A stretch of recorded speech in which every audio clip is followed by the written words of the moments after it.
1, 2, 3, plus. No, I know I've been away for so long. But I'm slowly getting better, I guess. Still having treatment here and there, and just general losing interest of things. But I think I'm getting a little bit better than what I was a few weeks ago, days ago, months ago. Well, I wasn't streaming for like a while now because I got distracted with other games and how work came to be, and I don't think I can stream that, unfortunately, because I noticed that Unreal Engine issues. So unfortunately, no stream because you don't want to see me crash every time I play the game. So yeah, it's been a while since I was playing Genshin, and I figured that I'll do things. I did play it yesterday, and I decided to binge the entire Temple of Space yesterday. So it was already 100, and I don't need to do anything with that anymore. So right now, I know I missed an entire version, which is the 2 amongst the pages of Purana, and now the sunny summer Continentia, instead of I work, is currently ongoing. I know I might end up missing Sanjone, but nothing we could do with that. I also do a little bit of whimsical changes on the stream. You might notice later on in the small avatar list down there later, you won't be seeing any like Smash characters or not. It's just gonna be like snakes, pets, and fruits, random fruits. Why? Well, more foodie. I'm not eating. Why not? Okay, anyhow, that's let's get to it.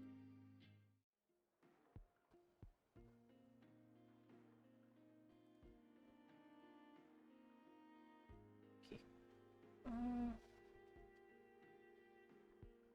Let's see this. Oh, where do I have that one? Let's see. Yeah, there. This land holds nothing but promise for adventurers from all walks. Ah, traveler, Paimon. It's been a while. As it happens, there is a letter here for you. One moment. Here. A letter? From who? Dear Diary, I'm Kale. I work as a trainee forest ranger under my master, Tainari. I'm also studying at the academia. I've been getting better and better at reading lately. Mr. Al-Haytham says that the written word is a crucial medium for exploring the world and understanding oneself. That's why I decided to start this diary. That said, what should I write about? Things are pretty quiet in Sumeria these days. Life is good. Every day is a fulfilling and happy one. When I think back to the days when I suffered from Elazar, how low it was. or way back to when I was injected with God remains, I am in a much better place now. I hope it stays that way forever. I'll leave it there for now. Master said he'll take me shopping in Sumeru City today, which is great, because I've been meaning to visit the toy seller at the Grand Bazaar for a while now. Kale, time to go. Yes, Master! Huh?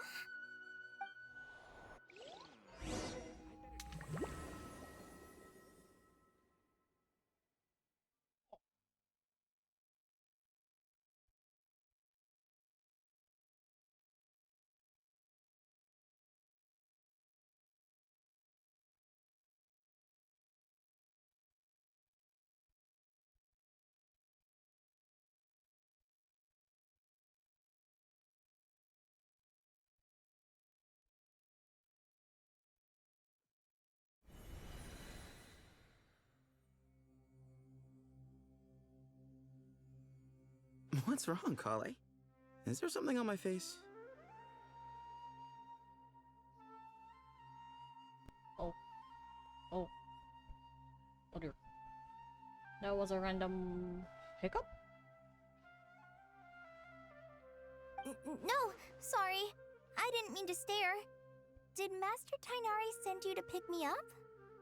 Master Tainari? What are you talking about? Uh-oh. Tainari is the General Mahamatra. Oh, He's probably busy no. arresting These criminals in people's Sumeru memories are City. being jumbled again. I mean, if that's what floats your boat, I can introduce you, but... Wait, Master Tainari is the General Mahamatra? But what about Mr. Sino? But that caller was sorry? not infected for this. Oh, you mean that guy who just joined the Vahumana Darshan? Rumor has it he's the leader of the Temple of Silence. If that's true, Then why it's you? pretty impressive. Sounds like you've been getting to know more and more people since you joined the academia. That's great, but don't let your forest ranger duties fall by the wayside, okay? What's going on? Sethos is acting like he's my master. People And are Master Tainari has swapping taken over Mr. memories? Sino's job. Is this some kind of prank? If so, it's a weird choice of prank. But anyway, Sethos doesn't look like he's joking. What is this all about? Hey, you're zoning out again. I'm gonna buy some tools for the rangers. Why don't you stretch your legs a bit? It's been a while since you last visited the city, right? Wait! He's right. It has been a while since I last visited Sumeru City. Was it always like this? I mean, it feels familiar, yet somehow... something seems different. Is this really Sumeru City?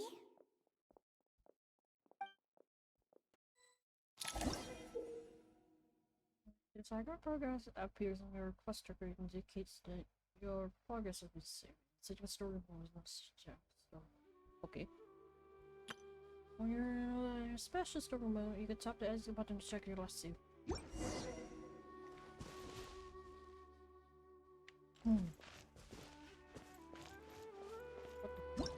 the You just told me that. Hey, did you see who just walked by? I think she's that famous Merc. Famous man?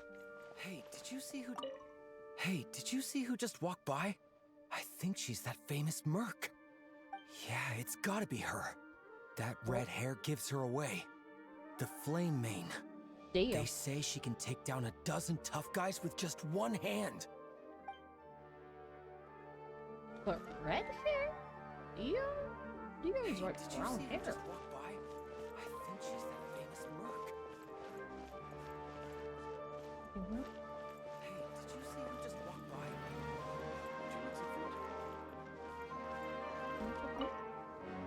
Would you like some fruit? Is it just me or I don't remember any blueberries that size? It takes courage to maintain a peaceful life, too. Hello, my name is Hussein. I'm responsible for managing administrative affairs in the Grand Bazaar and Treasure Street on behalf of the Academia. It's always one thing after another. If only everyone was as good-natured as the great merchant Kave Bay. Like, Galve is not a merchant? Is there a lot sung about me?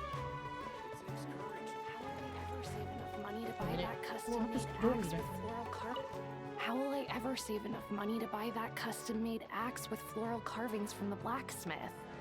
What do you need that for? To use as a weapon, of course. As Hussein's secretary, I must ensure his safety. Don't underestimate me just because Wait a I'm a minute. homemaker. Your role I got used to be a swapped by the other mercenary guy. in the Corps of 30. Peace You got is swapped with precious, Grohl with but you this must guy. always be prepared for the worst. You're the... You're not a brute force one. That guy has. How will I ever save enough money to buy that Wait a custom-made minute. axe with floral carvings from the blacksmith? That doesn't look right. You're not a merchant? It takes courage to maintain a peaceful life, too. This seems... I'm not sure. Wait a minute. Facts? How there was seven decks? I don't remember this It seven takes decks. courage to maintain a peaceful It's in there, life, it's too. like magic bubbles, something. Sorry, what? I heard that Sage disappears with.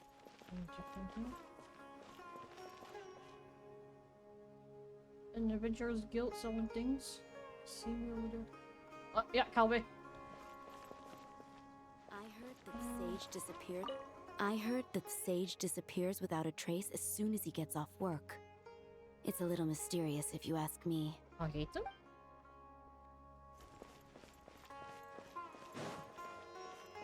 Anything else that goes on interest? Why are you here? The Grand Sage always used to disappear the moment he got off work, but recently, for whatever reason, he's been seen sifting through records in the House of Dana late into the night. We asked him if there was anything unusual going on, but he answered us with a question of his own. Don't you find it strange that someone with my personality would willingly accept the position of Sage? That does sound like... I'll hate them.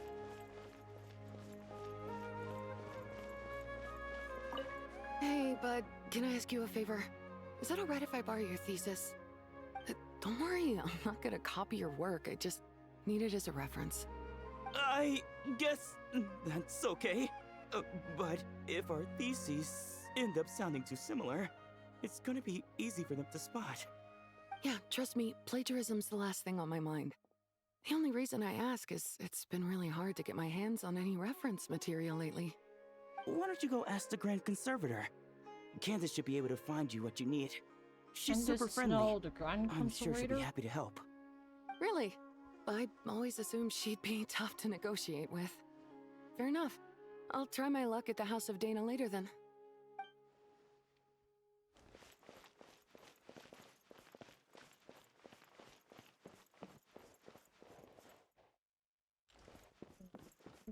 Nope.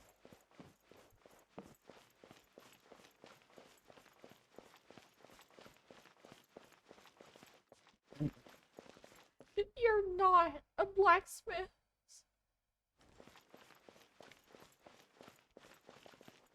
I can't go there. Okay.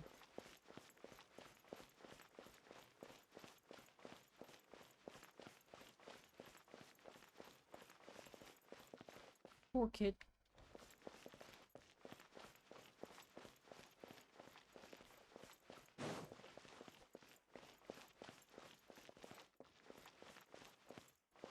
Oh my god, in the store. Oh. Game.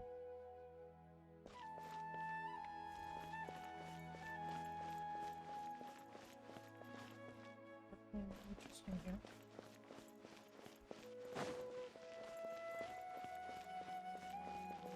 Something's way off.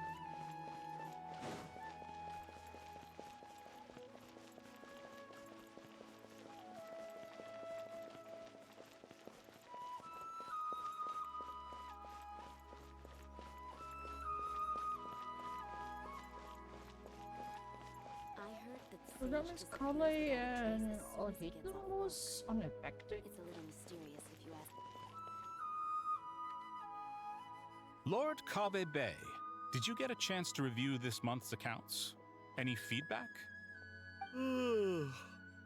You mean the version you sent over a few days ago? Yeah, I took a look when I received it. I was thinking that maybe our profit margin is a little excessive.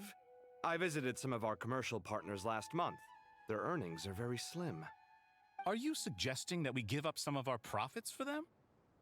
Well, since we have more than we need, yes.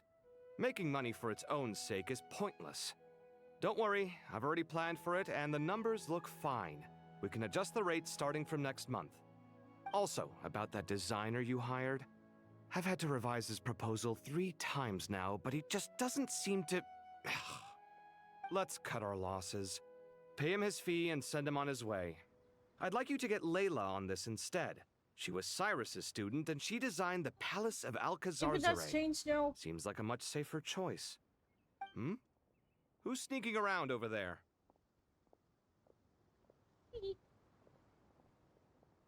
Mr. Kave? Do you recognize this person, sir? Yes, it's all right. We've met. This is Kale, Sethos' trainee. He brought her along the last time I went for drinks with him. What brings you to the city, Kale? Is your master here too? No, this is all wrong! Why is Mr. Kave saying that too? Tainari is my master, not Sethos! This can't be real. I have to ask someone else. There's gotta be someone else out there who still remembers the truth. Hey, wait! Don't run off! How strange. What's gotten into her today?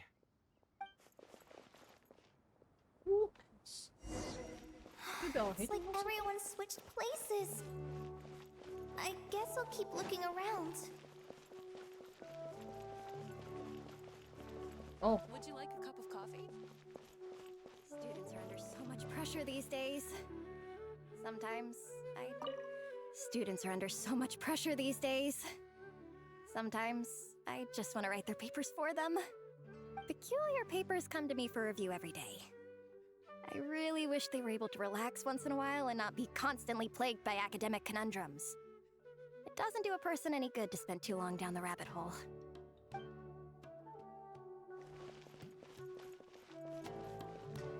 Lots of visitors today, I see. Welcome all. It's been a while. Hey, Rahman. You know that guy who sells face powder on Treasure Street? I haven't seen him around in a while. Any idea what happened to him? Oh, you mean a Hongar? Yeah, he got Wait a into a minute, brawl with Shabir is on it- Treasure Street. He's been banned from setting up shop there for now. Oh, Seriously? the flame well, is. that's a shame. Not I was planning to you, pick out but some makeup Milo? for you. Oh, don't worry about it. Oh, The legendary Flame Mane discussing makeup with the Zubair Theater star dancer. Now there's something you don't see every day. that's not right. Flaming. You know, I'm not actually sure when people started calling me that. Oh. Maybe the other Eremites thought I needed a fiercer title to scare people off? To be completely honest, I think the Totally is having title a would culture fit you shock. better than me, Dia. You think? Can't say I've never imagined myself as a merc. If I ever give up the dancing, maybe I'll head to the desert and give the Eremite life a try. You would? Is that so strange? Oh, not at all. In fact, I've actually had similar thoughts before. If I ever get tired of sleeping out in the wild, I think I might go look for a job at the Zubair Theater. I've adored the dance of Sub-Zeros ever since the first time I saw you perform it. Poor If Coley. the chance ever came up, I'd love to try it out on stage for myself. Really? If our manager Sataria heard you say that, she'd hold you to it. Probably grab you by the sleeve Sataria? and never let you go again. No. Hey, when that day comes, I'll do your makeup myself. How's that sound? Sure. If the day comes, I'd be honored. Of all people, Sataria? Not them either. Everyone I know, everything I've ever known. Suddenly it's all a jumbled mess. Sino? The question is, who's right? Them or me? My head feels so heavy. I can't think straight. Hi, Mr. Sino. What are you thinking about?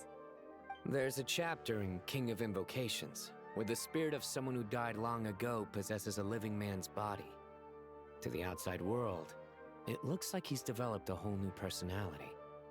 I was just thinking how terrifying that would be for his friends. Imagine waking up one day to find that a friend of yours has suddenly become a different person. Huh? So, what got you thinking about that? I don't know, but something feels off.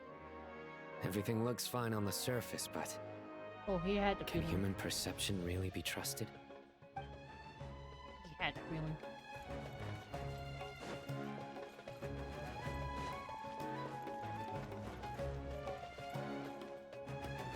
Layla in the door. Wait a minute. she's the architect now? What does Dory do? Alright, not a single Mora short. That covers you for this month's rent. Is she taking What a relief. all Hatem's? I was worried the design fees I received this month wouldn't be enough. She taking Well, all next Hatem's time, part. don't fret. Just let me know and I'll give you a few days' grace. We've known each other long enough for that. Anyway, how are you settling in? I couldn't help but notice that you're staying up late quite often. Yeah, I can't explain it. I just feel more inspired at night. Once I get in the zone, I can race through a whole bunch of drafts, no problem. And she doesn't sound But tired. what about you? I keep hearing you sighing these Oh, days. she's the scholar. Is everything okay? She's the student. Oh, it's just... Don't you think this house is a little small? I guess I should be used to it after living here for so many years. But for some reason, I've been feeling claustrophobic recently. I want to move somewhere Dory has that bigger. feeling too. Once I've made enough Mora, I'm gonna buy a huge new house. As big as... at least as big as the Palace of Alcazarzaray. That sounds really expensive. True. I'll never be able to afford it on a scribe's salary alone. Yeah. I need to find another way. Her body remembers. Memory doesn't.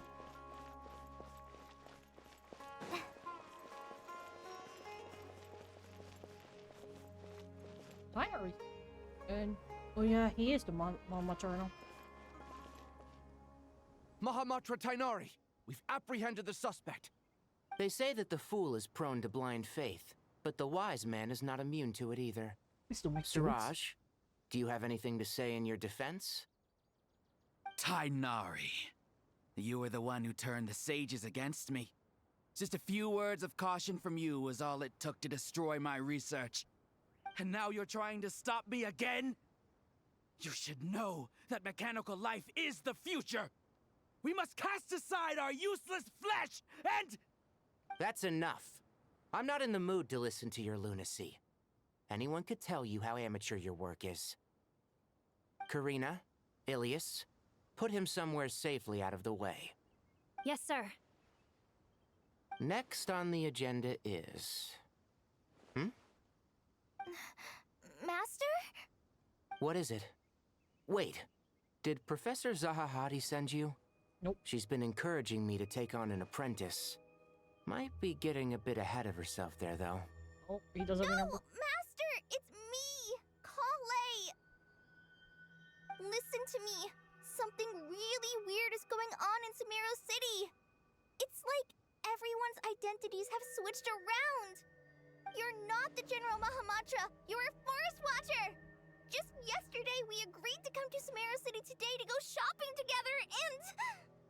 All right, there's no rush. Let's back up a little. Your name is Kale, correct? Although this is our first meeting, you do seem strangely familiar somehow. Is there anything I can help you with? No.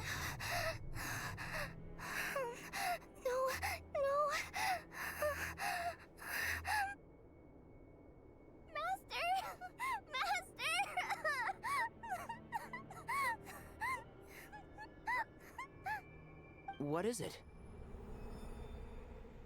Oh, is it a nightmare? Nightmare. Did you have another nightmare? I've told you before, when you're tired, lay down on your back in bed and get some proper sleep. It's much better for you than napping on your front. Poor posture obstructs your breathing, which can lead to all sorts of weird dreams. Now, we're supposed to go shopping in Sumeru City today, remember? Cheer up. I'll take you to Hushang's. I heard he's got some new toys in stock. Go wash your face, take some deep breaths, and when you're ready, we'll head out.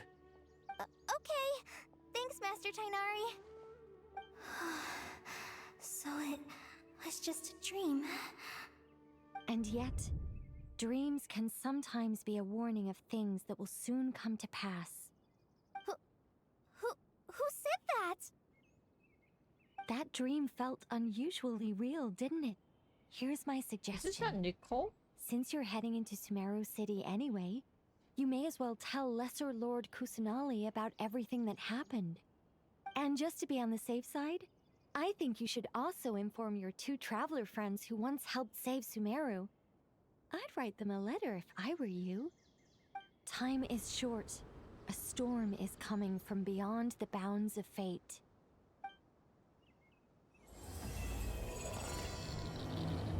Oh.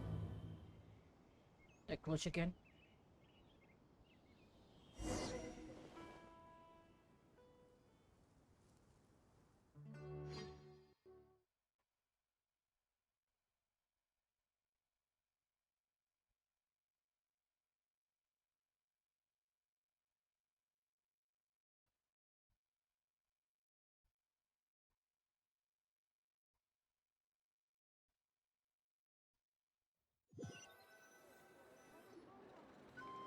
What a strange situation. No wonder Kali was in such a rush to write us a letter. Imagine waking up one day to find that everything around you has changed. You might not even recognize Paimon anymore. Oh, that's a scary thought. Let's get to Sumeru and find out what the heck is going on.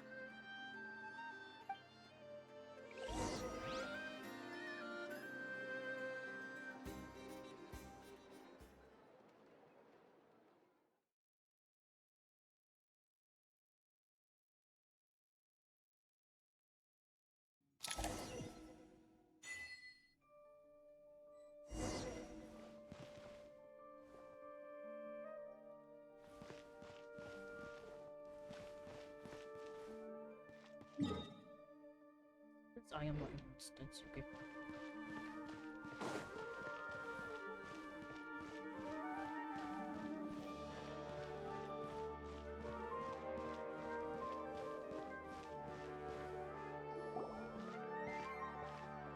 Kale! Traveler! Paimon! Thank goodness! I'm so glad you made it! Of course! We won't let anything happen to you, Kale. So, what's going on in Sumeru City? Looks like lots of people are moving or something. Yeah, I was just gonna say. After I wrote my letter, Master and I went to Sumeru City and told the Dendro Archon everything that I experienced, from start to finish. What did Nahida say? She was silent at first. It seemed like she was deep in thought. Then the next day, we got told that she was ordering everyone to leave Sumeru City immediately and move to Caravan Rebot. The entire population of the city has to move? Not just Sumeru City. The evacuation also includes Lokapala Jungle, Avidia Forest, Ashavan Realm, and Ardravi Valley. Basically, everyone living in the rainforest must temporarily relocate to Caravan Rebot. Holy smokes! It's crazy! Yes, it's quite an operation. Even if people only bring the bare essentials, the scale is simply enormous. They've requisitioned almost all the Sumpter Beasts in Sumeru for the task, including the entirety of Dori's Sumpter Beast Park. On account of that dream call I had, did Nahida give any indication as to why? The Dendro Archon said that what Kale experienced was not a dream, but a warning. After our meeting, she immediately summoned the 6 sages to analyze the situation and discuss countermeasures. They concluded that the events seen in the dream are very likely to become a reality, and that an unknown danger is rapidly approaching. Oh, please keep that to yourself. We don't want to cause widespread panic.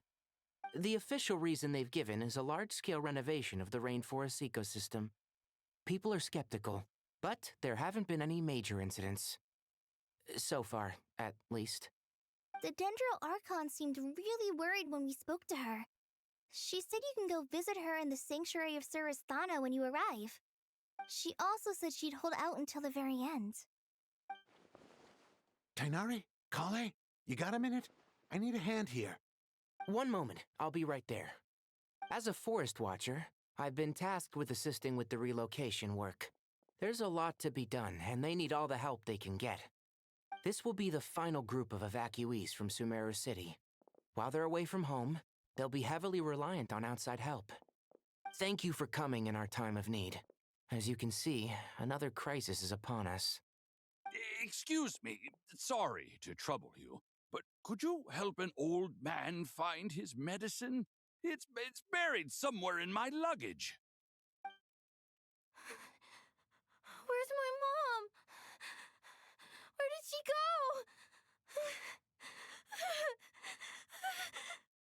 go? Don't worry, it'll be okay. Those items are worth a small fortune. Make sure you store them somewhere safe. You understand? I bet you thought you'd get away with this in the chaos, huh? Guess again. No petty thief gets past me.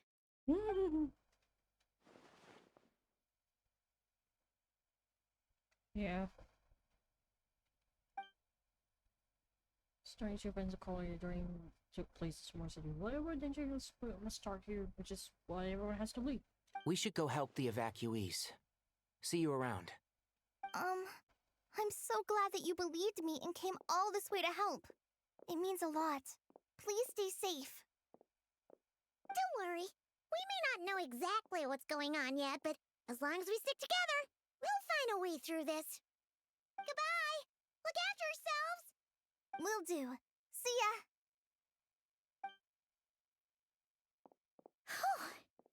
Paimon's not sure how she found the words to comfort Kale because, honestly, she's kind of nervous herself. Let's head to the Sanctuary of Surasana and see Nahida.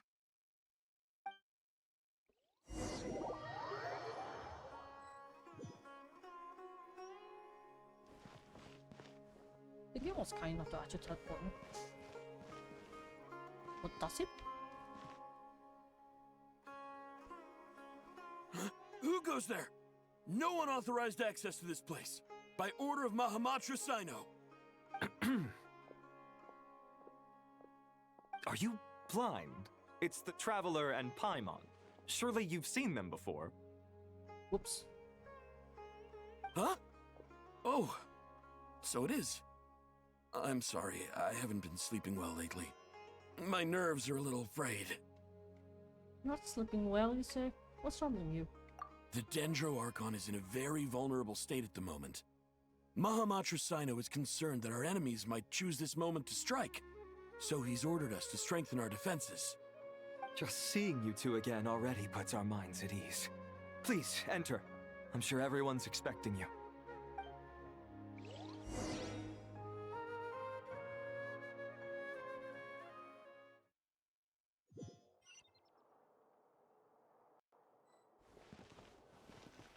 Hit them, sign up.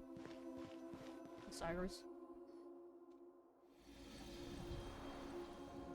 Oh, Wanderer. Traveler, Paimon, you made it. Aha! Perfect timing. Reliable helpers like you are just what we need right now. Oh, it's good to see everyone again. Kale gave us a rough idea of what's going on, but we still have a lot of questions. What kind of danger is Sumeru City in exactly? And how come everyone has to move to Caravan Rebot? At this stage, we can't be certain. We're investigating, but no definitive answers yet. I take it that Kale told you about her strange dream? Yeah. Apparently, everyone in Sumeru City was acting super weird. Even you guys. It was like you'd all switched places. That's right. Kale and Tainari reported the situation to the Dendro Archon. She believes that it wasn't merely a dream, and that whatever it was has something to do with Irminsul. It's a reasonable inference. Only through Irminsul can people's memory and cognition be so significantly modified in such a short time. We don't know why Kale would dream of these things, nor who was trying to warn her. The Dendro Archon decided to connect to Irminsul to investigate more thoroughly. Has she found anything yet? Irminsul is connected directly to the ley lines.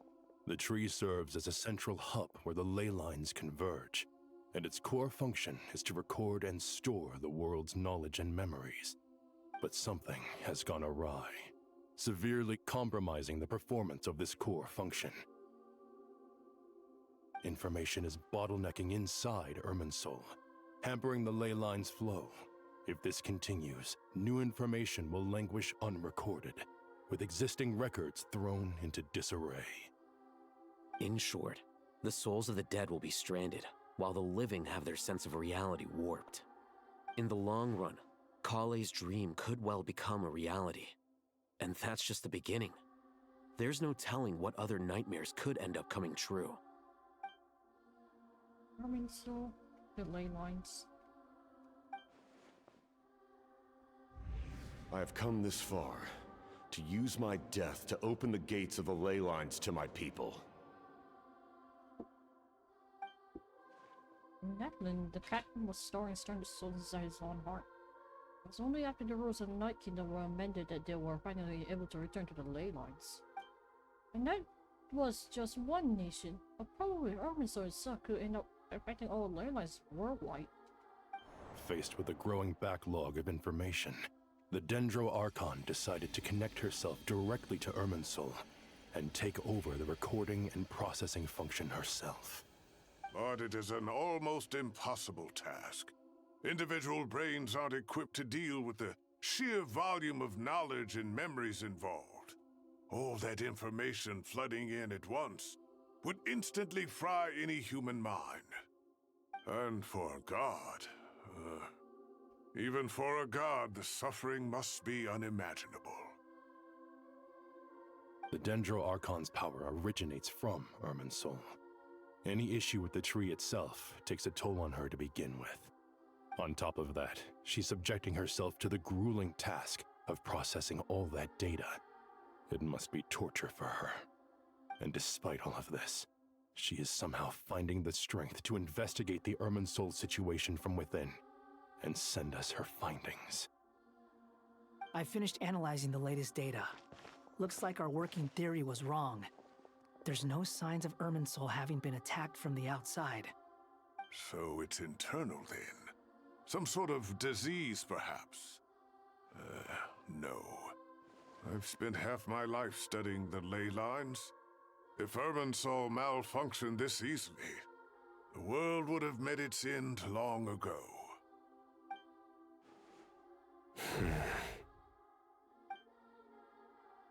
Sino? What is it? Not long ago, I got a tip from the Core of 30 that a large number of unidentified merchant caravans had recently been spotted entering Sumeru through Beta Harbor. At first, I suspected that they might have something to do with all this, so I sent some people to investigate. But if Irminsul wasn't attacked from the outside... Don't you think there are more important things to worry about right now than guessing who's behind all this? It's been over 12 hours with no new intel. If even the Keeper of Irminsul is this badly affected, you can imagine how bad things are in there. Oh.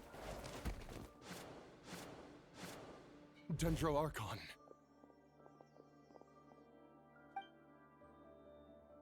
Nahida! What's wrong? Her breathing is weak, and her elemental energy levels are dangerously low. Looks like it's time to move to the backup plan. What's the backup plan? Get out of the city and take the Dendro Archon with us. The entrance to Irminsul is directly beneath the sanctuary of Surasthana. That means this is ground zero if anything goes wrong. The Dendro Archon has a very strong connection to Irminsul. But theoretically, this connection should grow weaker with distance. Under normal circumstances, she could unleash her full power here. But with Irminsul out of control, our first priority is to get her away from here. The Even situation is her critical. There's no leaf time is to deliberate. brown. Everyone in agreement? It's the usual green, it's kind of brownish. I'll deal with it. I'll also let the Matra and the Core of 30 know to start evacuating.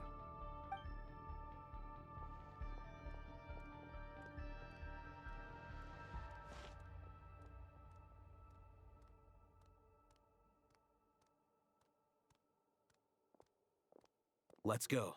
No sense grieving when there's nothing more we can do. Agreed. We'll be back as soon as this is over.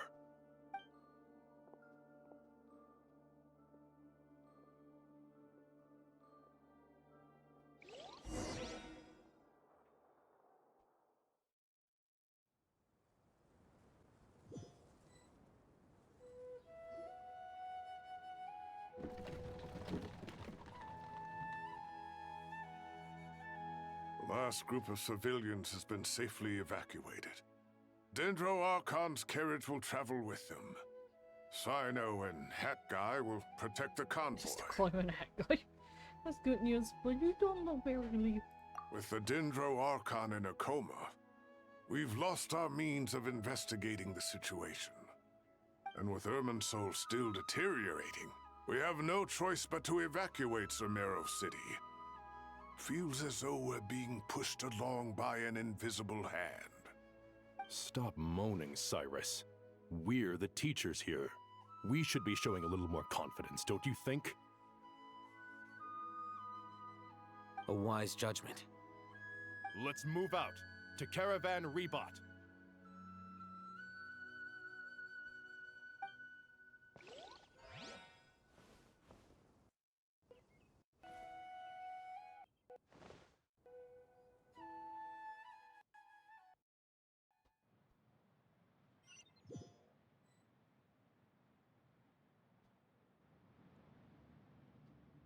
Sir, all units are in position. Oh. Good. Everything is going to plan. Interfering with Sumeru City is a necessary step, so do not hesitate. The Irminsul situation will not harm you. We need to speed things up here, too. We don't want to keep our client waiting, do we? No, sir. You have my word. Everything will be completed on schedule. They say that fervent ambition attracts the favor of the gods, and with it, a vision. But we appear to be the exception. So, is our ambition not strong enough? Or does it threaten the very foundations of this world?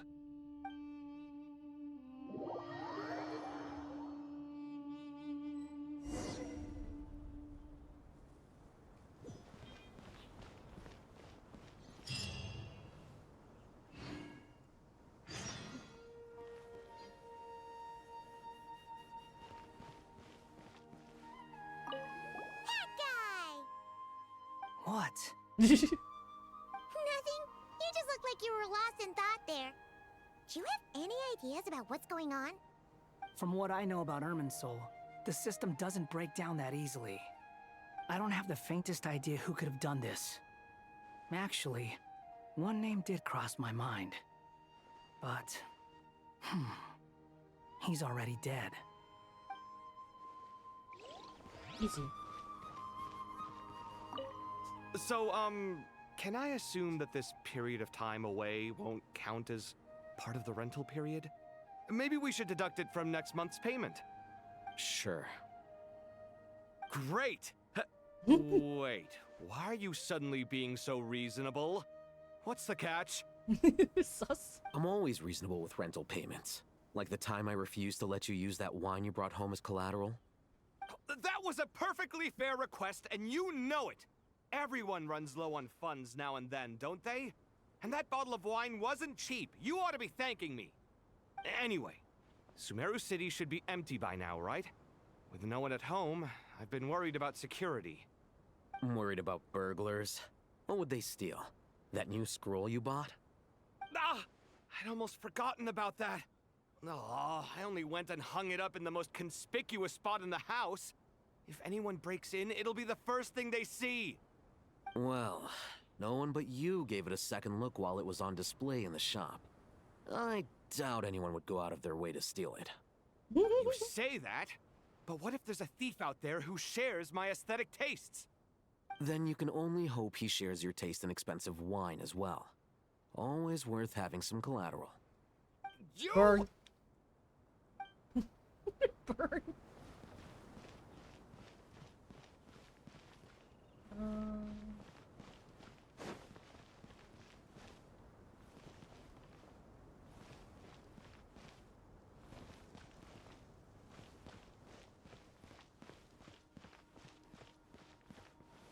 No. Seems to be a place.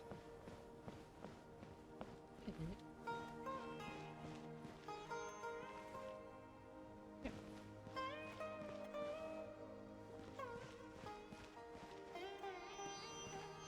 What? Okay, game.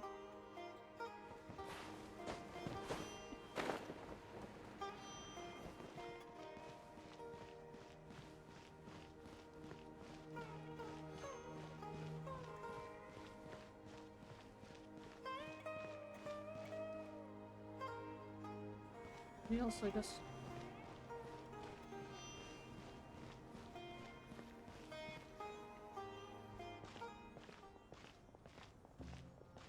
How is the Dendroarchon? Her breathing is steady. I prepared some therapeutic incense for her, but it hasn't had much effect. Her vitals are still very weak. Based on the information you've provided, I have a working hypothesis. Her condition is partly due to Irminsul's influence, and partly due to a physiological imbalance caused by the rapid depletion of her power. Elemental energy usually flows through the body at a relatively constant rate. The body grows accustomed to this rhythm, so when it's thrown out of balance, physical symptoms will appear. Is this similar to the ley lines? Overloading and withering both directly affect their vitality, potentially causing irreversible damage. Correct. From a biological perspective, if you overexert yourself, you pay the price with your life. The Dendroarchon is not only drained of power, but her life force is at a critically low level. Is there any way to restore her health? I know the ley lines have strong self-healing abilities. As long as any blockages or pollutions are dealt with, they can quickly regain their vitality. But what about people? Well, gods. What's their capacity for self-healing? Before we think about that, there's a bigger predicament to resolve. Restoring the Dendroarchon's power requires us to heal Irminsul first. But that will be extremely difficult without the Dendroarchon's power. Paimon's already getting lost here. I'm Simon discussing the current situation at pace. I have to concentrate hard to keep up. Master Tainari and Sino look so serious. I've not heard Master speak in this tone for a long time. Tainari. The 6 sages. Master Nephis. Sages. Tainari, haven't seen you in ages. Have you gotten taller? Or did your ears get longer? Hopefully the former, Uncle Baladuri.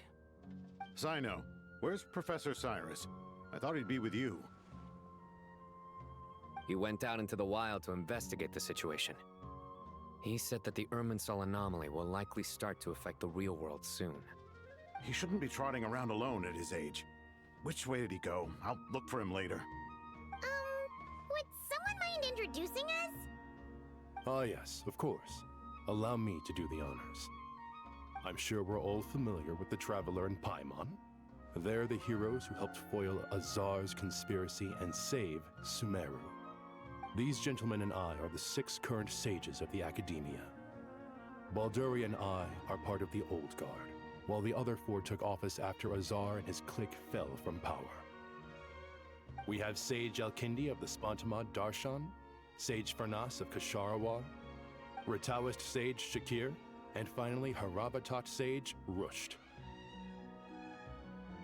Nice to meet you all. It's an honor. You will be working together closely to resolve this crisis. I've heard much about you.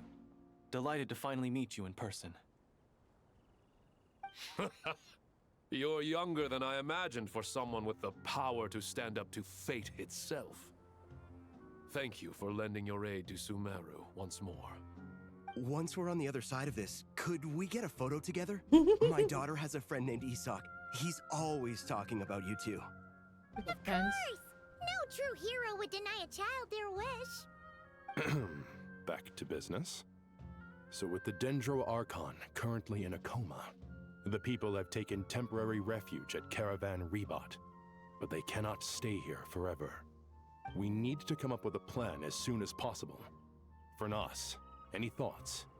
Well, firstly, having reviewed the data, I'm inclined to agree with your assessment. This doesn't look like an attack on Irminsul from the outside.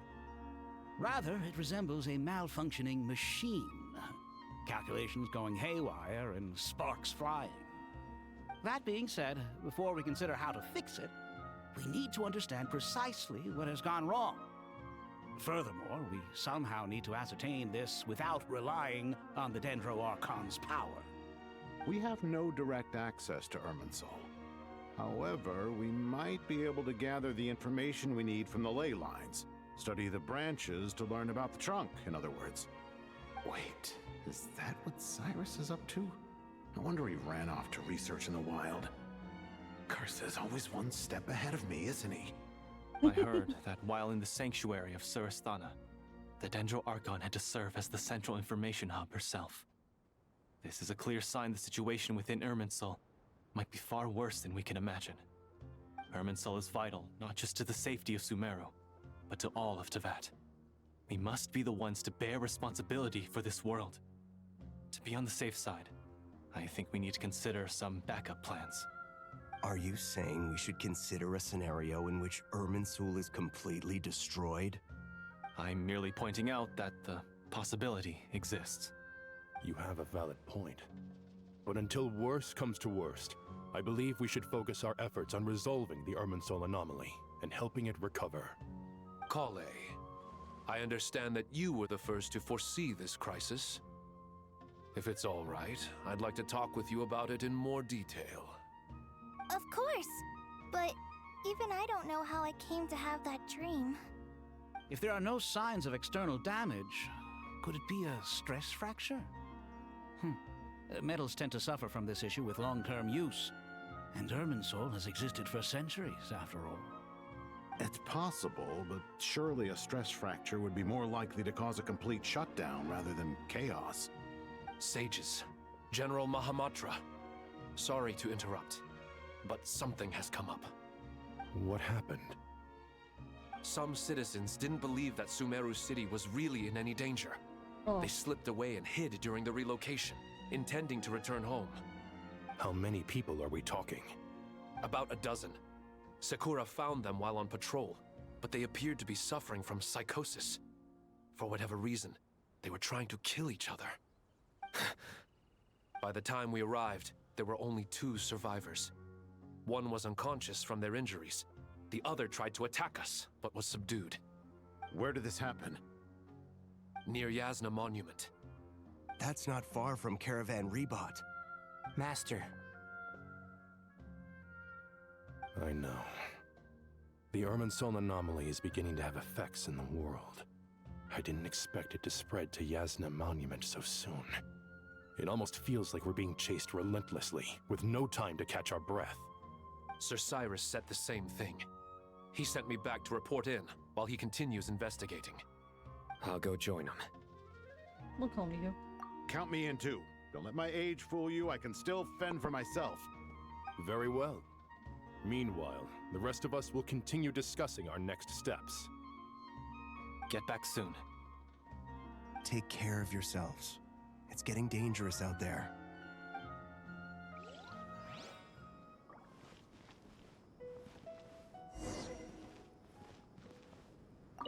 Don't be nervous, Kale. I just wanted to ask, have you ever had similar dreams to this one before? Similar how? Dreams so vivid, they seem real. Filled with strange or dangerous things that you cannot explain. Let me think. There was one time, I don't remember it very clearly, but I saw fire. Fire? Yeah. I wish I could give you more details, but all I remember is fire everywhere. From the sky to the ground, everything was burning. The heat was unbearable, and ashes were blowing in the wind. I doubt this dream was a mere coincidence. Perhaps it was some kind of prophecy? And yet, you've never studied astrology. I'm at a loss to explain it.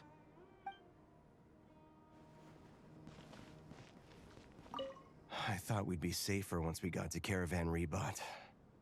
If the Irminsul anomaly's sphere of influence continues to expand, our only option will be to move into the desert. To Aru Village? We should check if they can accommodate so many people. Essential supplies will also become an issue. We were only able to relocate here so quickly because Caravan Rebot is well stocked. If we move to the desert, we'll need to carefully calculate how much food and water to bring.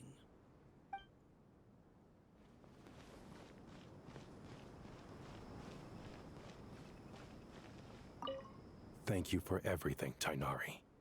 Don't worry about me. I'm fine. But if you don't mind me saying so, Master, you're looking a little nervous yourself. I only just got appointed as Grand Sage, and now this happens. It's quite overwhelming.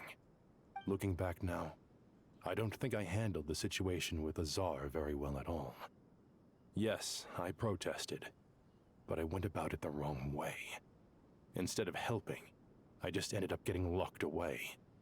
Now that I'm the Grand Sage, I have to be responsible for everyone's lives, including the dozen or so who fled to Yasna Monument.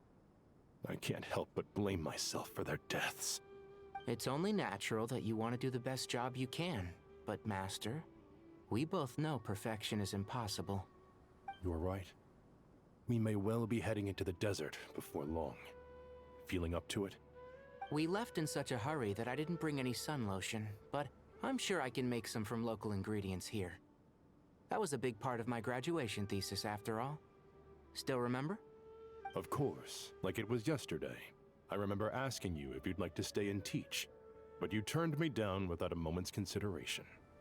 Anyone else would fight tooth and nail for the chance to research by my side, but you couldn't get out the door fast enough. Weren't you afraid I'd hold up your thesis and stop you from graduating?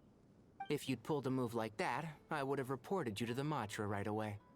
You wouldn't give me a second chance? What about the bond between mentor and student? No, Master. I would not sit by and watch you go astray. Very good. Then I taught you well. The bickering. Bailey's still there. Probably all I hate them is still there. The silence.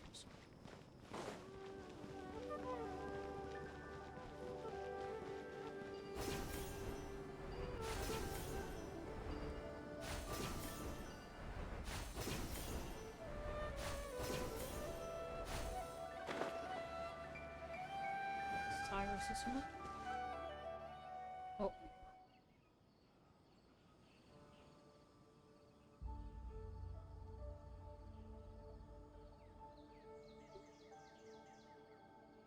Please, don't go any further. As you get closer to Sumeru City, there's no knowing what dangers you might encounter. So this is our mentally disturbed man? I'm going to gut you all! Mentally deranged?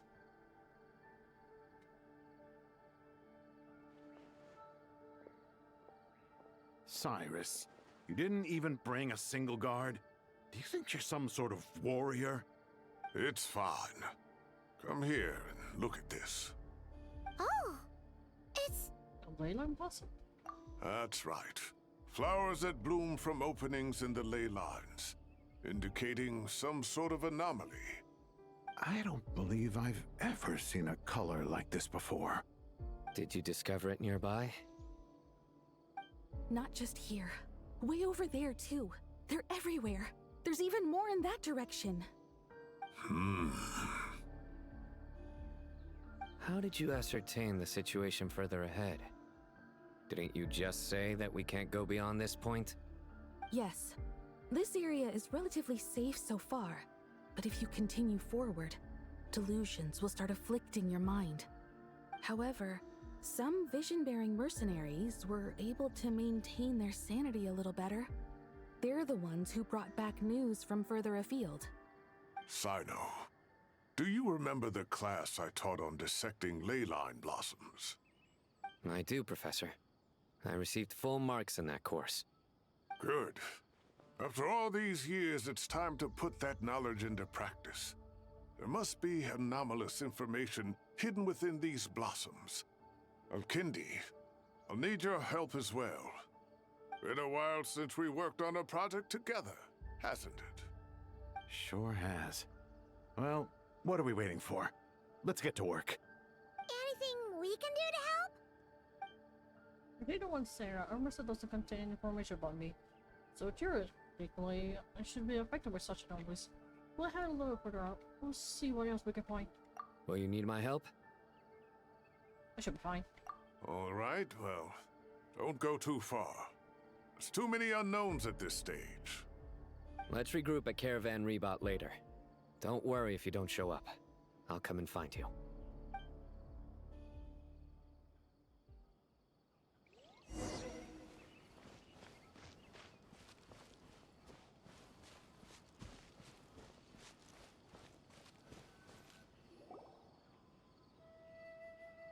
Something weird, smoke. Dark clouds gather in the sky and a sure sign of a storm is approaching. Slowly but surely, the strange weather is spreading. The rainforest creatures must have sensed that something is wrong because they're beginning to bleed too. We don't have much time left. Tinari say that to help the Dendro Archon regain her power, we need to heal Irminsul. But healing Irminsul requires the Dendro Archon's power. Is there any way to solve this puzzle? That should be the heart of Oasis. All we need to do is light it with the fire seed, and it'll restore a pep with elemental power. The damage it suffered internally will also slowly begin to heal. That's it. If use Apep's Heart or Oasis, I might be able to help Nahida replenish her lost Dendro power without any need to rely on Irminsul. What is it? You thought of something? I know a way to save Nahida. Really? Then let's get back and tell the others!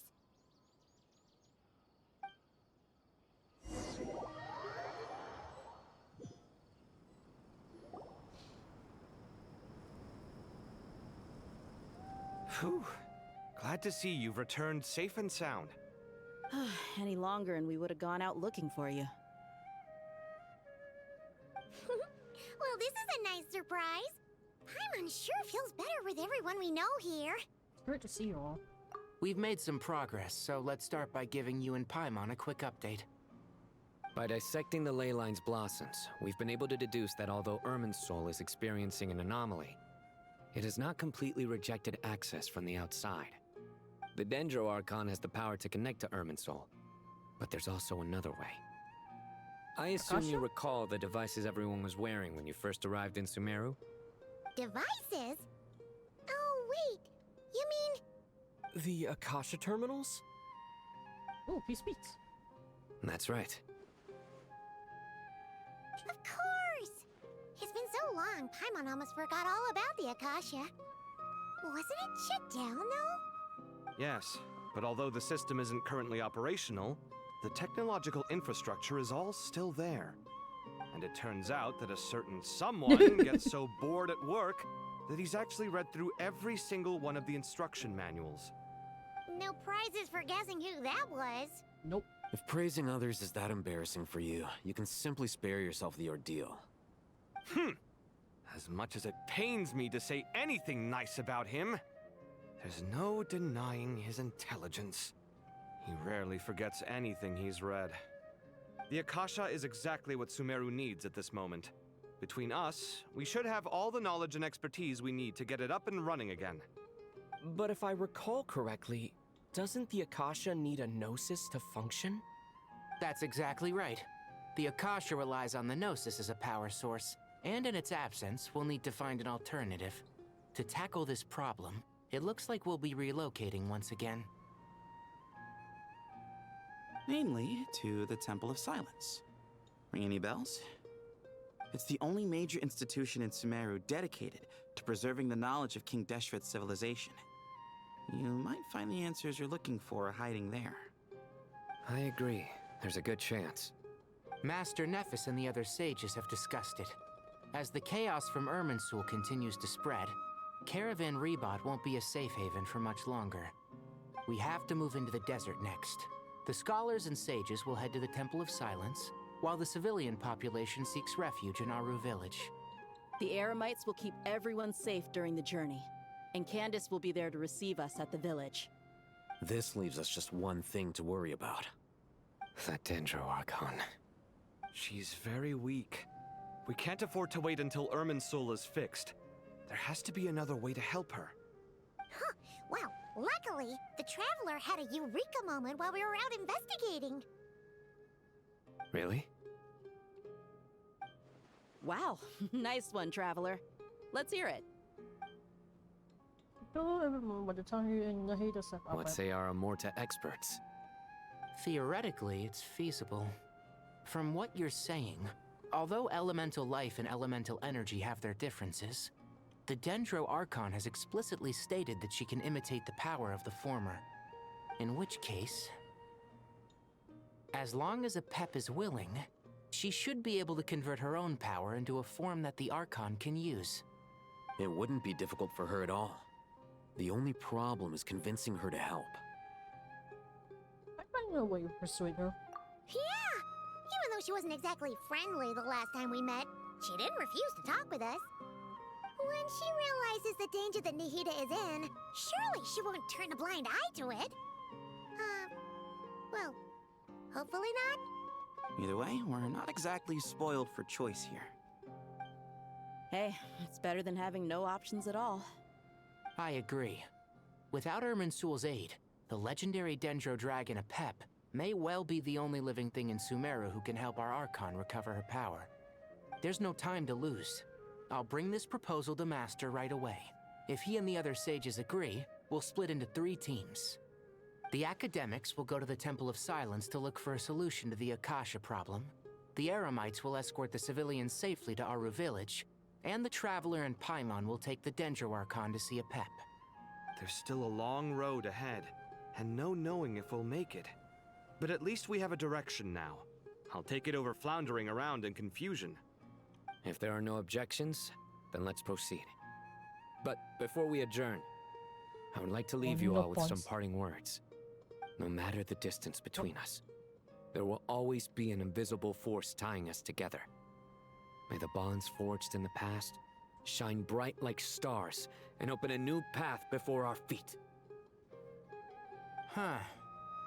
Is that from King of Invocations? No. This one's from King of Invocations, the sequel. What's the difference? The sequel's much cooler. Couldn't agree more. Well, it was very apropos. Once this is all over, I'll give everyone a copy of King of Invocations and the sequel to show my gratitude. Come on, let's get moving. So, Roger? Underground Sage, which is somewhere, I'm guessing.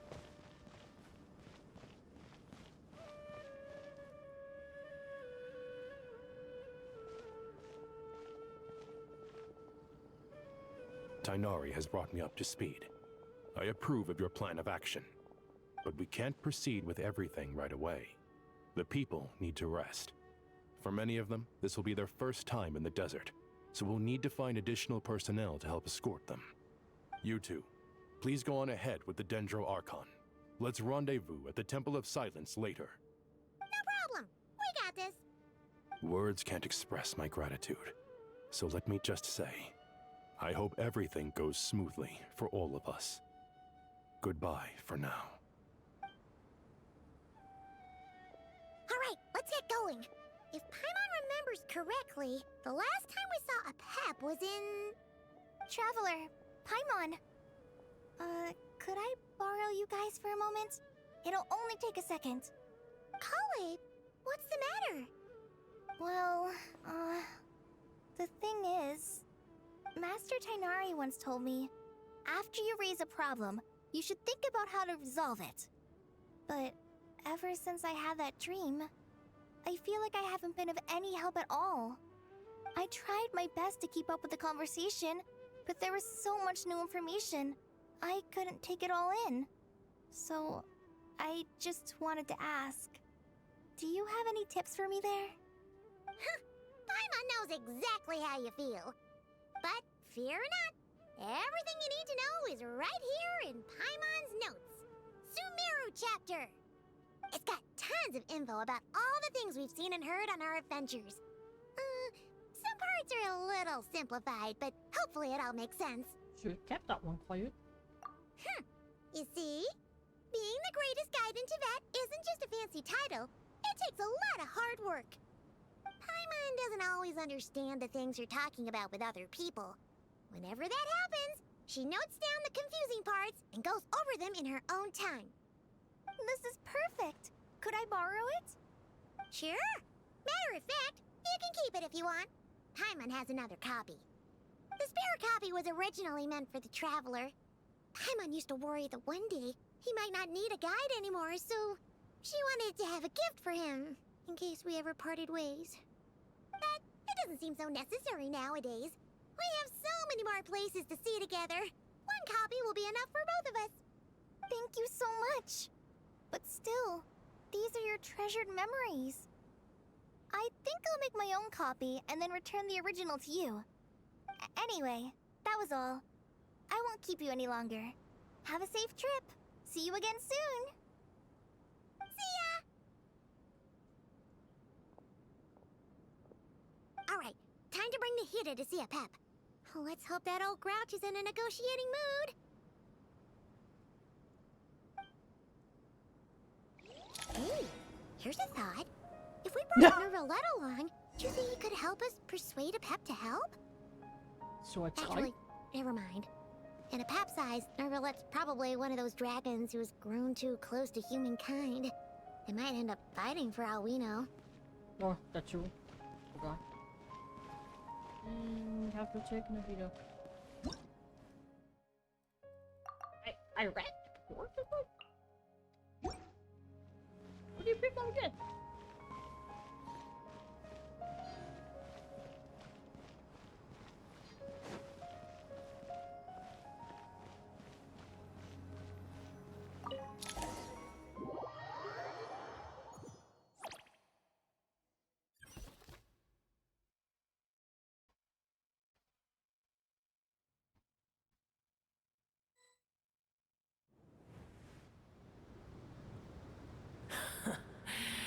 I had a feeling your kind might come calling. The ley lines are in disarray. Something has gone wrong with Irminsul, yes. Big notes. Oh, okay, that is by Head Justice.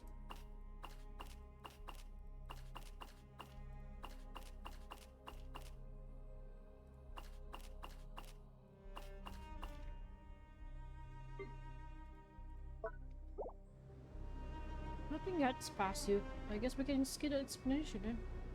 Even from a great distance away, I can sense that Sumeru is headed for destruction.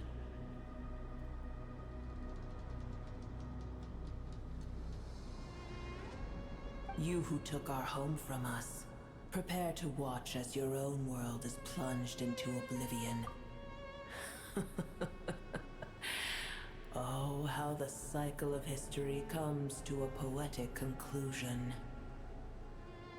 This isn't a joke, Apep! Nahida's in grave danger! Can you please help her? Is she now? Then do explain. For what reason should I lend Boer my assistance? The safety of Sumeru depends on it. The very state of the world could be at stake, because you owe a debt of gratitude. This way you can repay it. Apep, if you truly despise gods and humans so much, well, after the great humiliation of being helped by a god in the past, shouldn't you be jumping at this chance to balance the scales? Now that is a compelling reason. When El Ahmar plotted against me and I was tortured by forbidden knowledge, it was Boer who saved me from agony. And though I regard with shame the pity of my enemies, to receive aid without repaying it would likewise tarnish a dragon's dignity. Oh, tiny Boer, puny humans. Just this once I shall deign to show you the true power of dragonkind. Whoa! It's happening again! We're gonna get sucked in! Hold on to me. We don't have the protection of piracy this time.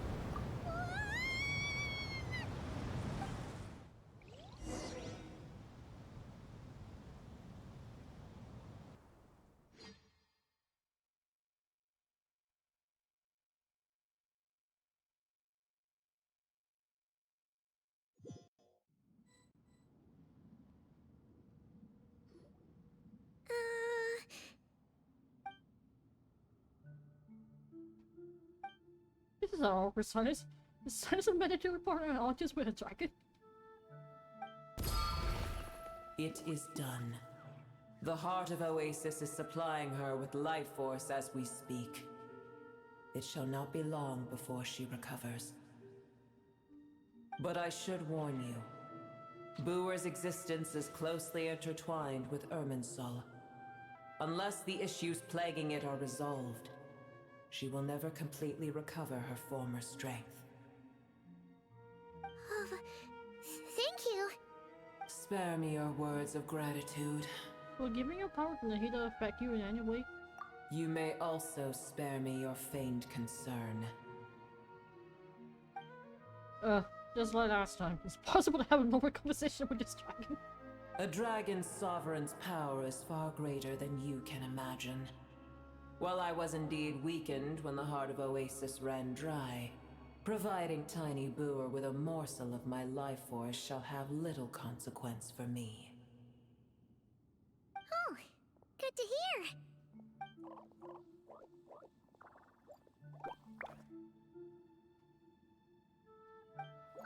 Just how the pet once said, the elemental life forms will work with her have not been reborn. Knowledge, memories, and emotions they once had are gone. The brand new individuals now, and yet, for some reason, they seem drawn to Paimon and me. Ever held in high favor, I see. Oh, well, you know. The compliment was sincere. Simply accept it. Sundari. I have to think of it. I'm curious how our pet sensed the leyline anomaly was so far away and immediately guessed that something was born in Irminsul. Does she know something that we don't? But they don't know much about Irminsul? I did once. That tree was not planted by the heavenly principles. Irminsul existed before they ever arrived in Teyvat. What? There was a time when it belonged to Teyvat, to dragonkind. Its appearance and function then differed greatly from today. The ley lines flowed with an abundance of a familiar, primitive form of elemental energy. You may know it as the power of the Light Realm. The heavenly principles usurped and refashioned Irminsul, made it serve humanity, and used it to anchor the fate of the world. Yet in the end, humanity has failed to protect it. Heavenly principles, God of gods. It makes me sick. The enmity between your kind and mine can never be bridged. Even so, you still have free to help us. As things stand today, holding a grudge against you would serve no purpose. But there will come a day when we reclaim this world for ourselves. The opportunity will arise no matter how long we must wait. I can already sense that far away from here, the Hydro Dragon has wrested his authority from the hands of the usurpers.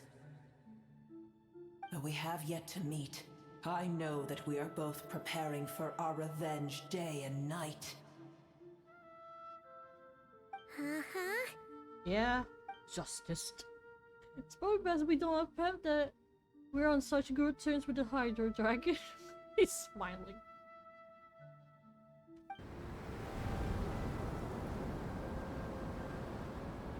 I hear a great disturbance out there.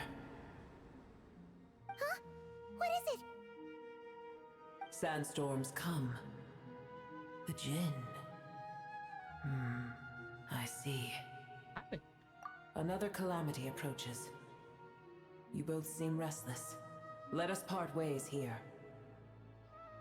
Boer is safe with me. Once she has recovered, I shall return her to your side. Oh, thanks again. Take care, alright? I told you already I have no need of your feigned concern. There she goes again. We done what we came here for. Time to check what's going on out there. What's this?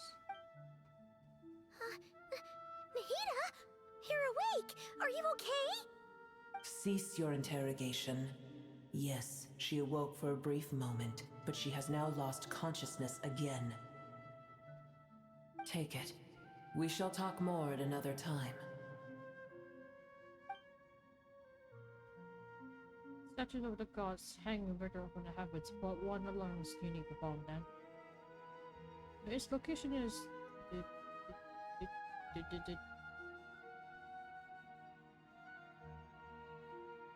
Remember, tell no one. When I touched the key, Nahida handed over, a mysterious piece of information appeared in my mind. I don't know what it means, know how to decipher it, but I will firmly commit to memory. This must be incredibly important information. I don't know why Nahida would keep a secret from everyone, but it's probably best that I do the same for now.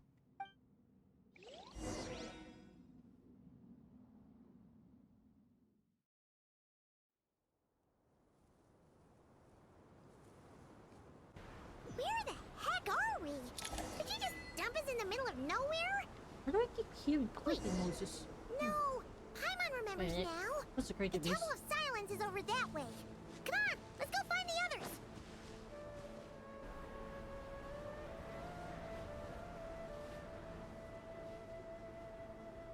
There's so many beasts. There's no need for everyone to stay here. I'll protect the sages. The rest of you, return to Aru village. Yes, Mahamatra Sino.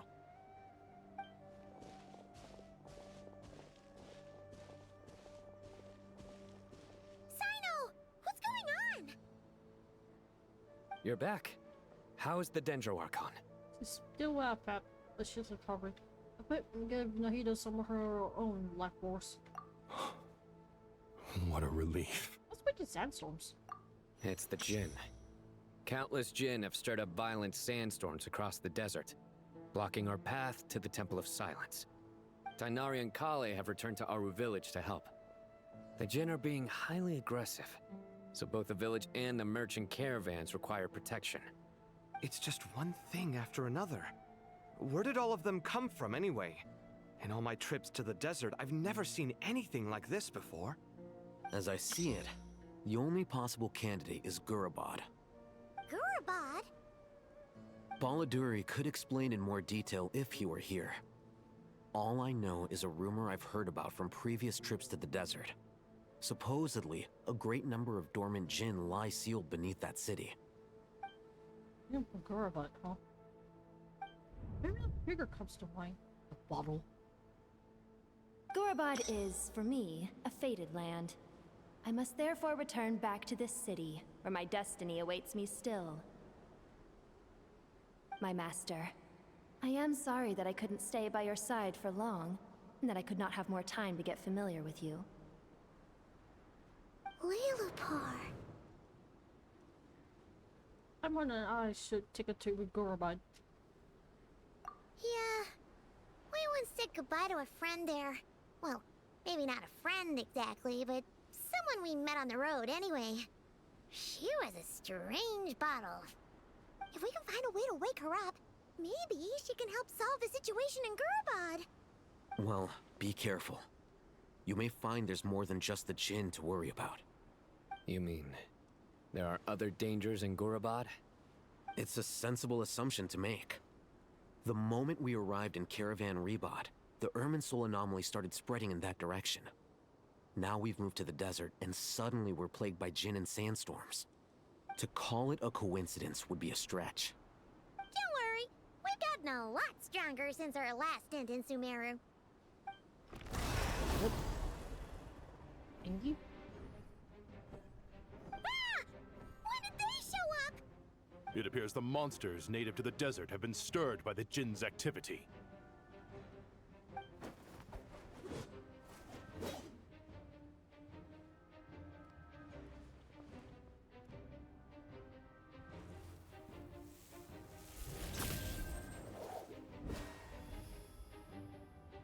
You should get going. We'll take care of things here.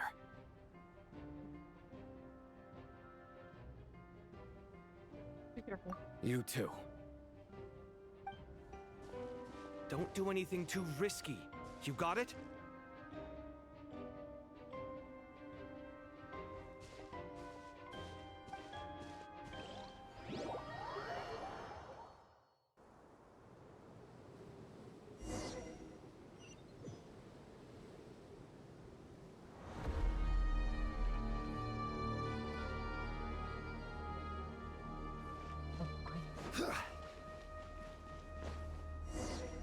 The Jinn are swarming out of Gurabad! Looks like our Nathan was right! Why are you freezing at this time? Let's get inside and see what's going on!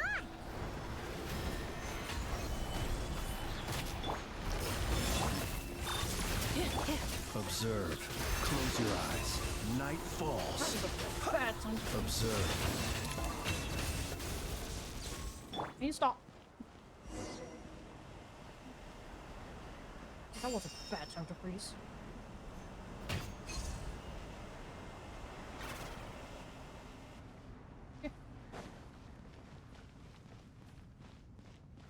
You've never done this before. They just keep coming! How many of these things are there? We'll never take them around! Let's just head further inside for now! Observe. To dust. Close your eyes. Do you fear the... Solidify! No. That's Matsui flags. Target spotted! Looks like All we're in units for at the a ready. tough fight. The Matsui? They must be using this place as a stronghold! Are they the ones behind all this?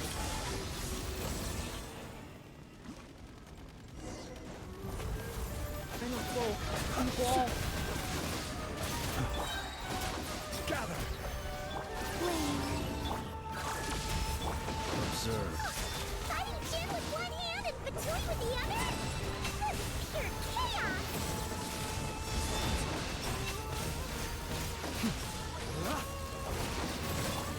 Crumble!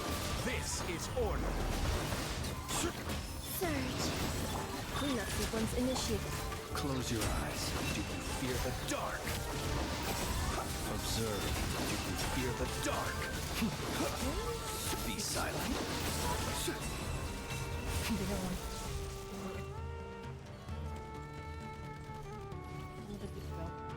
Look at this one. Which one? There won't end anyway. Never mind. It's okay. Stabilize. Blade. Insulation chambers are To dust. Beach.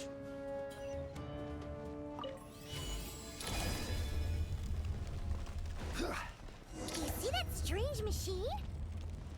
Paimon has a sneaking suspicion that that's the thing wrecking Gurabad and setting all those dangerous Jinn free! The target has reached the core zone. Requesting backup. Repeat, requesting backup. Backup en route. Stop him at all costs.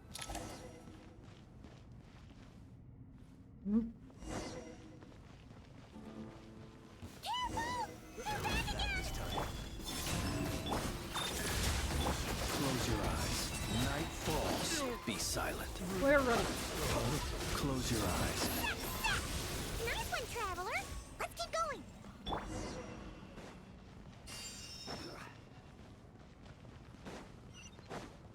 Stabilize! I will have order. Stabilize. Insulation chamber. Observe. Do you fear the dark?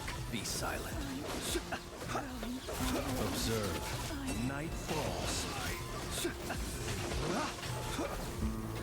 Night falls.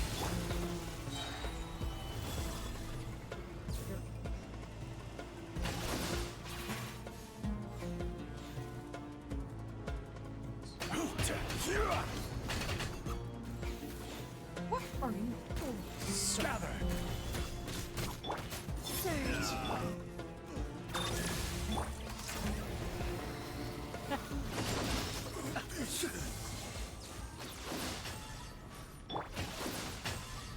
Okay, that one.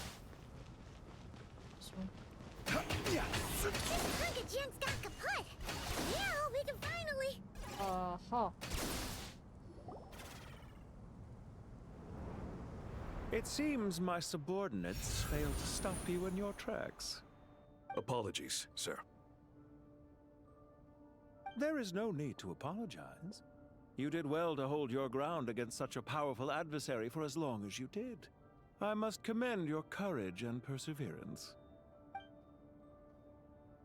So, you're in charge here, huh? First the problems with Irminsul, now this mess in Gurabad? Are you the ones responsible for all this? I'm afraid I cannot answer that. I assume you aren't naive enough to expect answers from an enemy. Oh, this guy is so snooty. Snooty! However you want to spin it, you're clearly involved in this somehow. So you can either start talking, or we'll have to make you talk. Let's get him! Traveler, what's wrong? Something seems unusual about him. The charge for workless? This feels like a trap. Judging by the tense of surprise, there must be many more Patui stationed here than the few we saw on the way in. So where are their eyes? You're remarkably calm. Some would act more rashly upon finding the ringleader all alone. But you keep your cool. Even as your enemy, I must applaud you. Did you show yourself just to say that? Is this you trying to take back control of the conversation? Unfortunately, I really don't have anything to say to you. I am here merely to indulge my own curiosity. Your names are well known among the Fatui. Naturally, I wanted to observe you up close while I had the chance. Hey! Don't treat us like we're some kind of exotic animals in a zoo! Oh, I wouldn't dream of it. You seem rather predisposed to misunderstand me. I'm quite aware that you are both heroes of great renown. You have resolved crises in many nations and won countless allies along the way. I've been following your adventures with great admiration. My only regret is that the trajectory of your journey conflicts with our goals. What do you mean, admiration? Sorry, but that sounds pretty weird coming from you. I don't see why. We may happen to occupy opposing sides, but there is no cause for deep-seated enmity between us. To respect one's enemy is to respect oneself. Well, now that you're observing us up close, what do you see? I've observed as keenly as I can.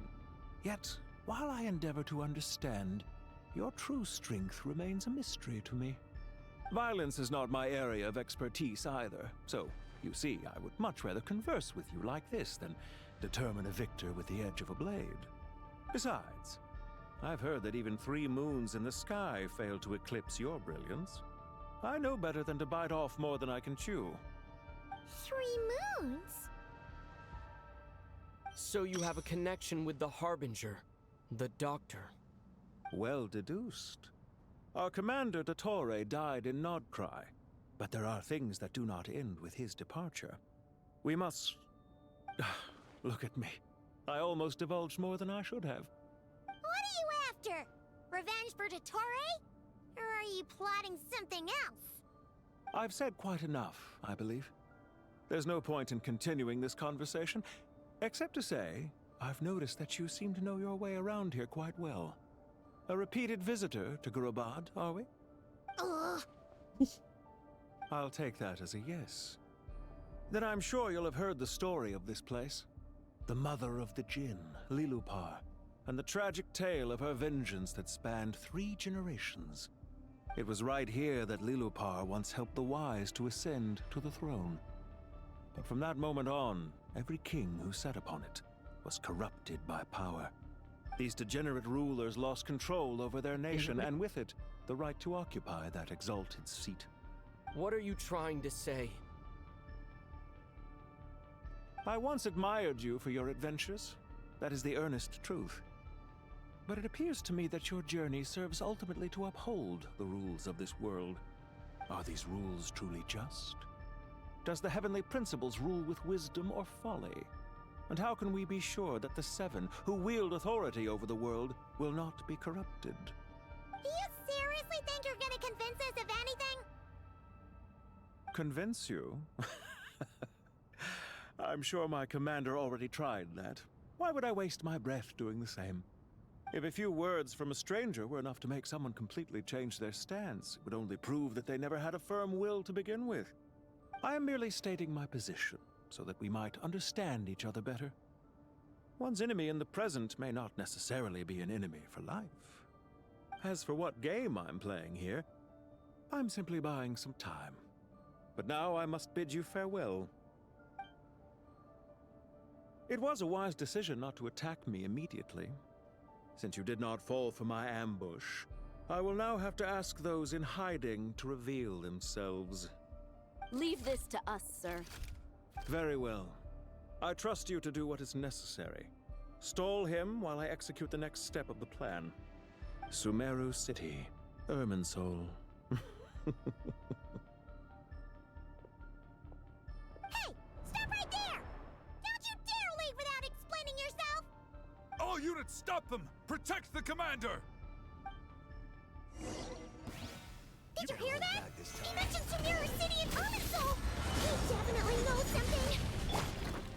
We can't let him get away! Get rid of these nasty soldiers, quick! Rear guard to the front! Don't let them through! Get that thing in position! Hold on! Just a little longer! Stabilize. I will have order.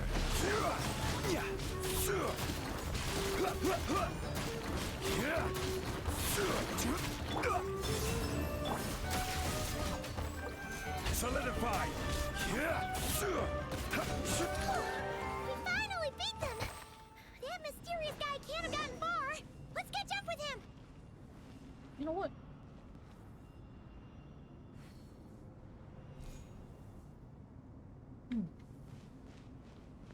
It's a strange red aura, but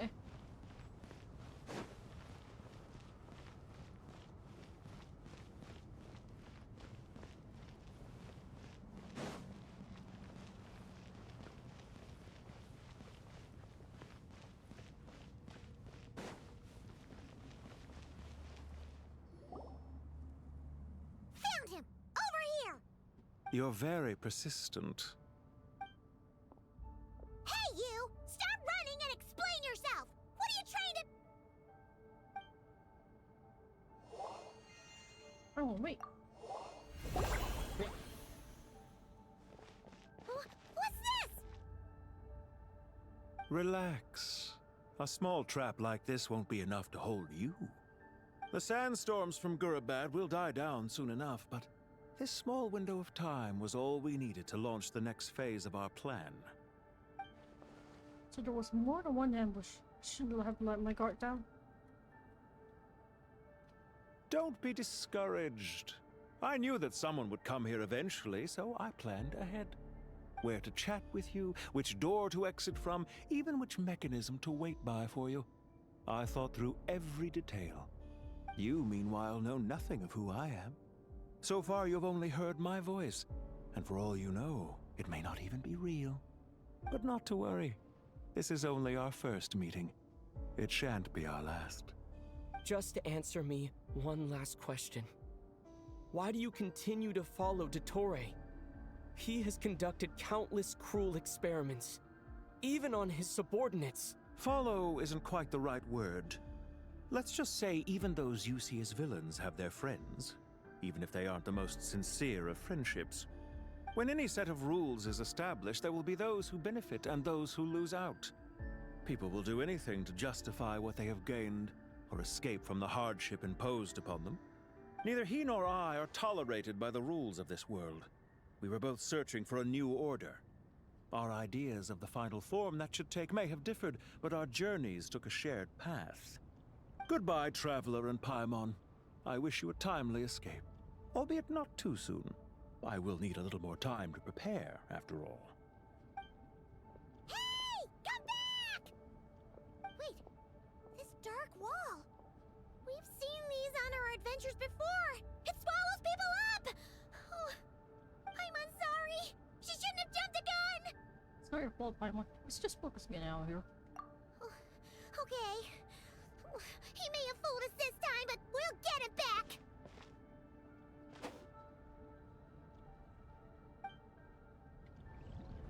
What do we do? We just walk.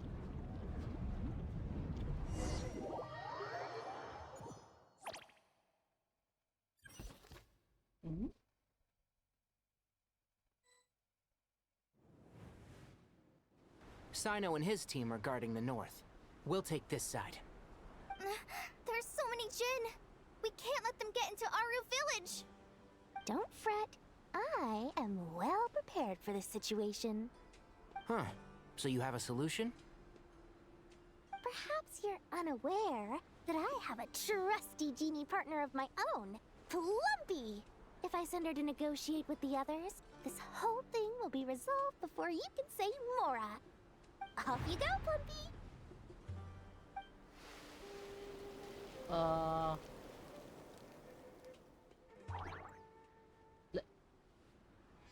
Come on, what's the holdup? 5,000 Mora.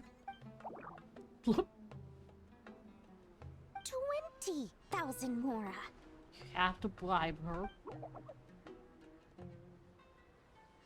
100,000 Mora.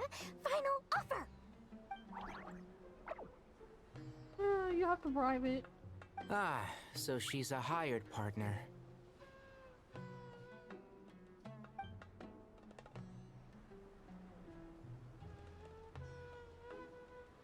Hired partners are reliable too. Plumpy here is a highly skilled negotiator. You'll see. Just a few words from her and... Bye. Plumpy! Don't you Jin have any respect for the rules? This was supposed to be a negotiation! How dare you treat my messenger like this? You wanna play rough? Two can play at that game. Smack, smack, smack. Bye.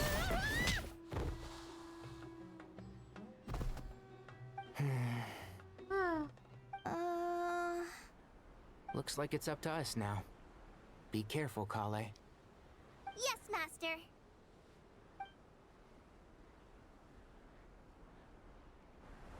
What happened? How did I pass out? Never mind. Plumpy, it's time for revenge. You know, this reminds me of when you first arrived in Iridia Forest. You were trying to help a child retrieve a lost toy when you stumbled upon Spino Crocodile territory by mistake. Yeah, I remember. Our first time fighting side by side. Fighting side by side? I seem to recall swooping in to rescue you with a team of forest rangers. Please stop.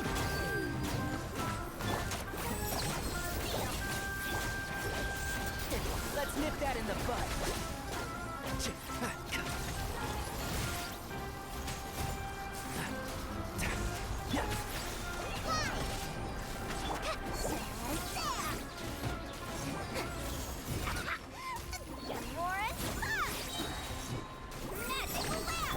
I hear everything. Can't see? They're wrong. There's too many of them. I can't believe I used 12 rare items in one battle. Ugh. I shudder to think how this is going to affect this month's accounts. The sight of that glaring deficit might be more than my poor heart can take. Tainari, how's the situation on your end?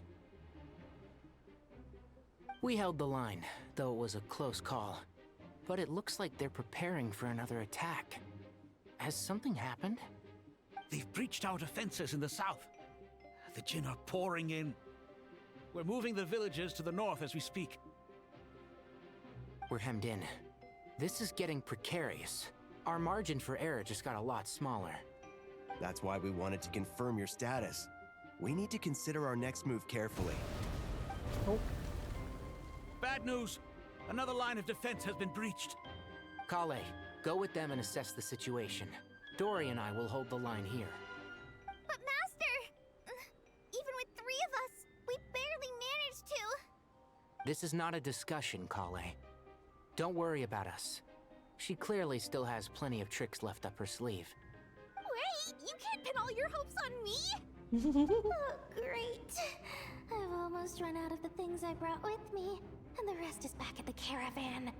I should be able to hold out for a little longer, but still... Master! Need any help? Oh. Huh? What is it, Kale? If things continue like this, it won't be long before Aru village is overrun by Jinn, and the sandstorms are sure to follow in their wake. I do have a plan, but I can't guarantee it will work. I don't care. Whoever you are, please just help us. The only one who can help is you. I am merely here to guide you along the correct path. I am a spirit created at the beginning. I am a flickering illusion. I am the shimmering light that flows from the eyes of the Creator. What do you mean?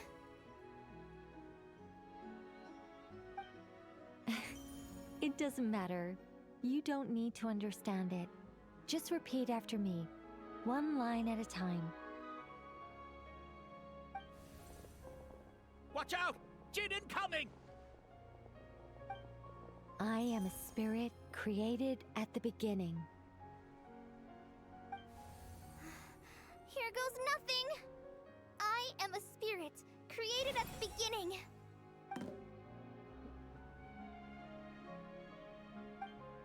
I am a flickering illusion. I am a flickering illusion. What's wrong, Plumpy? I've never seen you so agitated before. But how do you... Do you know what Kale is reciting? I am the shimmering light that flows from the eyes of the Creator.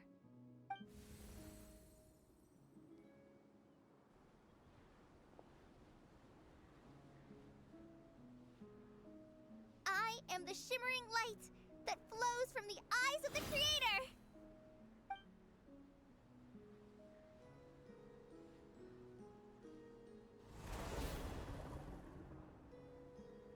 It's a song composed by the goddess of flowers, but very few records of it remain, even in historical texts. All we have is a few fragments. Is Kale an avid historian? Not to my knowledge. The Jinn have actually quieted down. Although... no, it's more than that. It looks like they're showing... submission. Clearly the songs left by the goddess of flowers have a soothing effect on them. At the very least, they're much calmer now. Really? Let me try. I am a spirit created at the beginning. Doesn't work. Don't stay away! way! I'll stop! I'll stop! It seems like the song only works when Kale recites it. But why? Kale.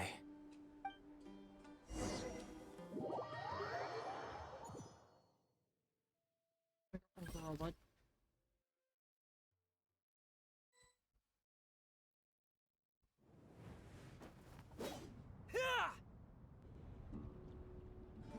Any luck?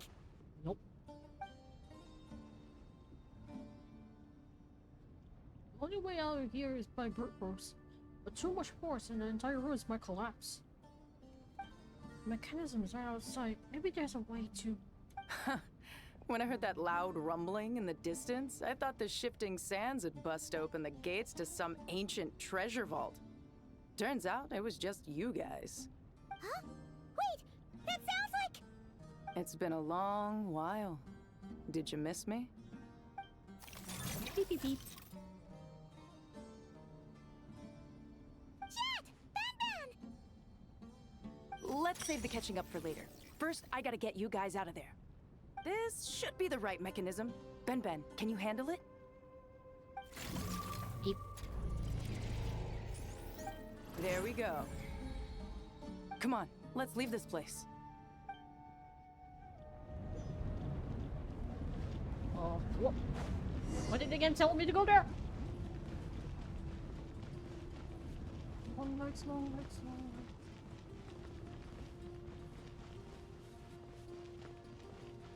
Oh.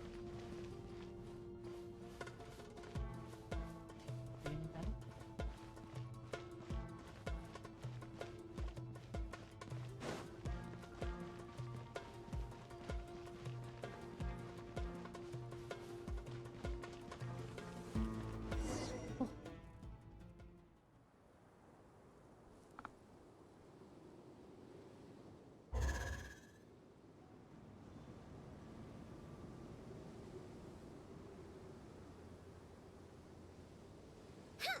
Those Fatui sure made themselves scarce. It's like they were never here. The Fatui? They came to the desert again? Yep. No idea what they're planning this time. They were being very coy about it. How have you been, Jet? Well, since we last met, I've started my own band of mercs. We've actually made quite a name for ourselves. Oh, yeah. On a slightly different note, I have some good news. I finally took care of Masaira. Not much to write home about. It was just another day. Found his hideout. Dragged him out of his cozy little bed. He tried to talk me into seeing his point of view, as usual. But I'm way past that by now. There was nothing he could say to save his life. Mysterious chapter is finally come to a close. Remember to wipe the blood off your hands. What about you guys? Bet you've forgotten all about me and Ben, huh? Of course not! We're super duper best friends! We're really currently events of recent times, Jet. Wow. Sounds like I should make time to visit some other nations too. Anyway, what brings you to Gurabad? Oh, right. I almost forgot. We're here to look for Lilupar. Oh, that bottle? Yeah! We need her power to calm the Jinn and stop the sandstorms. Here's hoping we actually manage to find her, after all the trouble we've been through. Surely with everything's been going on in Gurabad, she must have woken up, right? Only one way to find out. Operate range. So down here. Sandstorm is getting worse. There's seedings.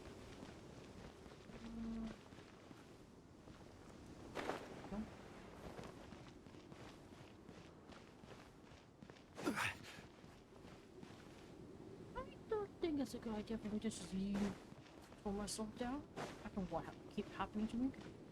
Wall!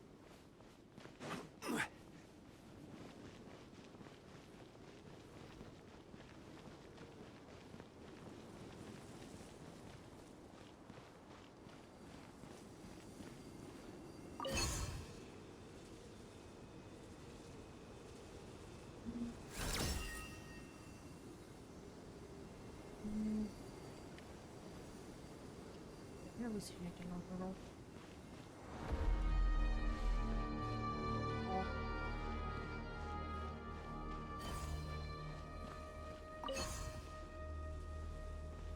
we have to go there?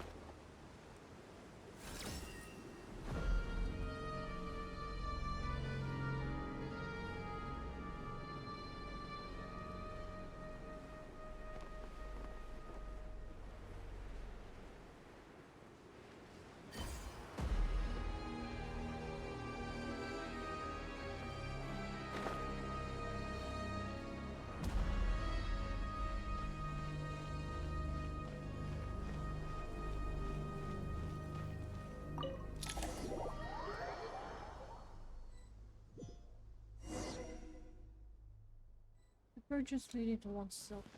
Look for little Paul. Let's see. She should be around here somewhere. Aha! Found her!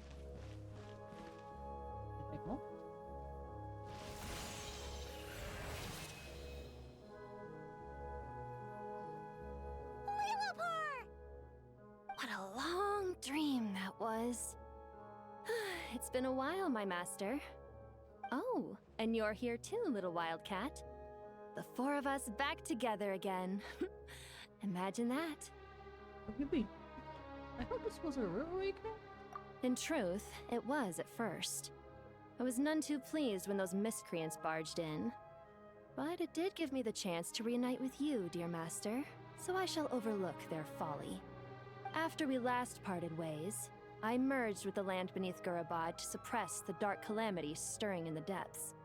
It rekindled the flame of vengeance within the Jinn, depriving Gurabad of any hope of peace.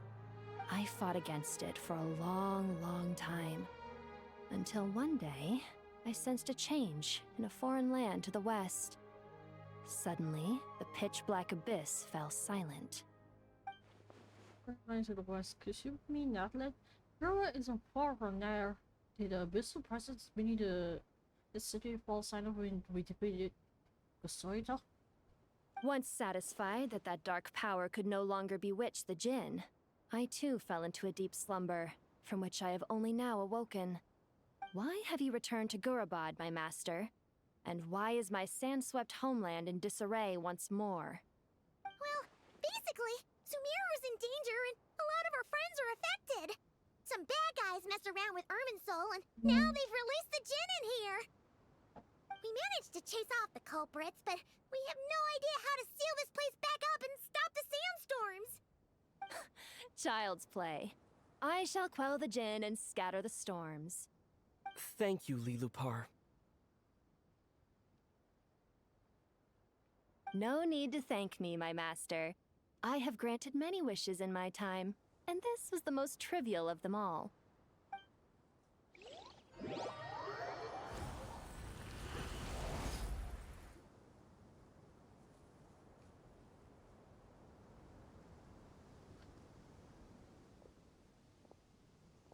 The sandstorm's gone.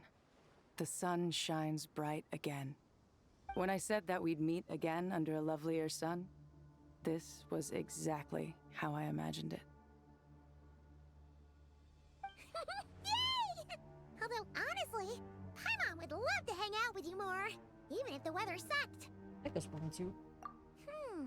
Well, there shouldn't be any more Jinn breaking out, right?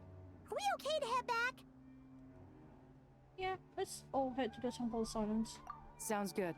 You can introduce us to your other friends. Another adventure begins. Lovely.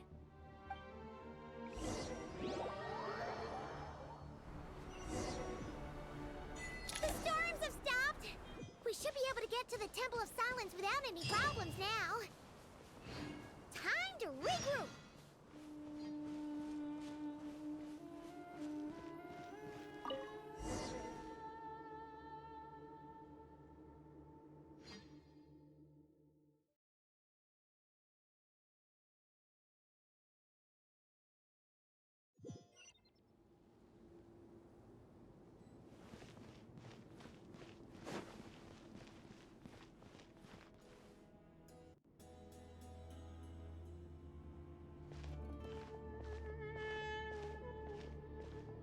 So, this is the Temple of Silence. I've heard the Nagarjanites mention it in passing, but I never imagined it would be this big. It's colossal. I thought the temple moved to the rainforest ages ago. When did they scamper back into the desert? I don't know. This plan sounds a little too risky for my liking. Even in King Deshret's day, this was experimental technology. We have no idea what could happen if we activate it. Well, unless you know of another viable alternative for the Akasha terminal, I'm afraid this is our only option. The plan is sound, and the risks are manageable. However, if we are to proceed, we must act quickly. The scale of this project is enormous.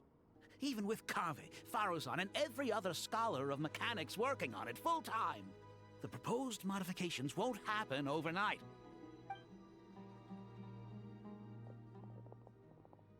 You're back. Everything all right? And who are they? Friends of yours? Pretty much everyone in the Temple of Silence is. This guy's Kaveh, and the one next to him is Al-Haytham. Hello, I'm Jet, and this is Lilupar. Oh, a famous name from the history books. Pleased to meet you. A friend of a friend is a friend of mine, as they say. Who's they? Huh? Do people not say that? Not in the desert. Friends you can trust, but friends of friends? Gotta keep an eye on them. Still, I do trust the Traveler's judgment. I'm sure you're good people. The sandstorms have calmed down. I take it the Gurabad problem is resolved? What did you find? To everyone, what happened in Robot? And after getting all smarmy with us, he trapped us there. Luckily, Jet used the mechanism outside to free us, and then we got Lilupar to put a stop to the chaos. Wow. Thanks for being there to help them.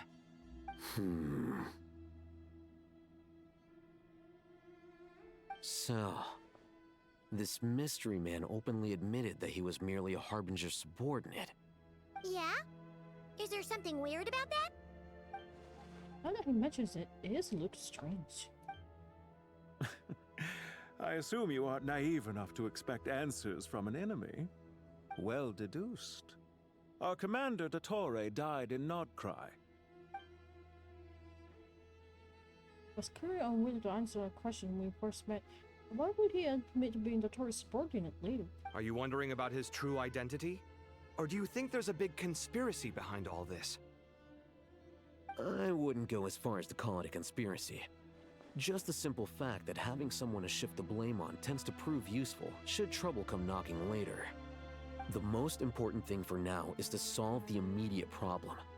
Perhaps that man knew you wouldn't have the resources to investigate his background and so didn't put much effort into disguising himself.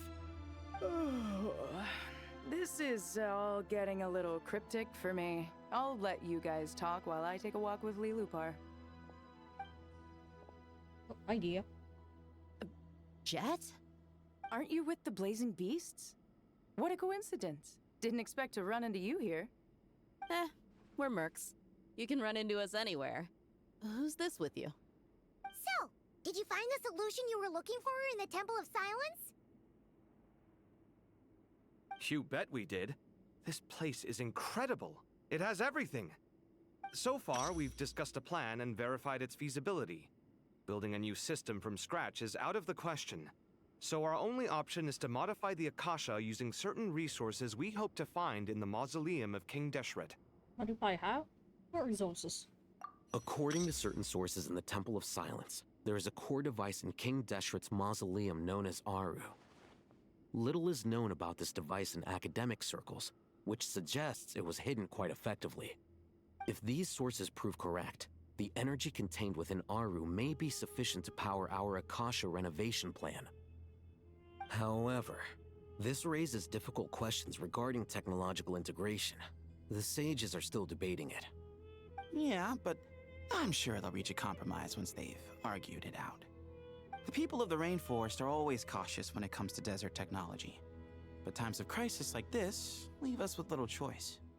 Wait, Paimon has a question. Is this the same Aru we've heard of before? It sealed off, right? Some sort of prison where the Goat King, Ibis King, and Crocodile King are locked up. Well remembered. Yes, that's exactly right. According to our records, Aru was the most brilliant creation King Deshret ever conceived of. Built by divine and mortal artisans working together. It was a miraculous accomplishment, and it lies hidden deep within the king's mausoleum to this day. That being said, what Aru actually does and why it was built, those are deep secrets we are not privy to. Until recently, I wouldn't have been optimistic that the place even exists. The only reason I'm inclined to believe it now is because we heard it from the Ibis King Thoth himself at his temple. The tale of how the 3 retainers of Al-Akhmar were imprisoned in Aru. Paimon totally gets that. When Paimon first heard about it, she thought it sounded pretty unbelievable too. Do you guys still remember that? The Ibis King told us they were trapped in Aru and that they had to answer 3 questions to get out. I think I remember. What causes our rise and fall? What obliterates love and hate? And what determines truth and falsehood? Those were the 3 questions, right? Yeah. Oh, if only Nefer were here. She's dealt with the Ibis King before, so she might know more. Oh, Nefer's a friend we met in Nagcry. Not cry. Funny. She showed up here earlier. Huh? Yeah. Had another lady with her too. Both said they knew you. They contacted the sages, claiming they might be able to offer some assistance. Really? They came here to help out? Yes, really. It was just before you got back. One of them said she's made Nodcry her home. If she's the person you were talking about, then... Looks like betting on Aru was the right choice. See? They're right over there. Nicole and Nefer. Nicole! Nefer! Why, hello! We're here to help.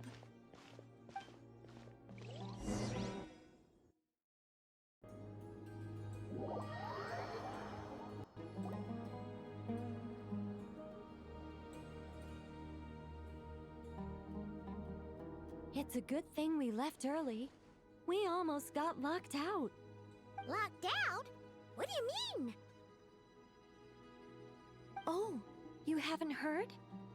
An invisible barrier has appeared around Sumeru's borders, cutting off all travel in and out. No one can leave and no one can enter. Sumeru has become a lonely island. Are the Fatui behind this too? Actually, no. This has nothing to do with them. I suspect it's a defense mechanism within Irminsul itself. Irminsul is the source of Tevat's ley lines, after all, and Sumeru is the nation closest to it. I imagine this function was put in place to seal the entire region off in the event of serious damage, preventing the disaster from spreading to the rest of Tevat. It may have been implemented long ago. But doesn't that mean that the people here won't be able to escape to other nations if the anomaly keeps spreading? Currently, that does appear to be the case, which is precisely why I am here. This is a critical moment for the world, and Sumeru is the eye of the storm. So you brought Nefer here? Paimon's surprised you managed to convince her to come back to Sumeru. Indeed. Even for someone of my wisdom and eloquence, this tested my skills to the limit. And why should it concern me that Sumeru's in trouble? Surely you don't think I still have feelings for that place? Judging by your tone, I suppose you don't. Sounds like you don't know much about my past. And here I thought you knew everything. All I know is that the Ibis King is the source of your power. He was quite a prominent moon envoy once upon a time, so I do know a thing or two about him. As for your past, I have ways to learn the full story if I wish to. But everyone has secrets they'd rather keep to themselves. Wouldn't you say? I'm glad you see it that way, Miss Nicole. I've chosen to call Nodcry home, which is why I did my part in its hour of need. That doesn't mean world savings become a habit with me. I have no particular desire to play hero in Sumeru, thank you. I understand. Human emotions do not appear and disappear without cause. There is always a reason to be found behind both salvation and destruction. Still, if time has taught me anything, it's that human emotions are often complex and in conflict. That's why people change their minds about things all the time. But that's where we angels come in. Our duty, ultimately, is to guide people towards their deepest, truest desires and help bring them to fruition. So I wish to hear about your past, because I do not believe you are motivated by hatred alone. And if we still arrive at different conclusions in the end, that's okay.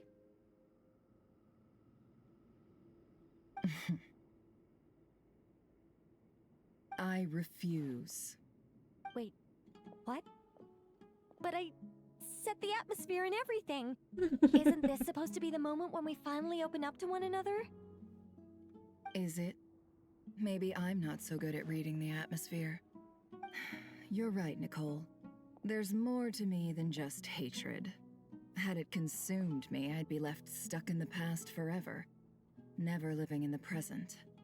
But I don't think that your guidance can change my mind. The all-consuming sands, the bloodshed, both deserved and undeserved. Those old emotions cling to me like a shadow. Do you wish to shake them off? No. I hope to remember them forever. Those emotions and memories shaped me into the person I am today. They'll always be a part of me. In that case, would you like to hear my perspective, at least? Sure. It's not every day you get to hear an angel's opinion. A long, long time ago, when the angels still walked freely upon the earth, I found life tedious. Monotonous work, lukewarm relationships. Things weren't nearly as interesting as they are now. And yet, since the angel's demise, I have found myself missing those days on more than one occasion. Human emotions are often attached to a person, a place, or an object. When those things are gone, the memories quickly fade, and the emotions slip away along with them. If Sumeru were destroyed, both rainforest and desert would be no more. With the object of your hatred wiped from existence, it would not take long for the memories buried deep in your heart to slowly fade.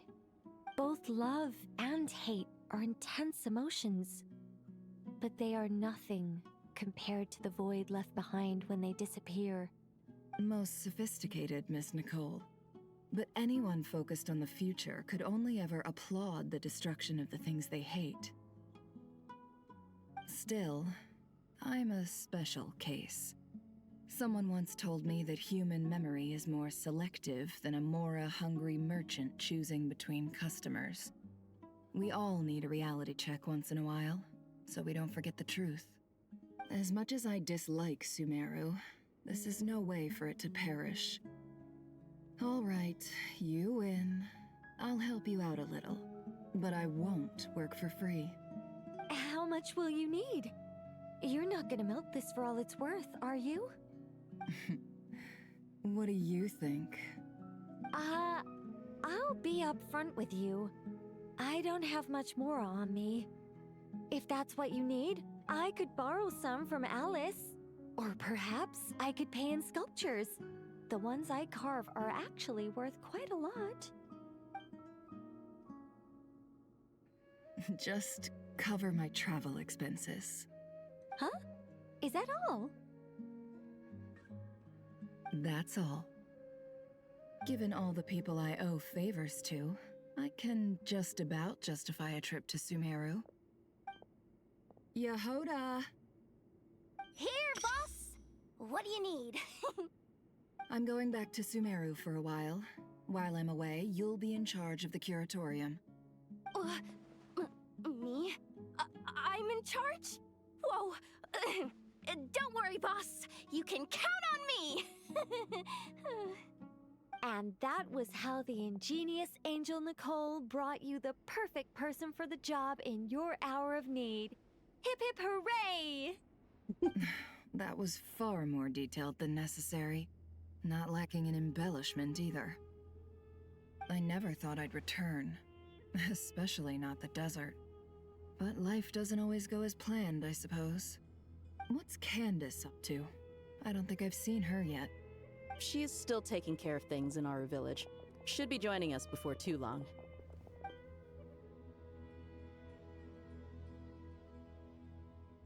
Oh, and sorry. Hope we're not interrupting anything. We have some good news, though. We're planning to go to the mausoleum of King Deshret to look for the legendary Aru, then use it to try and restore the Akasha system. According to records in the Temple of Silence, the mausoleum houses something called Aru's Chute, which can be used to establish connection with Aru.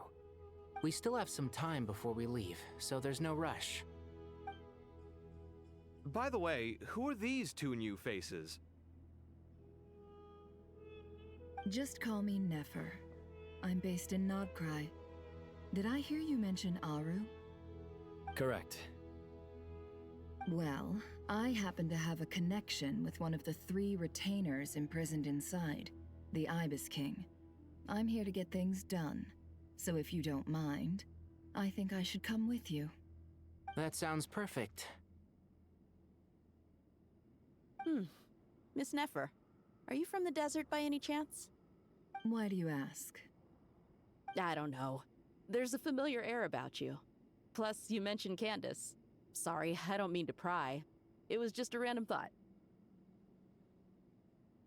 I'm Dia, an Eremite mercenary. My work usually keeps me out in the desert. I'm on good terms with Dory, and she's mentioned you all before. It's nice to finally put faces to the names. However, my associate here is probably less well acquainted with you.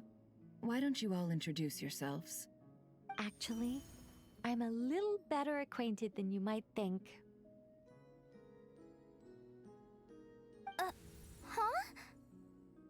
Huh. Are my eyes playing tricks on me? It looked like you spoke without moving your mouth.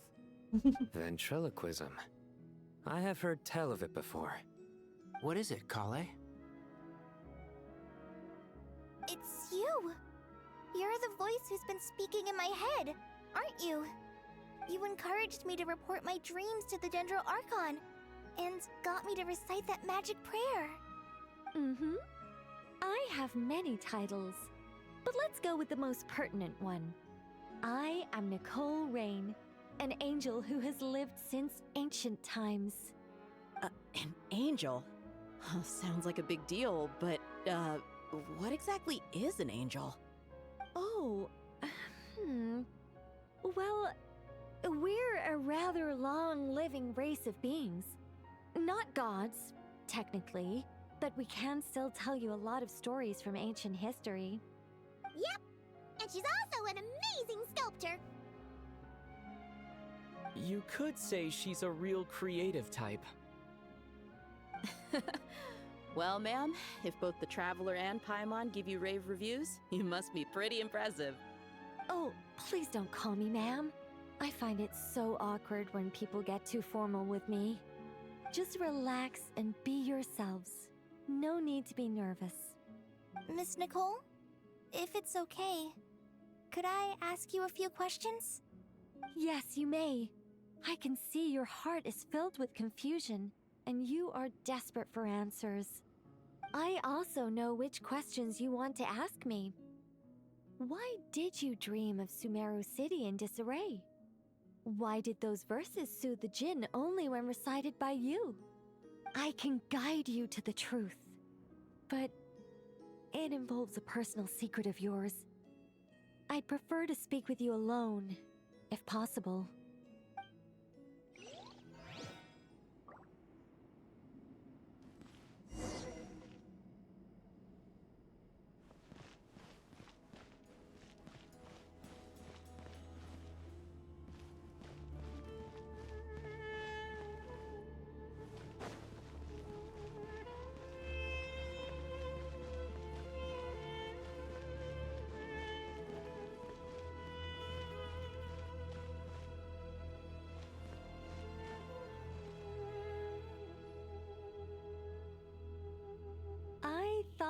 were going to speak alone. This is a lot more people than I was expecting.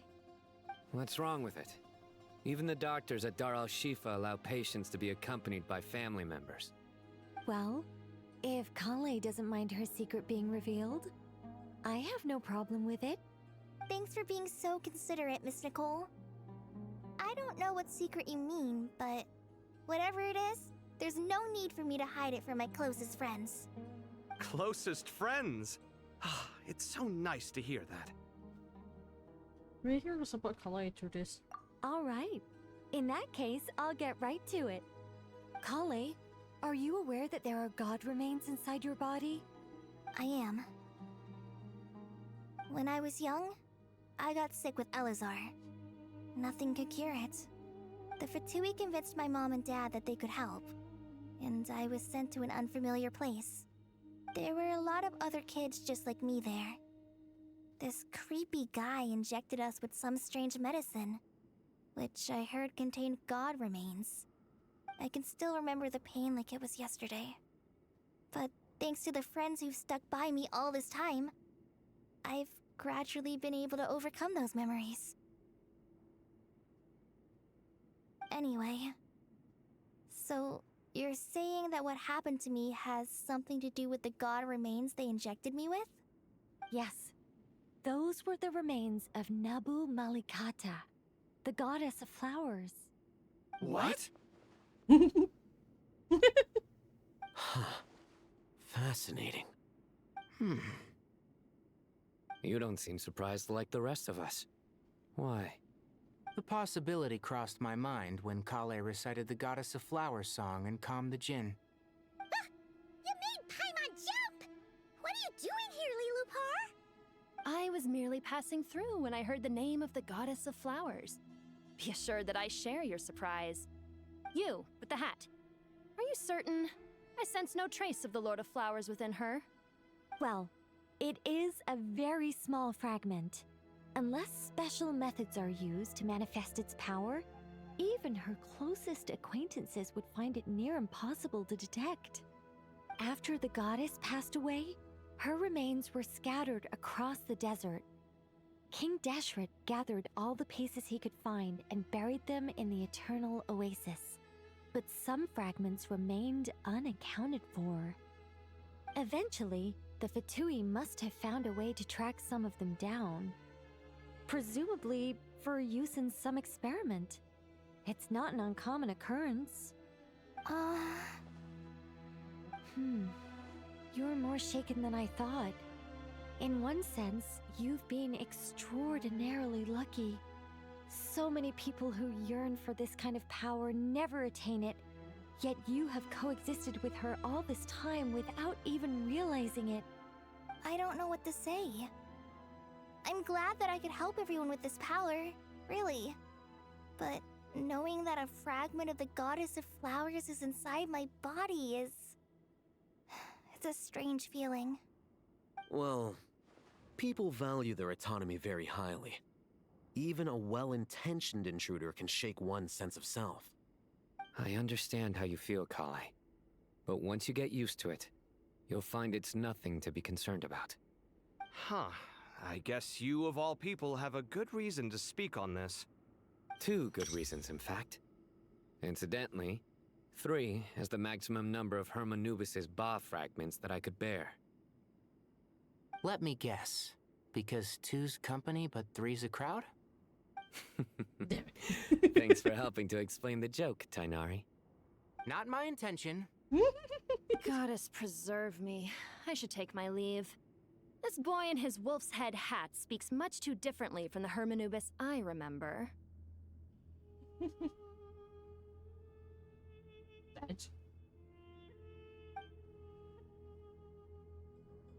Kale, all I'm trying to say is, no matter how many Hermanubis fragments there are within me, you wouldn't think of me as Hermanubis. In the same way, you are simply you. Yeah, I know what you mean. So about that dream I had, was it a warning from the Goddess of Flowers? Yes. Just like me, she was an angel created by the primordial humans, born with the instinct to guide living beings. Though her body and soul have perished, her essence retains its natural instincts. Even her smallest remaining fragments would do their utmost to send you that warning. The Mother of Dreams? Lord of Flowers and Oases? She must have had a premonition. That is why she gave that dream to you. We won't let our efforts go to waste. But I still don't understand. Why me? Yes. Why indeed? You weren't the only one injected with God remains, but only in you have her fragments persisted. I suspect it may be because of the firm will you showed in the face of suffering. She was likely assimilated by that will. Of course, this doesn't mean you have to shoulder any extra responsibility. As this young man said, you are who you are, and that will not change. All right, any further questions from the family members of the patient? If not, we should head to the mausoleum of King Deshret. Let's move out. Time to put our plan into action. We all hope it'll work. But will we really be able to open Aru? And even if all 7 pillars of King Deshret agree to let us proceed, the scale of the work to follow is daunting, to say the least. Haven't you handled other big projects before? I mean, the biggest project I've worked on to date is probably the Palace of Alcazarzaray, I guess? But this is orders of magnitude beyond that. It's a total nightmare. Look on the bright side. At least this time you're actually here when Sumeru needs you most. You won't have to come asking me for details after the fact. Mock me all you want. But now that I'm here, things will be resolved far more quickly and smoothly than last time. Kave's self-doubt disappeared in an instant. Like magic. Well, this confidence is most gladdening. Now, go and pack your things. We'll head to the mausoleum as soon as you're ready.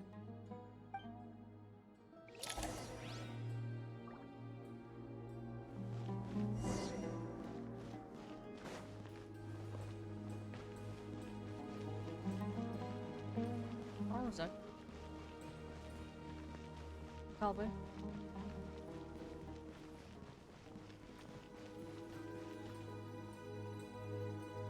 Oh, Miss Nicole. I heard you're a very talented sculptor. Is that true? Oh, I don't know. I wouldn't want to blow my own trumpet. Honestly, even though Kasharawar is best known for its focus on mechanics, plenty of Kasharawar scholars are quite serious about sculpting as a hobby. So if they rate your work, that's enough for us. We just have to take a look. Who's we? Myself and a few other scholars. Kashif, Daneshvar, come take a look. Oh, well, if you insist, I suppose there's no harm in showing you.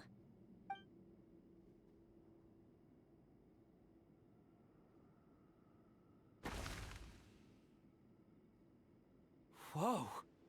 Where did that come from? Look at the level of detail. It's so lifelike. The squirrel descends from the heavens like a champion, and the earth trembles beneath its feet. What do you think? Striking, isn't it? Kaveh? Kaveh, come here for a sec. Oh, and Madame Faruzan, didn't you used to study in our darshan? Come take a look. All right, but hang on a moment. I have to finish reviewing this proposal first. You called? What is it, youngster? This squirrel statue. Isn't it cute? Oh, a squirrel.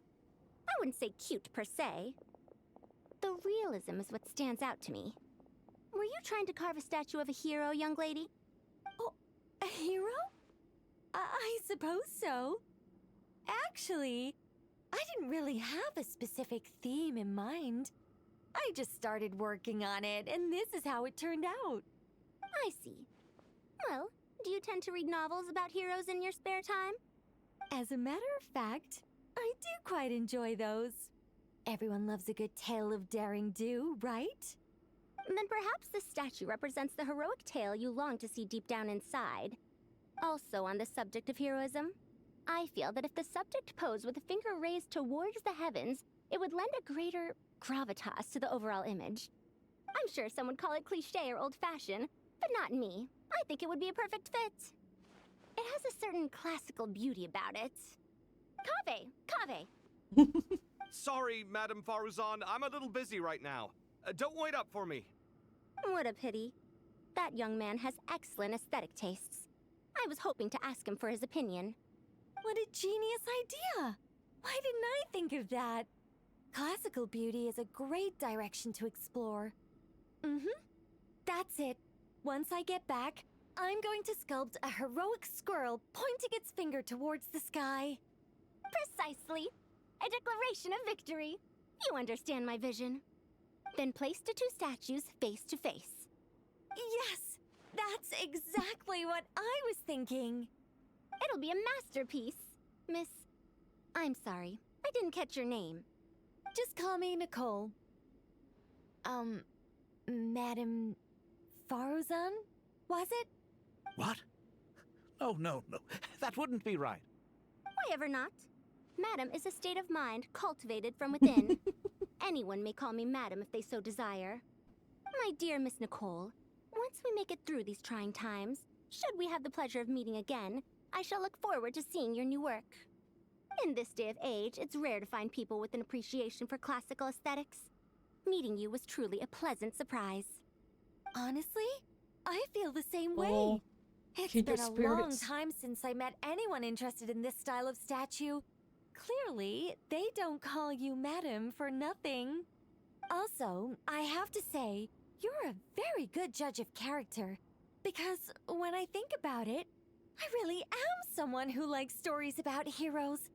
That must be why I've quietly kept watch over generation after generation of them. Sorry, keeping watch over heroes? Oh no. What exactly do you do for a living? Oh, never mind that. Let's not tell Madame Faruzan about Miss Nicole's true identity for now. Somebody's older than her. Good idea. Let's limit the conversation to aesthetics. Okay. You having a headache? Let's not tell Madame Faruzan about Miss Nicole's true identity for now. Good idea. Let's limit the conversation to aesthetics.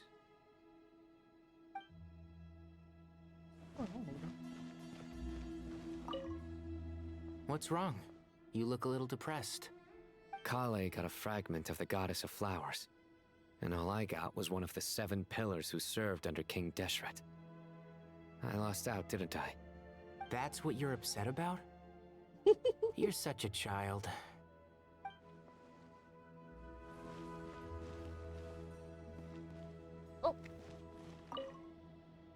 Oh, so many books. More than I could ever read in my life. But I've learned a lot that the textbooks could never teach me. I never realized that people in the distant past thought about some of the same questions we ponder today.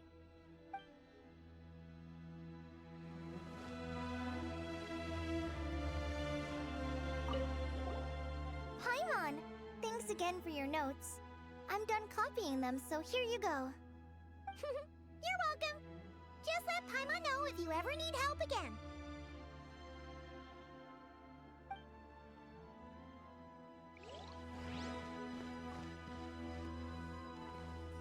He will talk to them. He's too absorbed.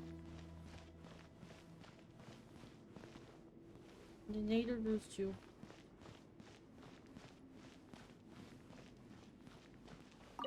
Good to finally meet you in the flesh. It's a little surreal seeing you here after exchanging letters for so long. In my head, the boss of the Curatorium of Secrets didn't look so young. Sounds like you have some history then? Any budding mercenary group needs a steady supply of intel. They, in turn, can prove an exceptional source of the same. The Curatorium of Secrets is happy to cooperate with friends from all over the world. If you're interested, You'd be very welcome to join our network too, Miss Dia. Can't say no to a solid partnership, especially out here in the desert. Having intel can mean the difference between life and death. But cooperation's built on mutual trust, and there isn't much contact between the desert and Nodcry. So I'm guessing you reached out to Jet first, Miss Nefer? What's behind your interest in the desert? Nostalgia? Or is there someone you're looking to take care of? Let's put all our cards on the table first. Things will go more smoothly that way. I like your style, Flame Mane. Actually, I had this same discussion with Jet before we started working together. To be clear, I have no intention of using you for any ulterior motives, and I have no enemies in the desert as things stand now. Were that to change, I wouldn't drag outsiders into a conflict that doesn't concern them. There's no point in doing certain things if you don't do them yourself. Wouldn't you agree? Well said. Taking responsibility for one's own affairs is the way of the desert folk. Huh. It's like you're one of us. You sure that's a compliment? Absolutely. I'll take it. Perhaps we can discuss our cooperation in more detail now? Sure. I love working with no-nonsense people. And you certainly fit that description. I look forward to a fruitful partnership. As do I, my friends.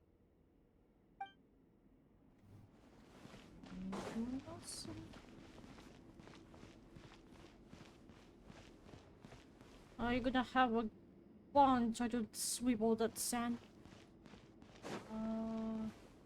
Yeah. If there's anything else. Yeah. Actually, been good. Good.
Alright, I'm back.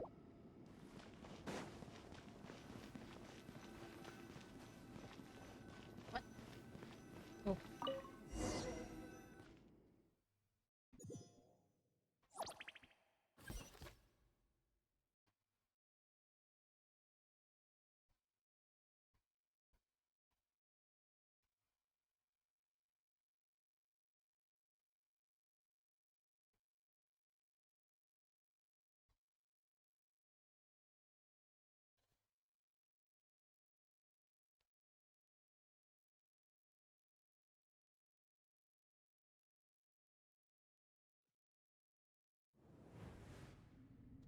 I hope everyone's ready.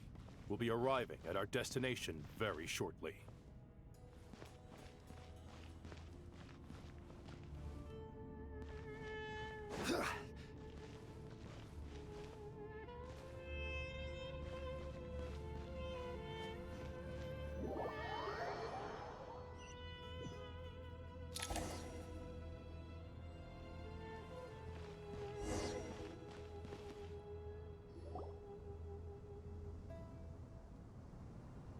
Why, we've not seen so many visitors ever, really.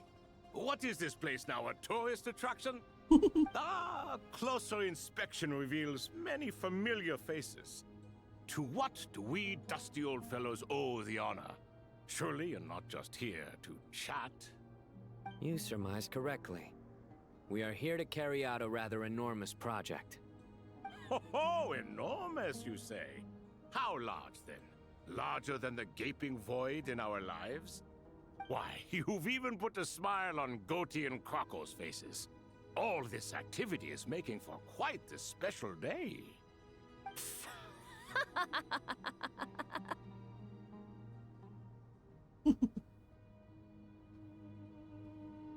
I know that laugh. Lilipar? What on earth are you doing here? Oh, this is hilarious. Turns out good things really do come to those who wait. As long as you stay alive long enough. When did you three get locked up in here? And still you act all high and mighty, putting on a show for the younglings. Truly hysterical. Why, you... Yes, I know. No need to shout. You're right, Lilipar. Goatee, Crocco, and I all have the same problem. But didn't King Deshret seal you away? How did you break free, and how did you get in here? Who knows? Perhaps you can ask my master one day, should you ever get the chance. Behold, the executioners of old. Some have turned into fragments residing in human bodies, and others are imprisoned eternally, leaving not a single shard behind. It's almost tragic, watching lowly prisoners like you act all self-important. Curiosity gnaws at you, doesn't it? Your interest in the outside world threatens to burst you at the seams. I'm starting to take a liking to this magic bottle lady. Time is of the essence. Let's get down to business. We come to you, O three ancient lords, to request your assistance on behalf of the Academia. If we can help you regain your freedom, then please consider lending us your aid. As for precisely what we need your help with, it's a long story. So, to demonstrate our sincerity, we are prepared to first resolve the problems that plague the three of you. All right, stop arguing, Crocco. And Goatee, don't you start. What's the harm in letting her speak? It's not worth getting so angry about. Forget about her. The three questions are the crucial thing here. But do you really have a way to answer them? You once answered the final question, Nefer, but the seal did not open. Unless, with the passage of time, you have found a new answer? You could say so. When you first asked me what determines truth and falsehood, my answer was a liar's soul. Liars are the best at seeing through the falsehoods of the world. But if you want them to tell you the truth, you have to reach their soul. I think that makes sense. I found it quite compelling myself, and I told Nefer so. Unfortunately, it brought us no closer to liberation. Well, that's simply because it was my answer. not the one King Deshret was looking for. Can you guess which answer Al-Ahmar wanted then? Time. And that's not only the answer to the final question, it's the answer to all three of them. All things wax and wane with the passage of time. Love and hate eventually fade into nothing. Current affairs are always fraught with conflict and controversy. Only time can distinguish between right and wrong. You once described King Deshret as a proud man. I'd say that the prouder someone is, the more inclined they are to believe that only time is qualified to be their judge. Time. Well. Indeed. Perhaps in building Aru, our king was in fact attempting to reverse time, to bring love and hate, right and wrong, the rise and fall of all things back to their point of origin.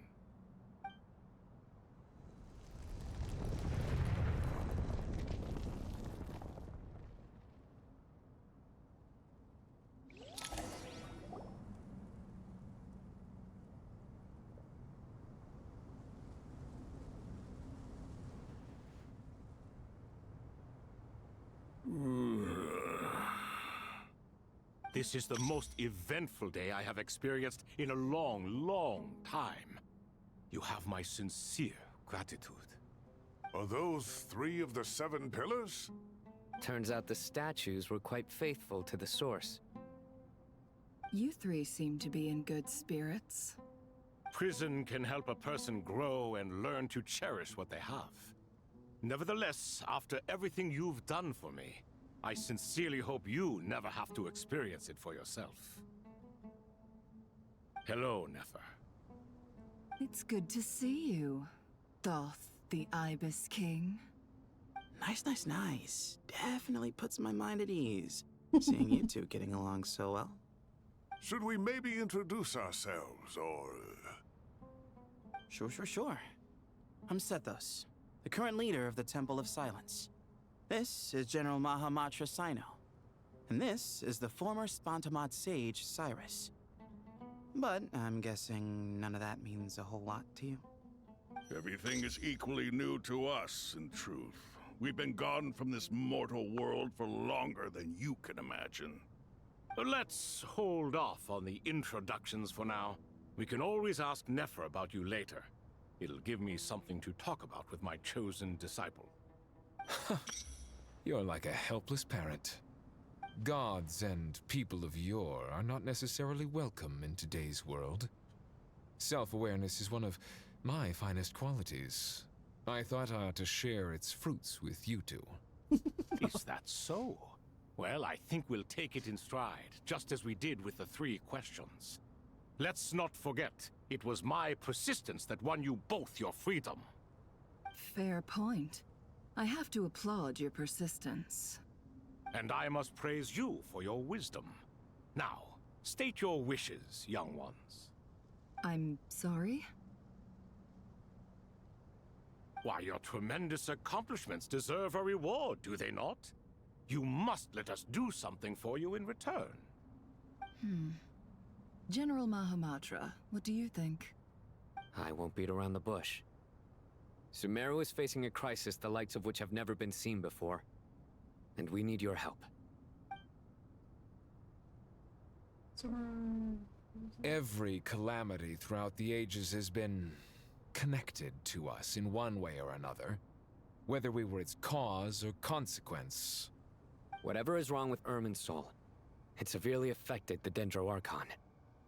She fell into a coma and is currently receiving treatment from the Dendro Dragon. The Dendro Dragon? I'm sorry, the Dendro Dragon is helping to heal the Dendro Archon? Not a pep, surely. Not vicious, cruel, a pep who possesses no virtues aside from her basic instincts. Ah, good heavens. I shudder to think what could have caused Lesser Lord Kusanali to suffer such a plight. Still, why would the Dendro Dragon lend you her aid? She has always held nothing but contempt for the Archons. I suppose she and Kusanali must have some History? You can help us make history too. A smooth talker. Well said, lad. Currently, no one can connect to Irminsul. We hope that by opening up Aru and making some modifications to it, we can use its technology to our advantage. Unfortunately, Aru is an imperfect creation. King Deshret never managed to realize his full vision before his death. Much remains to be done if it is to be pitted against Irminsul itself. Besides, I hear your reasons, but to give Aru up over such would be... The archaeological records clearly indicate that although Aru's construction took a long time, it was not beyond human means to achieve. Modern technology should solve the efficiency issues. We have no choice but to go all in on this. This is by no means a threat. But the only reason we helped you escape from Aru was to gain the necessary leverage to negotiate with you. You asked us to state our wishes, and we have. Each one of us here needs your help, as do all the thousands of people living in Sumeru. They need you, and they need Aru. What do we think, my fellow old fogies? Shall we lend our support or not? Since you ask so nicely, naturally. Naturally what? Are you for or against? I simply mean we shall do what comes naturally. You claim that you wish to open Aru. Know you then that the golden slumber created by King Deshret is preserved within? We do. We understand the risks involved. In all likelihood, the mortal world will never again be able to replicate King Deshret's work. Never will there be another chance to come so close to creating a utopia. Knowing this, are you sure of your decision? We are sure. Before people can dream, they must first live. If your minds are made up, very well. We shall summon our erstwhile colleagues to discuss this further. Saint Shezepank, Saint Bennu, once you surrendered to silence and were buried with King Deshret. But now, we invoke the right to awaken you with our voices.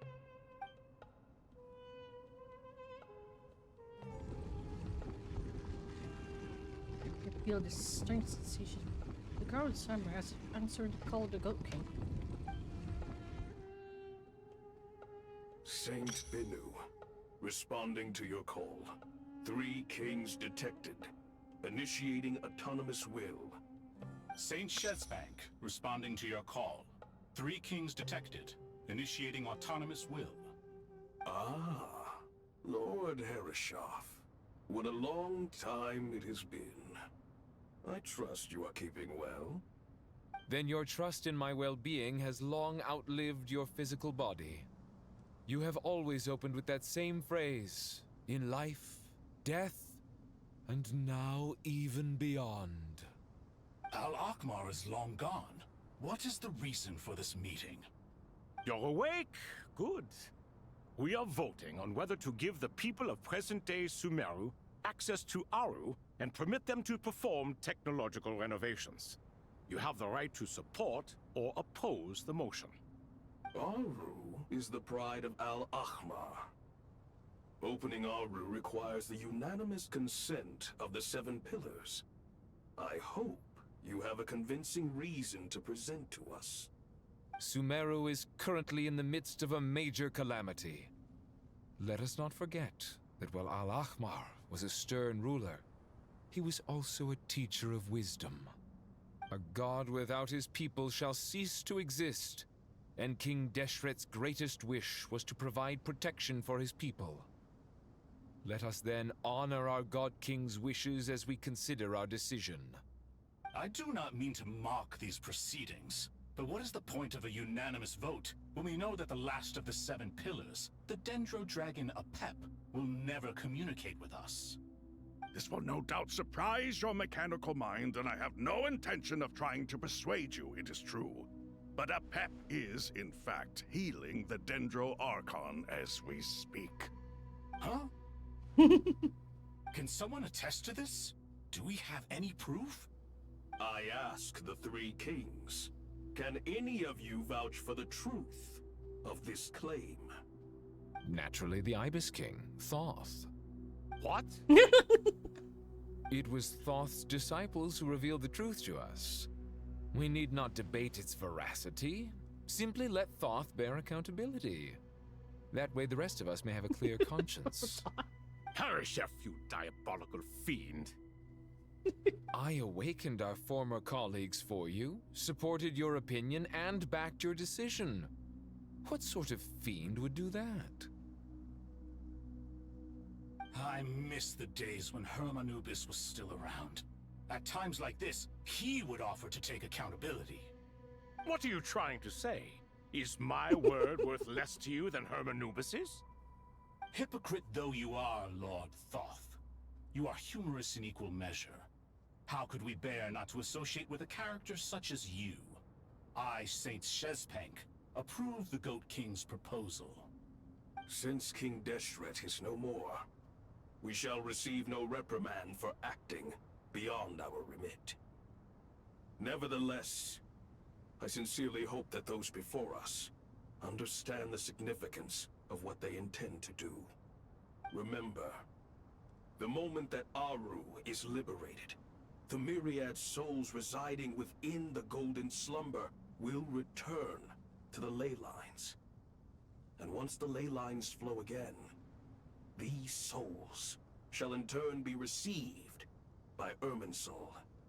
To take this step is to bring the perfect afterlife created by our king to a permanent end.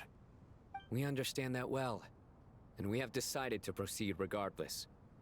Furthermore, the contemporary human perspective would contend that confining souls in this way is no act of benevolence. The deceased have a right to rest in peace. King Deshret's creation is clearly a place of rest and peace. It is just that many do not see it this way. But no matter. Saint Binu approves. Hermanubis' representative and the Dendro Dragon Apep made their choice ahead of time, while the Goat King, Ibis King, and Crocodile King have also granted permission to liberate Aru.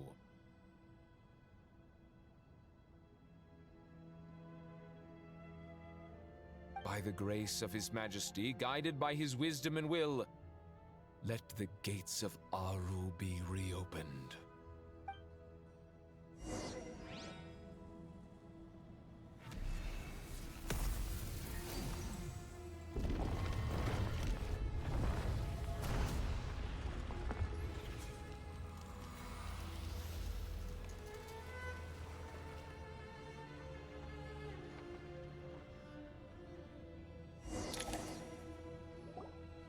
Hey! Look at that! What's this? Are we under attack? No. Wait, it's... This looks like souls. So approachable must remove within the light. The path to our bodies like wind through a veil. Here you are. Through the sands of time. I see you. Father. Father, is it really you? It's Chet's father, Jibriel! That's right! He entered the Golden Slumber, didn't he? I smell blood and sand on you. You've grown. Strong as a wild beast, and without shedding a tear. You have to leave, don't you? Please, just answer me this. What should I do for you? This meeting is a blessing from the gods. My soul, once imprisoned along with that of Semail, is finally free. I am truly grateful for the chance to see you again. That the dead should meet the living is itself a miracle. One brief, precious moment is enough. Enough to set my heart at ease.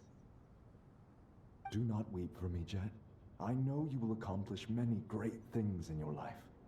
You will go further and climb higher than I ever did.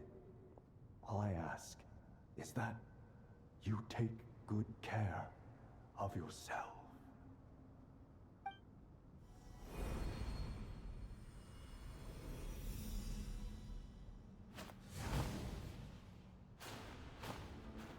Father! Father! Father. Hey, Jet. Do you want something to eat? Maybe it'll help you feel better. I'm fine. Thanks, Paimon. It was just a little sudden. The chance to see my father again meant the world to me. He was trapped in the golden slumber for our sake. And now, after all this time, he can finally rest in peace. I'm glad. It's a huge relief. You've grown strong, Jet. More than enough to fend for yourself. Yeah. I'll leave the past in my memory where it belongs. My family, the good times and the bad. Goodbye, Father.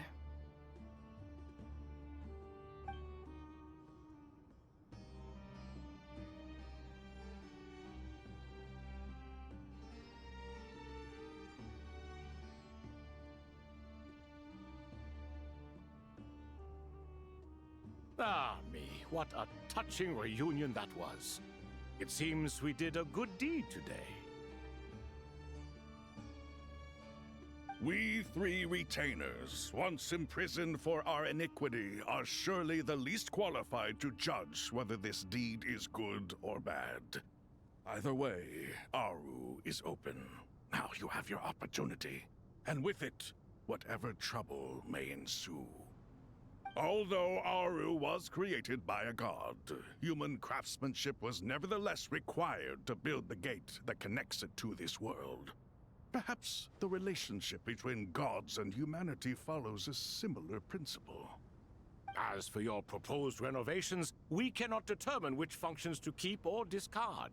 Proceed as you see fit, but please entrust the task to your most accomplished scholars, or Bennu will be most displeased. It matters not. The Ibis King shall be accountable if any problems arise. Ibis, you chose to take on disciples, and so it follows that you must accept the risks of associating with humans. If I'd known you'd be like this, I would have locked all of you away in Aru, never to leave again for all eternity. All of us? What does this have to do with me? Vilify me no further. Scholars, since you have liberated Aru, allow me to present you with a gift. Using Aru's power, we shall install a defense mechanism at our king's mausoleum. You must be guarded even against Irminsul itself. This shall afford you some convenience. Unseen and unheard. From this moment forth, none may by sight or hearing perceive anything said or done within the mausoleum. Amazing. And all this is achieved just with the power of Aru? With technology from the heavens, the possibilities are endless. Just because King Deshret did not use it for this purpose, does not mean that it cannot be done. So, marvel away. This is the reward you have earned. All right. Well, that resolves the issue of confidentiality. What about the technical side? Do we have the manpower? Why, yes. I've already contacted them. They'll be here soon.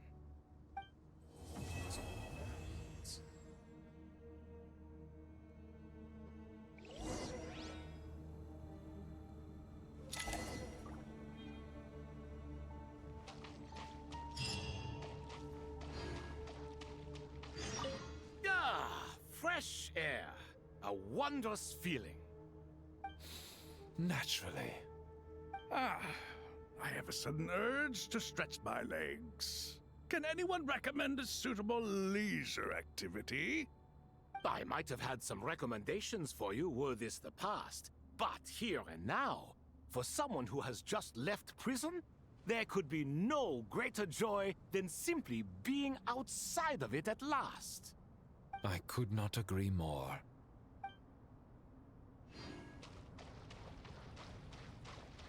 As I thought, the so-called 7 pillars of King Deshret are as underwhelming as ever. What do you mean? Not a fan of the boys' club? As men, as individuals, and even as gods, they are entirely undeserving of my attention. Al-Ahmar once commanded me to select a king from among the people, so naturally my eyes will open only for one who is worthy. Ugh.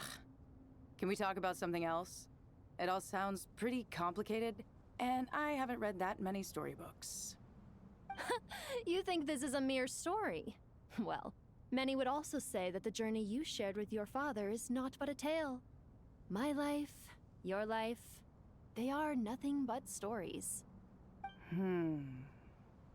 Little girl, it appears that you really have grown. In the past, you would have flown into a blind rage at my words, but now you are unperturbed. Oh, it's nothing. I just feel like you're right. Getting all pissed at someone for telling the truth is pointless. It only makes me look petty. This alone is proof enough of your growth. You're doing well, my dear girl. You're becoming ever stronger. Strong enough to defend the people and things you hold dear. You think so? I hope you're right.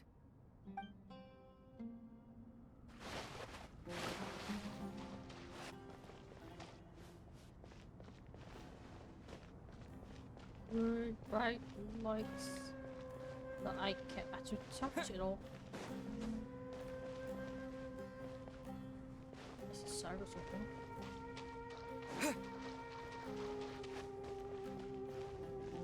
What's that prize student of yours up to? What do you think?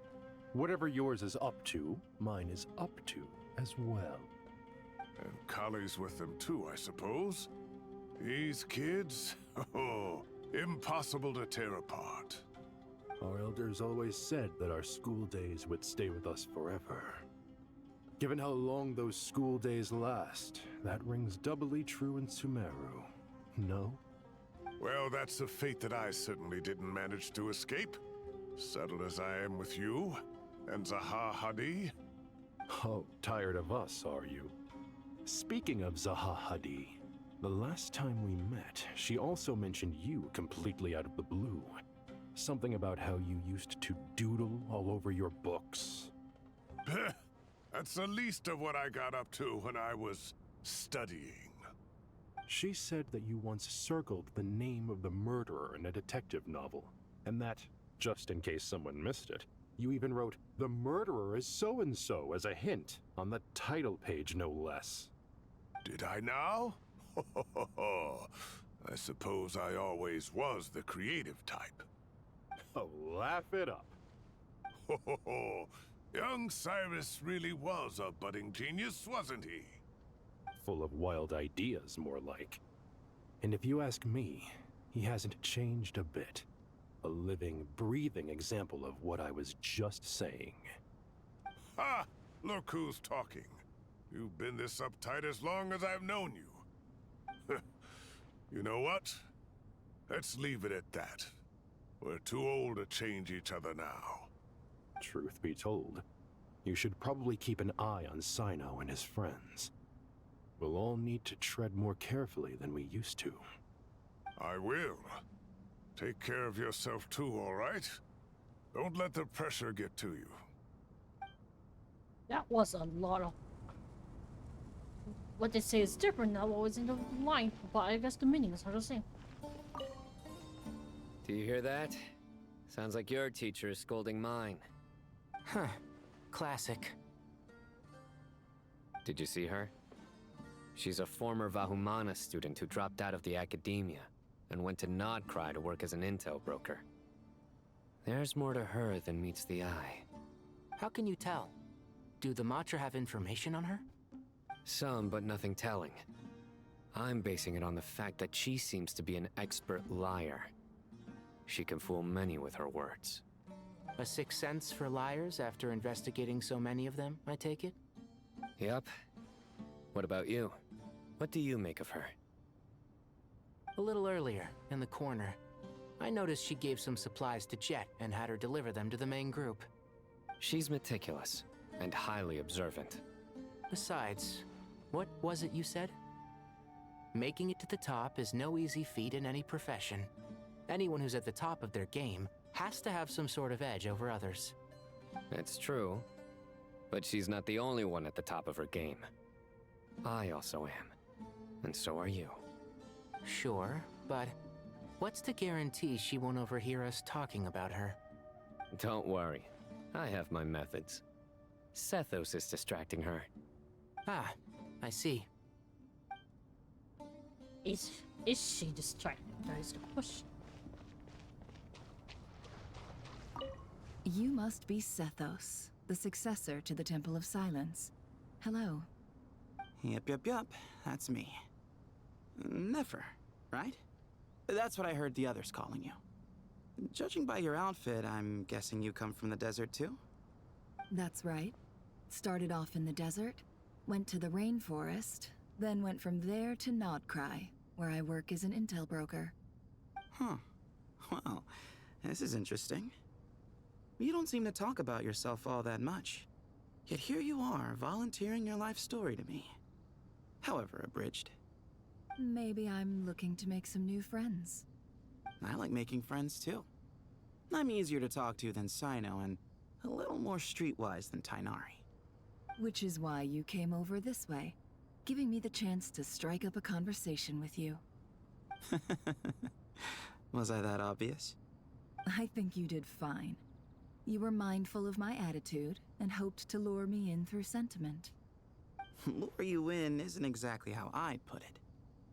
I see it more as an invitation. An invitation to what? To put down your luggage. Lay down your burdens. To return to your homeland. And be truly welcome in the place you once felt so estranged from. You're a more interesting heir to Bamun than I was expecting.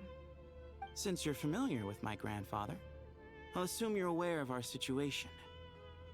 I'd like to make friends with you. And I think you'd be a great asset to us. Not to mention the power you and I both hold. Originally belonged to the same organization. Aha. There we go. Now we're getting somewhere.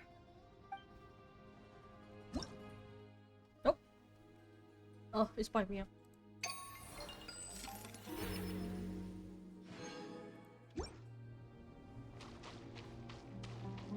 Actually, that reminds me real quick. Oh, where is it? Disconnect this real quick. What is it? Advertising. Nope. Shopping. Where is it?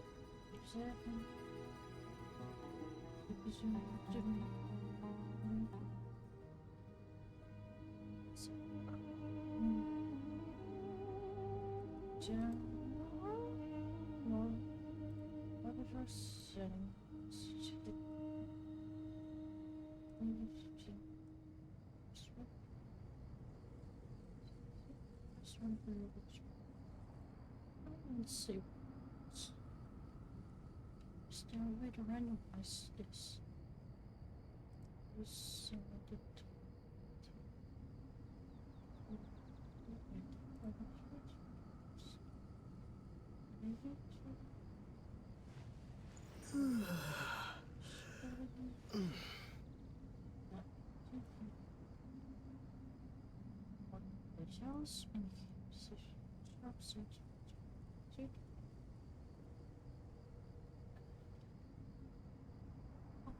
What's that button again?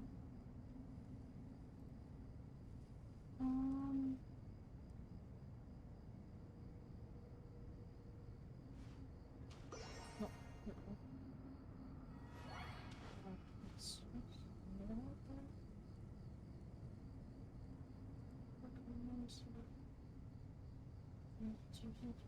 Skill button. So okay, so that one. Let's try some. Well, maybe says. So.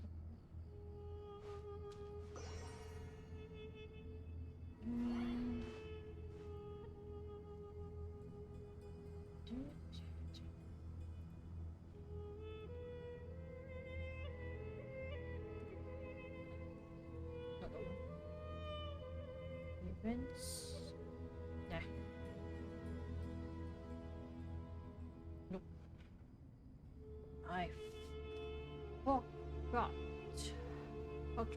saboteur say this one. Hmm.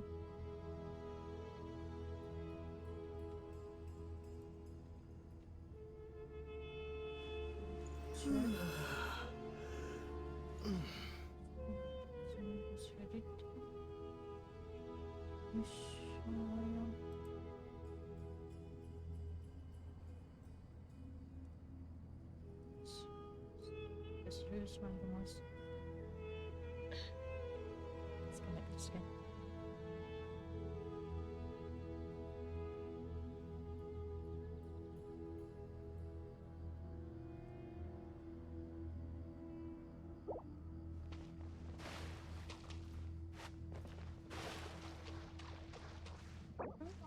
That close to the target zone.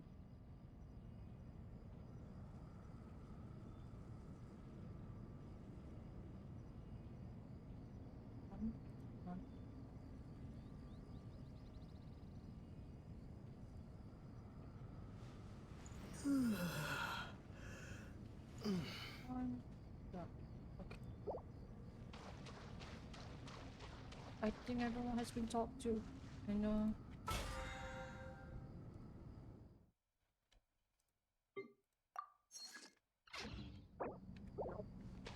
menu again.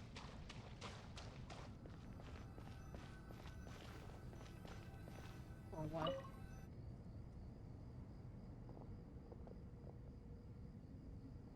You must be the ones tasked by the Academia with renovating Aru? That's right. Good afternoon. I'm Kaveh, and these two are Termezi and Naisaburi.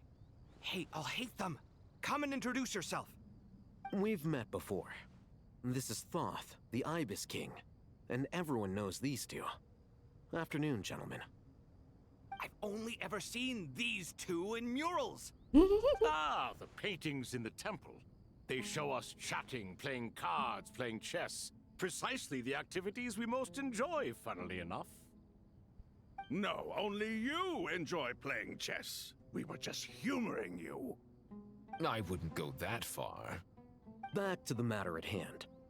A preliminary assessment by the Academia indicates that this project requires expertise in various disciplines, including the deciphering of ancient texts, mechanical engineering, the restoration of ancient ruins, and elemental theory. The most capable minds in their respective fields are here before you. If there are no objections, we'd like to begin our work. The artisans who built Aru for Al-Ahmar gave their very lives to create this splendid work. Follow their example by giving your utmost devotion to this project. I didn't know that. We'll do our best, of course, but we certainly won't be sacrificing our lives. Such brazen words. Humans these days are a far cry from their ancestors. What little respect you show for King Deshret. No, that's not what he meant. Please, don't mind him. He shares your sentiments, just not your, penchant for hyperbole. Assuming that's what you were going for? I just think it's important to manage expectations. Forgive my lack of courtesy, but we simply can't sacrifice our lives to the gods on completion of the project like people in the legends of old. Here's a first draft of the project proposal for your perusal. Please let us know if you have any requests. Normally, I'd have made it look a lot more visually appealing, but we were really pressed for time on this occasion. I hope you'll forgive me if it's a little rough around the edges. Naturally. If my fellow ministers deem this meager display of respect sufficient, I suppose I can consider agreeing to their proposal. Why are you so preoccupied with the ostentatious displays of respect to Al-Ahmar? We should be trying to make things easy for them. You never know. We might have to rely on these young people to look after us in our old age. Exactly. This is Aru's mainframe. Be reminded to use it with great caution. We certainly will. Thank you for your assistance. You may attempt to lay out punishment should you so desire, though I'm afraid it would be futile. You and I both know that certain components of Aru can only be operated by humans. King Deshret always believed in humanity. Still, the reason that Aru's modules are designed that way is not so much because he trusted them, but more because he was wary of you. Is that true? No wonder human artisans helped to build Aru then. He actually required human assistance to create his greatest work. Naturally. Have you noticed that the Goat King keeps giving superficial responses? It's like he's just going through the motions and leaving the real debate to his colleagues. He understands the art of perfunctory speech. That's what earned him his position as the Minister of Ministers. It seems the rumors about King Deshret being a poor judge of character are baseless after all. Excuse me for being blunt, but it sounds suspiciously like you're putting yourself on a pedestal and mocking me. You're mistaken. And while there's nothing strictly wrong with making every conversation about yourself, it's not exactly a positive tendency either. You? Whatever. I knew it'd be like this working with you. All right, let me past. I need to look at this console. It's your job to activate it after all. Let's begin. Everyone, please proceed with the external checks and preparations as per the procedures outlined in the engineering plan.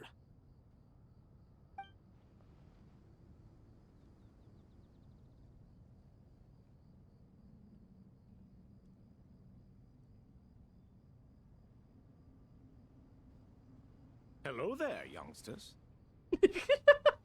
Whoa, the Ibis King came to life. What do you mean, came to life? I've been alive the whole time. You did say we could start our research, right? Are you having second thoughts now?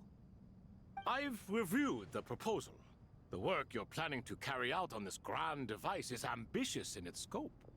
You have ample confidence in your abilities, I take it? I wouldn't say I'm feeling hugely confident, but given how bad things are, I'd rather at least try something than sit around waiting to die. You are the top scholars of your day. I trust you are aware that there are countless links between Aru and the Akasha? Aru and the Akasha? But I thought the Akasha was the Academia's greatest technological accomplishment, created years ago by the Dendro Archon to help her people access knowledge. And you too? Do you not know either? You've read the instruction manual, right? You tell them. An instruction manual? The Akasha has an instruction manual? The Dendro Archon is a kind and thoughtful god indeed. It used to sit on a shelf in the corner at the House of Dana. Not the most popular read. If the manual is to be believed, Aru was in fact the original inspiration for the Akasha system. What? But there are so few records about Aru anywhere. And practically none of these scientific expeditions into the desert had anything to do with it. Ah, but this is something you could not possibly have known. You may have heard many stories about the desert, but what is the most important aspect of history? Consider this a quiz. Anyone from Vahumana present? I'm from Vahumana. It's, well, veracity. Precisely. And a large part of veracity is the chronological order in which events occur. I may as well tell you. In the beginning, Nabu Malikata, the goddess of flowers, descended upon Sumeru. The glory of the heaven was within her. She brought life, oases, and knowledge to this land. Then she created the Jinn, enlightened them, and ordered them to serve her. Two other gods also walked upon this land where wisdom flowed in abundance, and the three met beneath the great green trees. It was the first and greatest alliance. We should speak with reverence of this covenant between the three, which transcended both time and life.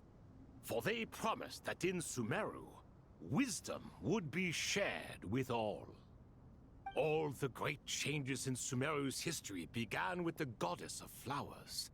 For King Deshret's sake, she pried into the secrets of Celestia, and for this was burned to ashes by the flames of wrath. So grieved was King Deshret by her passing that he lost all interest in state affairs and devoted himself instead to the knowledge that she had brought back. It was after learning of the technology from that floating island in the sky that he first conceived of Aru. And so, the Akasha was inspired by Aru, while the basis for Aru itself came from Celestia's technology. Well, if the two share a common technological origin, then connecting one system to the other is an entirely feasible idea. Unbelievable.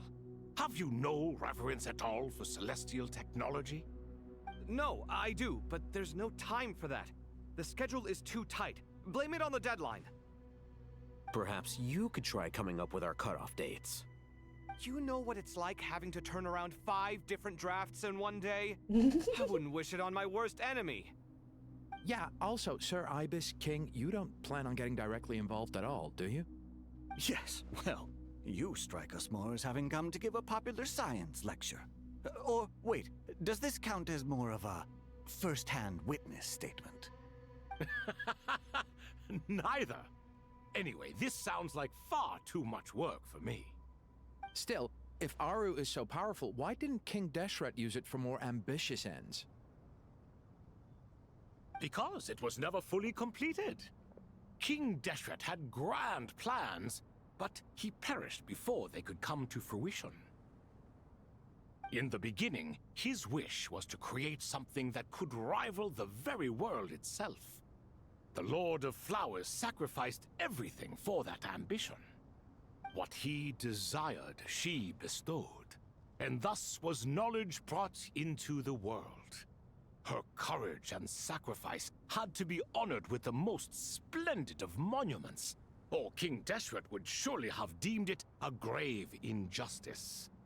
And that monument, built from knowledge and technology, etched with a sacrificial and courageous love, even in its unfinished form, it deserves to be treasured. At that time, King Deshret said the following to the Lord of Dendro. Since we share an eternal covenant, I shall never be your enemy. Hence, the fruit of wisdom from the heavens is not to be devoured. Remember, it is not that I lack the power to become the enemy of wisdom. Yet you and she have taught me much and shown me kindness. For this, I cherish you both. In the end, Aru was only used to store a portion of the souls. It was but a primitive form of the masterwork the king had envisaged. His final hope for Aru was to return to the past, when she yet lived. So the point you're making is, King Deshret was both powerful and ambitious, and he only ceased his imperious ways out of affection for the Goddess of Flowers and the Dendro Archon. You could see this as an act of mercy, but you could also see it as the sentiments that lay between these three gods placing constraints on him. This was, after all, the foundation of the alliance between them. This explains why Aru was both a prison and a monument, and why the answer to the 3 questions was time. You have to be careful who you get involved with, or you invite all manner of misfortune. This is as true for gods as it is for humans. Love is the same. It is both a prison and a monument.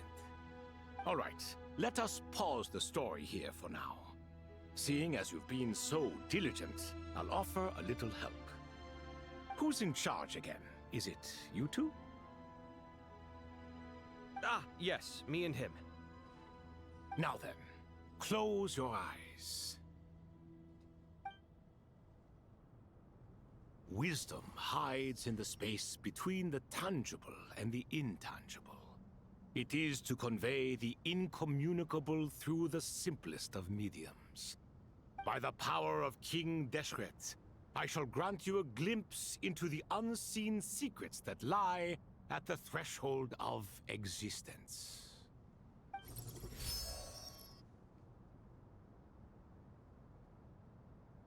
Where did this come from? Is it a new mechanism? It looks more like some form of externalized information. You've rendered it visible? Just as the Akasha allows you to access a greater range of knowledge, the power of our king permits one to perceive ingenuities that do not belong to this world. This is no ordinary mechanism. It reflects the internal structure of Aru. Whether you choose to increase or decrease, keep or discard. Come, use these to achieve the outcome you desire. Looks mechanical to me. Better let me handle it, just in case. But wait, how do I get up there? Turn around. So that's where the elevator is.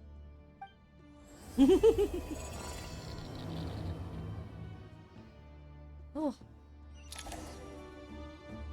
Hearing that clicking noise, I wonder why. Oh. Release. Wait. Oh, door. Right.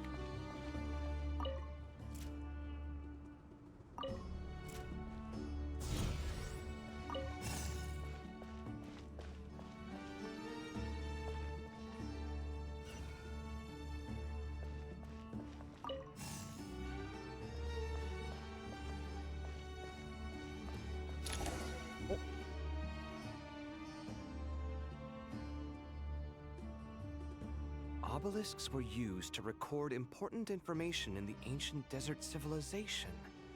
Hey, Alhaitham, there's some writing here I'll need you to decipher. I've sent it to your screen. Do you see it? Got it. It's a little blurry, but I should manage. Take a look and tell me what it says. Oh, and I'll send any other similar text directly to you from now on. Let's start with this one. It's a variant of an older script. Herein lie verses written for the Yellow Sands. Looks like cultural information from the age of King Deshret. If so, I suggest you delete it. Words thrown together merely for fun. I had no idea Aru kept a record of this. Well, as long as you're certain that this is strictly private information, that's fine. It is unimportant. All right, well, I guess I'll start now. Okay. What's this one?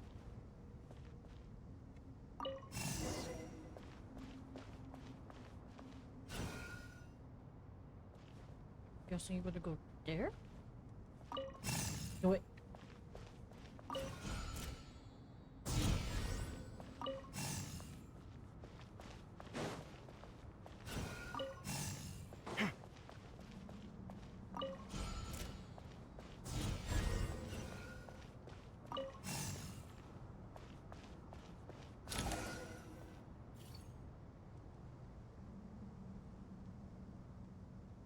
Found some more. Sending them over to you now.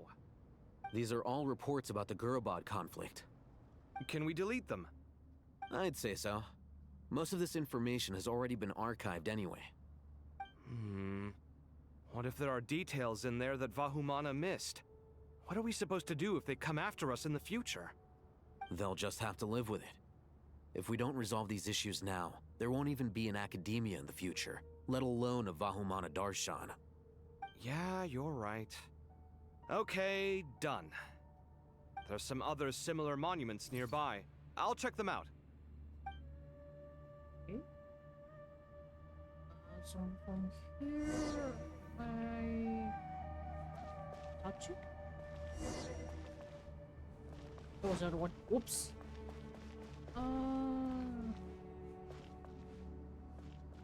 Seems like a.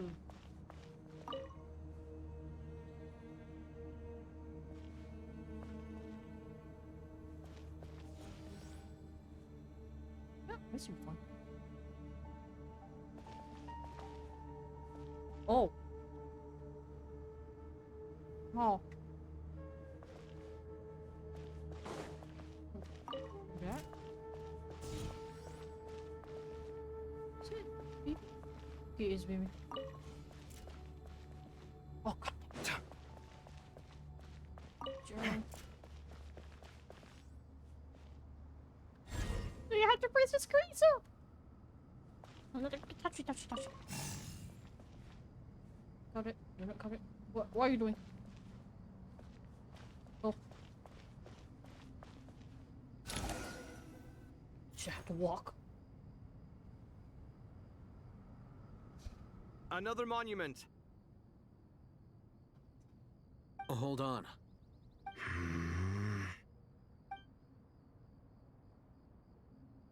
You're still reading it? How long is it? It records the development and governance of the Oasis civilization. Most of it concerns the Jinn, but it also contains records left by the artisans who built Aru. Is it important? Some of it. There was no way for me to read the whole thing in its entirety, so I had to rely on my intuition to pick the parts worth keeping. What about the artisans' records? What do they mention? They're speculations, mostly. For instance, they were wondering how to protect themselves if King Deshret decided to silence them after the construction of Aru was complete. Sounds like pure mythology to me. Surely that kind of thing didn't really happen. The records do emphasize that this was merely their conjecture based on various myths. Still, the artisans did leave details of their plans to survive, including blueprints for their escape route. Even that got recorded? Okay, well, I'll make a copy of this first before I delete it. Is that truly necessary? You won't be needing those. No, the blueprints are important. I want to keep them as a memento.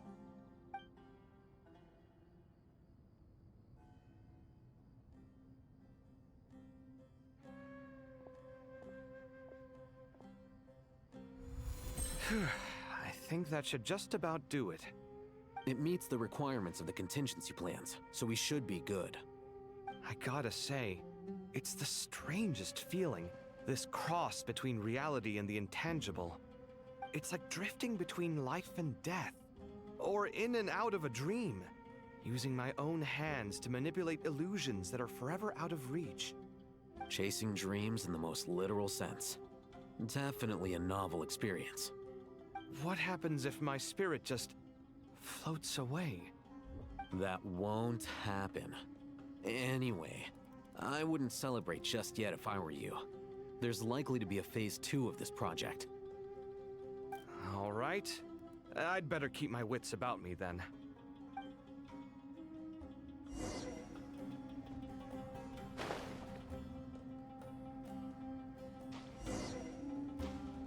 Rest for a while.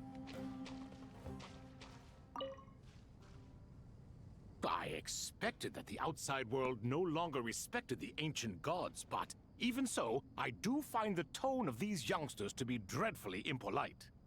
It should hardly come as a surprise to you. I remember you saying the same thing last time. I assumed that was just a one-off. I did not realize it was the norm. Don't you think that young lad's matter-of-fact tone sounds familiar? It bears a rather uncanny resemblance to you, Goatee. Surely a sign that he is a man of rare intelligence. Oh. The rest of them, though, much better. The blonde-haired one, for instance. So sincere. That's the kind of kid I can respect. Oh, really? Well, what about your disciple, Nefer? She's about the furthest from sincerity that a person can get. Ah, and now you hit the crux of the issue. Thoth is spouting lies again. He cares nothing for sincerity. He likes Nefer simply because her personality is just like his. Thus, in giving his approval to Nefer, Thoth is simply validating himself. The rest is but smoke and mirrors. You have some nerve saying that. There really is no helping you two. Shut up, chess rookie. What nonsense is this? How dare you tell me to shut up? How can you engage in such banal chitter-chatter at a time like this? Aru has been opened. The glory and splendor of a bygone age is about to sweep over the earth like a flood. And you're here squabbling like petulant children. All three of you are insufferable. King Deshret was merciful, indeed, giving you a chance to be released from prison. I say, you should have been locked up for good. Ah, but Bennu, look on the bright side. Had they not been released, we would not have been awoken. Oh. You've been here this whole time. You should be scolding them along with me. I miss Hermanubis. It's not a real reunion without him here. And now you're avoiding the topic and talking to yourself. Why King Deshret designed your personality like this, I will never understand. Isn't this simply proof that our king supports my free will? Oh, look at those two rust buckets. Suddenly, you two do not seem so bad after all. Here, here. If being stuck together for thousands of years fosters no friendship, I cannot say what would. Naturally. Yes, people. Oh.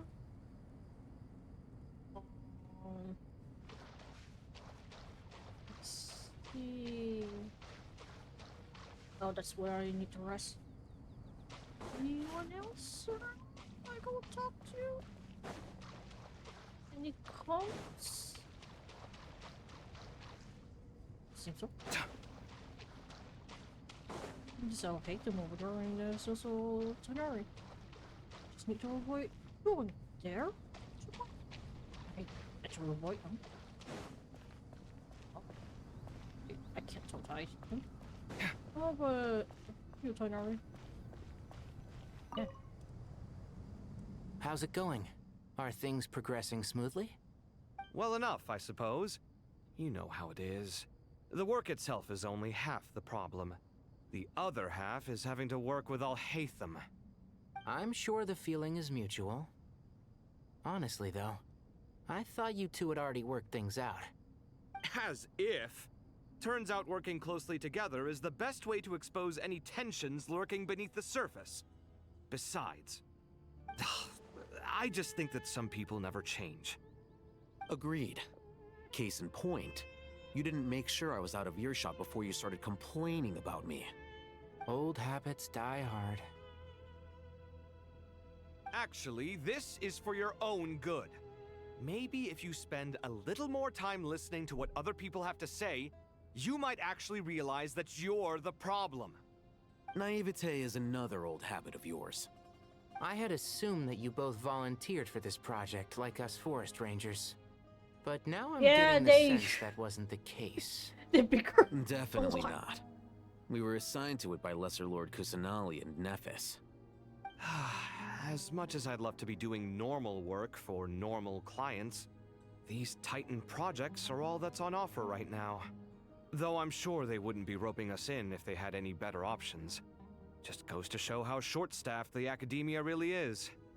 I'm sure you've prepared yourself mentally, but I still feel the need to advise you to lower your expectations.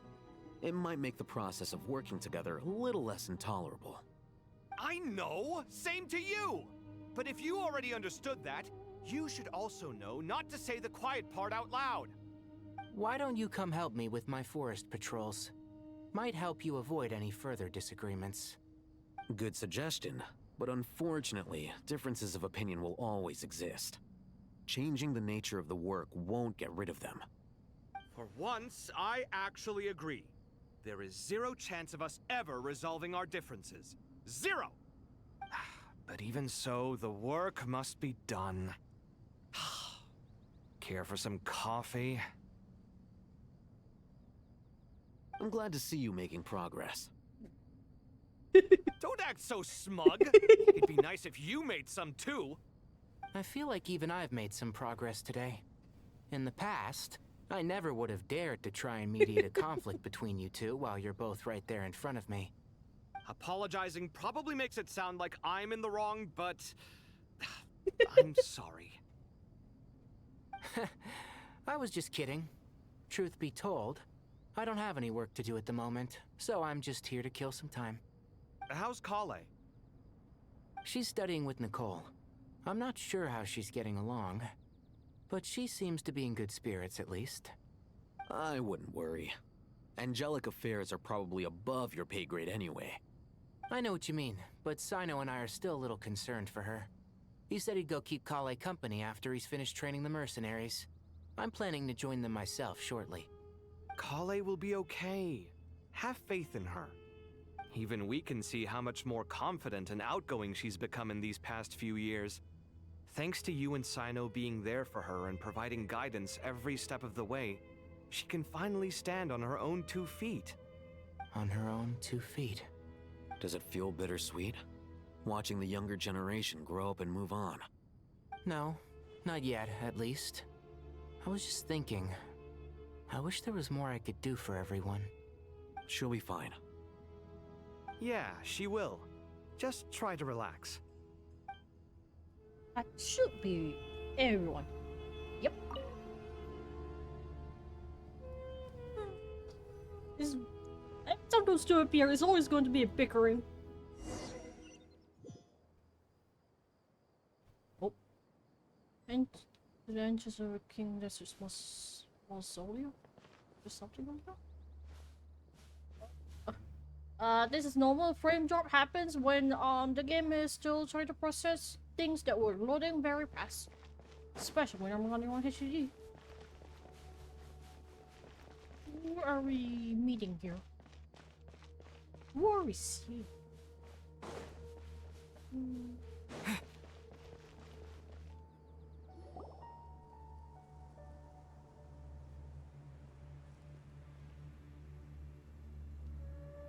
Traveler from afar, do you worry for the fate of Sumeru as well?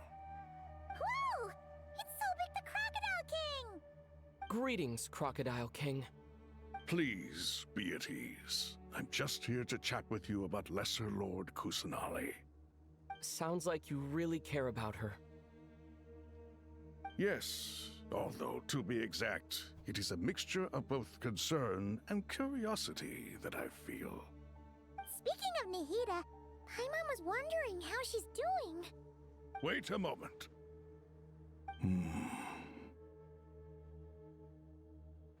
What is it? I tried calling out to a pep, but there was no response. This can only mean that she is focusing all her energy on taking care of Lesser Lord Kusanali. All the gods who served King Deshret seemed super surprised to hear that a pep agreed to help Nahida. Guessing she made a bad impression on you or something. Are you aware of the history between her and our king? I'm aware. I'm not. I'm not. The story begins a long time ago. Al-Ahmar was always a wishful thinker where the Dendro dragon was concerned. Without consulting her, he decided to list her among the 7 pillars and declared his own power to be far superior to hers. That was when our king was at the height of his power. Ibis Goti and I were no match for him, and so we chose to submit and serve as his ministers. But not a pep. No, she never thought much of him. To a pep, Al-Ahmar's pride and sense of superiority were nothing but ignorance and hubris. In fact, they fought numerous times, but usually the battle ended in a draw. In the end, King Deshret coveted the power of Celestia, only to end up corrupted by knowledge. His final act was to trick the dragon into swallowing him whole, leaving her to bear the torment of his sins. The Dendro dragon stands for the glory of a bygone era. She hated Al-Ahmar and what he represented. All the gods, all the power they wielded. And so, her willingness to help the Dendro Archon through this crisis comes as a great surprise indeed.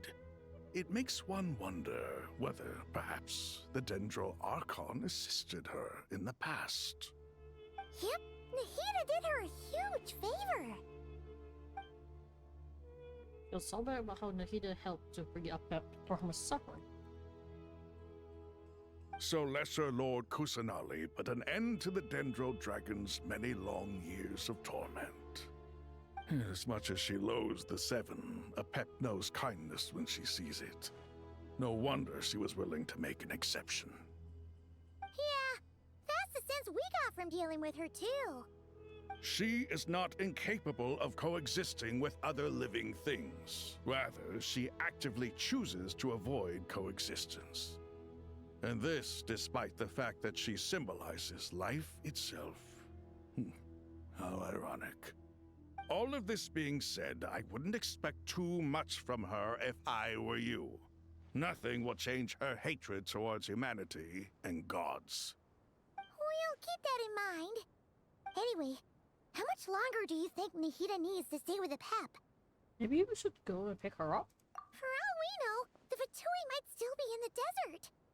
Just to be on the safe side, why don't we grab anyone who isn't busy right now and go look for her? I'm alright, Paimon. Oh. Huh? Was that Nahida's voice? It seems the treatment was effective. Since when do my deeds require your evaluation?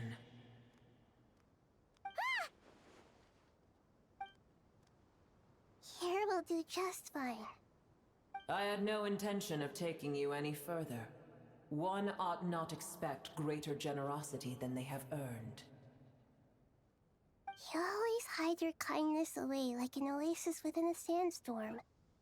Only those who make it through the swirling winds can know just how beautiful that oasis is, and how much hope it brings. You dare appraise my being? No, I'm expressing my gratitude. I want to thank you for sharing your precious life force with me.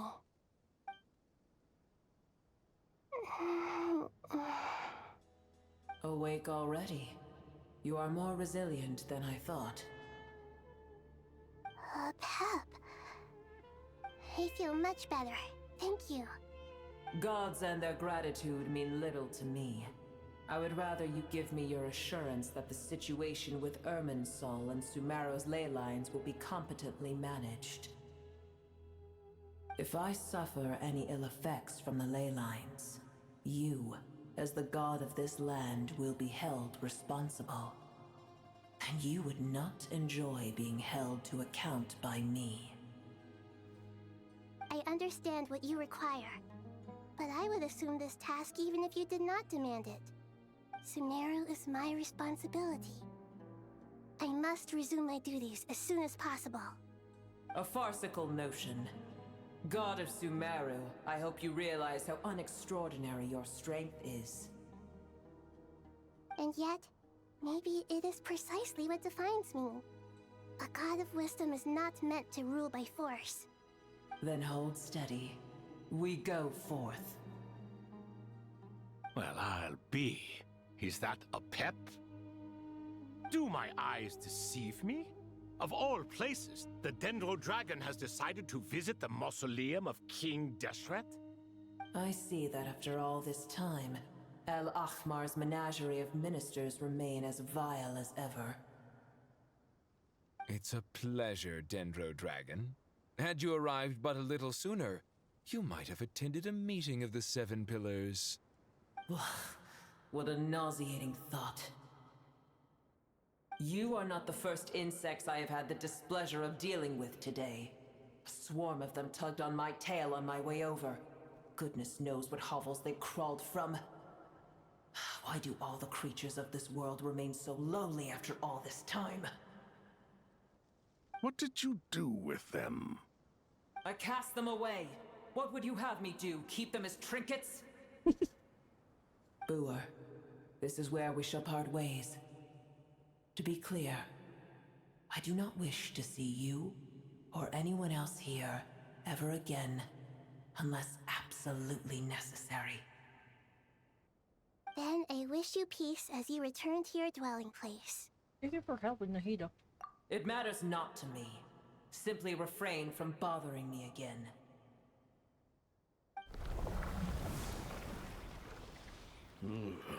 A force to be reckoned with. At times like this, I feel glad that she has no interest in any of this. Hold on, just hold Oh. on, okay? We're almost there. We made it. Huh? Wait, that voice. It's Sarge? Uh-oh, I'm gonna fall.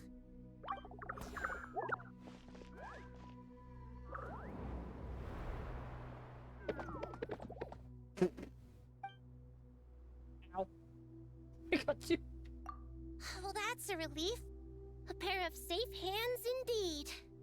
The Dendro Archon's familiars. They are the last thing I expected to see here. Huh? Wait, what are the Aranara doing here? Don't you guys hate the desert? Obviously I was worried about the Dendro Archon. I've been supporting them with my Pari powers the whole way here. Oh, you seem pretty nervous. Is it because there are too many people around? Not just people. It's all these non-human beings, too. It's hard on them. I can't believe you made such a long and dangerous journey just for my sake. I appreciate your support so much. Thank you all. I'll have to ask everyone to wait while I help our new arrival settle in. Once I'm done, I'll gather everyone to discuss our next steps. Traveler, Paimon, shall we find a place for our friends to stay? Sure. Awesome! Let's go! Well, first I have some questions. You're answering Nahida's questions, bringing her up to speed on everything that has happened. Okay, I think that covers everything. Thank you. We can get going now. Before we go anywhere else, toilet. I'll be back.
sake, do in fact follow me. Aw. You know what? Can you just let them scatter that? Let them scare them. Oh,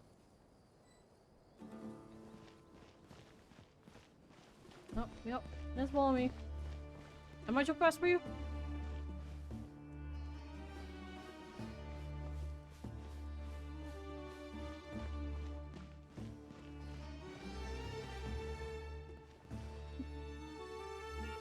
Maybe I'm maybe too fast for them.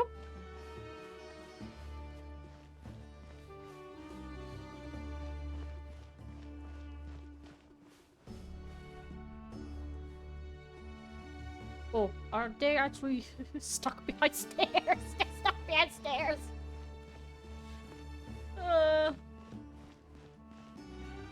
Please don't be stuck behind stairs again. You are stuck behind stairs. Oh, oh, oh. Well.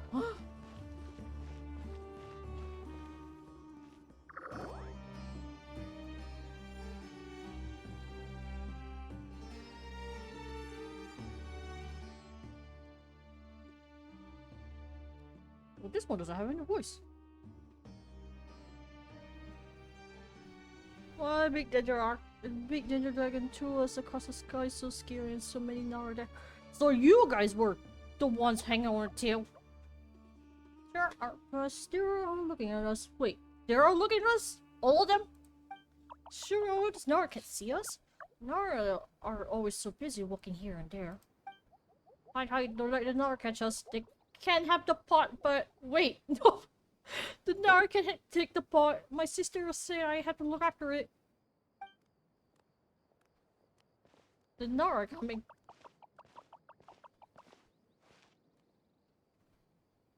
Hello, everyone. It's only us.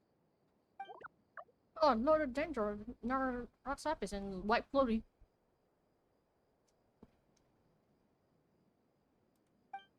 Lord Danger, Nara Roxapis, Paimon. It's been a long while. It must be very tough for you coming all the way out here, especially since you don't like the Voluka. Is everyone back in Vanarana doing well? Araja is a Basara tree. Basara tree is protect Nara. So that means Araja is protecting Vanarana. Don't worry, everyone will stay behind. We'll do their best to protect their home. And we'll all do our part too.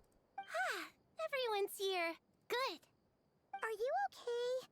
You look like you were about to pass out back there. And you're forgetting who I am. Don't underestimate me. Sorge, the mighty Red Floaty. Red Flo- oh, excuse me! Are you comparing me to Paimon? Well, I already can think it suits you. I suppose everyone is gathered here because of me. As we can see, the situation is critical, and everyone is very busy with their various tasks, so... Need help? Arapas can help. We can all help. Arapas bought a pot to make soup. Very delicious. Oh yeah, he's a cook. All of us are here to help. Arabalika, Aranikan, Arapas, Aradashan, Arita, Arasara, Arasada, and Arasha. Arasaha will all help. I can't thank you enough. Right now, we're focused on restructuring Aru, processing excess information, and helping restore everyone's confidence. I'm sure you'll find it all very straightforward. I can help too! Just let me know where I'm needed. Together. Oh, Danger, Arabalika has something important to tell you. On our Vanarana, we saw some Nara talking in secret. Male Nara up to no good. Up to no good? Yes, 2 Nara sneaking around at Karaberry Bat. That definitely sounds suspicious. Traveler, Paimon, I have other work to attend to here that needs to take priority. Could I trouble you to investigate the situation Arabalika spoke of? No problem. Leave it to us! Thank you. I'm counting on you.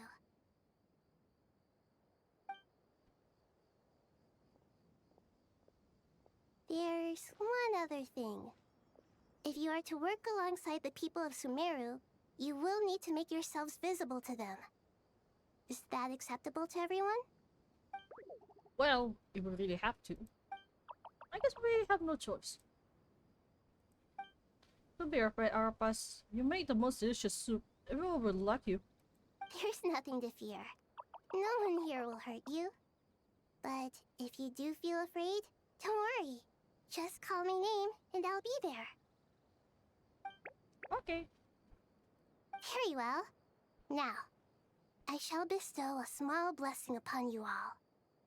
Whenever people see you and interact with you, from the moment their gaze meets yours, they will experience the most beautiful of dreams. He then gently raises her hand. No one knows what she did, but you feel a wonderful presence, like something out of a lovely dream indeed. Sunlight trickling into the branches, glistening like gold leaf, the trees chanting softly in the breeze as the flowing water plays a symphony. Your heart swells up like a balloon as it fills with happiness. There are many things, many terrible things yet to be resolved. But in this moment, all you feel is peace, friendship, and love as you stand side by side with the dozens of other creatures together in the forest. The people around you turn their heads and scan their surroundings. They're here too. Ancient voices speak from the forest, soothing everyone's hearts. Do not fear, do not be afraid. Do not be overcome by the storm. Do not fear. We will face it together. This too shall pass.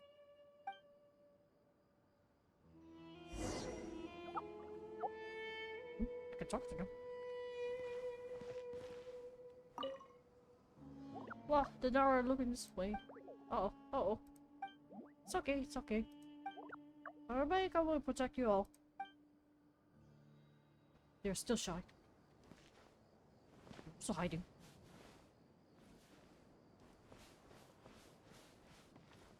You have to go to our shoot.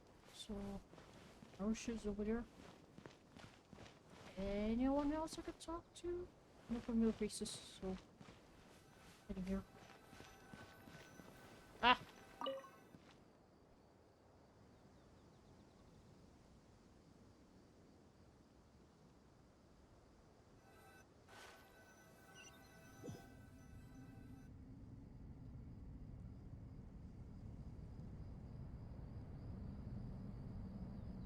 Ah, everyone's here. Wonderful. Dendro Archon, you're back. Are you recovering all right? You mustn't push yourself too hard. I'm doing very well. Thank you for your concern. Scholars update the Hito and focus on Aru's renovation. I see.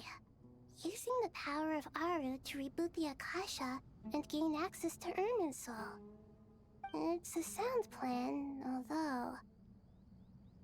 I regret to be the bearer of bad news, but with the state that Irminsul is currently in, it's impossible to access via traditional means. Even the Akasha won't change that. Alas, we had feared this may be the case. And what about non-traditional means? Non-traditional means? Are you saying... Desperate times call for new measures. What are you?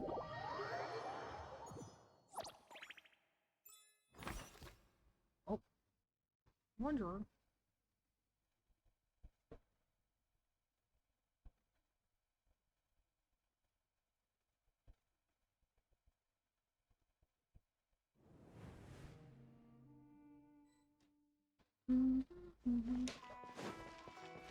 Oh.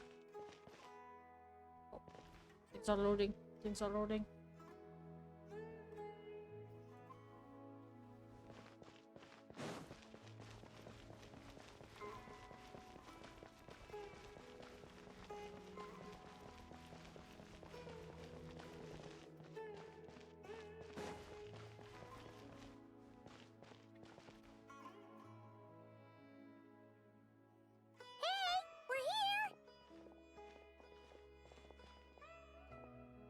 Ah, it's you. Is there a situation?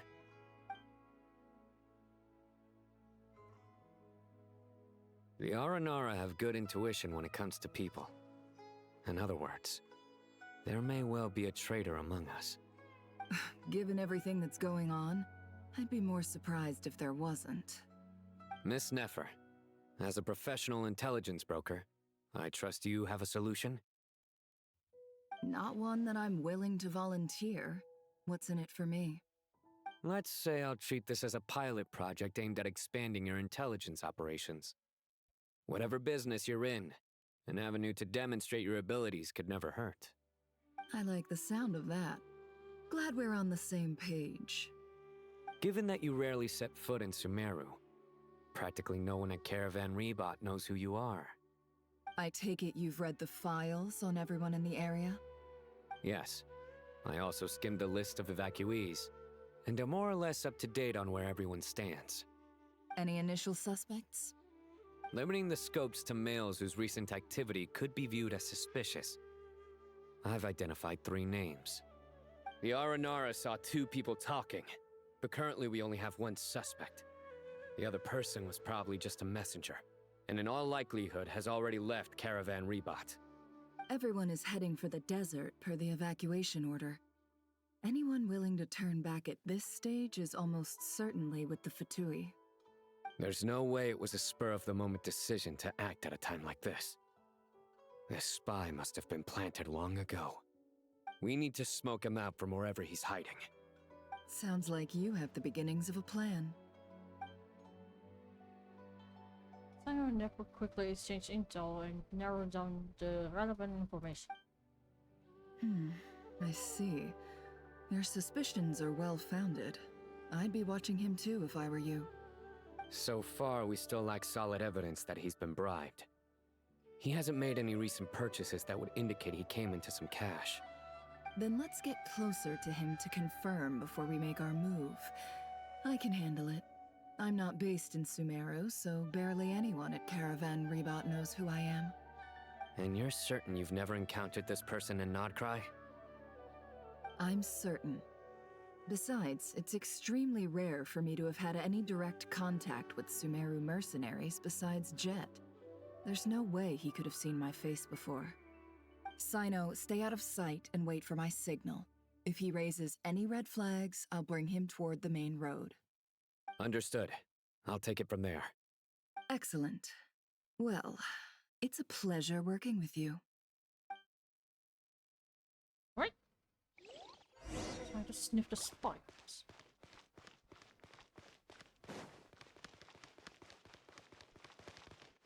That guy.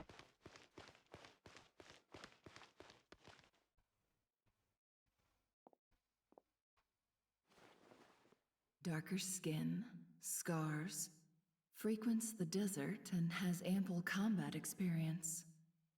Nothing unusual about how he dresses or acts. What's that he's looking at? A coin. Interesting. Could that be how his contact paid him? Conveniently discreet for someone trying to hide any unexplained income. And yet it could be highly valuable. Sorry to bother you. Has everyone here already left? I don't suppose you happen to see a lady wearing a hat? Ma'am, what are you doing in Caravan Rebot all by yourself? The main group evacuated some time ago. Didn't you pass them on the road? My friend and I lost some of our cargo along the way. I didn't want to miss out on potential business, so I told her to go on ahead and meet the client while I retraced our steps. I didn't think it would be so late by the time I found it. And then there was a terrible sandstorm. I guess I must have taken a wrong turn, because I didn't see any large groups on my way here. Forgive me for asking, but just to be on the safe side, could you describe this friend of yours? Sure. She has blonde hair, and she was wearing a hat and a white dress. You'd definitely know if you'd seen her. Yes, I think that does ring a bell. Ah, my apologies. During this exceptional time, the Core of 30 are under orders to be extra cautious when dealing with unknown people, whoever they might be. I understand. Well, sir, is there anything else you need to know? If not, I'd better try and catch up with them. Hey, wait! They left a good while ago now. You'll never catch up with them on your own. Why don't I give you a ride? I'm here to collect the last few people anyway. We have plenty of carts, so one more won't be a problem. That would be amazing. Traveling with a group will be much safer. I'll have to pay you for your trouble. Hey, let's not worry about the money for now. Wait here a moment. Once I'm done packing up, I'll take you to join the rest of the group. All right, thanks. Let me know if you need a hand carrying anything. No need for that. I'm strong enough for both of us. Okay. Well, I wish there was some way I could repay you. Guess it's my lucky day, running into someone who knows what they're doing here. You might have just saved my life, you know? You're not wrong there. I mean, what kind of cargo is so important that it's worth risking your life to get back? I hope for your sake that it's priceless. Actually, I suppose I can tell you, since you've been such a big help. But be sure to keep it to yourself, or we could both be in big trouble. Oh, really? Sounds mysterious. We're in the antiques business. You understand? Some of our goods aren't acquired through the most legitimate means. We have to be very discreet when we're selling them. That's why I had to go looking for the missing cargo alone. Ah, no wonder. Well, ma'am, in that case, it turns out that maybe there is something you could do for me. I'm all ears. But to be clear, our commission isn't cheap. Think carefully before you ask. We don't want to ruin our relationship before we even hit the road. I'm sure that won't be a problem. My issue is, I have something that's a little difficult to sell on as well. Take a look at this. Missouri reveals the old coin in his hand. Thanks to her dealings in Nutcracker, I never seen plenty of antiques in her time. You recognize this as a very rare high value item. The ancient coin used to pay off the mercenary is made of pure gold. At first glance, it's hard to discern its country or origin. If sold to an astute collector, it will fetch a very high price. Pure gold? That's quite something. How'd you come across it? Dig it out of some ancient tomb? If you look hard enough, there are many treasures to be found in the mausoleum of King Deshret. It has no distinct Snezhnayan markings. That'll be why he's going with that story. And he clearly doesn't want to arouse suspicion, so he's on the lookout for an opportunity to make a quiet trade. Surely you have an existing business partner. Won't they take it off your hands? I hope I won't be attracting the wrath of my competitors by helping you sell this. The shop I used to work with is having cash flow issues at the moment after losing some money. I'm under enough pressure as it is without having to deal with them.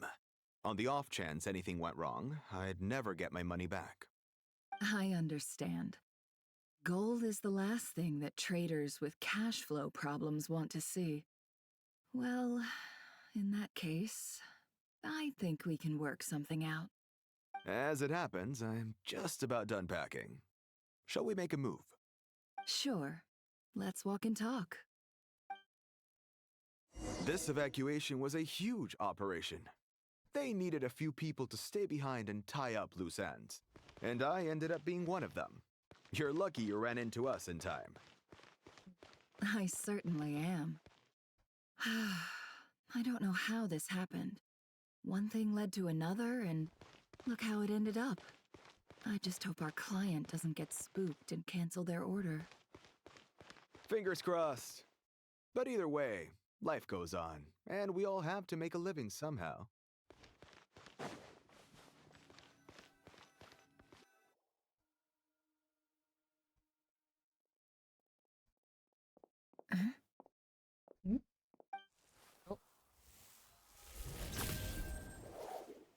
this time.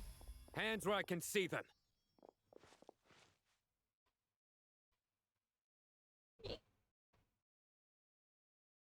Yeah, Miss Rosa, for a moment. Give me a bit. There we go. General Mahamudra! No, wait! What are you doing?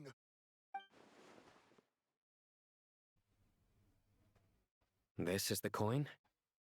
Good. Sadly, you won't have the chance to spend it. Nicely done. Looks like Sumeru's Matra are a well-oiled machine nowadays. Unmarked gold coins are quite difficult to trace. Thanks to you, we have secured the evidence. Here's what's gonna happen. Iron Mr. Group and turns and leave with a suspect. Before long, he returns with the intel he got out of the suspect. Southeast from here, leeward side of the hill. That's where he's meeting his contact. Great work. Candace tells me your interrogation skills are highly effective. Hers are quickly catching up. She's improved a lot in recent years. Looks like it's over to you for the next step. Because I'm quickest on my feet? Because you know how to trail a target. Plus, it'll be easier to monitor their activity from the air. Fine. I'll be quick. One more thing. The Traveler just brought a message from the Dendro Archon. Once you're done with this, we're to meet up at the mausoleum of King Deshret. Got it. Will do. Are you sure you'll be okay on your own? Gee, I don't know. Maybe you should come with me. Okay. Then Paimon's coming with you. Really? You do know this is a stealth operation, right? Meaning, you have to be quiet? Paimon, are you sure about this? Well, Paimon at least wants to give it a shot. Like everyone says, if you never try, you'll never know. Besides, being the best guide in Tibet has to count for something. This should be a piece of cake.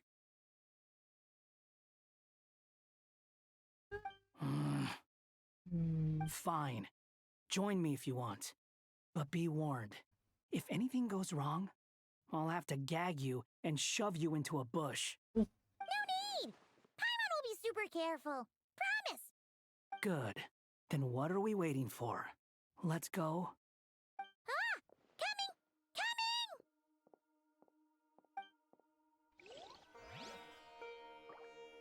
Now I have time. Let's see. Behold!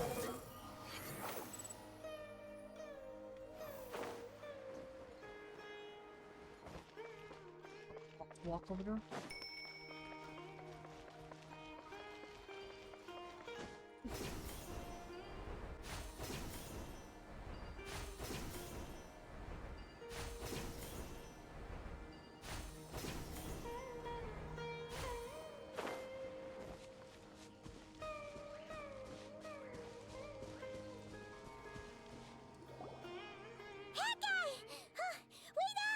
Hey, slow down, will ya?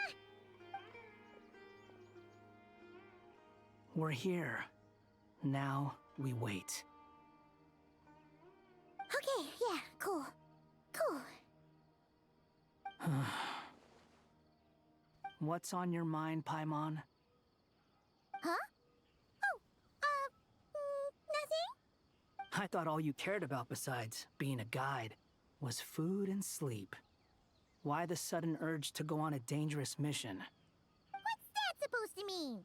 Paimon's been on plenty of dangerous missions before. But never on your own. You hardly ever leave the Traveler's side. Just saying. I'm kind of at loose ends right now.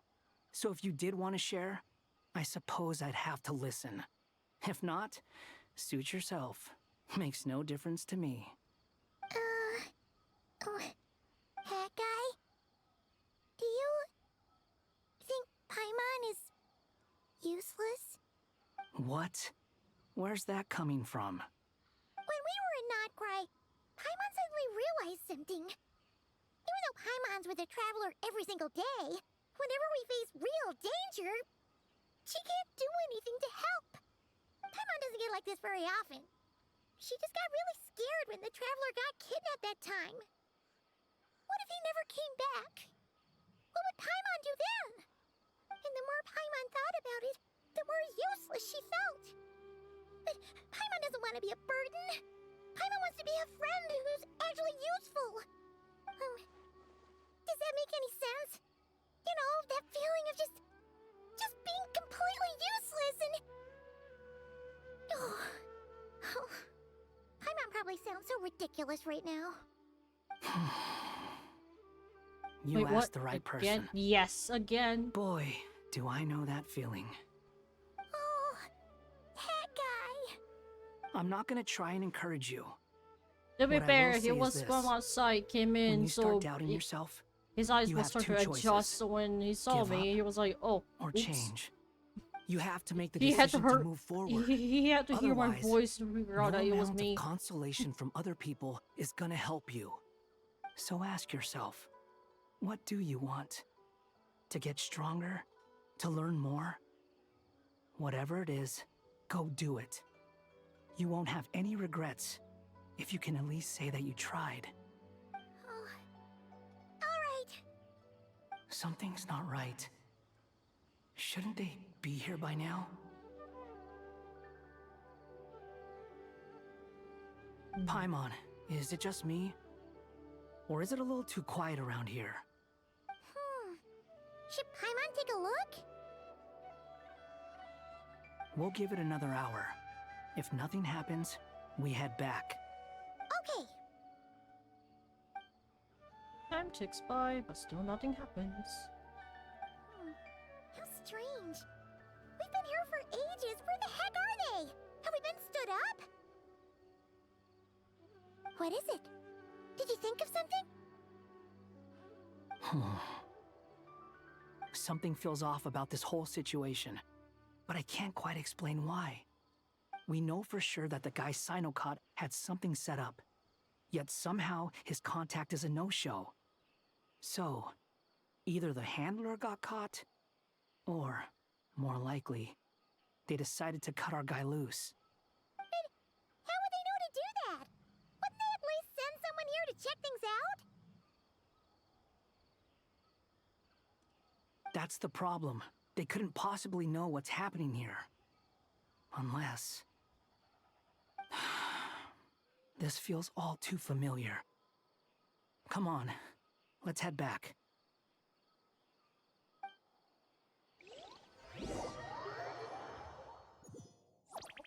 Nothing.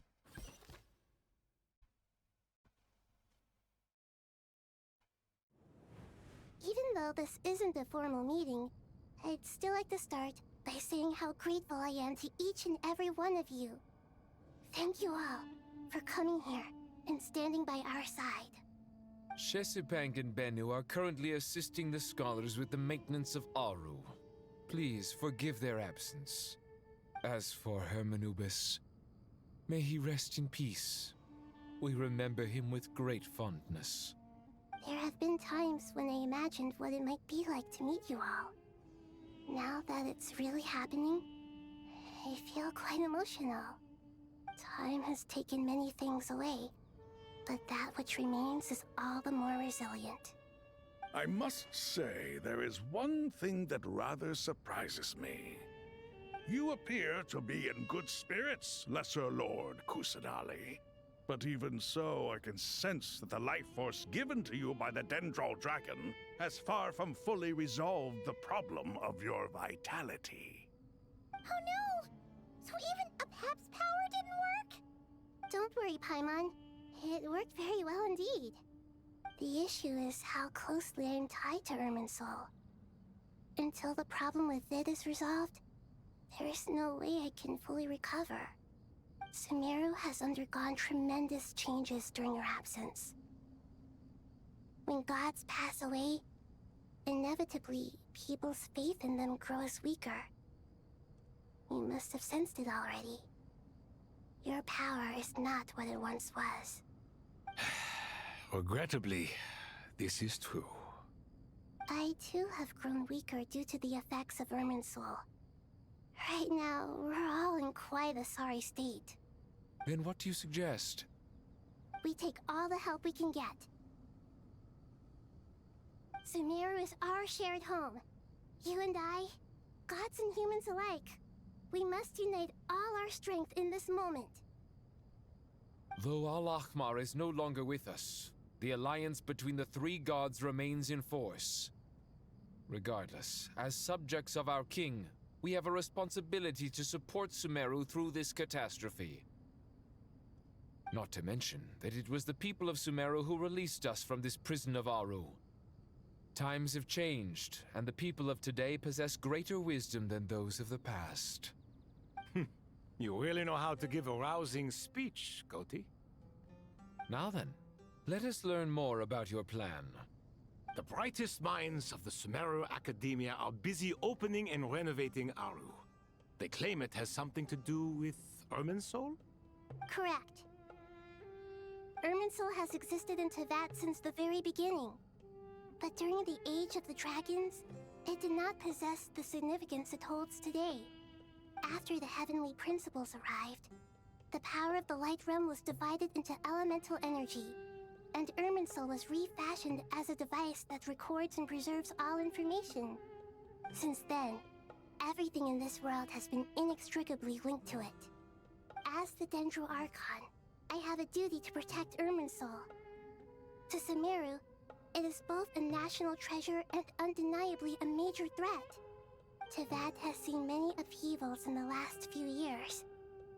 The most recent of these was a major crisis in Notcry, which forced Sumeru to be even more vigilant than usual.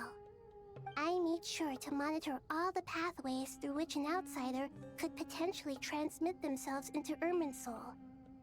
But despite my efforts, a major problem still arose within. I still believe that someone has actively invaded Irminsul.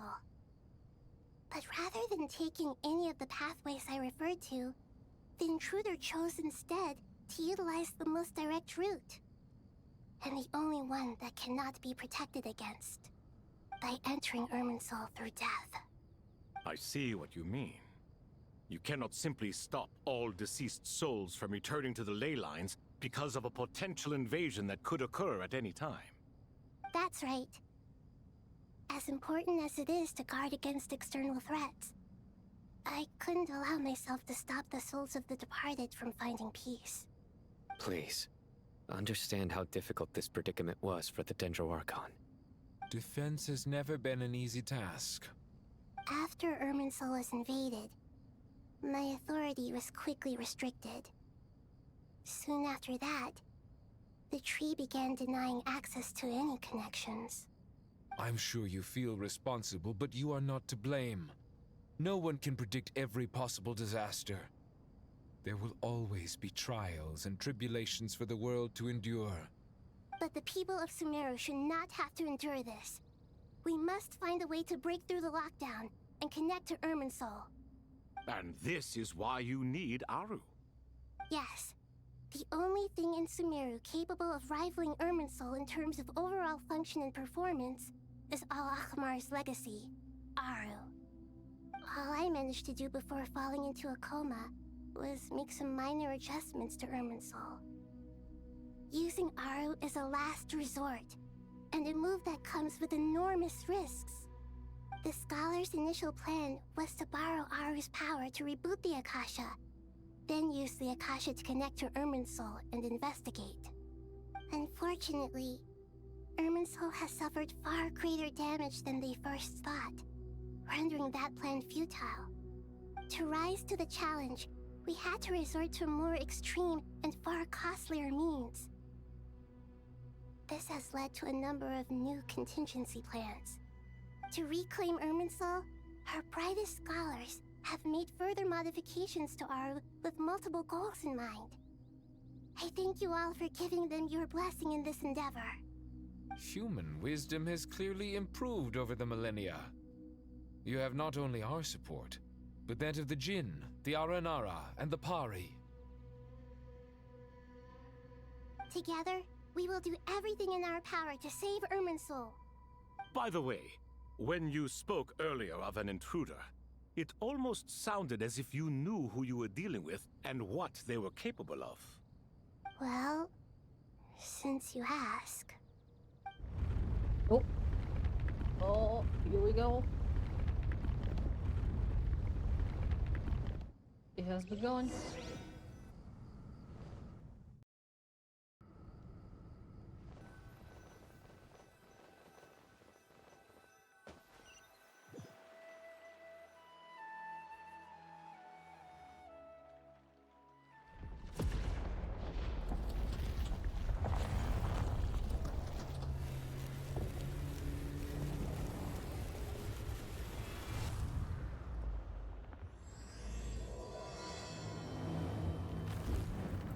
Fire.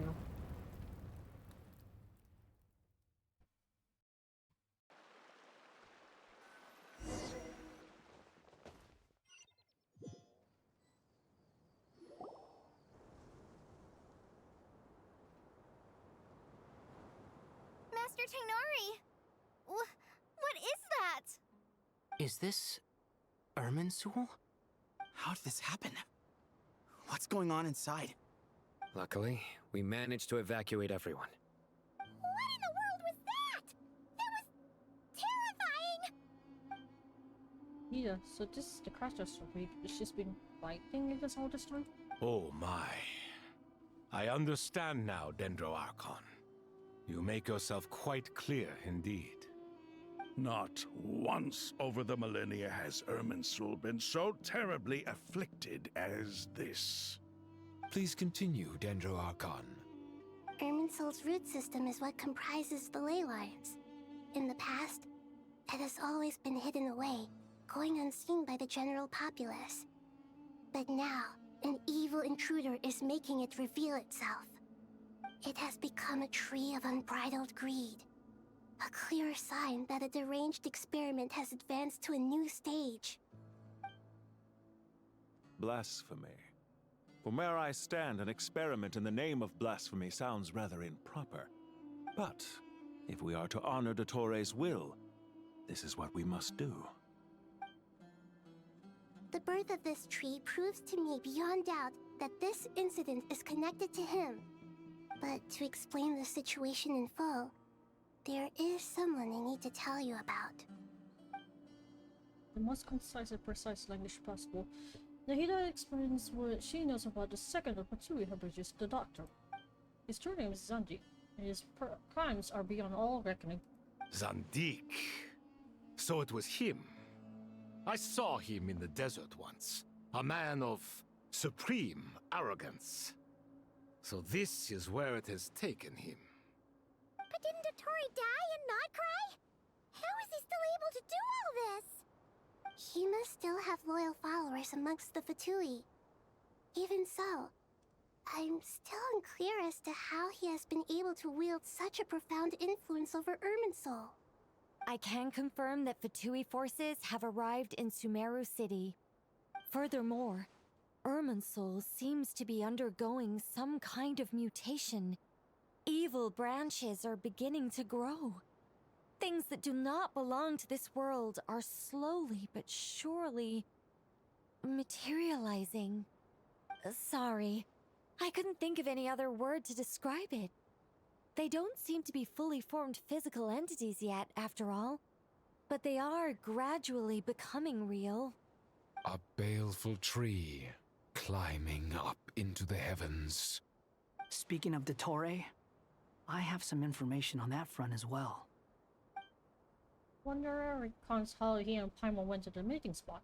If by no one would have heard him. I didn't think it was wise to state this out in the open. But my theory is, the mole wasn't cut off after he was caught. They wrote him off from the beginning. You mean, the Fatui never intended to follow through with him? Then why plant a mole at all? It's hardly a conventional strategy, and the rationale behind it is pretty twisted. But as it happens, I know someone who works exactly this way. And when it comes down to it, his goals are very simple. He just wants to confuse people, so they can't figure out what he's up to. He's been a collaborator of Dottore's from the outset. That fact alone confirms that Dottore is involved with this somehow. Some people gossip on her in this name, while others fall silent. Clearly, there is more going on here than anyone realized. Nahido proceeds to summon all relevant parties for a lengthy and in-depth meeting. Nahido gives a detailed explanation of their enemy and the potential scale of the crisis. I further intel provided Nicole and Nepper. Plan is formulated and everyone prepares to get to work.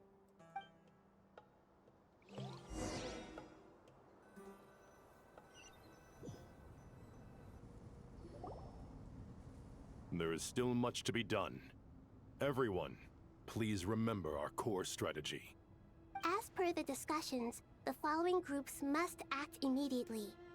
Mr. Alhaitham and Mr. Kave, the next phase of the Aru renovation project must begin right away. Godspeed to you both. We'll give it everything we've got. The plan looks feasible, but the implementation will require certain resources. General Mahamatra Sino and his team will help to procure the materials required for modifying the terminal. No problem. I've already spoken with Sethos and Hat Guy, and they've agreed to assist me. This kind of thing is best left to the fleet-footed, right? Hat Guy? If it's efficiency you're after, we're the right people for the job. Following up on the elemental energy amplifier we discussed, Ms. Dory, I assume you're the one most familiar with the status of this project. Aside from the Dendro Archon, of course. Yep, that's right. Leave it to Lord Sangama Bay. Got it. Well, I'd like Madame Farazan, Kale, and Nicole to support Dory on the technical side. You can count on us. Will do. Rest assured, I'll take good care of Kale. Dia, Candace, and Nefer, you'll be in charge of negotiating between the various parties. I trust you remember our goal. You bet. We can handle it. Good. I believe that covers everything. Tainari will provide ad hoc support as needed, if that's okay. Poor Tainari. Must be tough being Nephis' student. Getting bossed around all day, every day. Hey, don't try and drive a wedge between us, you old rascal. All it says to me is that Master Nephis has faith in everyone's abilities. While I'm nominally here as backup, I doubt there will be many situations where my help is needed. Exactly. Finally, Traveler, you and I will head to the border between Sumeru and Natlan. Once that task is complete, I'll be asking some of you to accompany me to the Eternal Oasis. The Eternal Oasis? I thought that was just a legend. So it does exist after all. Regarding your trip to Natlan, under normal circumstances, a meeting between our two nations would be a far more formal affair. Unfortunately, Sumeru is all but completely cut off from the outside world at present. So regretfully, we won't be able to give the Pyro Archon Mawika the grand reception that she deserves. My apologies for the inconvenience. Not a problem. We'll do our utmost. No point putting too much pressure on yourselves. That goes for everyone. Right. Especially you, Dendro Archon. I'm sure you're still feeling quite weak. Don't worry about me. The Dendro Dragon's life force will sustain me. Plus, we'll be there every step of the way. Nahido will be just fine. Yes, I believe in myself. And I believe in every one of you. Well, time to get going. Clicking noises. What are click noises? Anyone else? Loading noises? Well, anyone else I can talk to? I'm guessing not. No familiar pieces. Yeah, I guess not. Just this two. To what extent we can implement the final plan depends on how successfully the Akasha can be modified and configured. And to make sure the configuration works, Aru will also need some further optimization. Yeah, no surprises there. Once we roll this out, any Sumeru citizens who already have Akasha terminals can simply continue to use their existing devices. This still leaves us with a significant equipment shortage, though. Many groups of people were never issued Akasha terminals, including mercenaries, the desert folk, and many others. We'll need a supply of rare materials for the renovation of Aru and the production of new terminals. Right now, the best place to source these locally is from the primal constructs within King Deshret's mausoleum. Time is not on our side here. It's gonna be a race against the clock. The Aru merge and renovation project will have to be carried out by you two. Everything's riding on this, so failure is not an option. Best of luck to you both. As discussed, General Mahamatra Sino and Mr. Hat Guy will source the required materials. Mr. Sethos is quite familiar with the layout of King Deshret's mausoleum. With him accompanying them, things should go quite smoothly. I have every confidence. In the meantime, we may as well take a breather. Makes sense. There's not much we can do until the materials arrive. Get in formation and stay close. What is this, boot camp? Knock it off. It's just Sino being Sino. You know what he's like. Everyone clear on our mission objective. Look at the excess primal constructs, dismantle them, and extract the required materials. And King Deshret's 7 pillars agreed to this? If they're just sitting there doing nothing, we might as well put them to use. Thoth's words, not mine.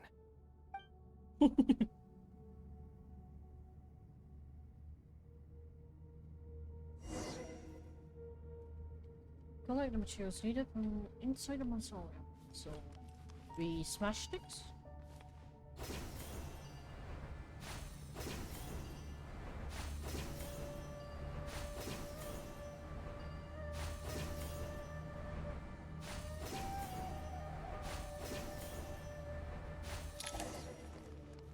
Clicking noises. Oh, it's the save. Okay.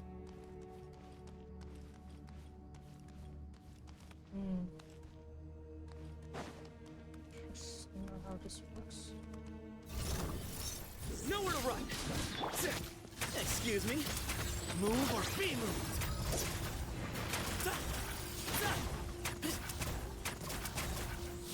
Give me some space. Swarm Fury!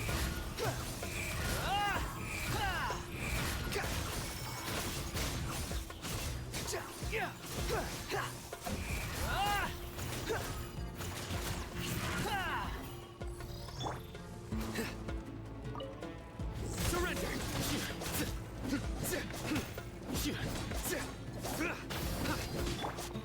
Way ahead of you!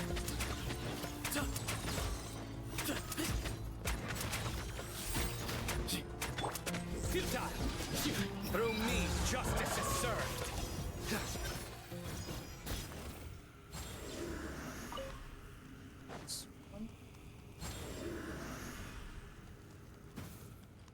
Oh! Take it.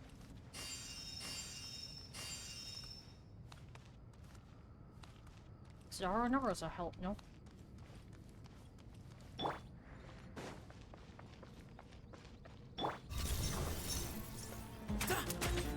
Sage's wisdom!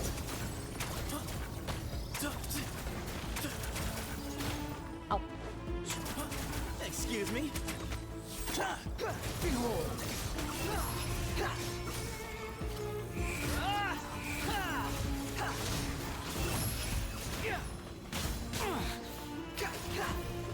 Unsightly insects!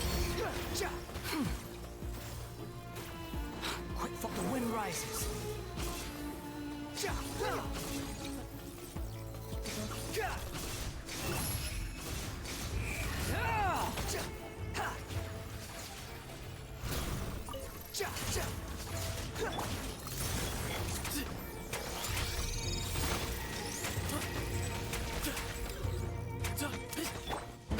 Nowhere to run!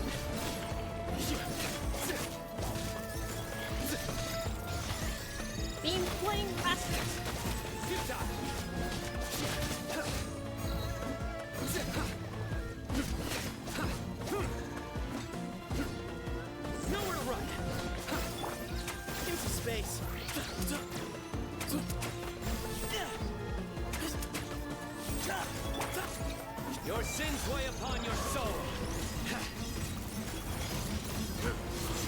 Your penance is due. You stand condemned. Your penance is due. These devices should still be usable even though they're broken down. Let's take them back for the others to review.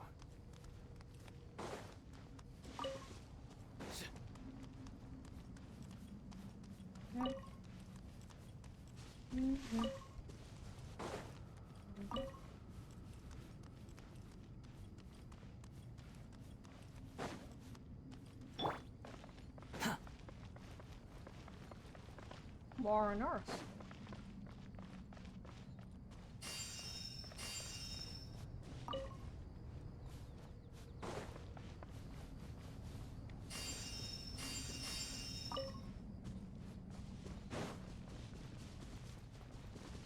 It heals one side, so we heal the multiple ones.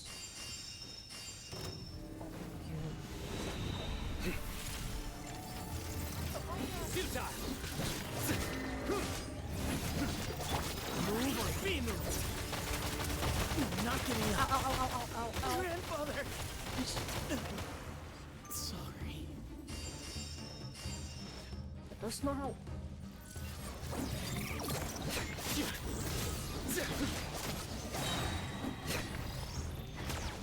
Through me, justice is served!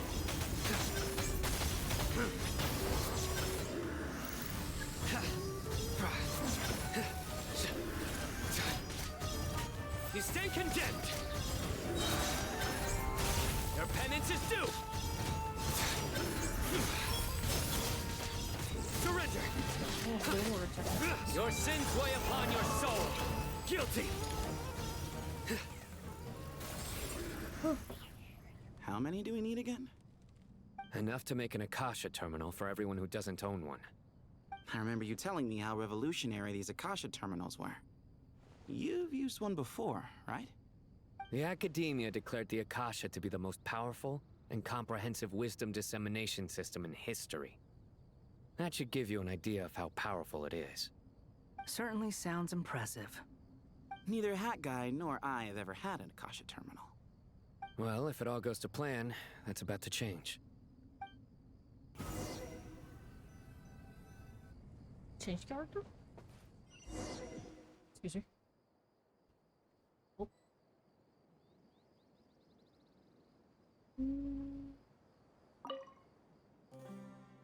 Oh, goody! Thank you so much for handling the delivery. What a long way it was. You've really outdone yourselves. I'm well aware what a bumpy, dangerous journey it must have been. Now, I would have loved to oversee the process myself, but of course, those of us who know the plan can't leave the mausoleum.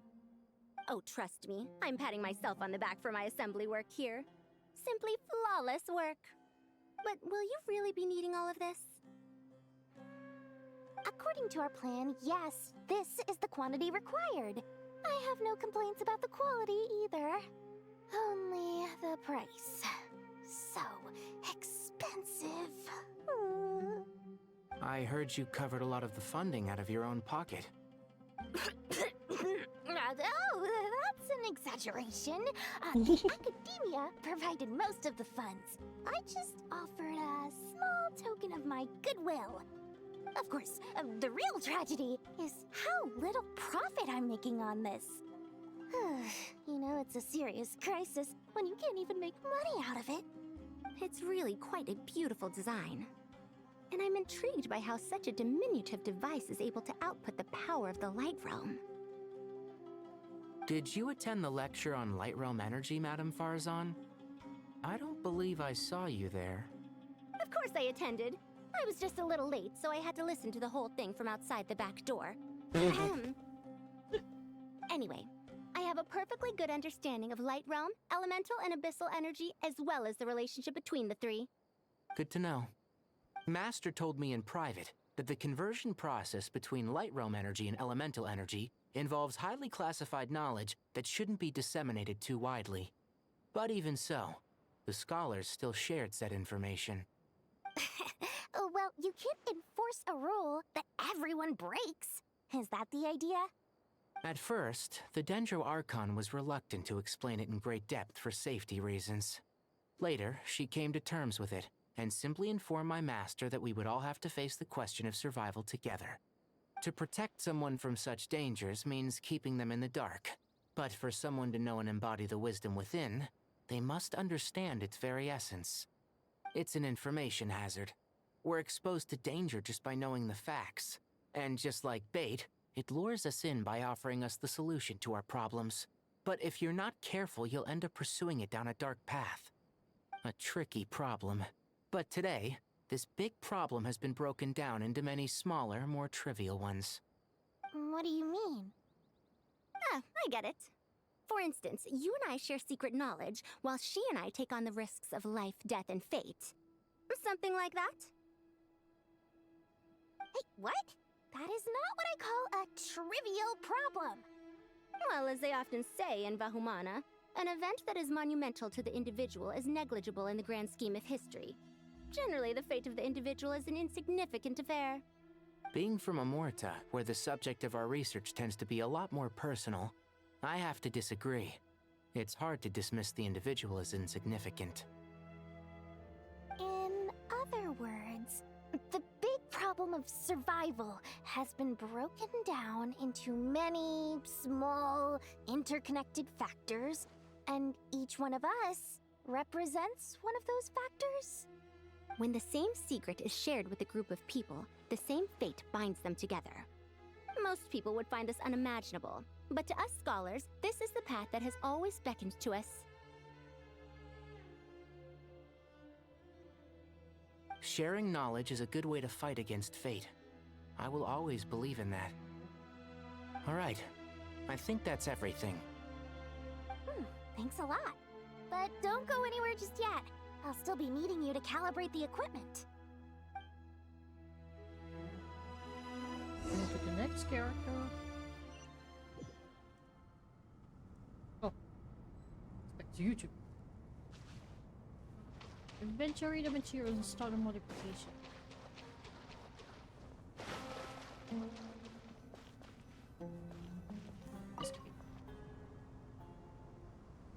Okay, the materials are ready. We can proceed with the next phase. Alhaitham, how are you getting along? Most of the information in Aru is written in ancient desert scripts. Some of this is written in a tribal language, while other parts seem to be a variant of an oasis script, based on the glyph forms. Oh. Not lost to history, I hope. Some are. All we can do is infer the meaning based on the rules of related languages. Although, this section actually fills in some of the missing historical record. I'm transcribing it so we can bring it back to the academia. After Aru started up, 2 more lines of text appeared here. Can you read them? Humans may not read what is written by the gods, except by not reading. Victory should not be easy to attain, for it symbolizes divine wisdom.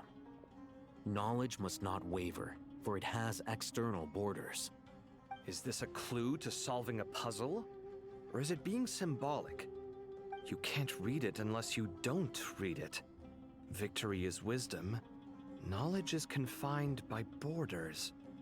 Wait, I think I've got it. It's a metaphor, isn't it? It's talking about...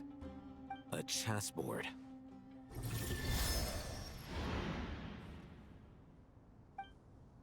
You were right. The youth of today are skilled at solving riddles. Have the secrets buried in the desert not been unearthed over the years all the same? Since Aru is a place reachable through wisdom, this day was bound to come sooner or later. Oh, I've always been against overly cryptic sentences. Don't you get tired of reading and writing all that? Ah, it's you 3. Just in time. We've been delving deep into Aru, and now this board has appeared. I've heard this was how you'd while away your free hours.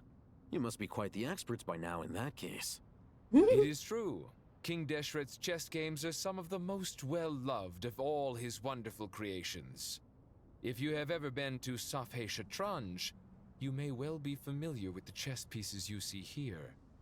Is this chessboard supposed to be another visualization of the interior of Aru, then? Naturally. Visitors, everything is ready. Only by completing the challenge on the board in accordance with the rules will you be permitted to overwrite Aru. 1 second. It's not dangerous, is it? Dangerous? Why, yes, of course. I should be the one to go, then. Wait for me here. Sounds like the self-confidence of our present company has rubbed off on you. Don't be ridiculous. I'm your upperclassman, and that means I have to look out for you. I appreciate the sentiment, but a game of chess typically requires 2 players. Besides, I'm sure they won't let things get out of hand. Keeping things relatively safe is in your best interest too, isn't it? Fair enough. I mean, you guys are controlling the difficulty, so please don't go too hard on us, all right? Ah, but Bennu said he wanted to put some respect into these whippersnappers. All right, all right. Thank you. Obviously, we'll still try to be careful. This doesn't seem like ordinary chess. Is the goal to defeat the opponent? No, you must enter the board and pass the trials we have placed there. Ready? Let's do it.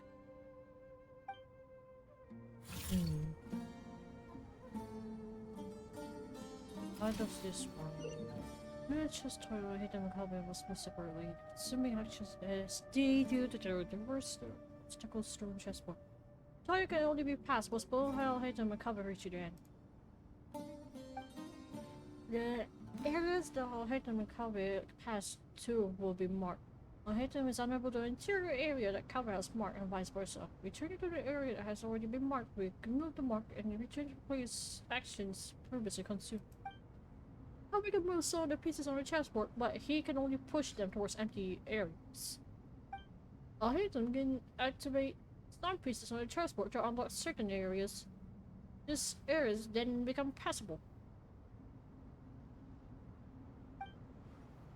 The first trial is posed by me. I don't think this is gonna stop us. Ah, but the key to this game lies in working together. Otherwise, you will be deemed to have broken the rules. Looks like it's up to me. Marak, can you open it?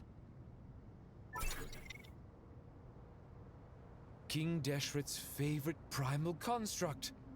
Living on in suitcase form, of all things. Amusing. Ho-ho! Excellent work.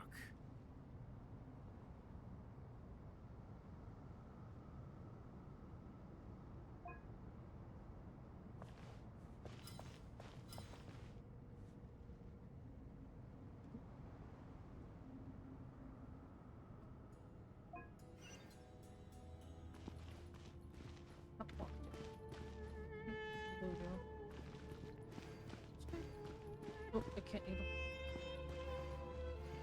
Step back. Push that way. Push that.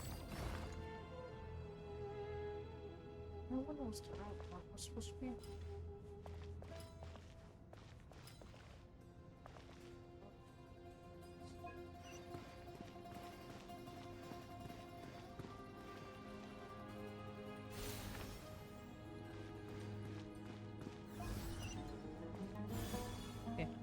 There we go.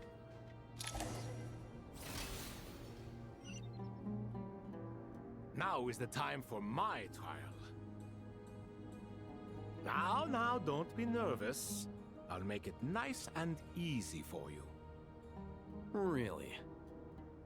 Thanks in advance. We appreciate it.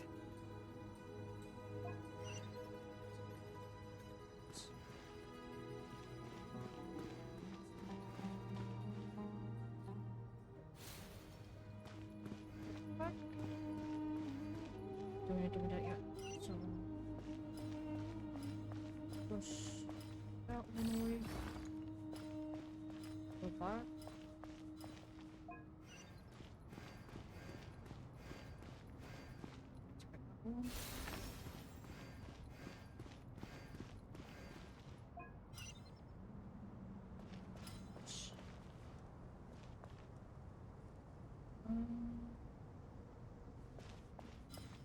Push that one away. Push that one away.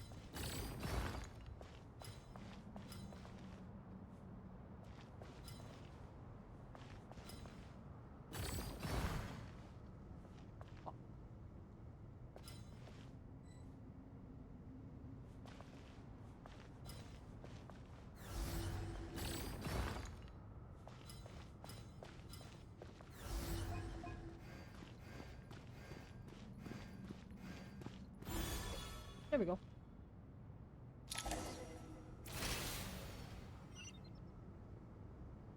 Ibis King, don't you think this all rather inappropriate?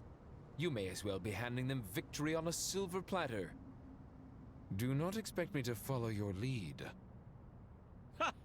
Suit yourself.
Maybe I should push it all the way back.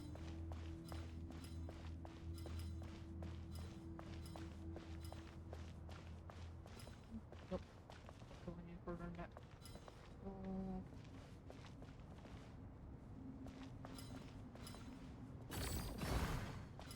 Strange time to catch up on sleep.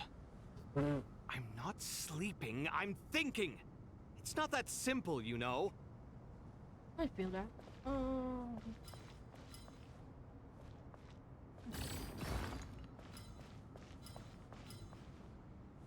Do I have to reset this, I think? I made a mistake. Ibis King, don't you think this all rather inappropriate? You may as well be handing them victory on a silver platter. Do not expect me to follow your lead. Ha! Suit yourself.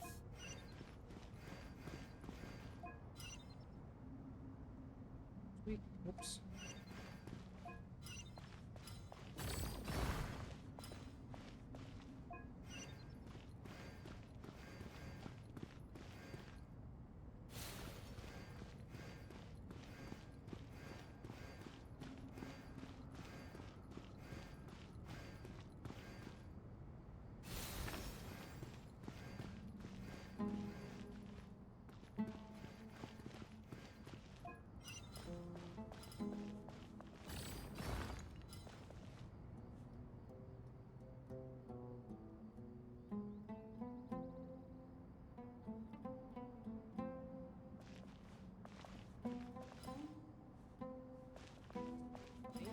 Just pushing girls though?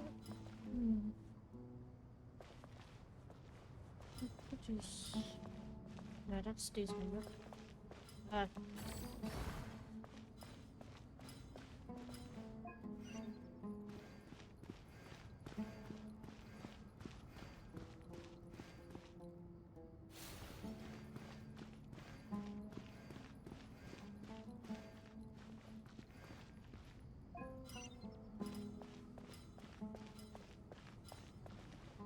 It's gonna just not going up where I was trying to go. Yeah, there's a limit. Maybe I should be pushing it from behind. What is that again? Ibis King, don't you think this all rather inappropriate? You may as well be handing them victory on a silver platter. Do not expect me to follow your lead. Ha!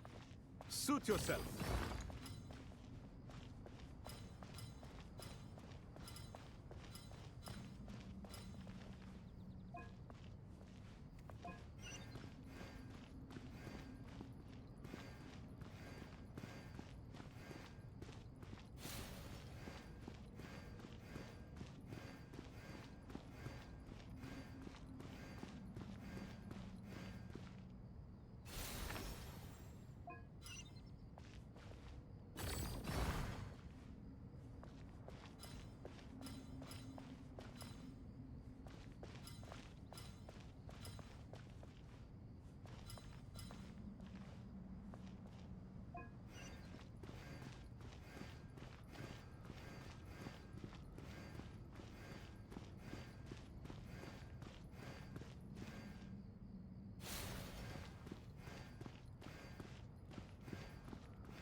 Issues that one single block. I have to start from there. Push it in there. You can just push it in there now. You just go in there. Wait.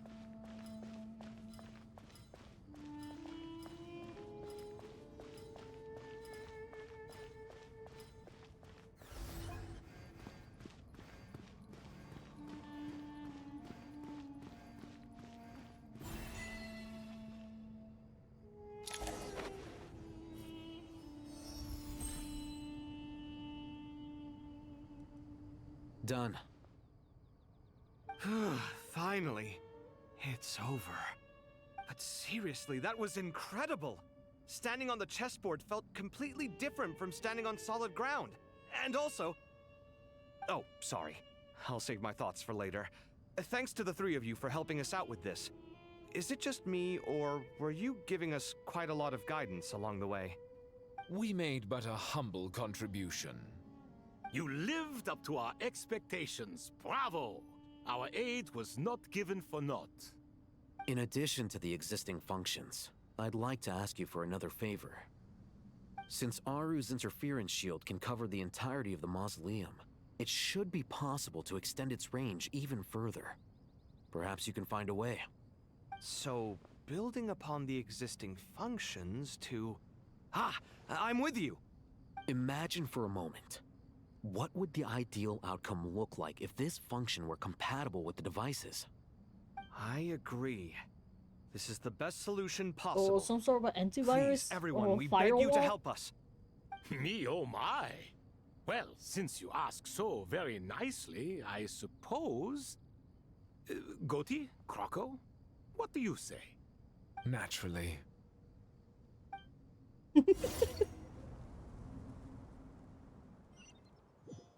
Time to go! Let's go find Nahida!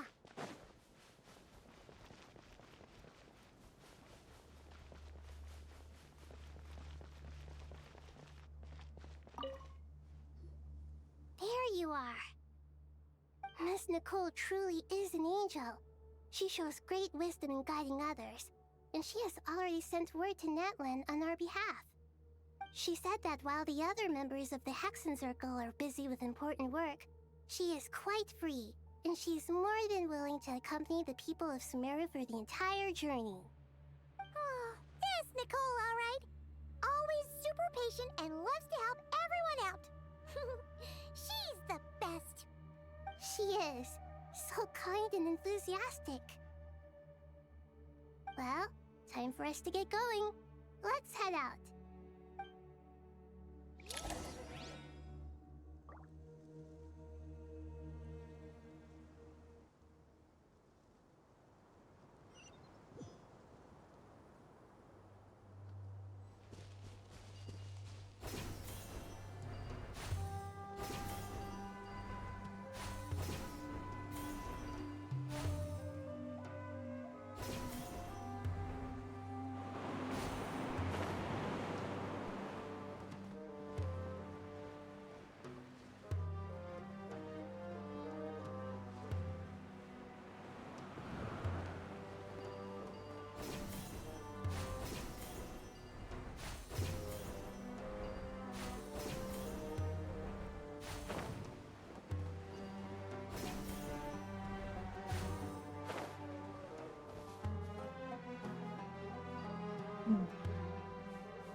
This should be one of the closest places to Natlan in all of Sumeru. There's the barrier Nicole and Nefer mentioned. It completely cuts this nation off from the others. But why? Why separate you from the rest of the world now, specifically? And if I'm not mistaken, Irminsul was polluted once before, wasn't it?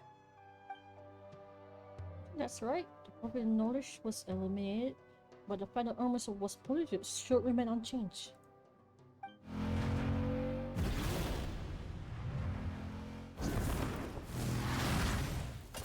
Good question.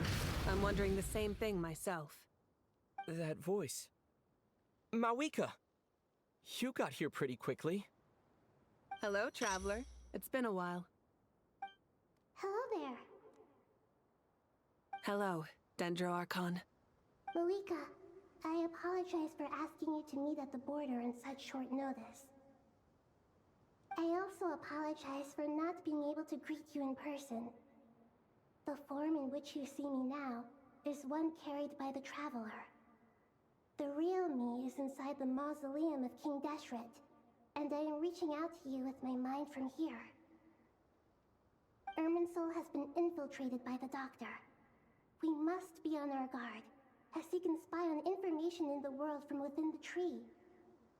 Fortunately, there is no record of the Traveler in Irminsul, and you are still within Natlan's borders. My records will be preserved in the Night Kingdom, rather than the ley lines. As long as the Night Kingdom remains disconnected from the ley line cycle, the Doctor has no way of knowing my movements. Exactly. So by meeting each other in this way, the meeting essentially never happened. No wonder Paimon didn't come. You were concerned that her activity would be recorded by Irminsul. The Natlanese have heard about the situation in Sumeru. With the borders sealed off, merchants have been forced to stop their shipments.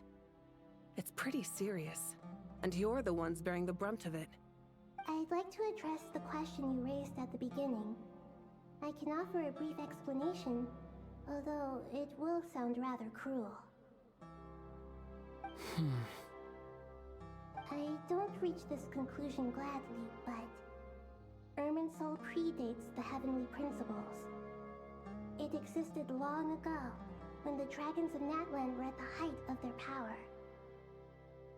So even when the people of Sumeru became ill because of pollution, it was not a critical issue from the perspective of Irminsul itself. As long as it continues to function normally, the barrier will not be activated. But this time, the Doctor's invasion has directly affected the tree. That is what caused the barrier to deploy. The Heavenly Principles established a rule that when Irminsul is plunged into grave danger, a portion of power will be reserved to isolate Sumeru. That way, even if Sumeru is destroyed, the outside world at least has some time to catch its breath. We'd certainly need it. The Heavenly Principles created almost everything that exists in Teyvat today. To them, preserving the existence of the world and its inhabitants takes priority over protecting Sumeru. Meaning, protecting Sumeru now falls to you. Yes. My own power may be limited, especially compared to yours. But that doesn't mean that we're just gonna sit around and wait for the end. If necessary, I will utilize any and every means at my disposal. Nicole of the Hexen Circle didn't say exactly what this meeting was about. But after hearing everything you've said so far, I think I can guess where this is going. That's right. Nahida and I discussed it at length. We both know how presumptuous this is, but... You need the Pyronosis, don't you? Yes, you guessed correctly. Originally, I only intended to borrow it, but the situation is far graver than I foresaw. So instead, what I ask of you is, to please give the Pyrognosis to Sumeru. Why do you sound so nervous? There's no need to be shy. Surely a gnosis is pretty important to a god. I guess, but it's not as if losing it would suddenly render us powerless. But I'm sure you don't need me to tell you that. With all the nations you've traveled to, and all the gods you've met, you must have realized that by now. As far as I'm concerned, a gnosis is basically an elemental energy enhancer. But I don't usually use it. You know me. I like to think I'm pretty strong without it. Yeah, not about to dispute that. So you see, you don't need to sweat it. Here, take the Pyrognosis. Huh? Just like that? Uh-huh, just like that. To tell the truth, I've always toyed with the idea of giving it to someone who needs it more than I do. I know you accompanied Nahida here to try and increase the chance of success. It's a good thing you did, because your involvement is one of the main reasons you've managed to persuade me. Are you sure about this? Handing over your gnosis just because of me? I won't try to quantify it, but trust me. Handing over the gnosis to Tumaini is far from the craziest idea I could think of. Besides, even if you hadn't come here personally, I think I still would have agreed to Nahida's request. Irminsul doesn't just affect Sumeru. It impacts all of Teyvat. I know all too well how difficult it can be to protect the things you care about. So logically, morally, or however you want to cut it, helping you is the right thing to do. You don't need to tell me the specifics of your plan. Where the Gnosis is involved, the tighter the secrecy, the higher your chances of success. Malika, my heartfelt thanks go to you and the people of Naplan. Don't mention it. But now for the hard part. How do I actually give it to you? The Irminsul barrier is right in the way. I have an idea. You just walk past me.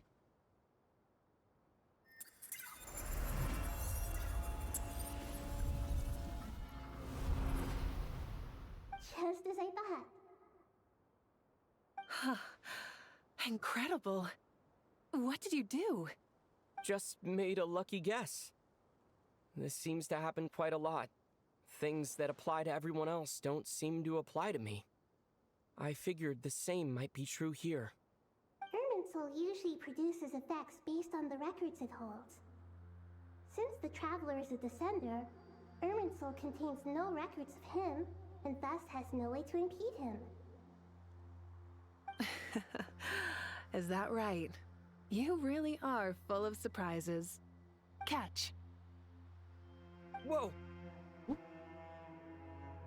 Thank you, Mawika. Thank you for trusting us with something so important. All right. No need to get so formal. It's not like we're strangers. Besides, there's still one problem. You might be able to pass through the barrier, but I don't know about the Gnosis. Any other surprises for us, Traveler? Let me try something. I have the Pyrognosis in my hand. It feels strangely ordinary. Not particularly heavy, and yet this tiny thing symbolizes the mighty authority of a god. I need to think hard about my memories of Pyro. My memories of journeying through Natlan. All those important experiences I've had. The Gnosis disappeared. Traveler, are you alright? I'm fine. The Pyrognosis disappeared into my body. Just like phlogiston. Maybe it resonates with you because you've mastered the power of phlogiston. You might not be recorded in the ley lines, but you're still our Tumaini.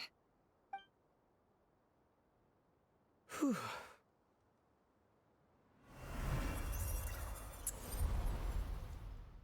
And he walks in just fine. Amazing. We'll be back to her with the Gnosis. Please allow me to express my gratitude once again, Malika. Pleasure. Well, I've given you all the help I can. The rest is up to you. Good luck. We won't let you down. Yeah, we aren't about to lose.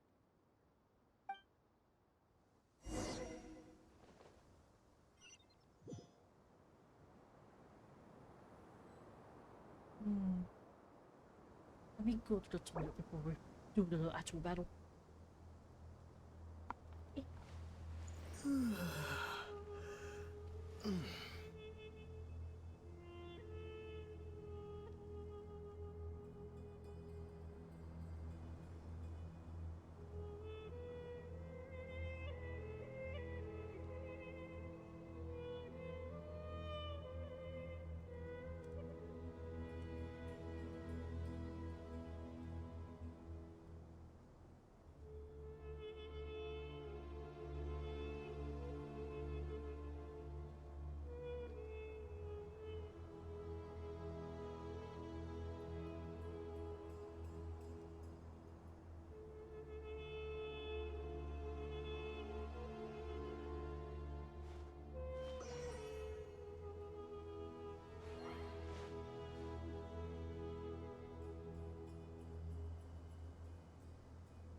Okay. Oops.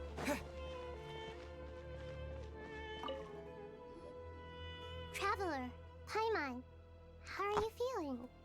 Paimon's a teensy bit nervous, but only a teeny tiny bit. Seems like she's gotten way braver over the last few years, huh? Of course. After all the adventures you've had with the Traveler, I'm sure you've gained a lot of experience and grown as a person. I'm doing all right. What about you, Nahida? How are you holding up?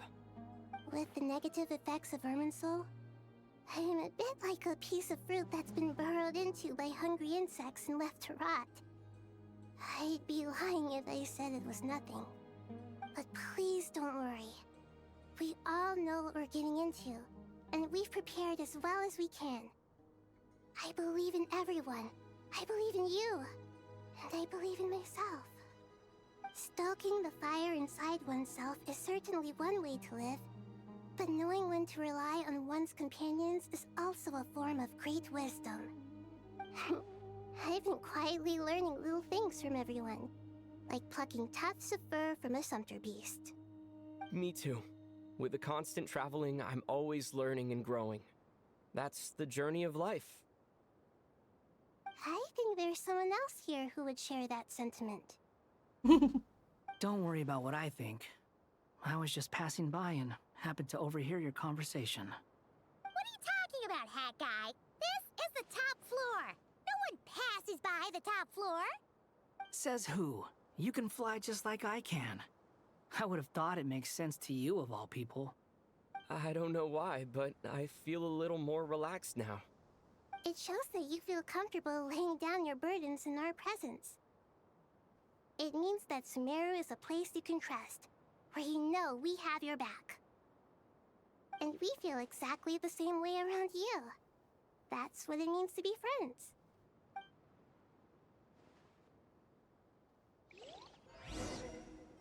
So I could walk around and see what everyone's talking about. So everyone's scattered.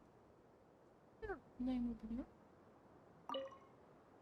Feel free to mingle if you'd like some time to catch up with people. Just remember to get a good night's sleep when you're done. Tomorrow is a very important day. I guess that's the exit. Yeah, that is the exit. You.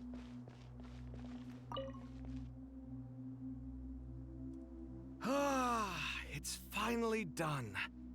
Ugh, but I have a nagging feeling that there's something I've forgotten. Oh, there you are. Everything wrapped up on your end? Silence.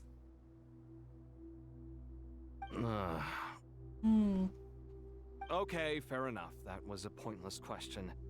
We were working in tandem, after all. You must really be exhausted. Well, it's been a busy day for both of us. When work ends, you clock out. No looking back. Yeah, we're definitely due a break. Probably a little late to start drinking now, though. I'll stick with water. Here, this one's for you. Thanks. You want a bite to eat? I can grab us something. Or wait, I think there's a stove nearby. Let me take a look. Are you nervous? A little, yeah. Unlike you, it seems. How are you not feeling at all nervous? Because everything that happens next is beyond my individual control. I don't worry about things I cannot influence. What do you mean, cannot influence? You're the one who came up with half of the strategies we ended up using. There's only so much I can do. I was only doing my duty. Was it like this last time, too? You mean with Azar and his accomplices? Yes and no. The situation back then was easier to control, but we weren't as prepared as we are this time. So the enemy is stronger, but so are we.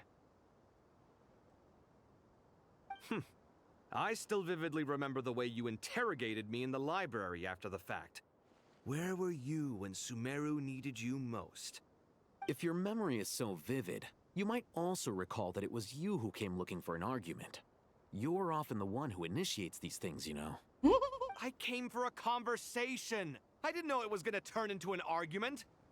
Anyway, at least I showed up this time. So, what do you think? What do I think? I think we're certainly better off for it.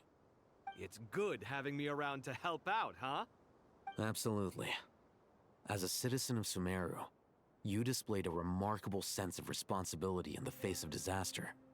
Certainly feels that way. I just shudder to think how the world would have ended up if we hadn't gotten control of the situation. So, do you think this is what impending disaster looks like?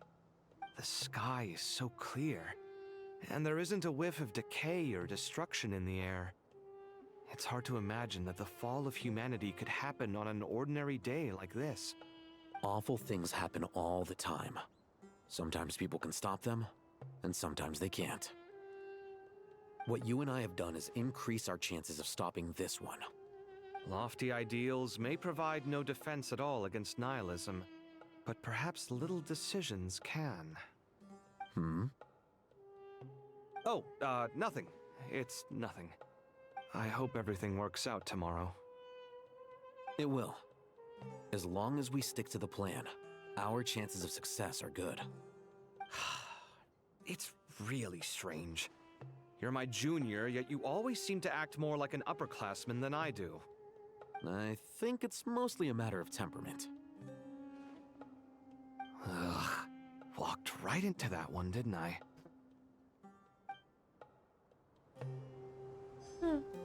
Wait. The bench? Oh no, they're there. Some others are down. Some others are outside. Which means go elsewhere. Where to next? I'm on the upper level. Let's check the middle.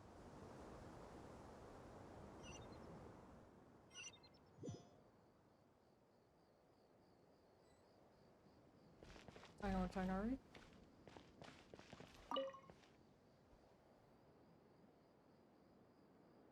We'll make our move after sunrise tomorrow. Good. Is everything ready? As much as possible. That'll be enough.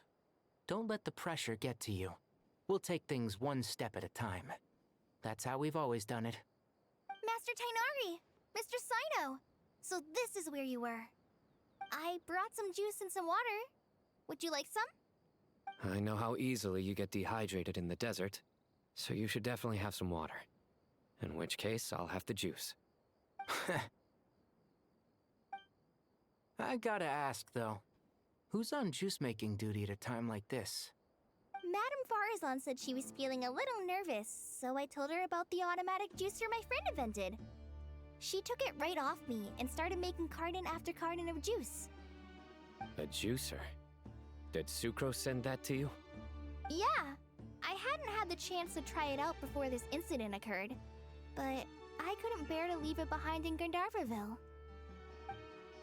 The juice is very sweet. I think so too. Kale, how are you feeling? Physically, I'm okay, but it just still feels strange to me. Why would a great power like this come to someone like me? I know the feeling well. That same question ran through my mind every day as a kid. At least now, you have someone who can relate to you. All the more reason that you should apply for Spontamod. Tainari fiercely opposes the idea, though. Those two things are completely unrelated. What are we all chatting about, Would anyone like any juice? Oh, you have some already. I had some earlier, ma'am. Maybe give the extra to someone else? Very well, very well. I shall be off then. There's this enormous power, and then there's little old you. You feel like there's no connection between the two. And that sense of dissonance is difficult to get used to. Yeah. But after all this time, I can't believe this stuff still gets to me sometimes. Makes me feel a little childish. Kale, just because we normally keep the conversation light doesn't mean we can't discuss deeper issues. I don't think it's childish at all. You were the victim of a terrible crime. It's normal to struggle with the fallout from it. You have absolutely nothing to be ashamed of. My professor once told me that no incident can be considered truly resolved until the victim says it's over. Your rage and your pain are completely justified. Thanks. Miss Nicole said that the same god remains which were once used to inflict so much pain upon me have now become a weapon with which I can protect everyone. It's like my own personal kind of evolution. Every innocent person who's been hurt needs time to realize that it wasn't their fault. I was the same. But it's all about to be over. Tomorrow, it ends for good. I don't know if you've noticed, but you rarely stumble over your words anymore, and your outlook has become much more positive. It's a big change from how you used to be. And since this isn't over, you can settle the matter on your own terms. It's time you seized back control. I believe in you. Yeah. Sumeru is my home. And it's so important to me. I have to protect it. No, I will protect it. And once you're done, how about you come back and apply for Spontamod? Stop it with the sales pitch, would you? Hey, excuse me. There are still 3 unclaimed cups of juice here. Why don't you take one each? Ugh, my arms are getting sore from carrying them around everywhere. Madame Farazan, why are you... Here, let me take them off your hands. Thank you, Madame Farazan. Drink up and enjoy my handiwork. I think I'm going to make something else now instead. Please, try to relax, Madame Farazan. Your nerves are starting to get the better of you. I know, I know.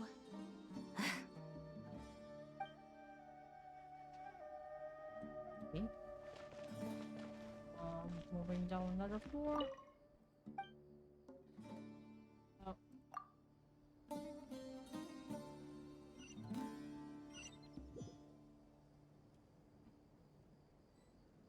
Never. Seems to be just never here. And Nicole.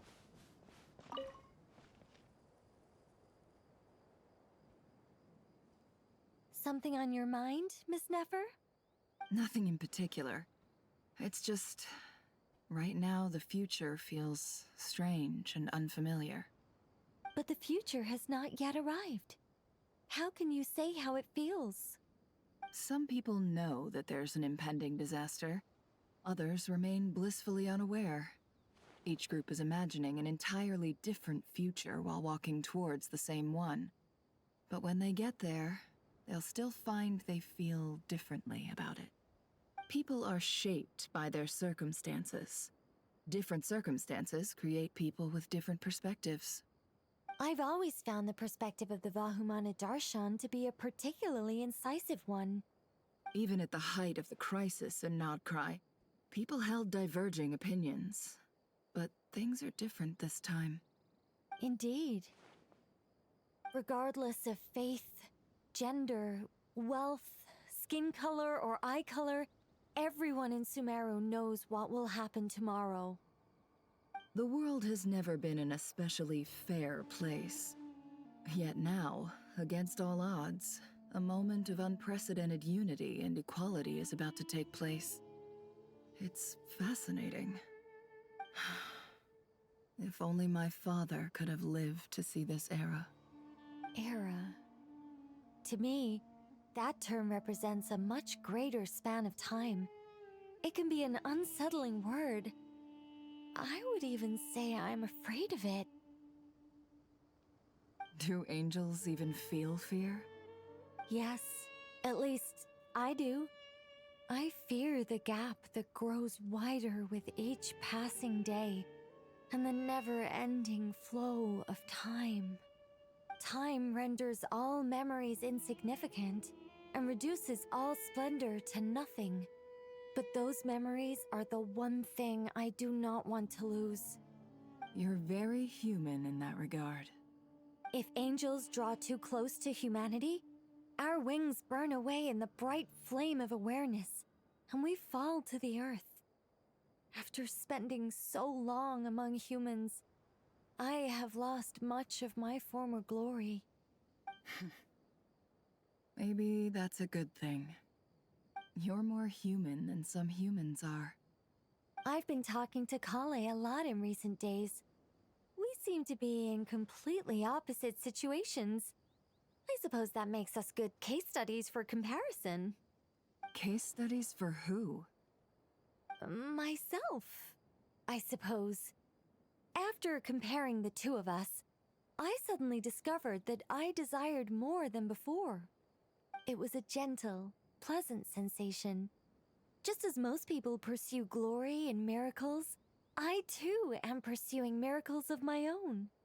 Guiding humans to make the miracles in their hearts a reality. That is my miracle. It doesn't sound so bad, does it?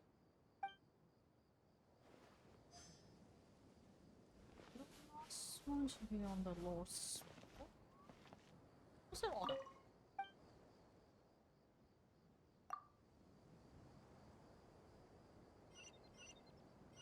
How would I find out? Wait a minute. What's that? I press you. And Candace and Leo.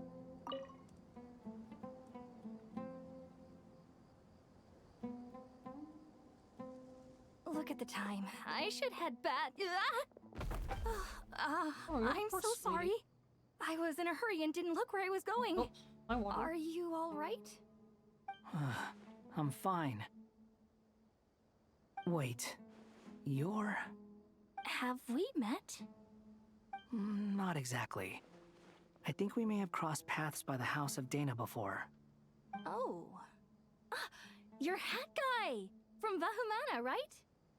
You recognize me? The clue's in the name. Mr. Hat Guy. Fair point. It's getting pretty late. What's keeping you up? I could ask you the same question. If I'm not mistaken, all the workload for the Ratawa Histarshan wrapped up a good while ago. Well, I have something of a background in Satyavada life, so I was helping the Dendro Archon make some preparations. But I must have lost track of time. Did you find the experience enlightening at all? Honestly, it was tedious and uneventful at first. But eventually, I think I did sense some profound truths. But they also brought a lot of suffering with them. I was told that I even shed tears while I was meditating, though I have no idea why. Sorry. I hope I'm not scaring you. Not at all. It just proves you're very accomplished in your research. Good night. I wish you all the best for tomorrow. Thank you, sir. You too.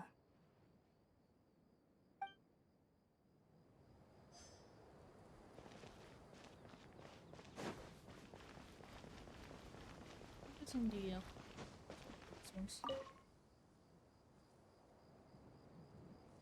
Too bad we've got a fight tomorrow. I could really do with a stiff drink. Let us pray instead. Prayer. How nostalgic. Lord Sangama Bay. Came to get some fresh air too, did ya? That's right. Actually, I was hoping I might run into you, Dia. I wanted to let you know that I've stocked up on that perfume you said you were so fond of. No, really? I'll take 2. Any chance of a friends and family discount? I knew you'd ask that. And I'm afraid to say that... Surprise! It's free of charge. That's very generous of you, Lord Sangama Bay. Does this mean you've made a fortune in Nodcry? Nope. Turns out, it's not that easy to turn a profit there. I even ran some assorted losses. But anyway, that has nothing to do with why I wanted to give you and Dia a small gift. Remember that merchant caravan you two rescued in the desert last month? That was transporting my goods! No way! I had no idea that was your shipment. Explains the, eclectic mix of goods, though. Lord Sangama Bay's investment in the desert and generous stockpiling of goods has helped many people over the years. The shelters you funded especially have made life a little easier for the children and the elderly. Wait, how did you know about that? Oh, I see. Nefer told you, didn't she? That pesky lady. Aren't intel brokers at least supposed to charge for divulging people's secrets? She and Candace go way back. It's normal for close friends to share things you wouldn't tell to everyone else. Sure, but why did they have to be things about me? That's how Nefer shows that she cares. She wishes for all of us to know what a generous person you truly are. It must be hard trying to make a living far away from home. Just because we can tell what kind of person you are doesn't mean everyone else can. Well, maybe her intentions were partly good, but I don't think that's the full story. I'm sure she enjoyed knowing how much it would annoy me. I'm telling you, Nefer's got a mean streak. Definitely with you on that. Does praying help you stay calm? Defending one's home is a just cause. My heart is filled with a mix of anger and hope. Anger. You know, being able to get angry is a good thing. It shows that you're in touch with the real world, and that you have the passion to pursue something you believe in. Oh, my lady? What are you doing out here? Just taking a walk to clear my head, and look where I ended up. Were you praying just now? Yes, Miss Dunyarzad. Would you like to join us?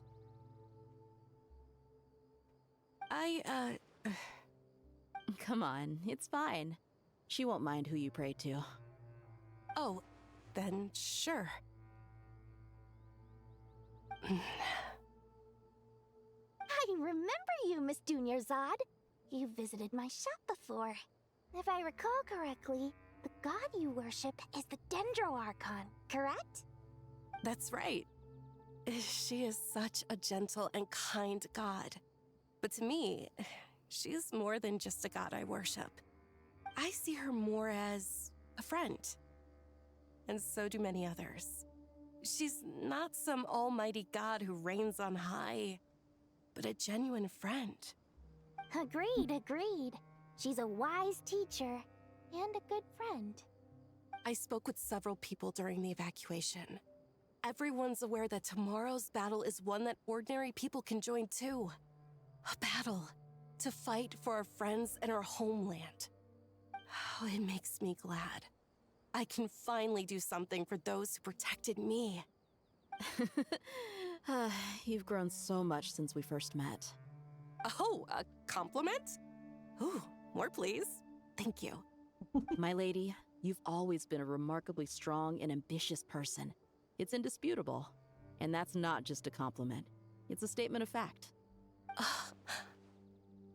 What are you praying for? Our beliefs may not be entirely the same, but we both wish for the same thing. I pray that everyone will rise to the challenges ahead and return safe and sound. I pray for the safe return of all my companions. That should be all of them. Alright, let's...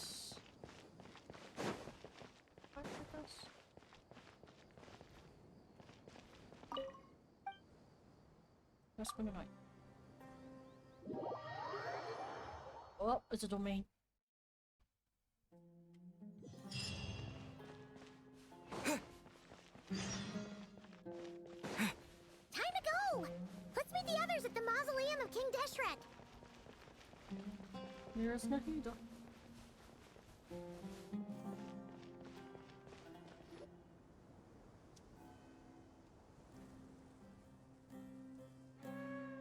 Oh, I have not felt this way in a long time. Standing up high, gazing out at the rolling dunes. One cannot know what freedom truly means without first losing it. The golden slumber truly lives up to its name as a dreamland. Though desert sands exist there too, no mirage, no matter how glorious, can compare to true beauty. Dendro Archon, what is on your mind? I was wondering whose counsel I should seek on the questions in my heart. What kind of questions? So many. More than can be put into words. As I once said to a friend, we look, we see, and we comprehend. But the question still troubles us. What are the many disasters that this world faces, but the sum of all irresolvable questions? The biggest question you should be asking is how to seize victory. Yes. Although, I would express it differently. I must not fail. And so the question I am most curious about now is whether the path to victory will be an arduous one. What we declare to be a young sapling, we may, in fact, find to be a towering tree, if we would only cast aside our ignorance and look beyond the veil of time to see her true form. Nahida! We're here! Just in time. The preparations are almost complete. Ready when you are. We're here too. Miss Nicole! Miss Nicole! You run so fast! I thought I'd get a lot of exercise as a forest ranger, but I can barely keep up with you. Sorry, I got a little carried away. Lesser Lord Kusanali, the equipment is ready, and the modifications to Aru are all complete. As discussed during our meeting. Accessing Irminsul via the Akasha is no longer feasible at this stage. There are other options, it's just... they're a little more extreme, and more technologically demanding to implement. Maybe you should take it from here. The architecture and functionality of the Akasha terminals overlap considerably with Aru. There is reasonable evidence to suggest that one was developed based on the other, or that they both utilize technology of the same origin. As long as the transplant and merge operation succeeds, Aru should theoretically work on a scale greater than the Akasha and approximately equal to Irminsul. It will become the largest active computing device in all of Teyvat.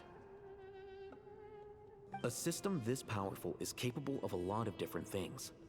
In the past, the Akasha was primarily used for one-way information transmission, but I suspect it could also serve as a central bridging hub. In the pursuit of greater knowledge, some scholars have attempted to connect their consciousness to Irminsul through the use of terminals, incense, and meditation. Correct. In academic language, scholars who reach that stage are said to have entered Satyavada life. Hypatia has performed this practice many times in the past, and she was once under my care for a period of time. Right. And this at least proves that there is a zone within Irminsul that can be connected to. That's right. Providing wisdom to the people is one of the very reasons for Irminsul's existence. I think I understand where you're going. Please, continue. In that case, I'll skip to the conclusion then. We need to further modify Aru, merge it with the Akasha, manufacture terminals, and distribute them to every single person we can reach. Every person? Even the desert folk? Yes, everyone. I've already calculated the amount of raw materials we need. So you mean we're going to get new Akasha terminals? Yes, but this time the people of Sumeru won't be using them to acquire knowledge, just to connect to Irminsul. That's the key. When we evacuated the city, we brought all the important assets from the House of Dana, in case we ended up needing them. Fortunately, this included the Akasha system's main terminal. We've checked all the relevant records, and one thing is certain. Nothing like this has ever been done on this scale before, so... Everyone in Sumeru is part of the plan. Whoever controls the people controls the situation.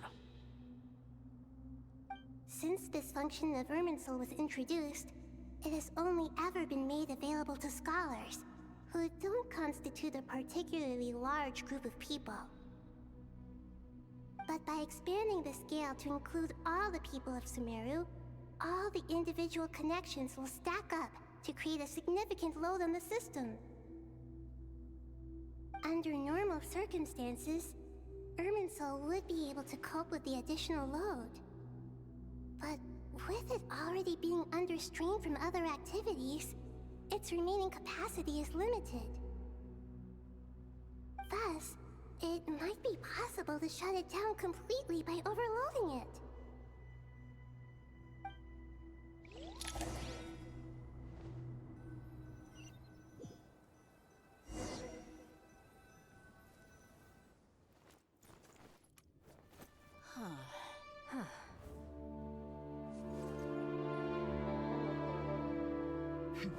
Counting down. 3, 2, 1. Are you ready? Ready!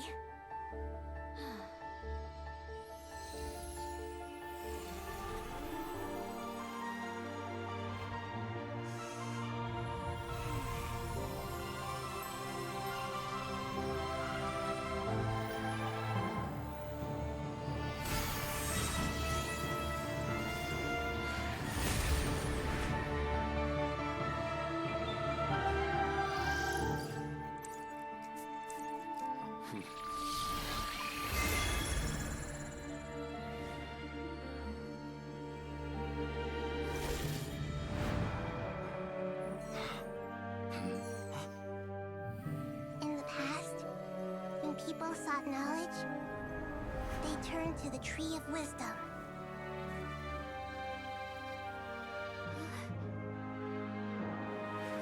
Today, we use it to save Sumeru and the whole world.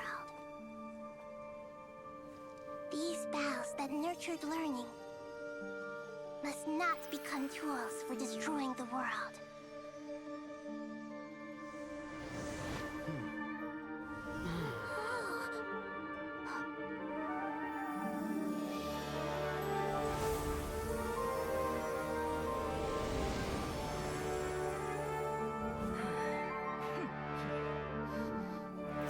Stop. Please stop. End this transformation.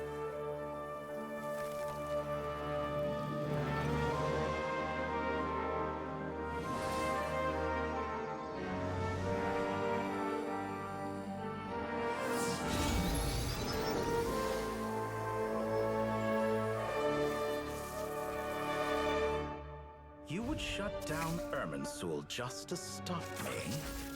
You fools. I have all the time in the world.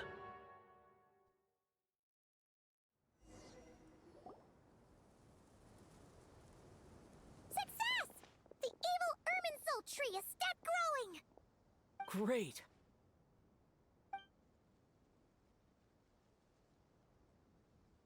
What a display of true courage. The courage to think and the courage to act. I never thought I would witness the shutdown of Irminsul with my own eyes. Perhaps this is human wisdom in action? Indeed, only humans could do such a thing. Gods are few and far between. What was once created for spreading knowledge is now used for another purpose. A rather ingenious plan. I am grateful to you three for your help. Only thanks to you were we able to extend Aru's interference capabilities to cover all terminals. Now, nobody who wears a terminal will have their activity accurately tracked by Irminsul. No matter how many eyes Dottore possesses, he will not be able to see us clearly. Now for the next step. I will need the help of your supreme powers once again. How might we be of service, Lord of Dendro? I need to reach the Eternal Oasis immediately. Right now? In that case, Ibis King, would you agree that this is a fine opportunity to dust off our old tricks? Never. I assume you have that chess set with you? You mean the one you gave to me as a gift? Asking for it back, are you? How could I? You misjudge me. I just wanted to show you another way you can use it. Connect to Safei Shatranj.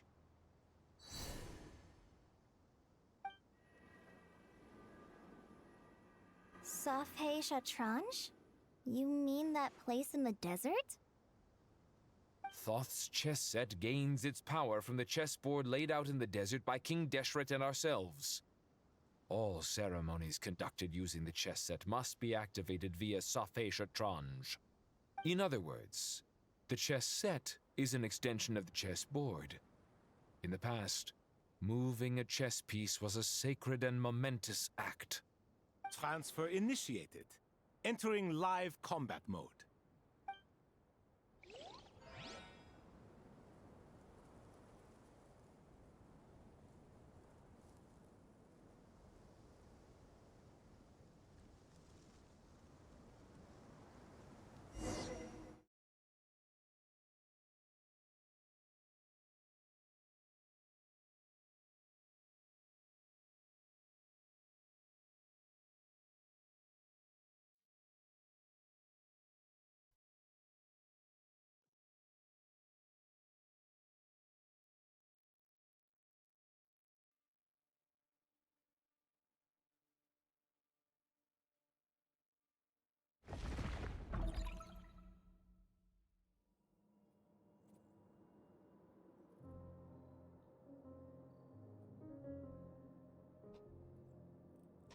We haven't heard a single word from our spy in the desert.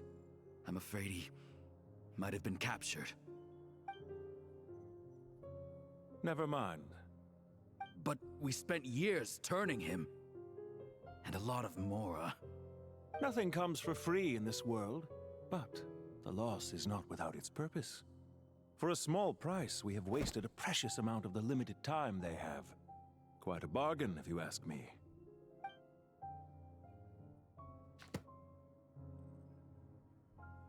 Understood. Weighing profit against loss is a necessary part of life. But to tell the truth, I have been operating at a loss since this all began. Since many centuries ago, in fact. For instance, why would a banker act as the executor of a will? If you hadn't deposited your personal belongings at Northland Bank, I would have no reason to be here right now.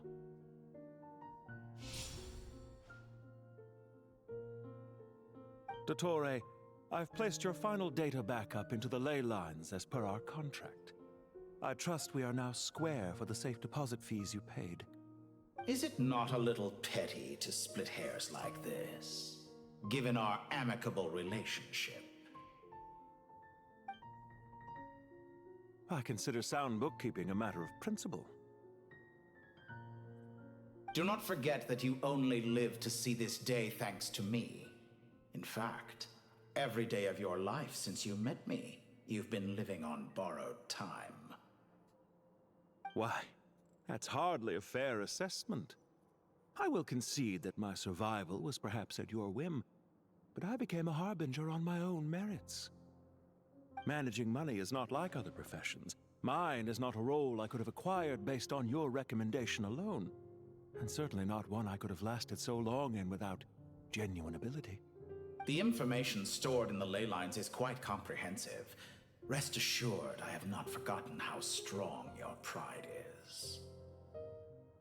Well, I presume you have no sense of fragmentation while talking with me. How could anything possibly go wrong with such strict measures in place? The remainder of your soul was split in two, with one half sent to Nodcry and the other stored in the most secure vault of the Northland Bank. Though I must say, your disdain for the other segments is quite amusing. Zandik is you, and you are Zandik. Zandik created the segments, yet you, a segment yourself, reject him.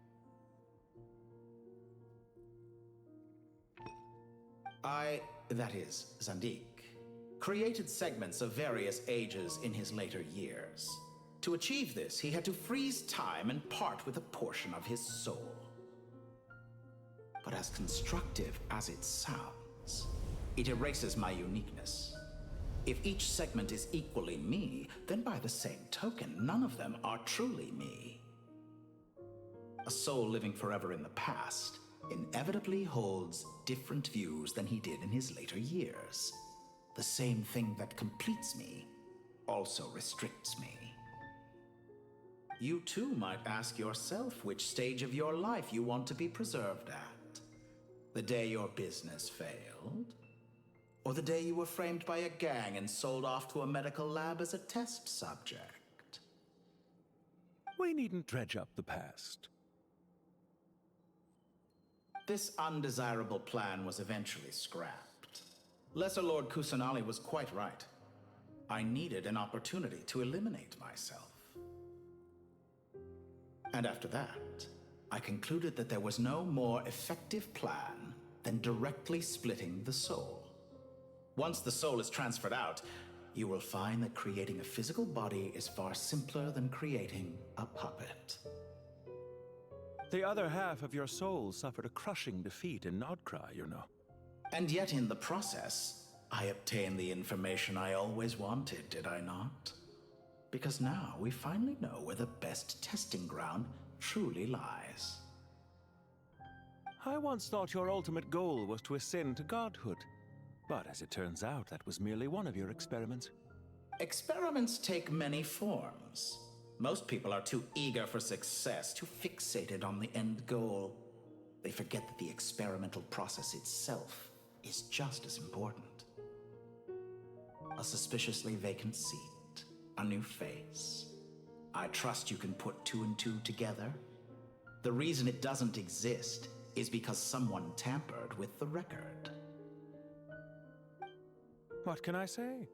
After all your efforts, you really did uncover the world's secrets. So, is the new world you promised a lie? No, it never was. I am glad to be able to control Irmin's soul from within. Now I shall attempt to create a new world inside the existing one. Almost everyone faces the prospect of death, but not a single person has ever been able to experiment unrestrained in the afterlife through sheer force of will. I am the only one to have overcome this enormous challenge. Would I not be letting the world down if I didn't make the most of the opportunity to experiment? Clearly, the dividing of your soul did not affect the magnitude of your ego. Out of all the versions of you that have ever existed, this you is the most insane and the most radical. Is that why you chose to work with me? Which was it then? My insanity? Or my radicalism? Could I call myself a venture capitalist without a suitably ambitious plan to invest in? Yours happened to fit the bill quite perfectly.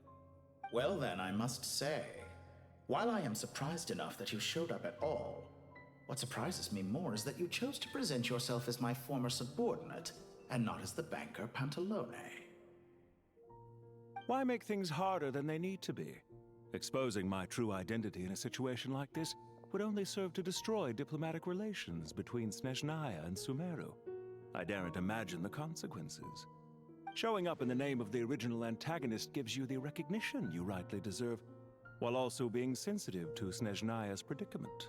It was an easy win.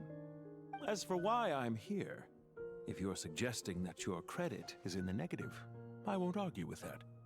Many people say that about you. I'd argue that a significant factor in your willingness to cooperate is the fact that you have but a few years of life left after my death. Living and dying together has a way of binding two parties together rather closely. Is it not true that a relationship should be judged by both the positive and negative returns it yields? So some of what I said actually made it into your head after all. It's true that I hope you don't die too soon, but don't you find that a strange thing for me to say? After all, you've already had quite a long life, especially for a human being. Let's not pretend that you're any more innocent than I am. Are we not the same in this regard?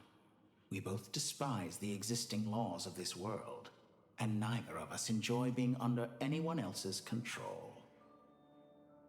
Is it really so greedy to want the world to operate by a new set of rules? Of course not, my dear friend. And as I've said before, mutual interest is the foundation for the most reliable of relationships. You can attest to that.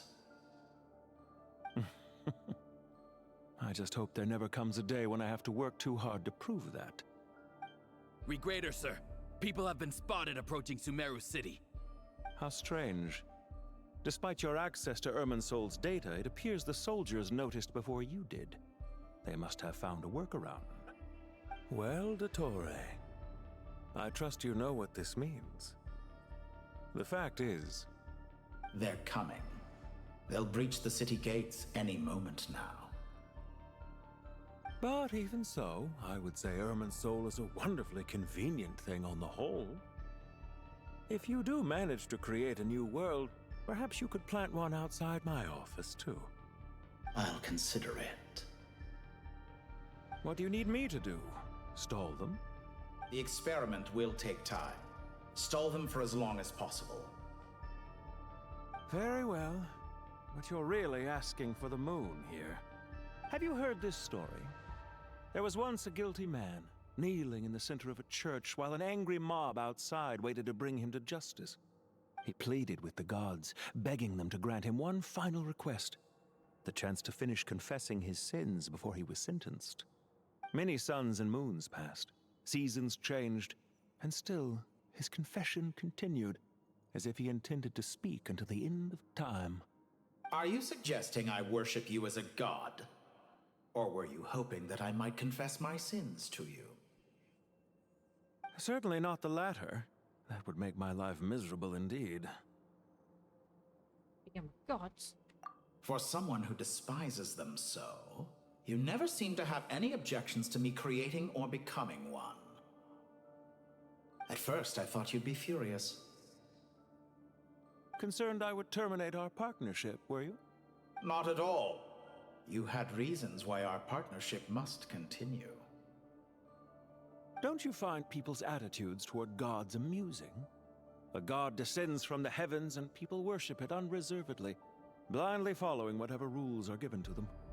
And yet, when they see an ordinary person gain godlike levels of power by virtue of their own hard work, they treat him with nothing but suspicion, even if he is a compatriot.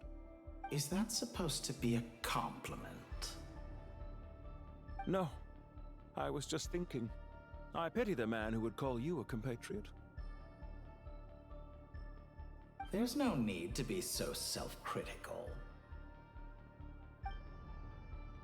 Also, about your recent situation. I know it's a little late in the day to be asking this, but how have you been keeping? I'm flattered that you would take the time out of your busy schedule to consider my well-being, Doctor. The part of your soul that went to Nodcry caused quite a stir, sending our organization back to the drawing board on numerous fronts. It was quite a headache for everyone involved. Dear me, I must have caused you no end of trouble. You certainly did. I had the rare honor of being summoned before the Tsaritsa with Pulcinella to answer for myself. A terrifying ordeal. Don't worry, I pulled through. At most, it's a public relations nightmare. I made sure of that. Now I'm curious. How did you explain yourself? Oh, it was quite simple. I just pinned the blame on someone who wasn't there to defend himself. I could hardly be expected to defy the demands of someone as insistent as the Second Harbinger, now could I? How you slander me. You know full well that I am perfectly amenable to reason. There's no question that you are partly to blame for the ruin of my reputation over the years. Now then, about your plans for the future. Do you have anything lined up for when this is all over? Hard to say. Field work always takes quite a toll on me, as you know. Once I'm back at Snezhnaya, I'll start with a well-earned cigarette. Why are you so eager to ruin your lungs after I went to the trouble of replacing them for you? If you have an issue with it, feel free to try to stop me. Oh, hello, guy. Hello, I hope you've been working, lurking. Yeah, no worries. Thank you. Now then. What's on your mind? The limits of humanity. Yeah, I'm doing well. It's a just pity. doing the story because I Despite running actually countless missed this part calculations, and stuff. I find there is simply no way to reduce So any figure I further might catch up, the stuff. amount of one's soul required to sustain an individual. It's rare to hear you admit to being unable to achieve something. I beg to differ. For instance, as I've told you before, the original me was prone to motion sickness and couldn't make long train rides. Ah, yes, of course.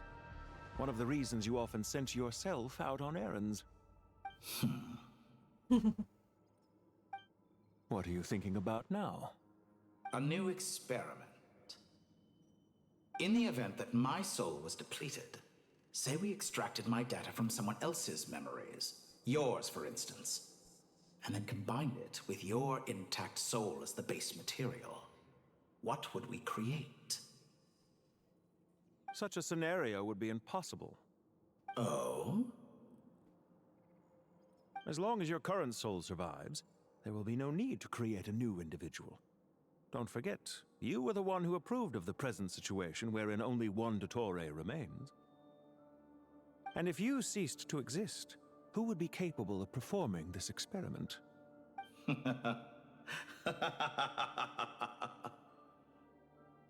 Since the day I met you, you've always excelled at talking your way out of a quandary.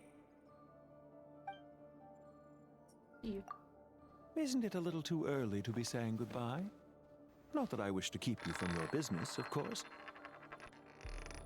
Very well. Let's leave the conversation there for now.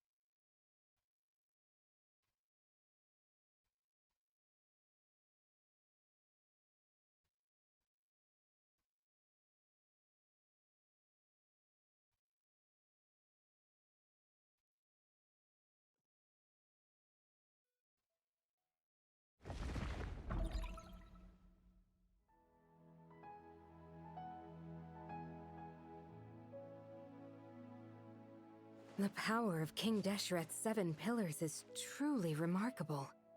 With just a chessboard, you can move an entire unit across the material plane. Yeah, sets us up for a much easier fight. Really makes my day. The last time we stormed the city, it involved a lot more running around. I wonder how many people can say they stormed a city twice in their lifetime. I was just thinking that. I've definitely had more than my fair share of unusual experiences in my life. This is my first time here, actually. We never usually leave Gandharvaville. I hope this will be my last time. Does everyone have to chime in? Can't we just fight? What an amusing comment, my dear lady. Yet humans often alleviate tension via small talk, do they not? Whoa! Why is Candace's shield talking? Because the image on her shield is one of me. And I, of course, can appear wherever I wish to. Huh. Well, la-di-da. Isn't that fancy? Could I get in on this? You wish for your gauntlet to speak? Why, certainly. Ahem. I think you'll find that it is I whose image is carved hereupon. Thanks. Definitely feel stronger now. You're welcome, my lady. I am glad to lend you my power. Sino, what's the situation? There are troops stationed at every entrance. As we expected. A frontal assault will suffice. Everyone, stick to the plan. We'll take the main entrance. You head for the House of Dana's side door. Move out.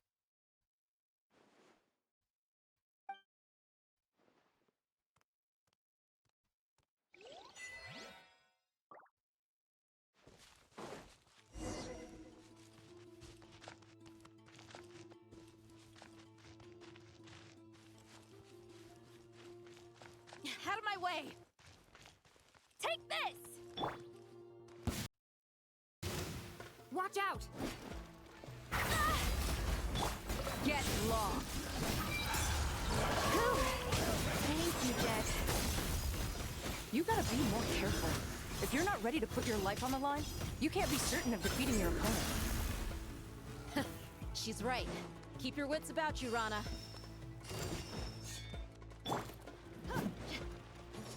Buckle up! Do your worst!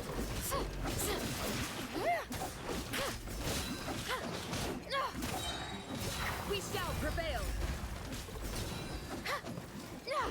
Prepare yourself. Please! Let's get it on! Surrender!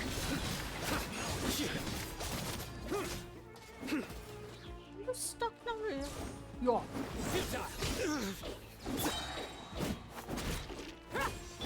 Do your work! Grant us your blessing! Surrender! Take them out and secure the harbor. Reinforcements will arrive by water. Consider it done. Show no mercy! Your penance is due!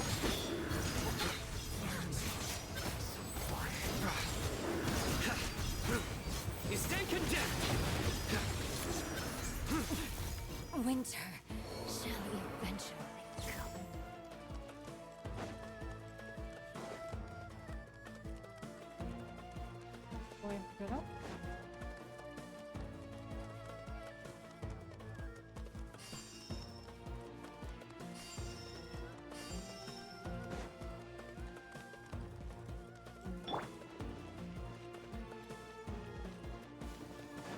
Looks like we're in Change of plan. fight. Buckle up! Cha! Clean! We shall prevail! Nowhere to run!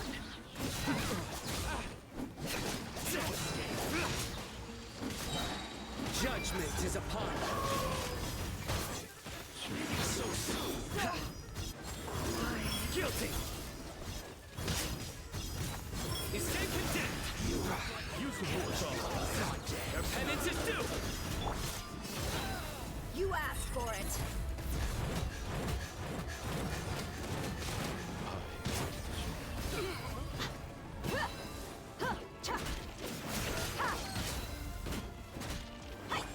Yield! Hear my prayer!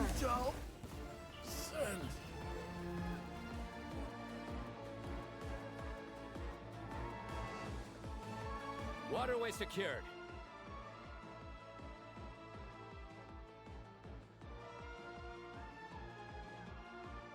Brothers!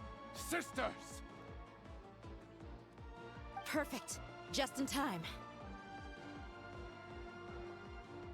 Welcome. Once we've linked up, we'll continue the advance. The team has arrived at the north entrance, as planned. Good. Press on.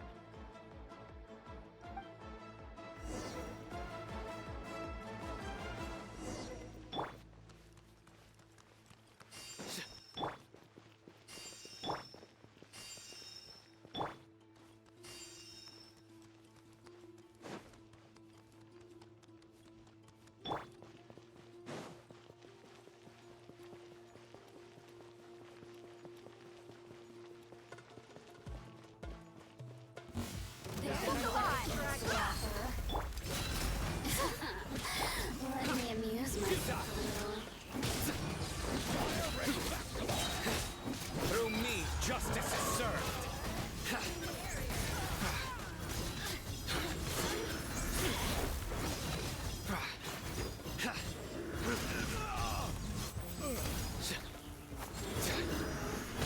You stand condemned! Over here! Buckle up! What a waste of time. Gloves off!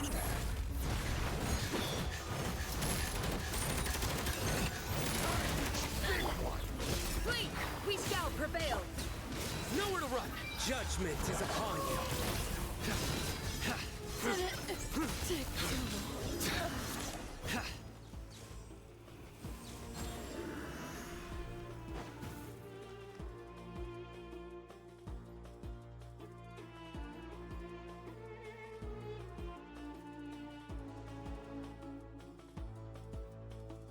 Look out! It's an ambush! Finally. We need to hurry. Take the middle road now. Mahamacha Sino, area clear. Don't relax just yet. More Fatui approaching from the right.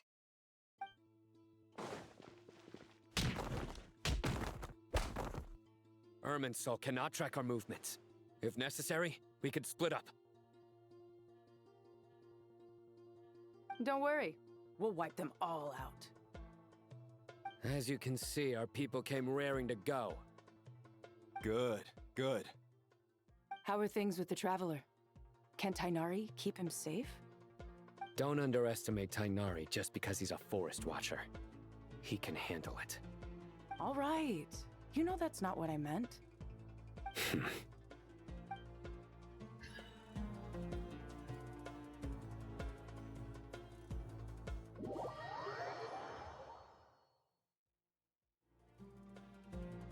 Sino and the reinforcements have drawn the Fatui's fire away.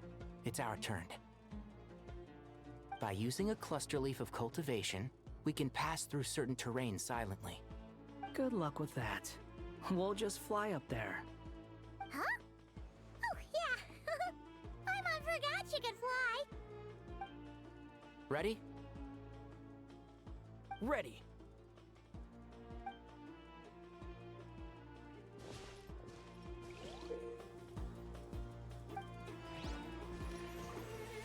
Yeah!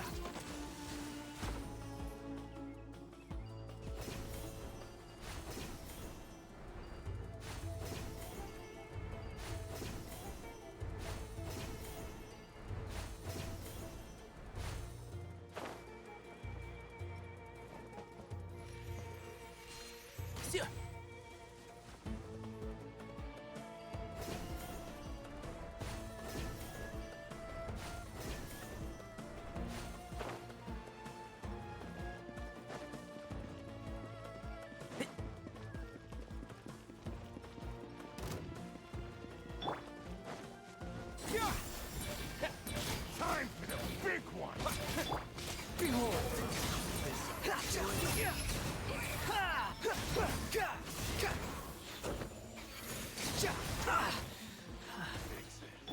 One with the force.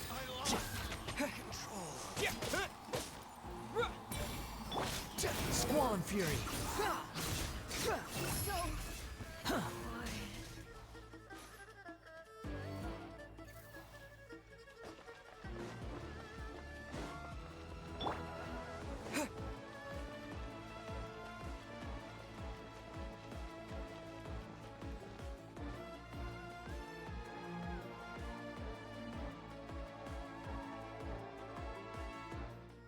Fatui soldiers up ahead.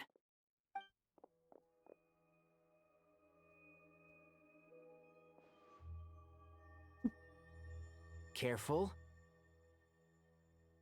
Prepare for battle. Hey! There's people over there. You have some nerve showing your faces here in the center of Sumeru City.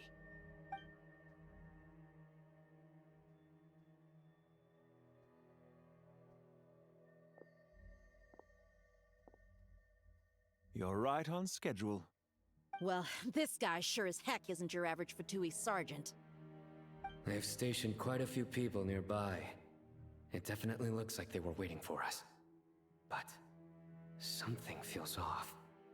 Everything about this guy feels too deliberate. I highly doubt he's just a subordinate of Dottores. And he's no mere sergeant. Whatever his rank is, it's high. Much higher than we thought. So you've been waiting for us. But it looks like you're geared up for a conversation, rather than a battle. Very clever, General Mahamatra Sino. I know you're the one in charge of this siege, and I look forward to making a deal with you. A siege? Sumeru City belongs to us! Historically, yes. But things can always change. We have quite a sizable force with us, you know. For instance... There's a Fatui ambush at the north gate. Can you handle him? We can for now. Yes, I'm quite sure both sides can hold their ground for the time being. The battle has not yet reached its climax. But what happens next? Do you enjoy watching bloodshed? Surely some of those here are people you count as friends. Once a war begins, some people must die. I doubt you wish that fate upon anyone you know. Wait a second. It's a trick. He's not even there.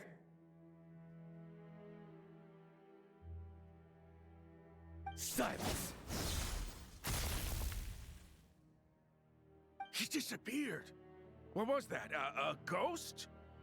Curses! He was never there to begin with. That was just a shadow projected there to lure us in. Enough talk! Attack! I apologize for being unable to accompany you at this crucial moment, but I am compelled to leave for reasons beyond my control. Please excuse me. Sumeru's General Mahamatra is quite ruthless. It's a good thing I wasn't there in person. Your illusion held them up for a time just fine. But now that they have seen through it, they will realize you were just a decoy. Decoy or not, what matters now is that they will be heading your way imminently. Not imminently. They are already here.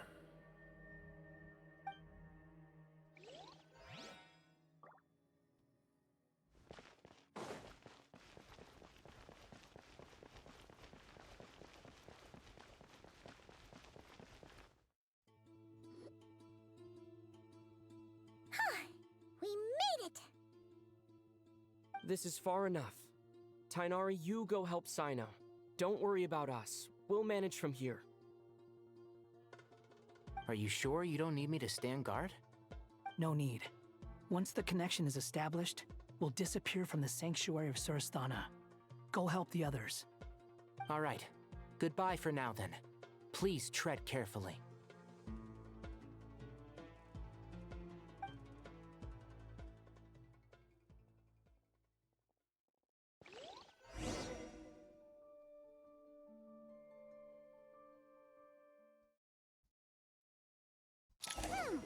Now where's the interface Nahida mentioned? Come on, where's it hiding? Found it. It's over here. We can connect to the inside of Irminsul through the Sanctuary of Surasthana's built-in security system. You should be pretty familiar with the process. Is it the same route as last time?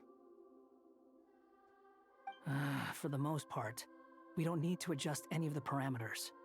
Then I should be fine. And Paimon? Once you're both ready, we'll set off. Wait! The stakes are way higher this time, right? Maybe Paimon should stay outside and help the others. Then, you can focus on the fight without having to worry about Paimon! Huh? Why are you staring at me like that? It's nothing. I just suddenly realized how much you've grown. Hey, you've grown quite a lot yourself. Don't you two start getting into it again. Well, anyway, Paimon thinks she's pretty knowledgeable.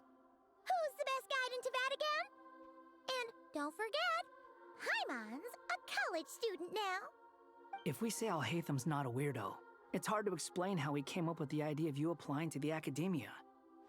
But for all that he counts, you're doing surprisingly well in your studies. She just goes to show how important it is to have someone supporting you. And Paimon's not the only one. Let's not forget that you only became a student because of Nahida's personal recommendation. That's fair. I have learned a lot in Sumeru. Oh yeah. Did you ever come up with that ugly nickname you promised me? What? No way! We're friends now! Paimon gave up on giving you one ages ago. Anyway, isn't Hat Guy enough of a nickname for you? Fine. Suit yourself. We need to go. Paimon, if you're staying, look after yourself. Will do. Paimon's gonna link up with Tainari and Sino. You guys are the ones who need to be careful.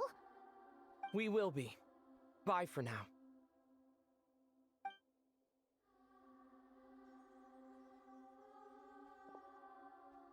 Initiating connection. Alrighty. Woo!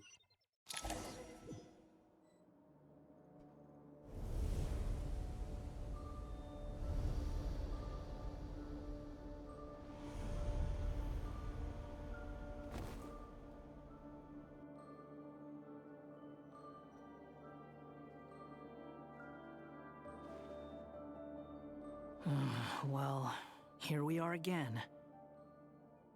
Come to think of it, I still don't even know where we're going. Thanks to our terminals, it should be impossible for Irminsul to read. I can... Don't tell me. Only you need to know. That way, whatever happens to me next, it won't affect your progress. Listen to me. Your safety is just as important as mine. Don't even think about sacrificing yourself for the greater good. We came here together, and we're leaving together.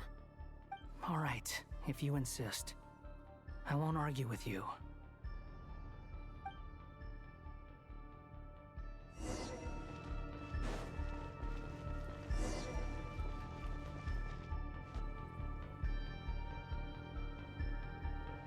This place looks so different from how I remember. It's unrecognizable. It's a complete mess. Like someone's turned the place upside down. Must be Dottoro's doing. Either he's searching for some information he needs, or... It's still changing. He has to know we've entered Irminsul. But luckily for us, he can't pinpoint our location. Be on your guard. Don't let him find us. The red parts have probably been corrupted by Dottoro's power.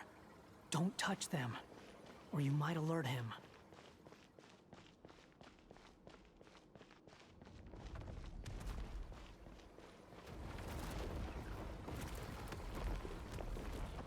He's looking for us. Tread carefully. That wall could be a problem. Fortunately, it looks breakable. Give it a shot.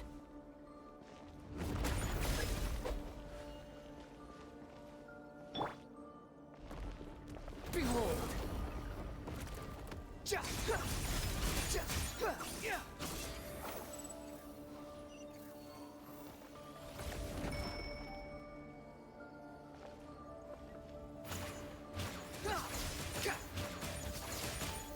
The wind rises.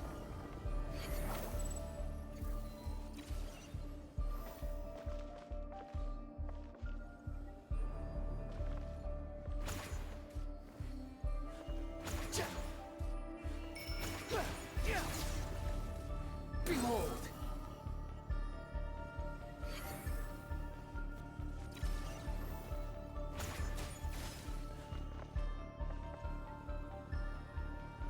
The wind rises. Why am I facing backwards? Is it the wall? Oh, it's probably the targets in his body. Just on him. Behold!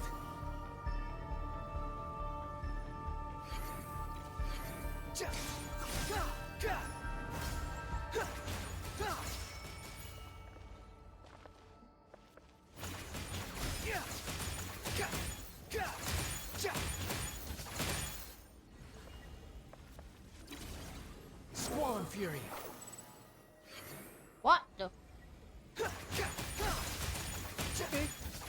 Oh, what happened? What happened? Wind rises.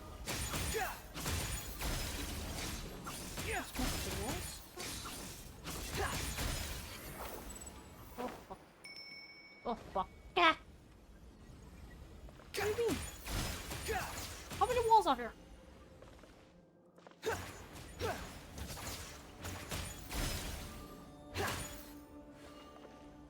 Yeah. Behold! Is that a fast boy? What the?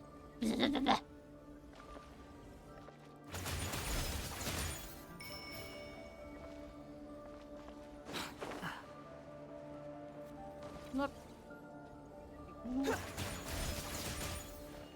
Squall Fury.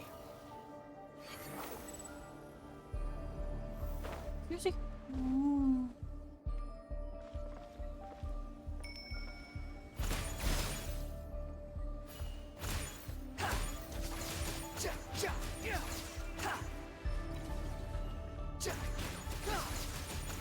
The wind rises. The same old trick again? Are you kidding me?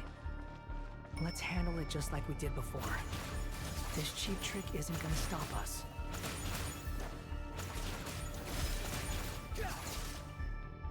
Oh no, it's a trap. Is that why he was using the same trick over and over again? To get us to lower our guard?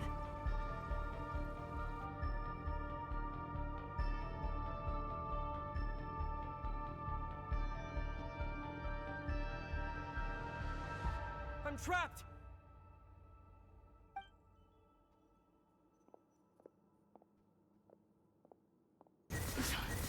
Why won't this thing budge? Hello? Hello? Can you hear me? Nicole, is that you? Yes, it's me. I'm monitoring your progress from inside the Eternal Oasis, and I have to say, this terminal is simply marvelous. It makes tracking you so much easier. I couldn't see anything at first, but now that you two are inside, I can use your location with support from the terminals to get a partial view of the situation inside Irminsul. It's not the clearest image, but it's better than not being able to help at all. So, here I am. I can't intervene directly, but I can help to guide you out of the jam you're currently in. So please, just follow my lead. Dottore in his current form is a blight upon both Irminsul and the ley lines. Pay attention to your surroundings. There must be sources of his contamination nearby. The corrupted information is his means of Is that one of them? Good work. But we're not done yet. Stay close, and let's see if we can find any others like it nearby.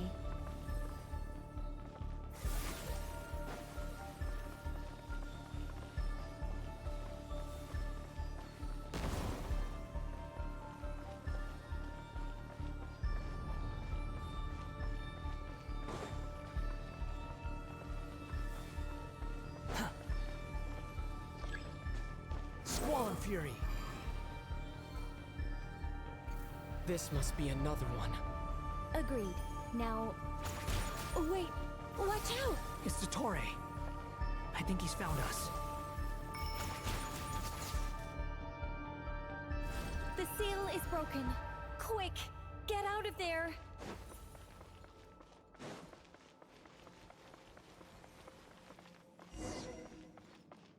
And where exactly do you think you can run to? What is that? Pursuers! That's gotta be it! Run! Don't let that thing touch you. Game, you let me run, please. Game did not let me run. And where exactly do you think you can run to? Wait, what is that? Pursuers! That's gotta be it! Run! Don't let that thing touch you. Dodge that attack!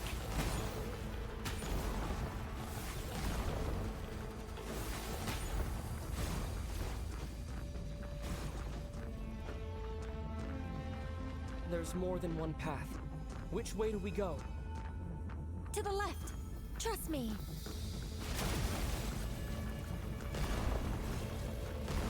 Fleeing like vermin.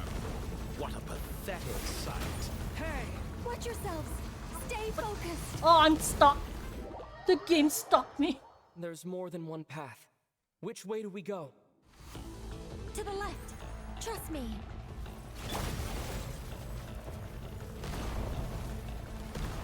Fleeing like vermin. What a pathetic sight. Hey! Watch yourselves! Stay focused! There's a cliff ahead. Jump! More of those corruption sources. Destroy them as you did before, and open the exit as quickly as possible. They're relentless. Is he trying to wear us down? You'll just have to destroy these too.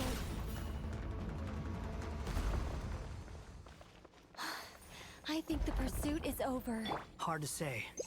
Stay alert. That's rude.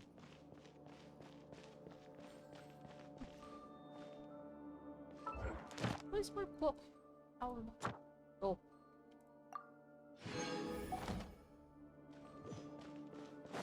I think it's just the arena.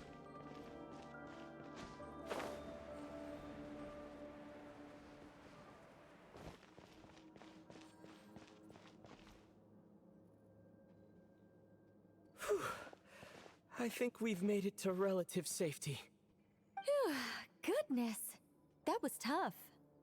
You doing okay? I'll be fine. Don't worry. Take a short rest, and then...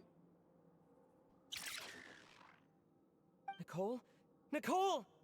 The connection's been cut. But that means... Look at you supporting one another. How very touching.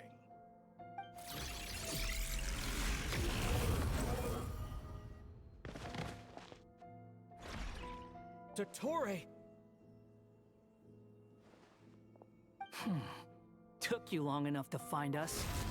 You're more useless than I thought. Oh, really? I think I deserve a little more credit for my methods than that.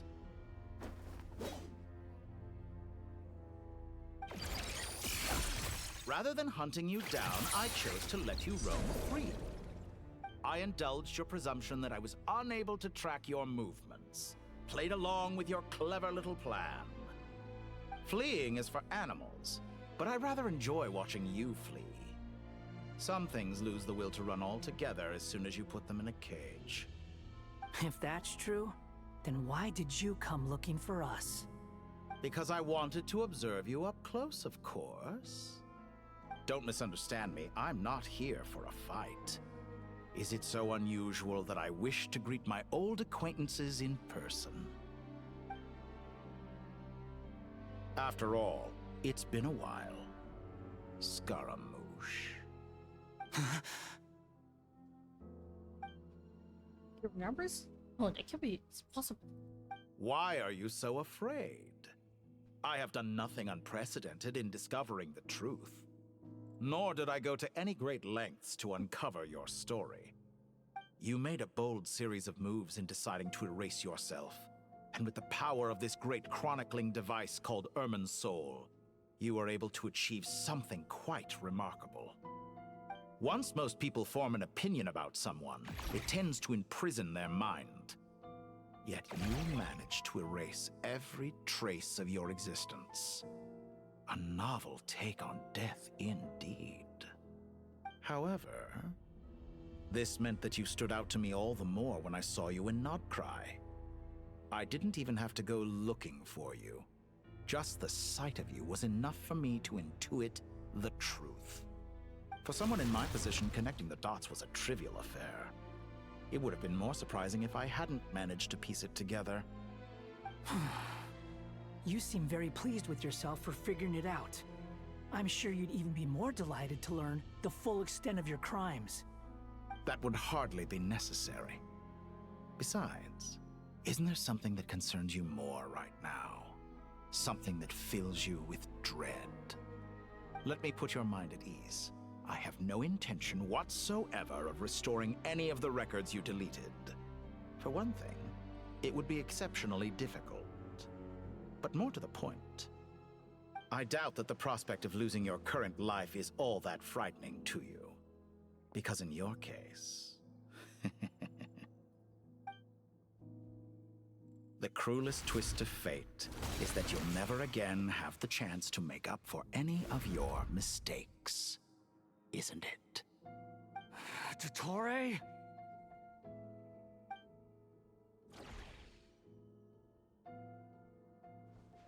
All here shall bend to my The wind rises.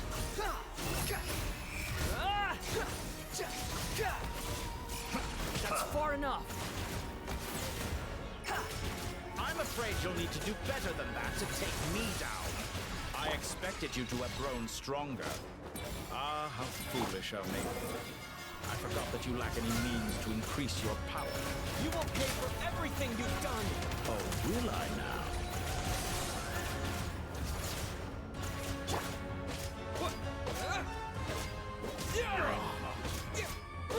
Honed in flame!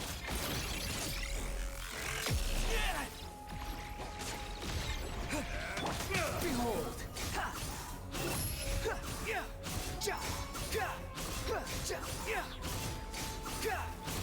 Search for it!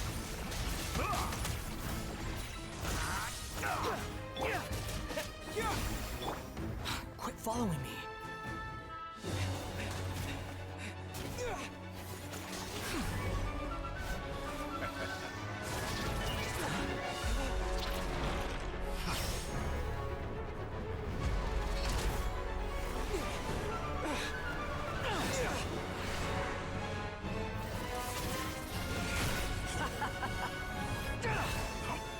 Does the prospect of death amuse you?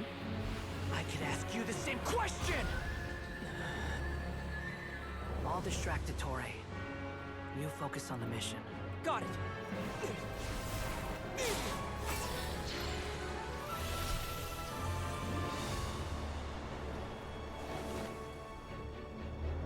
For the hopes and dreams of the masses.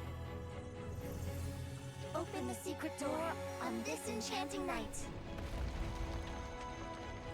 May wisdom's light eradicate ignorance and darkness, and hereby fulfill our ancient vow. Commence data extraction.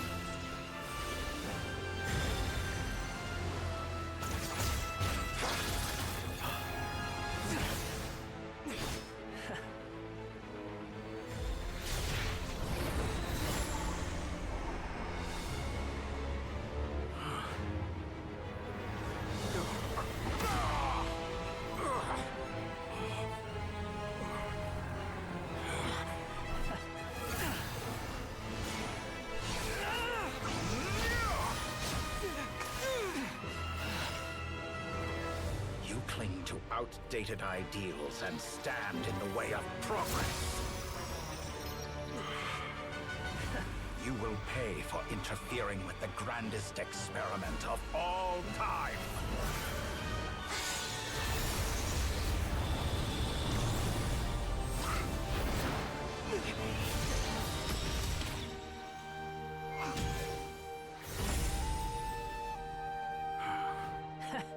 Good timing.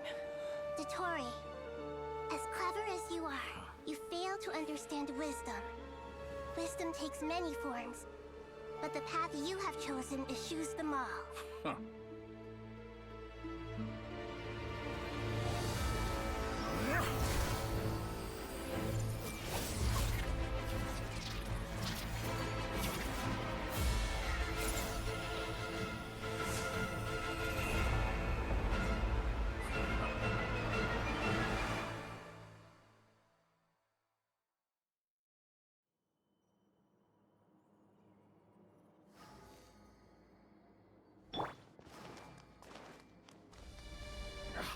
My strength is fading!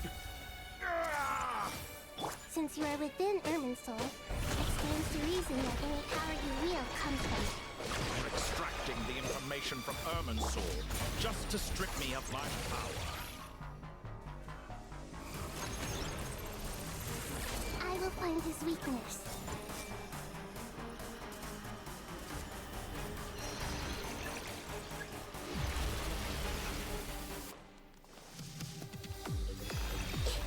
Everyone hold hands! Yeah! Ow! I admire your attempt to introduce a new variable, But it's nowhere near enough! gaze upon me? A petty trick.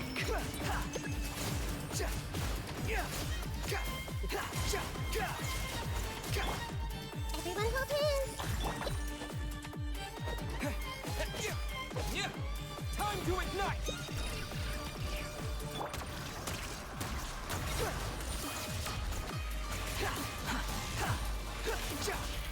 The wind rises. Burn all before you! Blade of the primal flame! Make yourselves a room! I see everything! You won't distract! You're so close! Just hold on a little longer! I'll hold him up. Traveler, Hat Guy, the rest is up to you! We certainly have a knack for surprising each other, don't we? I'm just getting started.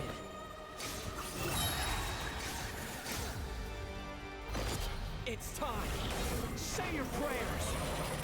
Stay on the defensive, but watch your back.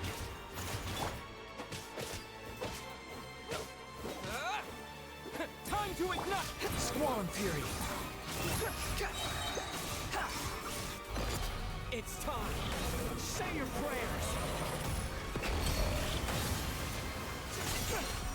Hisokachi!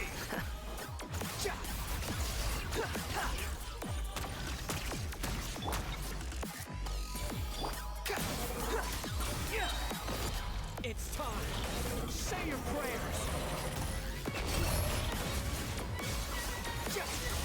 For you! Blade of the primal flame! That's far enough.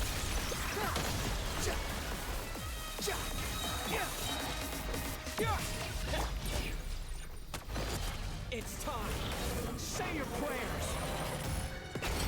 Finally. Time for you to die. Excited? Time for me to die? How can I? It's time. Say your prayers.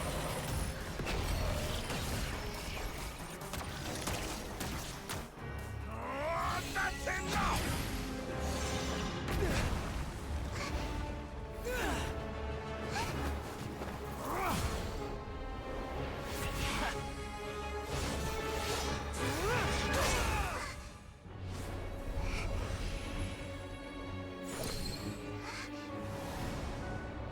It's all yours. Do with it as you see fit.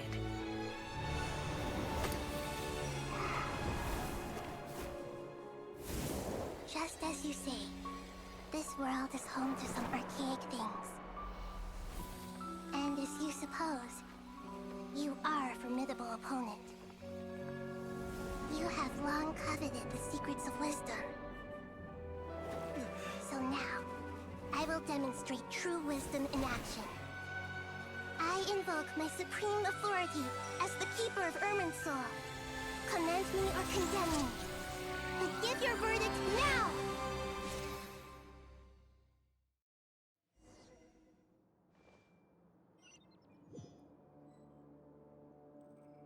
Blessed One of Wisdom, Mahakusaladhama, are you certain that you wish to exercise your authority to destroy Irminsul?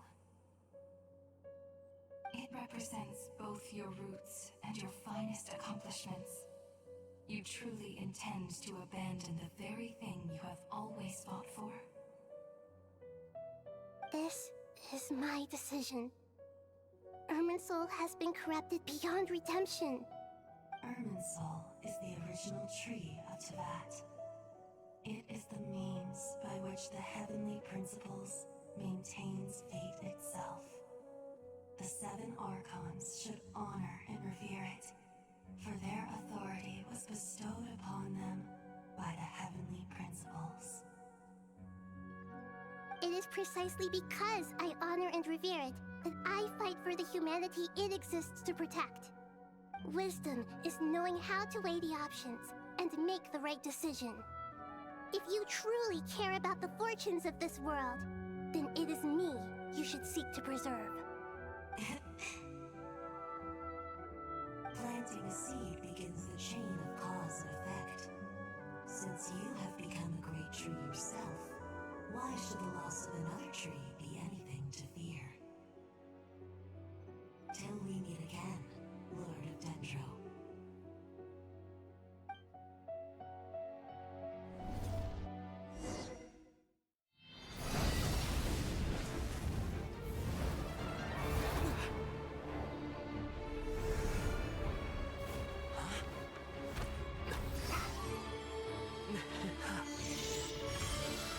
The first flame.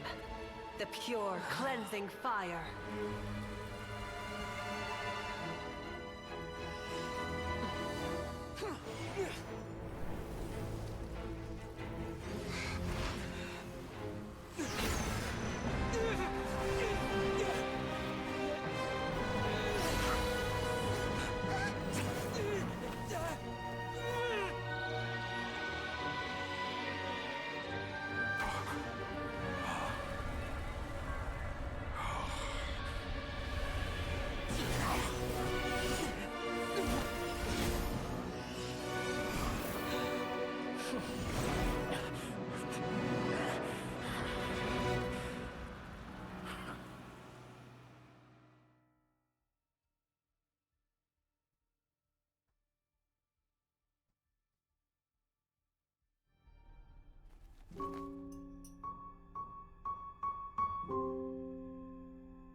Shall we? Where were we? I was suggesting that you needn't perform when signing a contract. You're only sitting here because your bank demanded an evaluation of the trustee. So you told a story about a young scholar from a merchant family in Sumeru? I told a compelling tale, didn't I? The post-expulsion story is far more captivating. The human experiments or the elixir of immortality? The part where you die. Ah, yes. My favorite part. The 35-year-old Segment thought of himself as Dottore, reserving the name Zondique for the original specimen. Of all the Segments, he was the most selfish. After his expulsion, Dottore searched for a new direction. He joined the Fatui, studied Elazar in great depth, secured resources. He was rather fortunate in his career.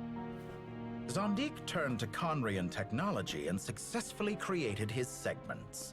But this was not immortality. Even with backup segments, his body would still age. Still, thanks to Snezhnaya, Zandik found the ideal base for his experiments. Then a perfect partnership materialized at a crucial moment. The year that both parties realized they needed more time. Fortunately, Zandik succeeded. In a miraculous turn of events, he gained the extra time he needed. I seem to recall it differently. All right, it's true. No matter how much elixir he took, Zandik remained human and continued to age. Then, on the morning he turned 85...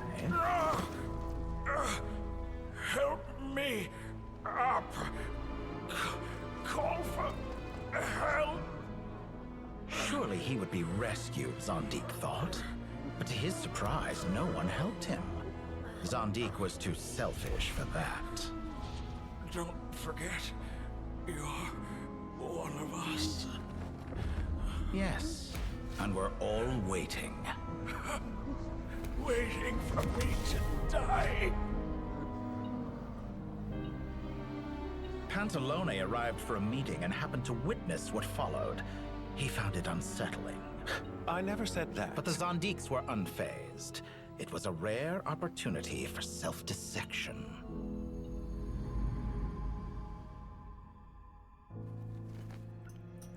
What does all that have to do with you depositing your data at Northland Bank?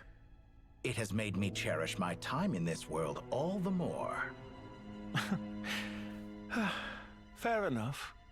So you do have a sense of self-preservation.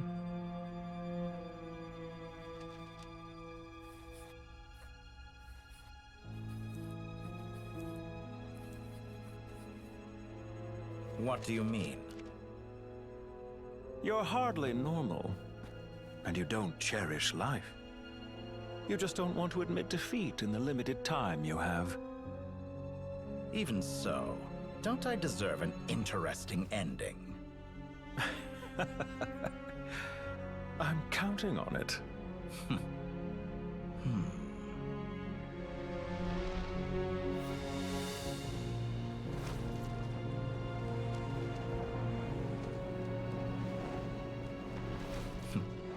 If nothing else, I expect my funeral will be a grand affair indeed.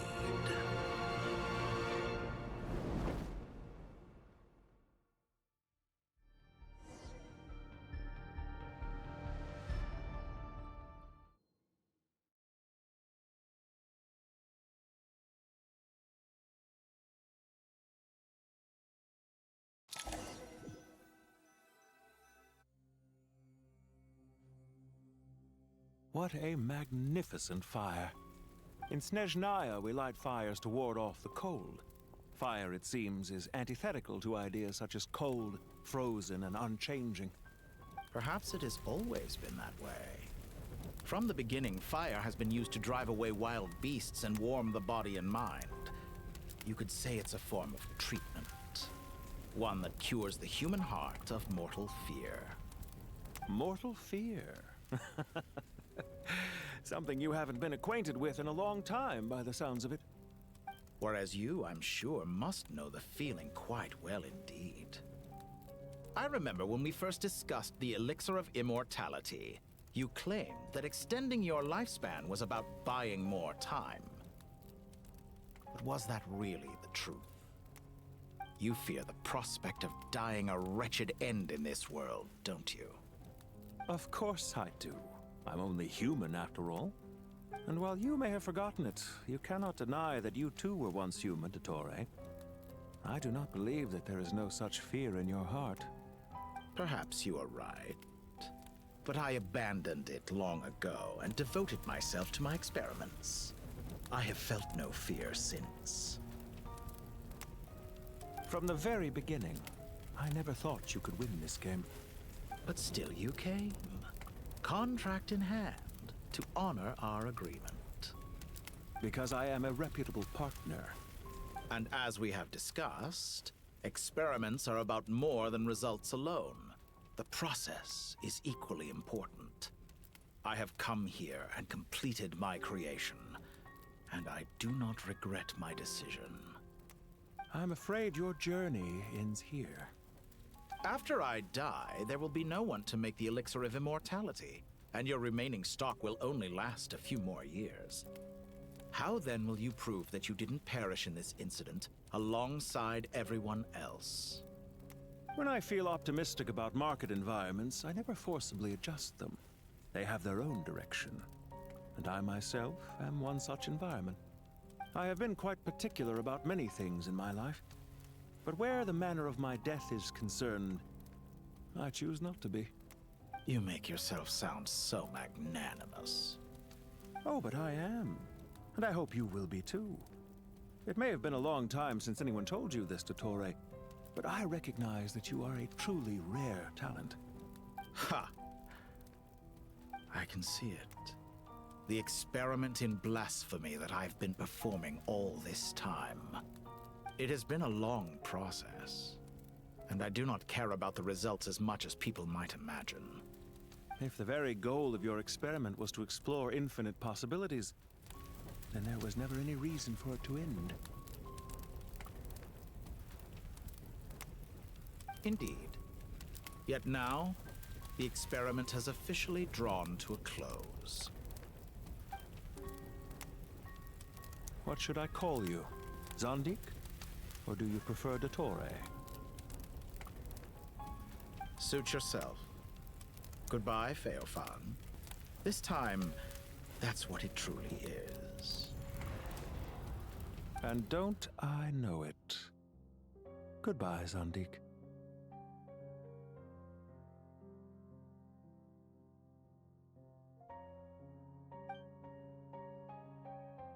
I could have carried out many more experiments, but to me, Lord of Dendro, this outcome is certainly not the worst. I believe you. But unfortunately, this is where it all ends for you.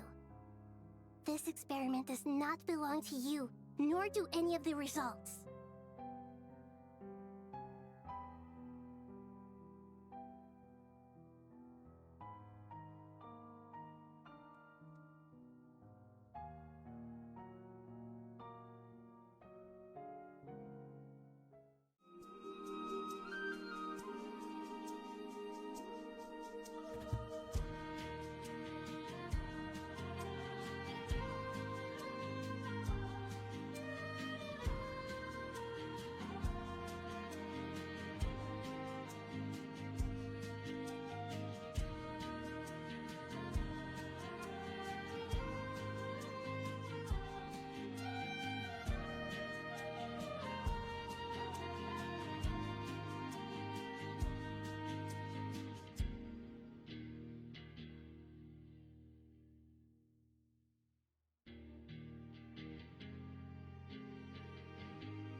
end up vanishing because my mom called me to help her with pulling gray hair. So, well, that took a bit. I'm sorry again.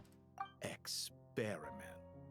It sounds like you're trying to outdo me in my own field. Wisdom is conveying information in terms that people can clearly understand. You know exactly what I mean. Indeed. I can see no further outcomes. Ha. You have a formidable mind, and you are braver than I thought. Setting fire to the very thing your survival depends on. Your previous threat was empty, but this time, it is real. When necessary, wisdom can be as fierce as an inferno. Some of the flames that incinerate you come from within yourself. Perhaps you are right. You see what lies at the bottom of the human heart, and that is your wisdom. Here is where your journey comes to an end. All that is yet unknown belongs to those of us who will carry on living. It seems I have unwittingly been your arch-enemy all along. But now, it's all over. I do not deny your intelligence. But what you refer to as experiments, I would never describe in those terms. They are events that take place in the real world, and they are so much more than mere data. Goodbye. We will never meet again.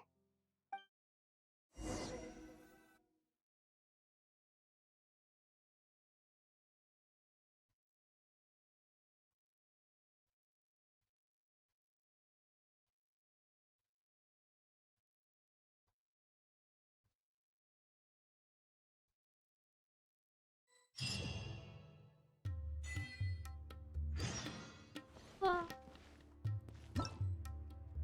I'm finally free.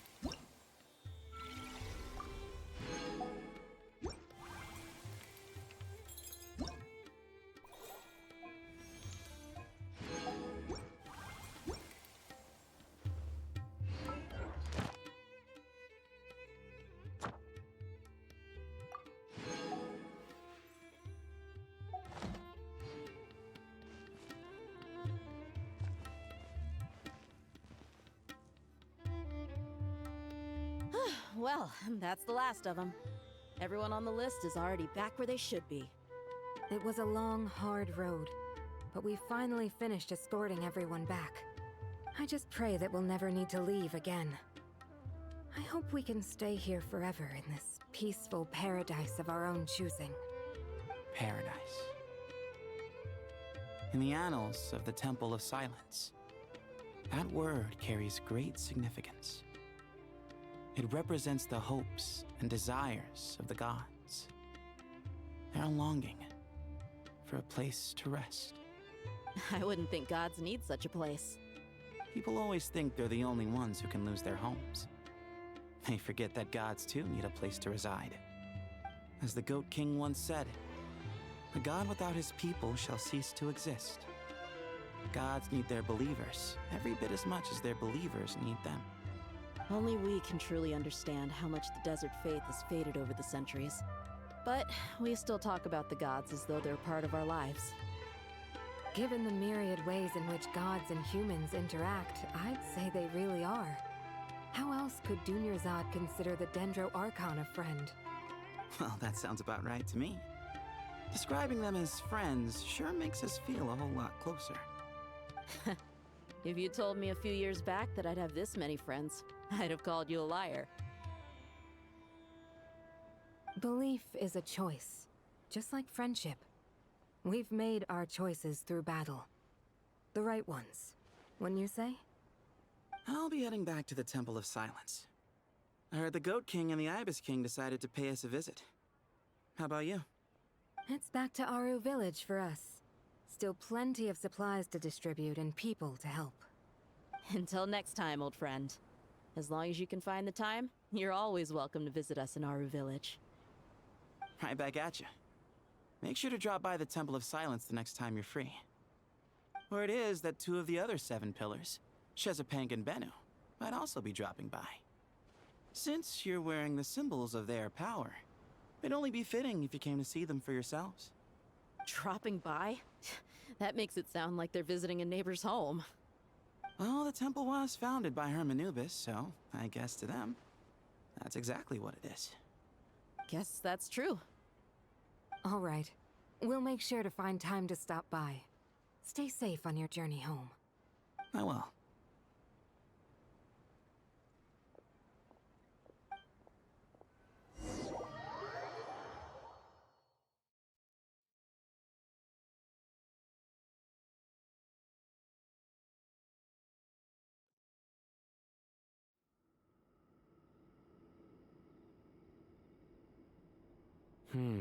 You do have a point.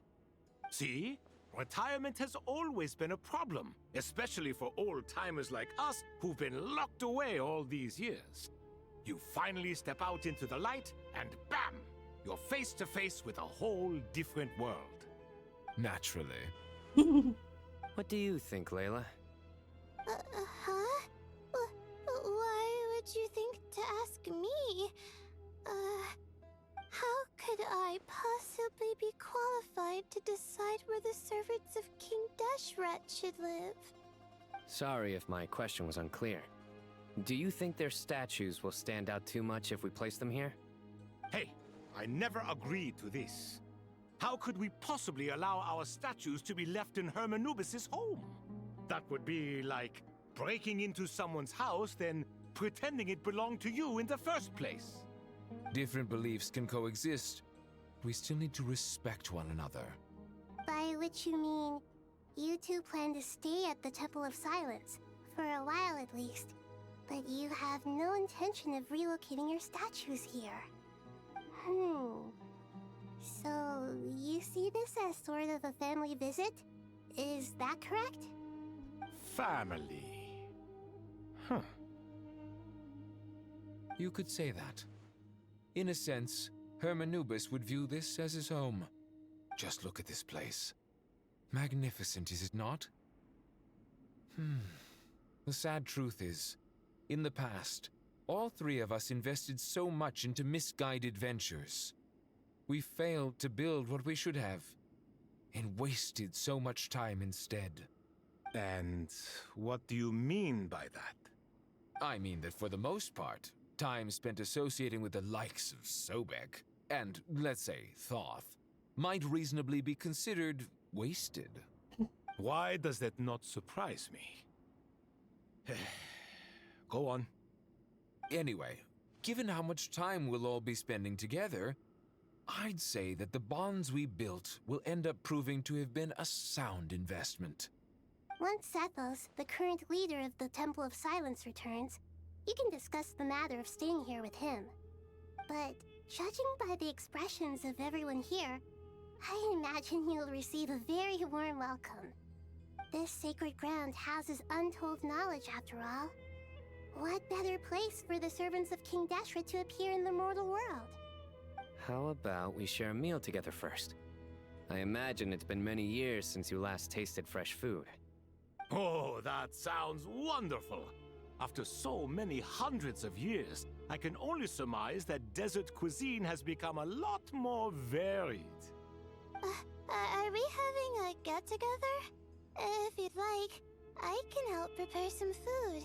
After all, Lord Thoth, you helped me so much in the desert, and I still haven't properly thanked you. Oh, my, that would be wonderful. I'm touched that you still remember. How the times have changed. To the people of today, it seems the Ibis King has become a kind and passionate god. And you, Mr. Herreshoff? What kind of god do you wish to be? To be honest, I haven't given it much thought. How about you, Dendro Archon? Do you have any hopes for your future? Me? I'm very happy with my current life. Forgive my bluntness, but you do not seem to derive your authority from majesty and might, like Lord Al-Ahmar. Clearly your approach has its advantages, but also its dangers, don't you think? I do, but projecting a majestic front doesn't really suit me. Besides, my relationship with others isn't simply one of a god and her people. Not putting on airs might earn you more adoration. Exactly. Besides, I really like parties where everyone brings their own food and we all come together to share. You should join us. I'm sure you'll find it fun. Last time when we got together for a picnic near the Avidia Forest, it was quite the occasion. Seeing as you're already here, how about we hold the next one in the desert? Can we do that? Wouldn't Tainari have to transport a ton of drinking water? Don't worry, I can help out. Layla, would you like to join us next time? Me? Sure. The more the merrier. That way we... Don't take this the wrong way. I just think you should know. When it comes to passing the time, chess is more our thing. In that case, Dendro Archon, what do you say? If I were to compete against you, I can't say with certainty I'd win, but I certainly wouldn't mind giving it a shot. Where's Sobek? I'm sure he'd be good for a few rounds. Cards, cards, cards! I'll always prefer chess. I wonder what variant of chess we're talking here. Mr. Thoth, is there some sort of astrological significance to this game? Oh, I'm glad you brought that up. As long as the leader of the Temple of Silence agrees, we can search Hermanubis' place for books to teach you how to play.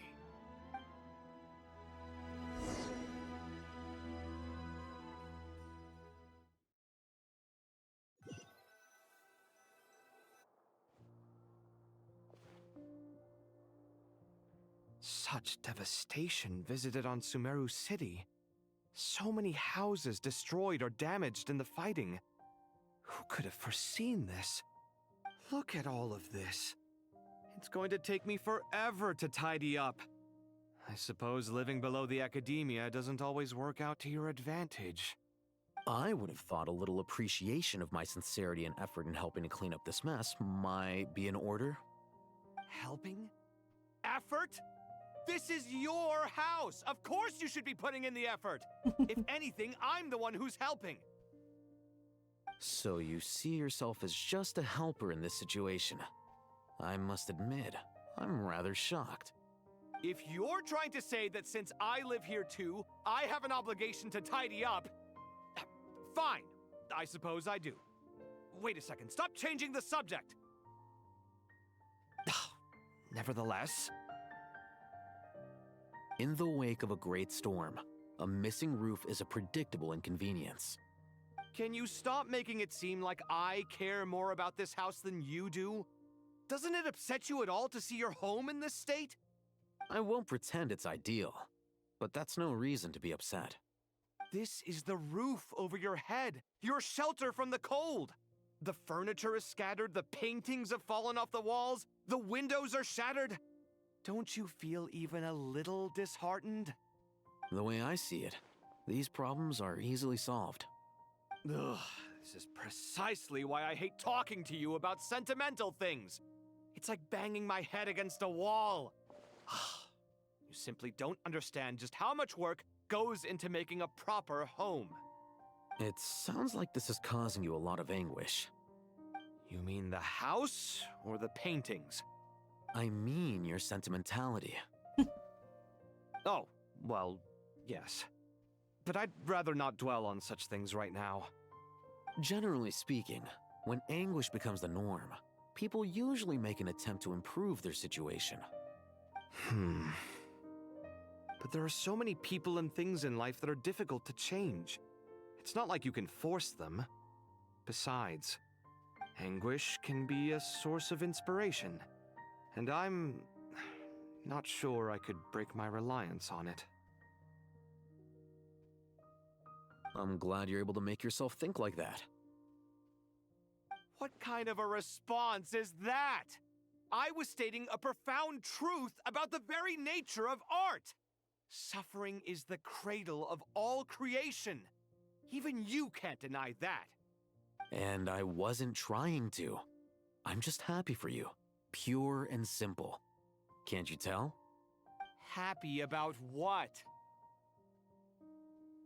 Happy that you can always find an answer that backs up your views. More often than not, life is a process of running into problems and then searching for answers. Yours more than most. Not everyone's so good at justifying things to themselves. It's something that you've been steadily mastering. Huh. What about you, then? What skills have you been mastering lately? Pass me that box. Huh? Okay. You may consider this my progress on the path to mastery. What? Wait a second. Isn't that box mine? Hey, it is! It must have fallen off that shelf. I'll hate them. Those are my paints and inks. Would you like me to put it in your bedroom for you? Huh? I mean, sure, if you don't mind. What kind of progress is this? Does he think he can bribe me? Not that giving me back my own things is much of a bribe. These books on the floor, they're a complete mess. And this one, didn't he say it was an out-of-print collectible? It's completely covered in dust, and some of its pages have even fallen out. Ugh, guess I should help him repair it. This one too. And this one.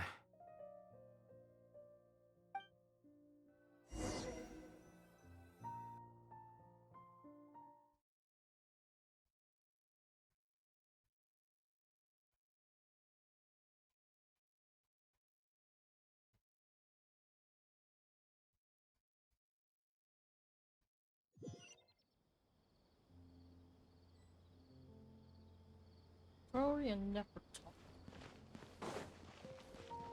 Are they going to cross each other again? Local subterbeast, imported goods. Such a bright future ahead. I can picture the Mora just rolling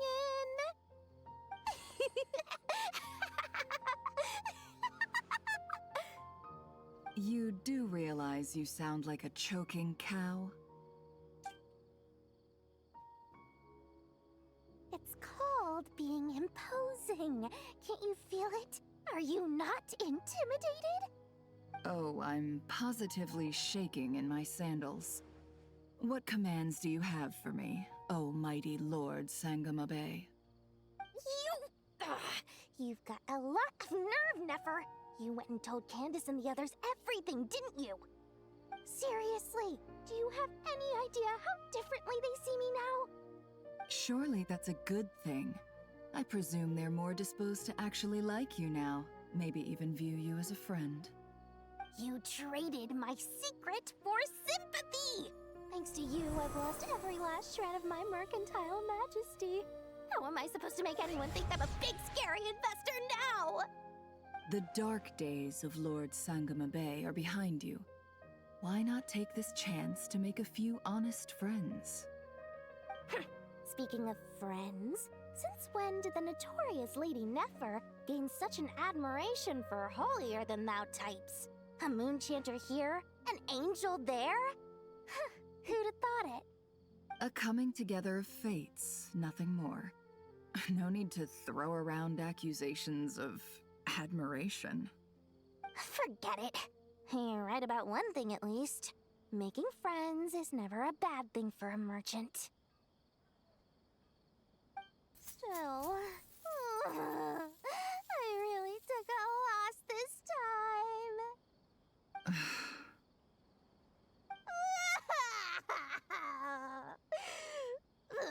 What are you looking at? I'm trying to see if you're really crying or if those are just crocodile tears. A little birdie told me that when Lord Sangamabe makes money, the tears flow from the center of her eyes. But when she loses it, they flow from the corners. Which is it this time? Ugh, you are so annoying. I'm not talking to you anymore. Nefer! Thank goodness you're here. I've been looking everywhere for you. Huh? Oh, well. If it isn't the House of Dana's very own librarian. What can I offer you today, Miss Katayun? Oh, no. I'm not here to buy. I'm here to bring Lady Nefer a book, and a fascinating one at that. We agreed to meet at the entrance to the mausoleum of King Deshret. One more thing. I bought this copy with my own money. It's not borrowed.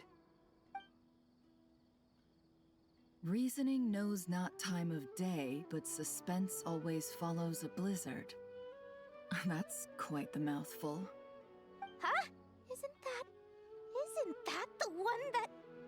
It was all the rage for a while. People throughout the city were clamoring to get their hands on a copy. The names inside were all circled. Everyone thought it was a riddle. Don't bring up that book in my presence. I don't even want to hear its name. That thing was nothing but a scam. Surprisingly enough, I've actually heard of this book, though it doesn't seem of much consequence. So, what truth lies behind it?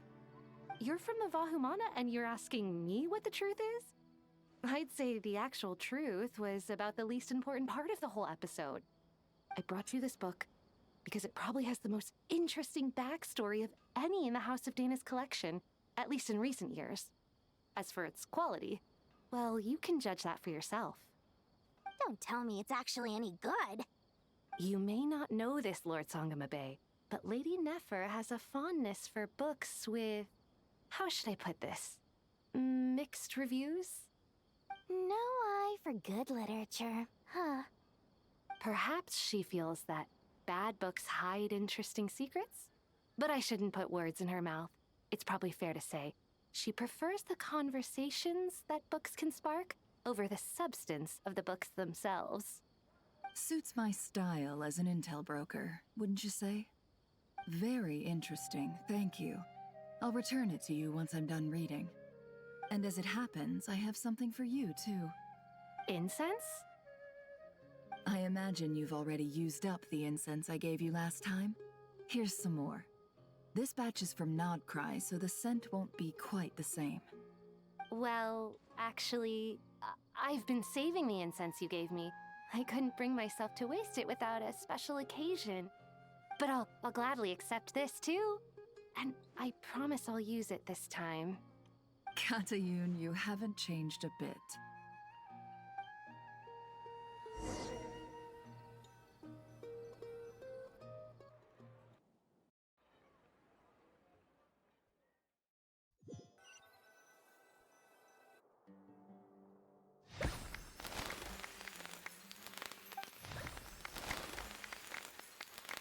Congratulations, Kale.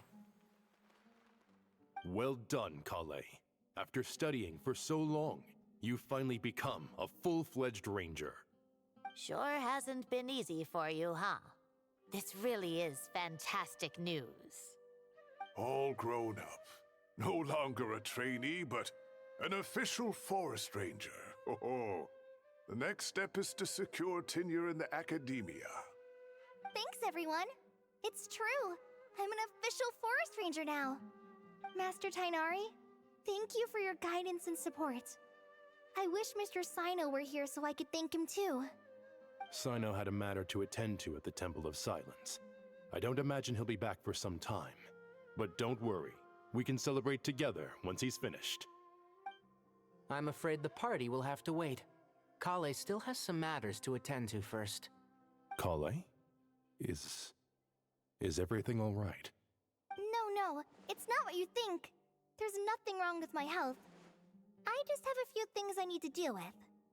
I've made plans with the Traveler and Paimon to visit Mondstadt. Master Tainari and Mr. Sino will be accompanying us too. Well, that's a relief. Let's get together when everyone's back. I'm sure you'll be doing even better by then. Of course.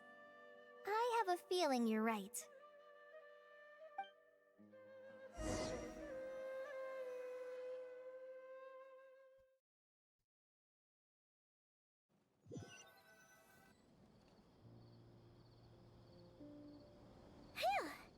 After all that catching up on sleep and food, Paimon's feeling full of vim and vigor again. For someone who spends so much time resting, your recovery routine is surprisingly simple. Hey! Paimon's been working her butt off too, you know. She flew all over the city helping everyone out. Don't worry, I saw how hard you worked. you're the most hardworking person in Tavad. As long as you're rested and full, that's what really matters. Paimon's been looking around the place, and it seems like the city's already on the mend. But Paimon's been wondering how Nahida's doing. We should check in on her.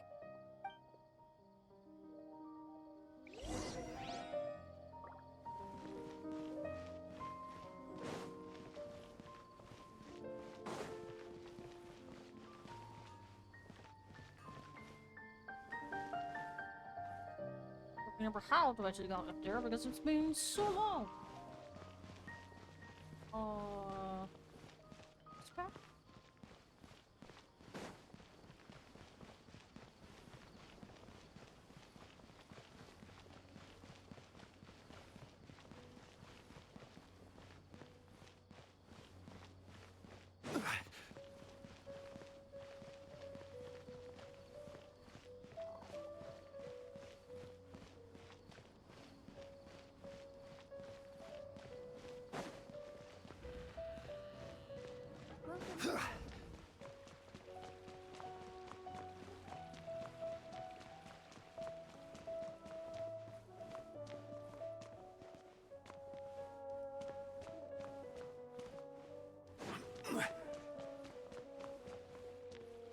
I really don't have much more.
Hey, Nahida!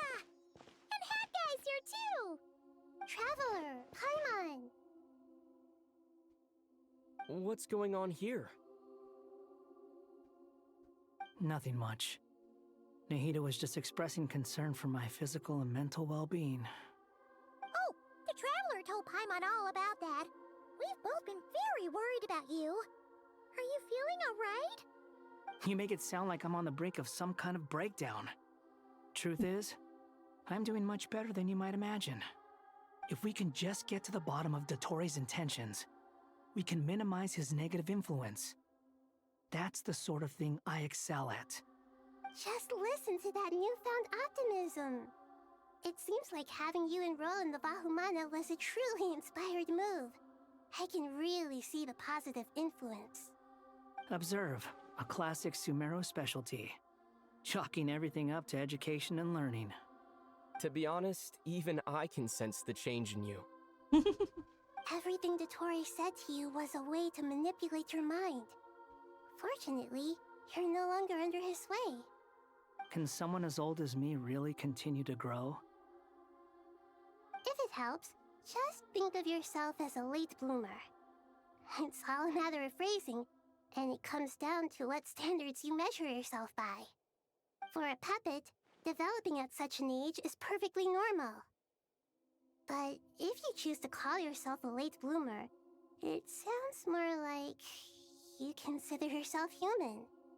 However you see yourself, well done. All right, I see what you mean.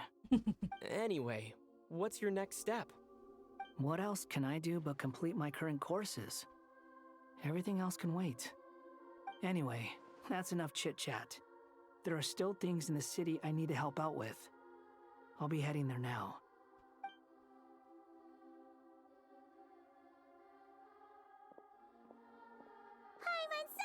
that hat guy is doing better than we thought. But what about you, Nahida? How are you holding up? The pyronosis burned down the corrupted Irminsul. The flames blazed for 7 days and 7 nights before they finally subsided. All that was left were the parts underground. Now, Aru shoulders the responsibilities that once belonged to Irminsul. The situation was contained before it got out of hand, so Tevat's most vital information has largely been preserved. Irminsul has a strong influence over you, doesn't it? How will you cope now that it's gone? There is no need to worry. Thanks to Nicole's extraordinary talents, my connection to Irminsul has been severed and transposed onto Aru. Angels can do things like that?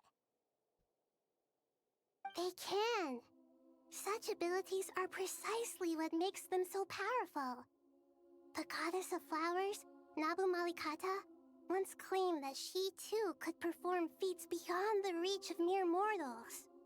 In my eyes, much of what she went on to achieve reached such transcendent levels. Her and Nicole really are both fascinating and magnificent. So, does that mean your situation is stable now? Correct. Just imagine that Aru has become the new Irminsul, and the essence of my existence has been bound to it. The wisdom of Sumeru has ultimately converged into a single, unified entity. Should we ascribe this all to fate, or is it merely fortune? Whatever it is, the important thing is that you're okay, Nahida. Dendro Archon, Lesser Lord Kusanali. Oh, thank goodness you're here. Greetings, Traveler and Paimon.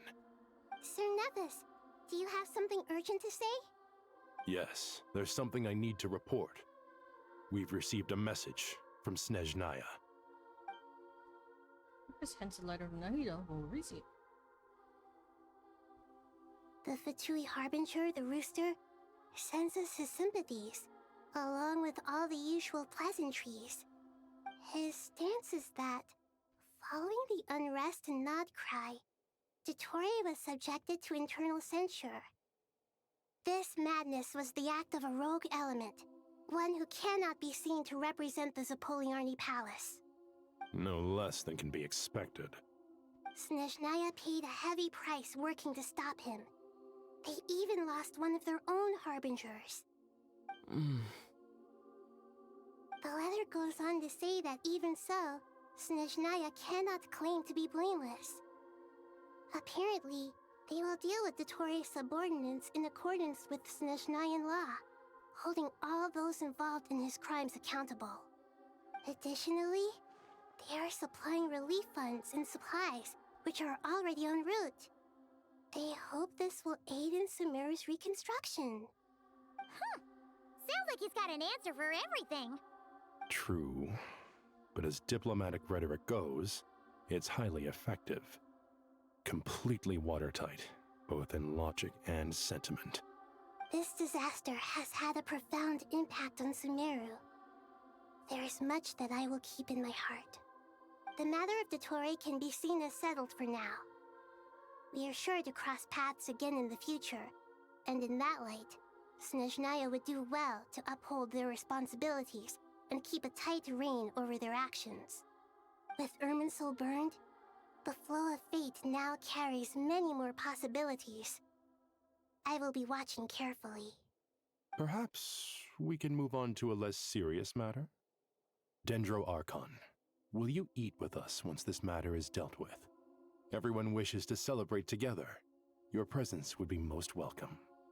Of course! Junior Zod, Sino, and Hypatia all told me the same thing. If there isn't enough room for everyone, we can arrange back-to-back feasts. What a wonderful idea. That just leaves the question of what we should eat. Not more tomatoes, surely. More? Dendro Archon, what do you mean by more tomatoes? Those good friends of yours are always talking about tomatoes. Sometimes when I'm walking through the city, I can even hear them arguing in the fields. Since you see them so often, you must hear about tomatoes even more than I do. Tomatoes. has a certain magic to it. Like the autumn fur of a sumpter beast swirling in the wind, sometimes flying up my nose. Tomatoes. What can we make with tomatoes? Wait, why tomatoes? Take your time, there's no need to rush. The traveler, Paimon, and I still have somewhere we need to visit. You'll have plenty of time to think it over before I return. Does this mean you're going to Natlan? Meet them there in person. It will require a long journey. I know. But this is necessary. I must go myself. Traveler, Paimon, we'll set off as soon as you're ready. Is that all right? Sure, we'll be ready whenever you are. You'll hear no objections from Paimon. We should grab some snacks along the way, though. It'll be just like going on a long holiday. Wonderful. I'm looking forward to this so much.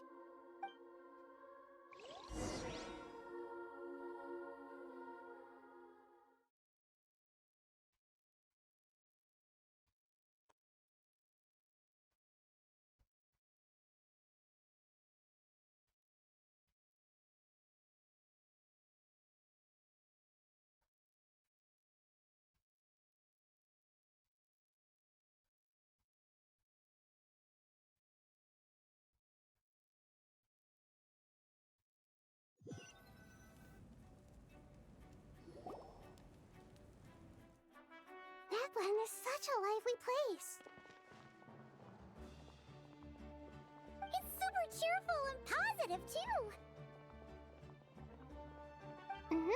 I can see that. There are people outside exercising at all hours.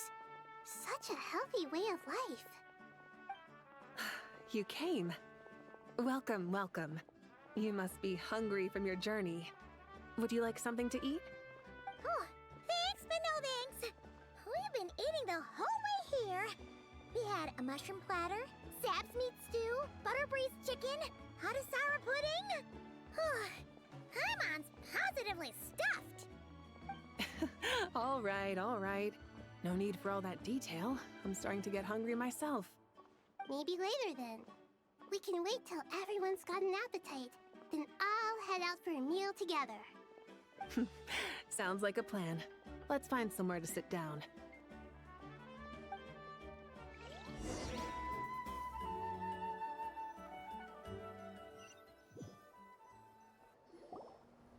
I should tell you, I already have some sense of why you've come. Why's that, Malika? To say thank you. Your senses are spot on. But on top of that, we also feel guilty. Because the pyronosis has vanished? I sensed its loss. Despite scouring through the remnants of Irminsul, we couldn't find any sign of the pyronosis. Not even any trace of it burning to ash. That's certainly unusual. Still, the potential fallout from Irminsul's loss is significant, to say the least. Perhaps the pyronosis's disappearance is simply a knock-on effect of the impact it's had on a certain strand of fate. There's no need to feel guilty. We were clear that this time, there was to be no returning, only giving. Pure and simple. Thank you really is a fascinating phrase. We use it to express gratitude for the smallest of things. Yet, when faced with a kindness too immense to describe, we use exactly the same words. It's not that we lack other means of expression. It's that when we truly need to express our feelings, the simplest and purest words are always the most powerful. You're right. In Natlan, we prefer simple expressions too. Companionship, friendship, support. They might not sound fancy, but the sentiment behind them is sincere. That's wonderful to hear. Sincere feelings are often a vehicle for the deepest wisdom of all. Irminsul's destruction doesn't seem to have done you much harm. I'm glad to see you're doing well. There's still a lot of work to do, but before we begin, We felt it was important to come here and speak with you. Partly to express our gratitude, but also because we felt that seeing you, in a sense, is like basking in warm sunlight. That's a nice way of putting it. I like that. To tell you the truth, though, I'm not a fan of somber meetings. So, since there's nothing more to say, why don't we go bask in some actual sunlight? The weather's beautiful today. What a great idea! Paimon's gonna lie back and soak up some rays.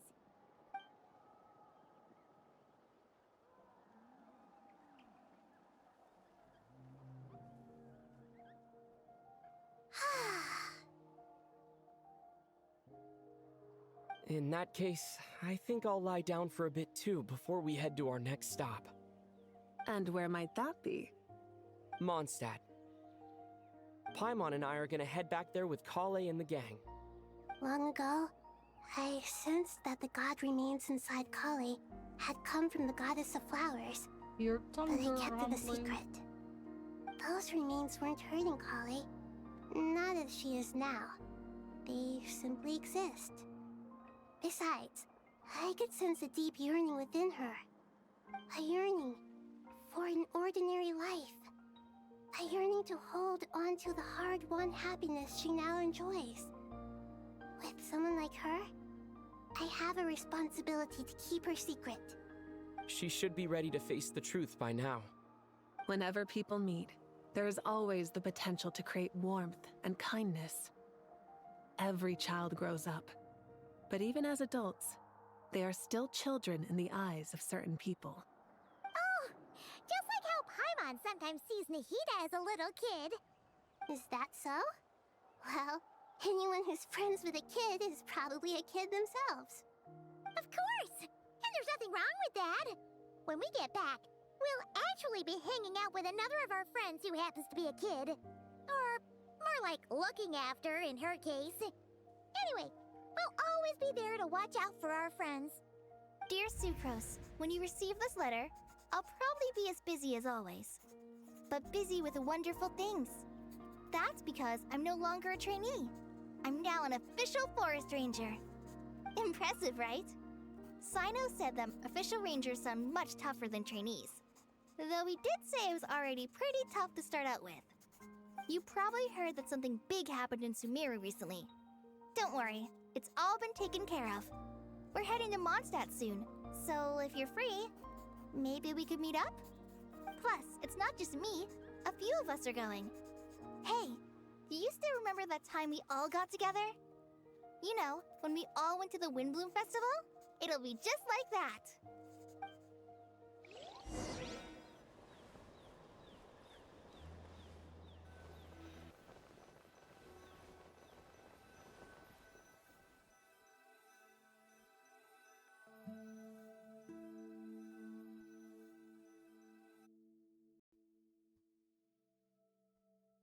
2 days later, by the gates of Mondstadt.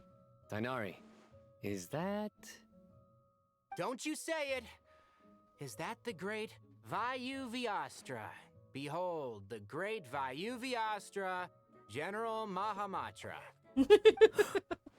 How times have changed. I wasn't expecting you to beat me to the punchline. You've changed. You've really upped the aggression in your battle against Sino's jokes. Kale, how did you know what I was going to say? For the love of... Oh man. Traveler! Paimon! You're right on time! I hope we haven't kept you waiting. Kalei! Sucrose! It's been so long! How have you been? I've been well. Everything's going great. What about you? Are you still busy? Not at the moment. Oh, right! That juicer you gave us works amazing! Farzan loves it! Seriously? That's wonderful. I don't suppose you drew up a detailed test report. Oh, what fruits did you use? How's the texture of the final product? Sucrose, you might want to try asking your questions one at a time. Albedo! Paimon didn't see you there! It's been a while since all of us were together like this. How about we follow the same plan as last time? Good idea, my friend. You never disappoint. So, what are your identities this time? Don't remind him. First things first. Allow me to introduce our very own official Forest Ranger Kale. The rest of us are simply her humble travel companions. This sounds like one of those mushy stories that gets people hooked on some corny, heartwarming premise. Oh, is our story not heartwarming? If I recall correctly, there was even a scene like this in King of Invocations. Besides being heartwarming, our story's also about tough, impressive-sounding job titles. At least that's what I think.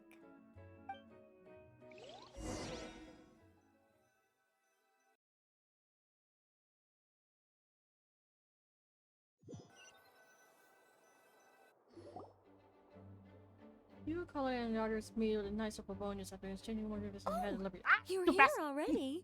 I'm still giving Dodeko a little trim. I won't be a moment. A trim? Does Dodoko need haircuts too? Of course. It's important to know how to take loving care of the apples of your eye. All of these trivial matters get left to me. It's because I'm an angel, and angels are, in a way, the guardians of all Tavad. Oh, right! Wow, that's definitely an impressive-sounding job title. What are you writing? I'm just brainstorming some cool-sounding lines. Oh no. Oh, write them on these card backs. Of course. Clearly, my lines are pretty amazing, wouldn't you say? Miss Nicole, Kale? You seem a little nervous. I was just wondering, who was the person you mentioned who needed their wish fulfilled? Wish? What do you mean? Miss Nicole asked if we could meet up in Mondstadt once everything was over. She said a friend of hers had a wish that needed my help to come true. Well, you never mentioned that before. All we knew was that you'd arranged to meet in Mondstadt. But we thought it had something to do with the god remains. To be fair, everything I told you was true. Anyway, my friend is waiting. Come on, let's pay her a visit.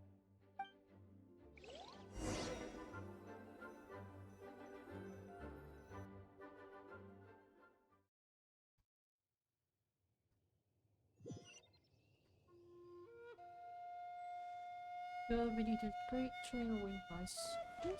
Who's here?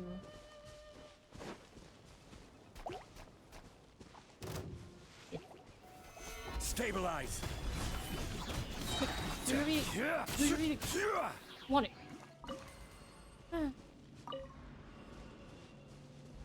Nothing happened.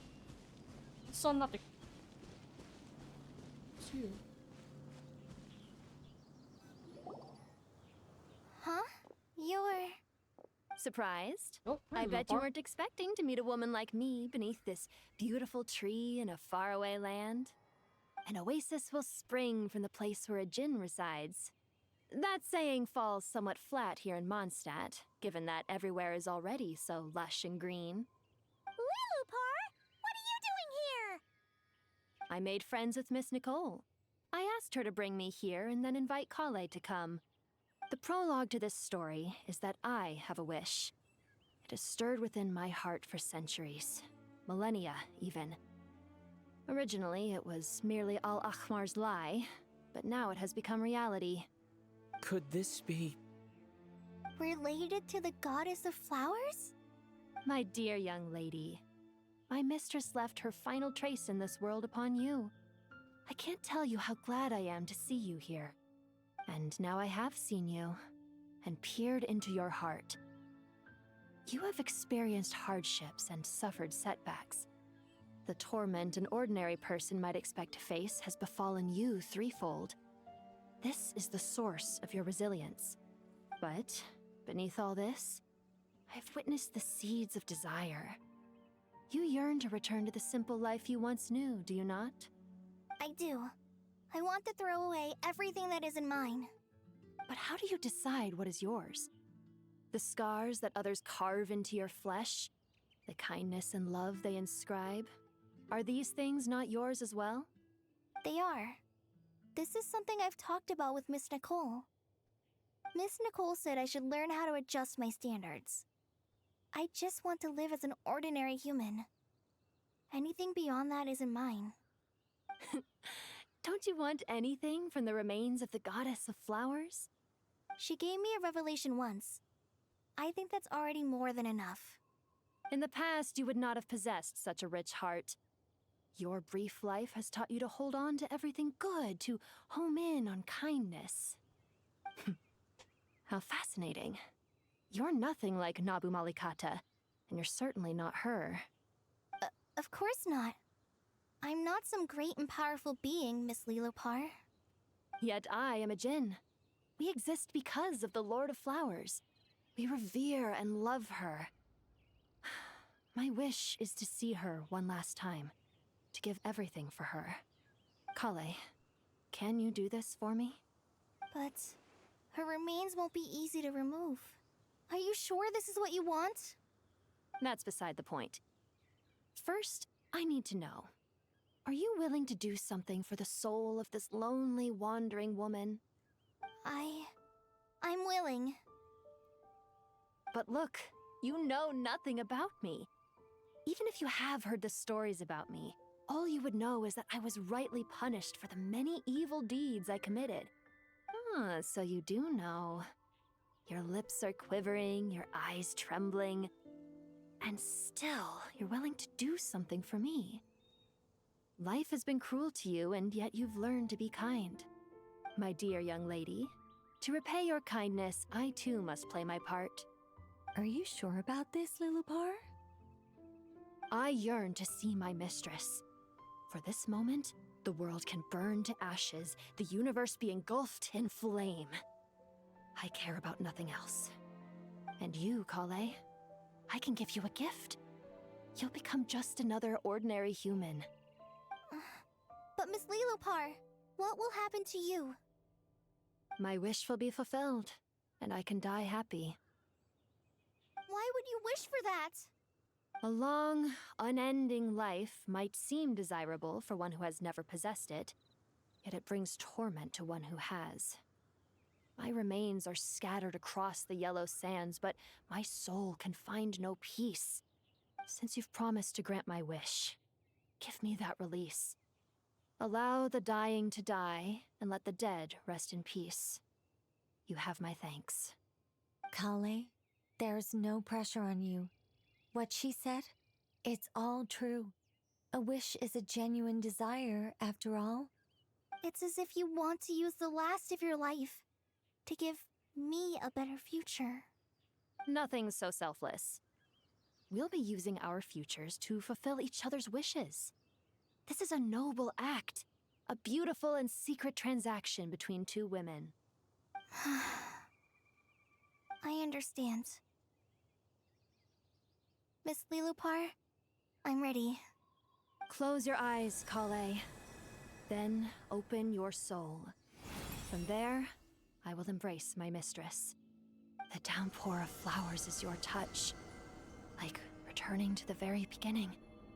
Like surrendering to your grace, my mistress. People say that devotion is beautiful, yet filled with pain. How foolish of them. For me, devotion is beautiful, pure and painless. Devotion is my love. Thank you.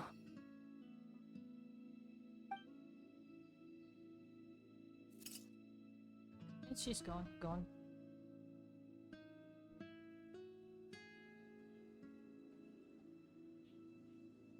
Lilopar! She disappeared? She left, carrying the blessing of flowers. Kale, are you alright? I'm fine. Now that the remains are gone, I don't actually feel any different at all. Those remains weren't hurting Kale. Not as she is now. They simply exist. Besides, I could sense a deep yearning within her. Kale must have already received what she was yearning for. I'm doing fine. I feel relaxed. There's really no need to worry. Then my wish has come true, too. To become ordinary? That's just one of my wishes. Actually, I have a few more. For instance, I want to protect the people I meet and help them find happiness. That sort of thing. So between Miss Lilopar and me, you've fulfilled 2 wishes already, and protected 2 people. Wonderful, isn't it? I feel so fantastically happy. I guess that settles things here. So what's next? What do you want to do when we get back to town? Clay, look who I've brought to see you. Hey, Kale! I heard you guys were holding some kind of secret event. How come you started without me? Huh? Oh no, it's nothing like that. We were just saying goodbye to an old friend. Really? Who? Me. The old me. So that's what this is all about. Did you come all the way to Mondstadt for that? Because we knew the old you so we could witness the change? Exactly. The old me is gone. I puffed her into the air, and she became a fluffy pink cloud, floating into the sky, before disappearing forever. Do you think, maybe up in the sky, she has friends waiting for her with test tubes, flasks, and bows? Oh, when you put it like that, it doesn't sound so bad after all. What do you think, Miss Nicole? I think maybe that's right. At least, if it were up to me, I'd consider that a happy ending. Dear Sucrose, even though my childhood ended long ago, these past few days have really felt like growing up again. I've become stronger, and I feel like I can finally accomplish things by myself. Surely someone as mysterious as you will find a friend like this fascinating? Always growing, always thriving like a plant. I came to say goodbye to my old self. I know that after this, she'll be gone. Thinking about it makes me feel a little lonely. I know the weakness that kept me company will one day leave me too. But somewhere in my heart, I feel a great sense of joy. It feels like I've always wanted to take this step, to walk towards the new me.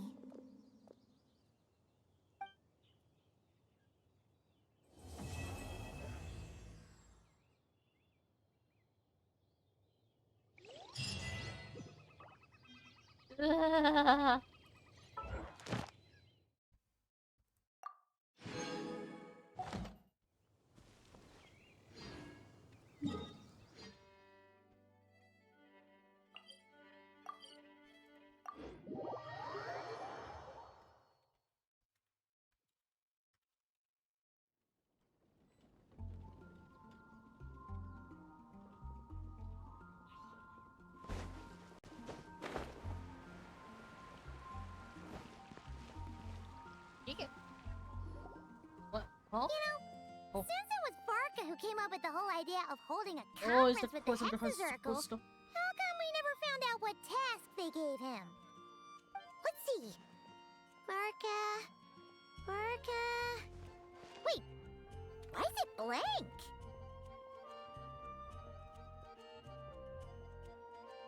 Why don't we just have to ask him ourselves? Good point. Well, knowing what he's like, we better start by checking all the local taverns and restaurants. Still not here, huh? Looks like I'll have to figure this out on my own. Speaking of devil, huh? Hey, Barca! We wanted to ask you about your task. Oh, hey there, Honorary Knight in Paimon. My task? What's all this about? The Hitsy Zucker have a set test of everyone, but yours seem to be black. Now that you mention it, I'm pretty sure Alice did tell me something about that. I think. You think? That conference of yours is why those tasks even exist in the first place. Ugh. Anyway, why is yours blank? If I had to take a wild guess, probably because it'd be too much for that little book of theirs to handle. I'm listening. How much are we talking? My task is to make the finest wine Tevat has ever seen. How's that? Too much? Trust me, this is serious business. See this new scar on my arm? That's what it cost me just to get my hands on the recipe. There I was, venturing into a deep, dark domain, battling some of the fiercest, most vicious monsters I've ever seen. Seriously? Now, we're just 3 special ingredients short of finishing this thing. Honorary Knight, Paimon, would you be willing to lend me a hand? Ugh. Fine. Why not? Since it's only 3 things, Paimon's just gonna pretend she buys your story. All right. Haha. So, we still need wood chips struck by knights, pigeon feathers shed in joy, and medicinal broth brewed in a large cauldron. Wait a sec! Were we supposed to be making wine? That sounds like some kind of super suspicious potion. Good point. Well, our taskmasters are a bunch of mages after all. We're following the recipe to the letter, so all 3 ingredients must adhere to their requirements. Come on, let's get started with those wood chips.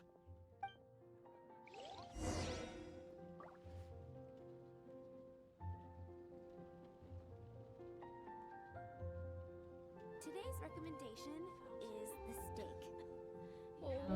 Which should I choose? Was trying to cook something tonight.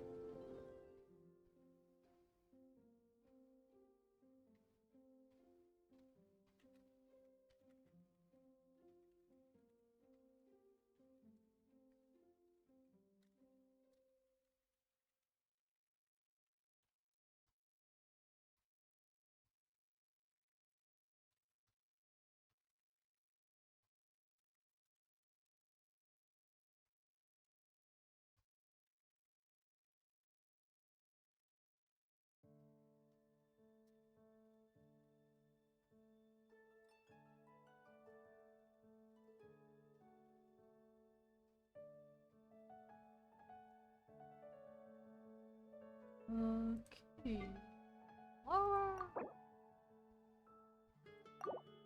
Beans.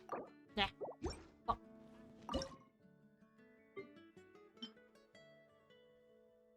Oh. How far?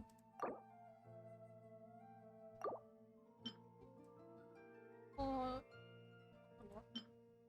I do have a lot. I don't have much, so. Is there anything I could cook for like maybe 20 times? So maybe I should buy something.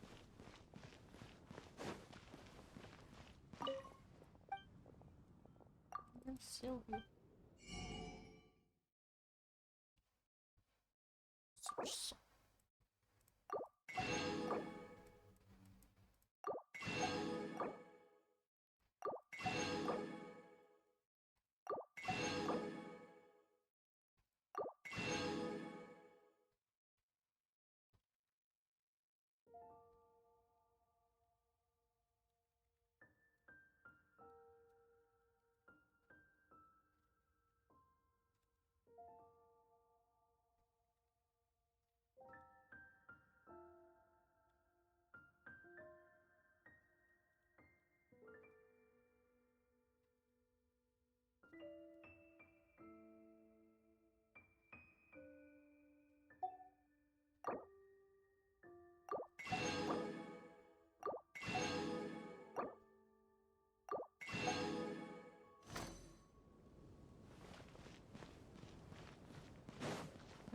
I just pass.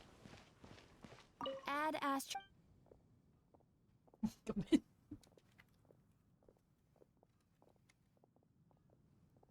Thank you for Ad Astra Abyssosk. Welcome to the Adventurers Guild.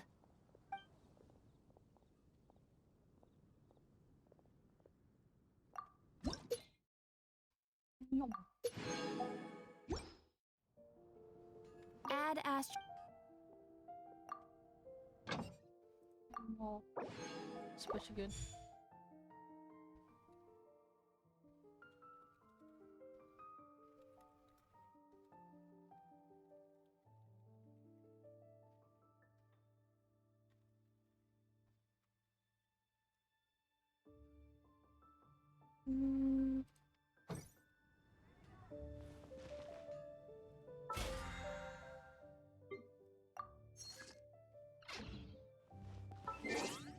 Depends. Is there external pathogens except for this center?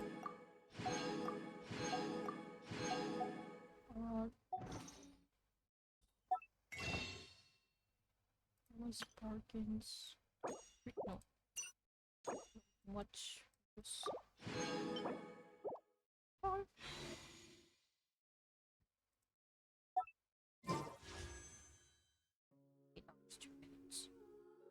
So much to do on me, but okay.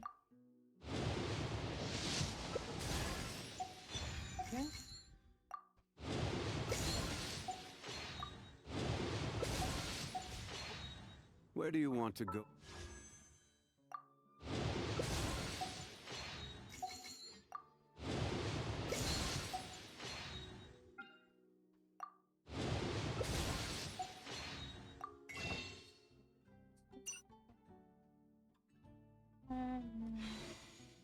Next. If you'd like to see Liu. Is it?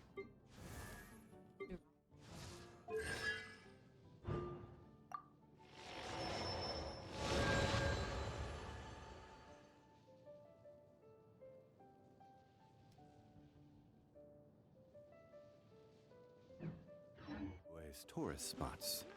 I have a few references. Okay, now that I've finished this, I guess I could go to the moon?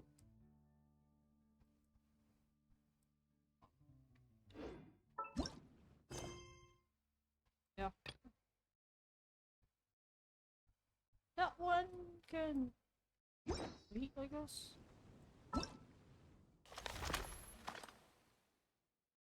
This one is probably much more.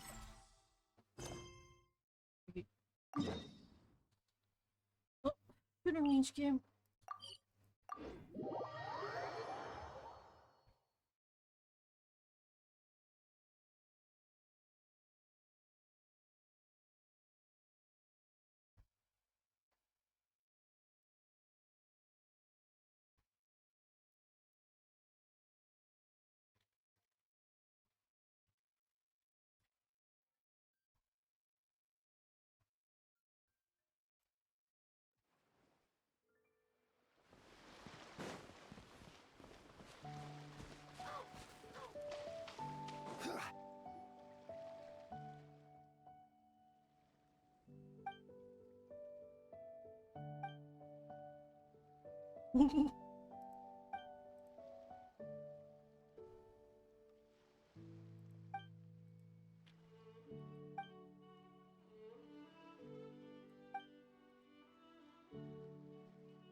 Read the multilateral and a Zhongli game.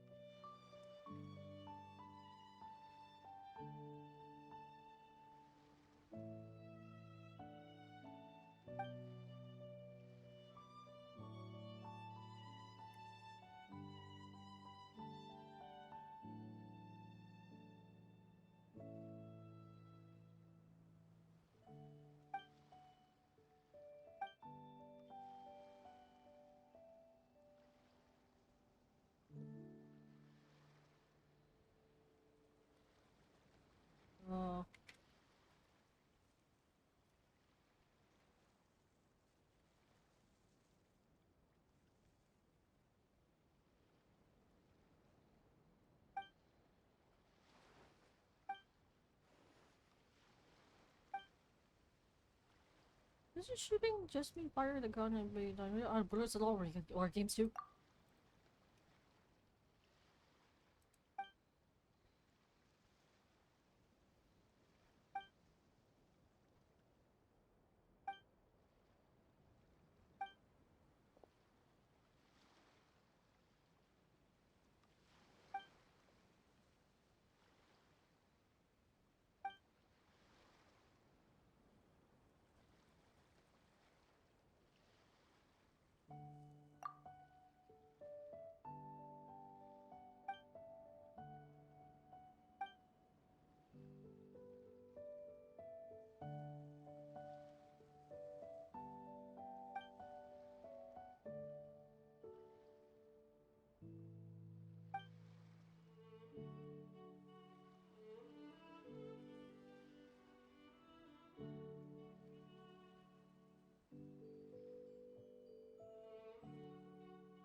Motherfucker.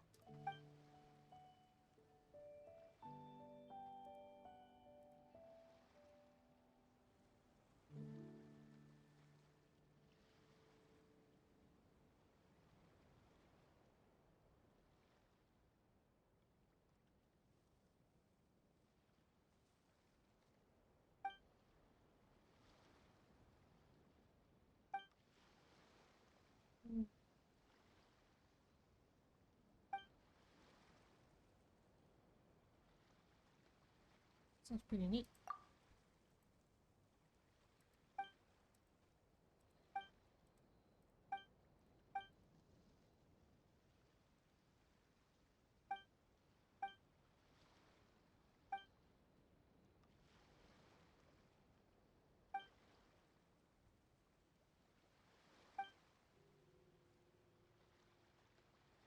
Guess I'll have to step on and take this seriously.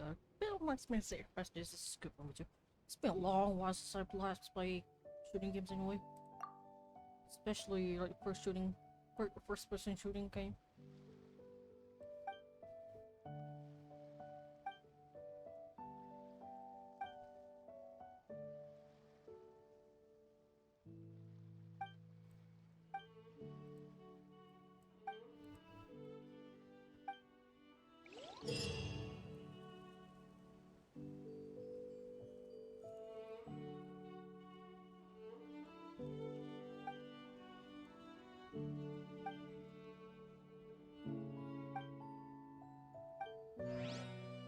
Every journey has its final day. Don't rush.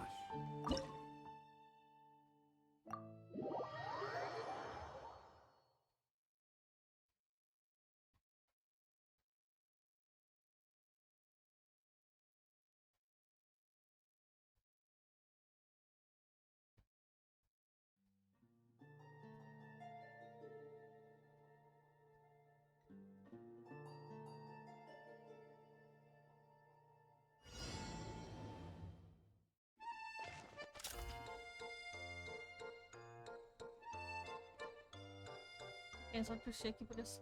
The target's the drug on him, more against it. I'm not sure I'm shooting one of the groups.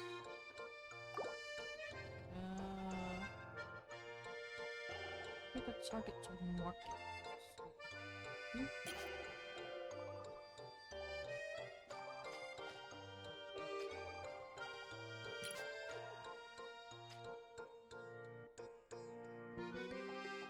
And shaky. Please.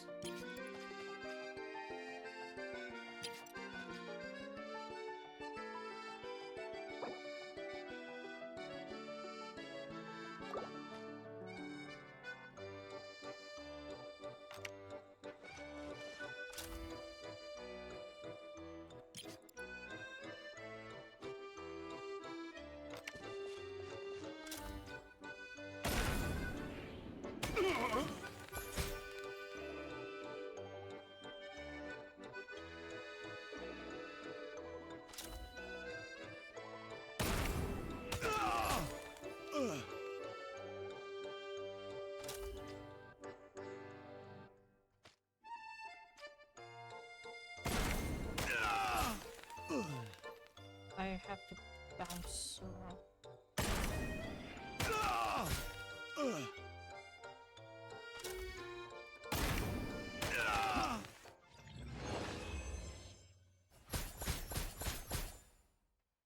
It's a star.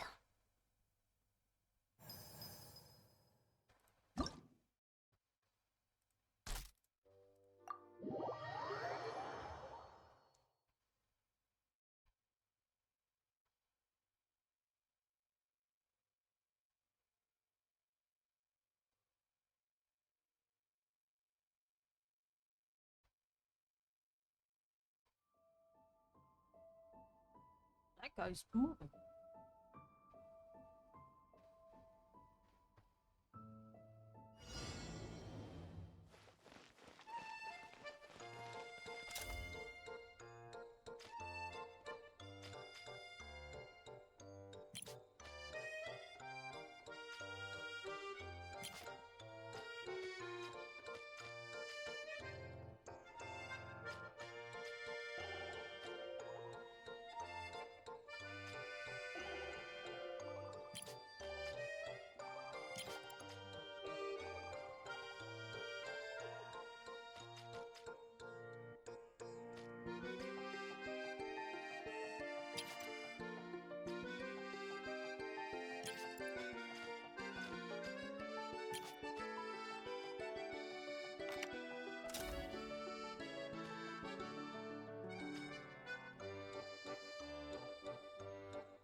I keep walking.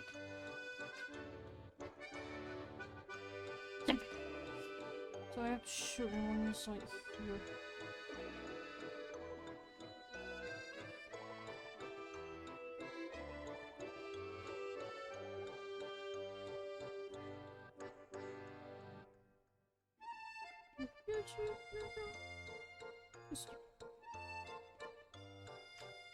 Damn it! Oh, I have to guess from here.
Maybe perhaps need to zigzag it? What to zigzag it, you know?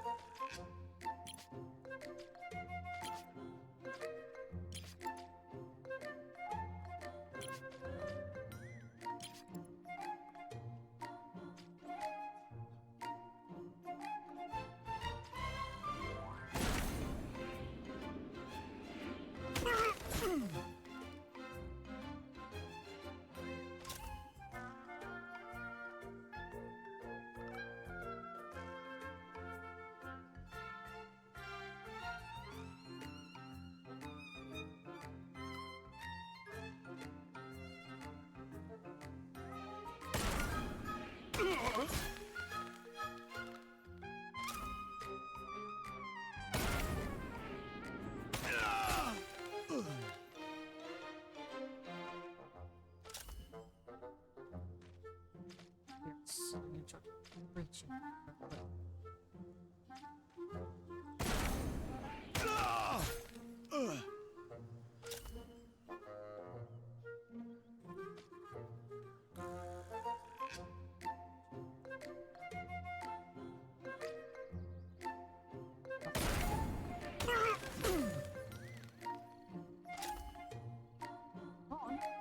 Okay.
One time I did to teacher was for and you're gonna pass the obsession rate.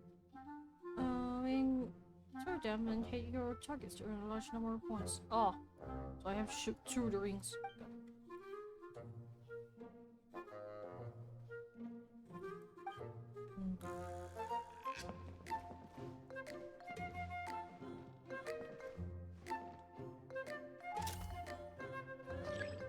Nice. So because I have to go from below first.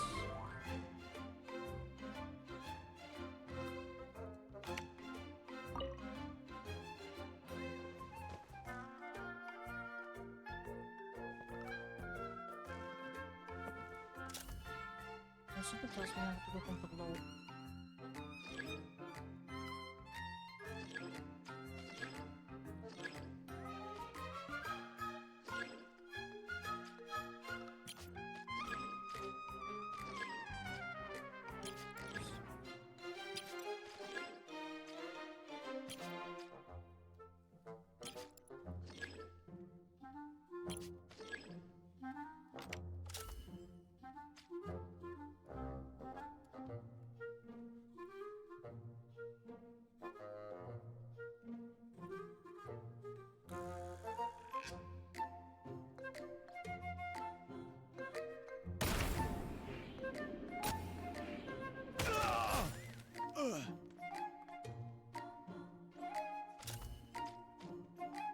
There's not in the room.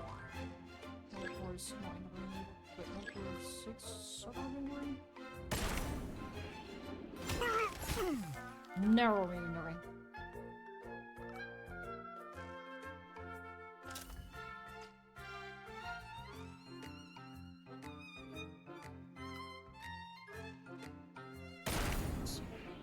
Fuck!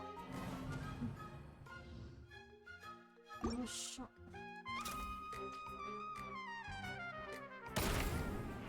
Leave it a tree! It's on like. Fine. Don't you shooting.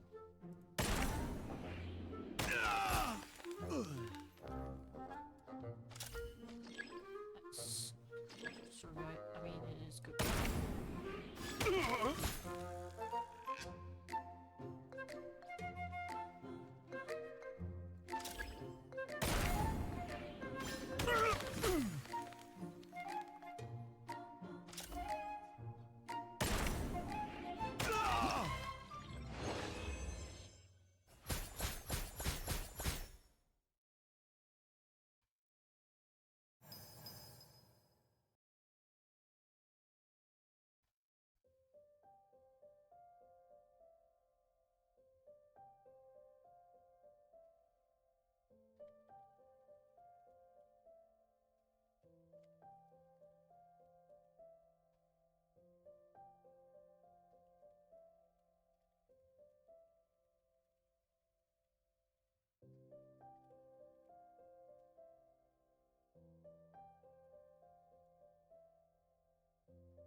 Interesting.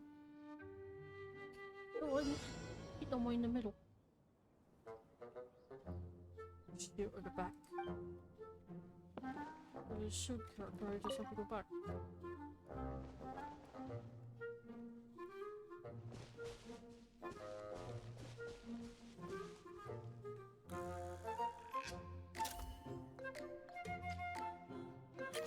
Interesting. There's nothing I could do, so but I think maybe safer if I just drop it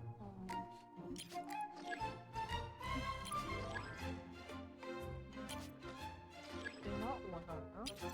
Where's the last one?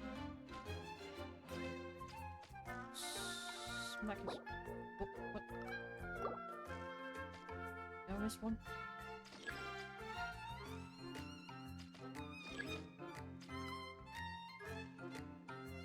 Is there another one there?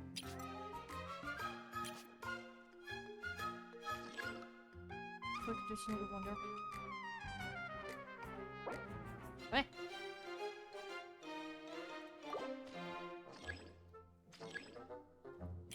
Hmm.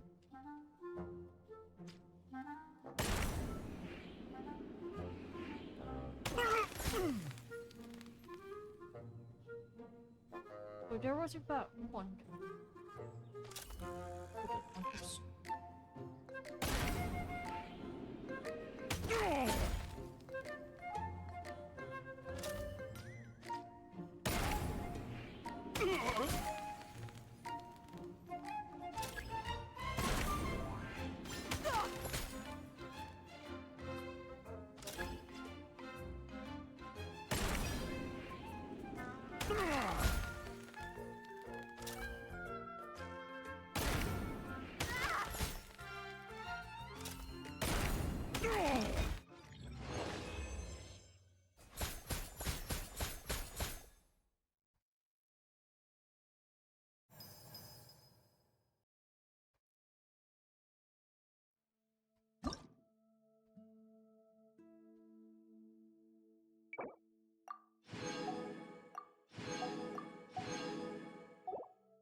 No, I'll be rated.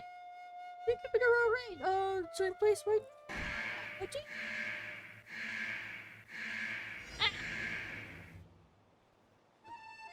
Right, this kind of sound is not something I expected, but thank you. Hello everyone, I am Kagina Roxas, or you can either call me Kagina Roxas. I'm Zhongli main and Genshin Impact. I do play other games. I also draw, even though not as frequently now. I'm mostly just streaming and having fun. And apparently shooting people right now. Just try to get in the middle. How do I shoot people in the ring? I guess I'll just jump. I guess I bounce. What is one try to get people in the middle? Yeah, I guess I'll jump around.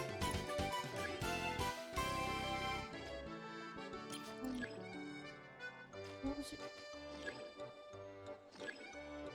I don't know how to target people from that distance, huh? Let's just mark that house. I'll figure from there. Yeah, I'll figure from there. Thank you for follow, Nebaret?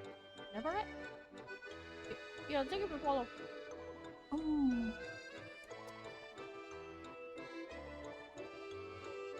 Just want to shoot this. It's got the toy around.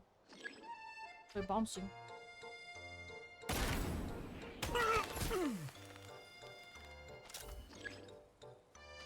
I just shoot past two rings at the same time. Yeah, that one has to stay there. Or, actually, no, you don't have to stay.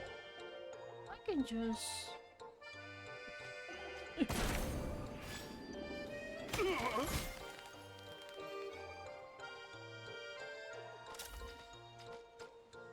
Just cross here. Use bones to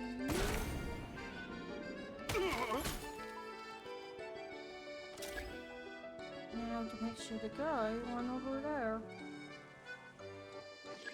So going to let me just push. Okay. Yeah.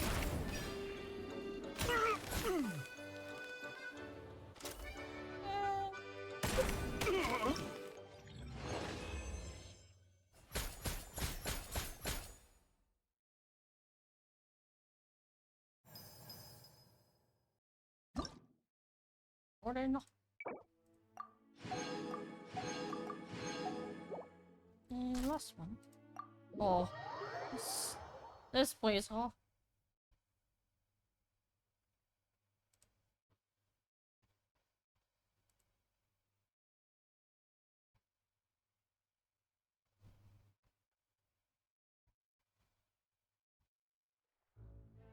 Looks doggos too. Okay, I need to keep a mind on shield. So I get that one. That. Then jump over this guy. Anyone else? With the doggo in the middle? I don't know what's over there, so bounce, bounce. Bounce. So oh, I think that is fine. Just okay.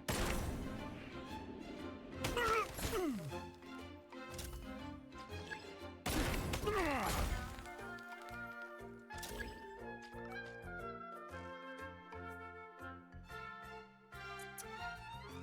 Soar around and see if it actually goes there. Yeah.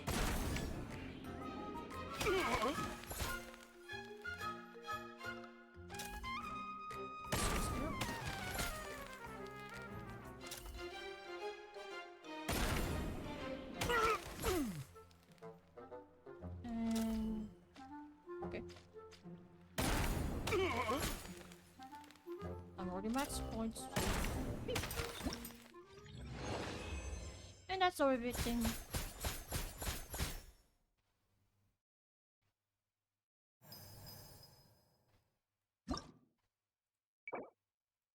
I got a gun. It's just an ornament, unfortunately. Leave challenge.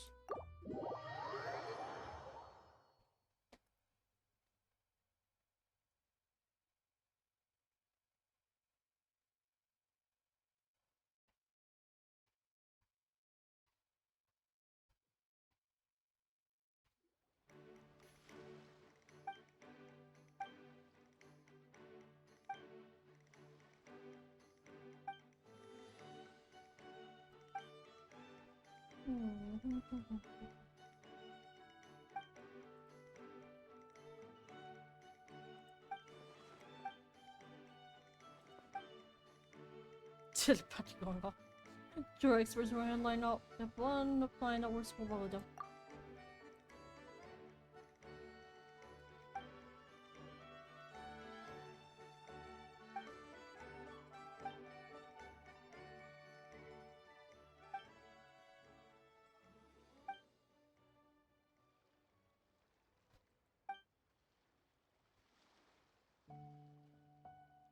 Hello. I'm doing alright. I'm actually been having fun for like a while. But I used to play with my friends, but they're not around anymore.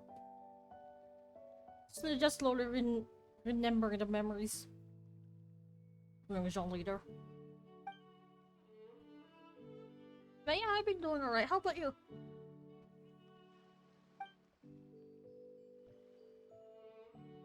We can actually pull it off. The results will be tremendous. Targeted training on weak points is the more effective method after all. Yeah, plan courses are really deficit. Yeah, good. Yeah, thank you. Just done playing. Ah, what do you do? What were we doing on your side?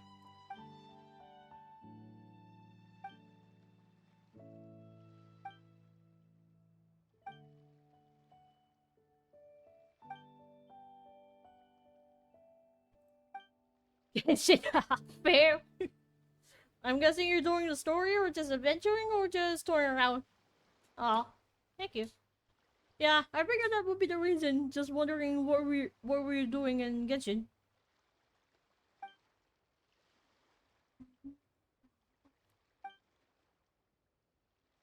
Feel free to call me in for the next mortgage. Let me go ahead and check part analytics just like this one. Diaries of Resi. Ha! Okay, I see. I mean, it does make sense. People keep saying resilient behavior. I had a feeling. Imagine doing diaries every day. I mean, isn't that something? Oh, don't worry. I'm not English. English isn't my first language either. So don't be worried. I can understand you. If anything, if there's a spelling mistake, I'll be like, oh, I just really exist.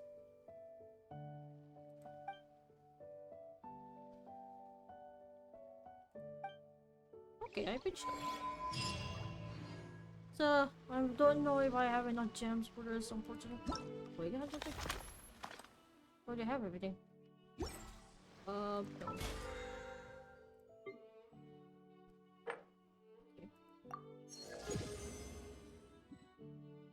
Where to catch it?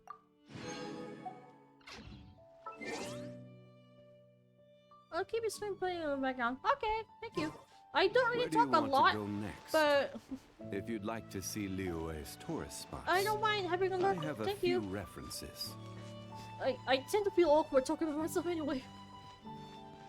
But yeah, okay. I guess I have 3 here. It's okay, it's okay. Yeah, okay. Oh.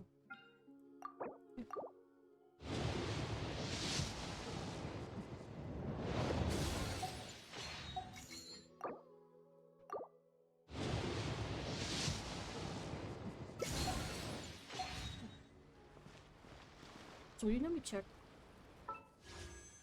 Let's go. I know I got shafted by Tinary. Shame. I pressed the wrong button, did I? Whoops. History.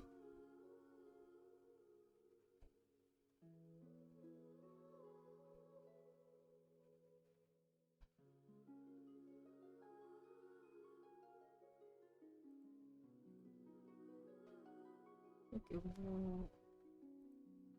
So we were saying this like 5, 10, 10, 12.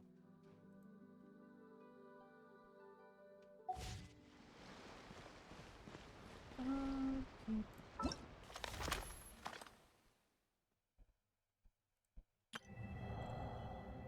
63 days. Shit. Didn't manage to do it in time. The roads are patched to cross.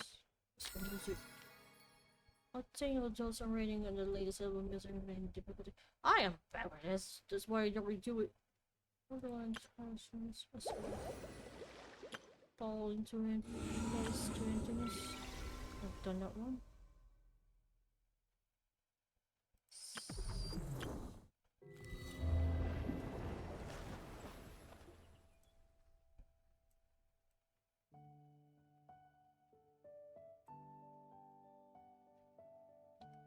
I might go this before I touch the moon.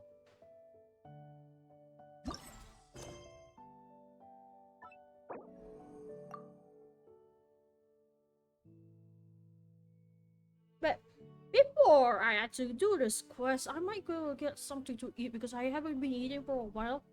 I'll be back in approximately half an hour or something. But I won't end the stream, just pausing it. Well, not really pausing it, just putting on AFK. So, I'll be back. I wonder if I don't have to stream music. Label some stuff in it. That's okay. Position of variation material. I just hate that sometimes my chats actually, every time I change my, scene, the thing swap over. You know what? I could just say key view or something.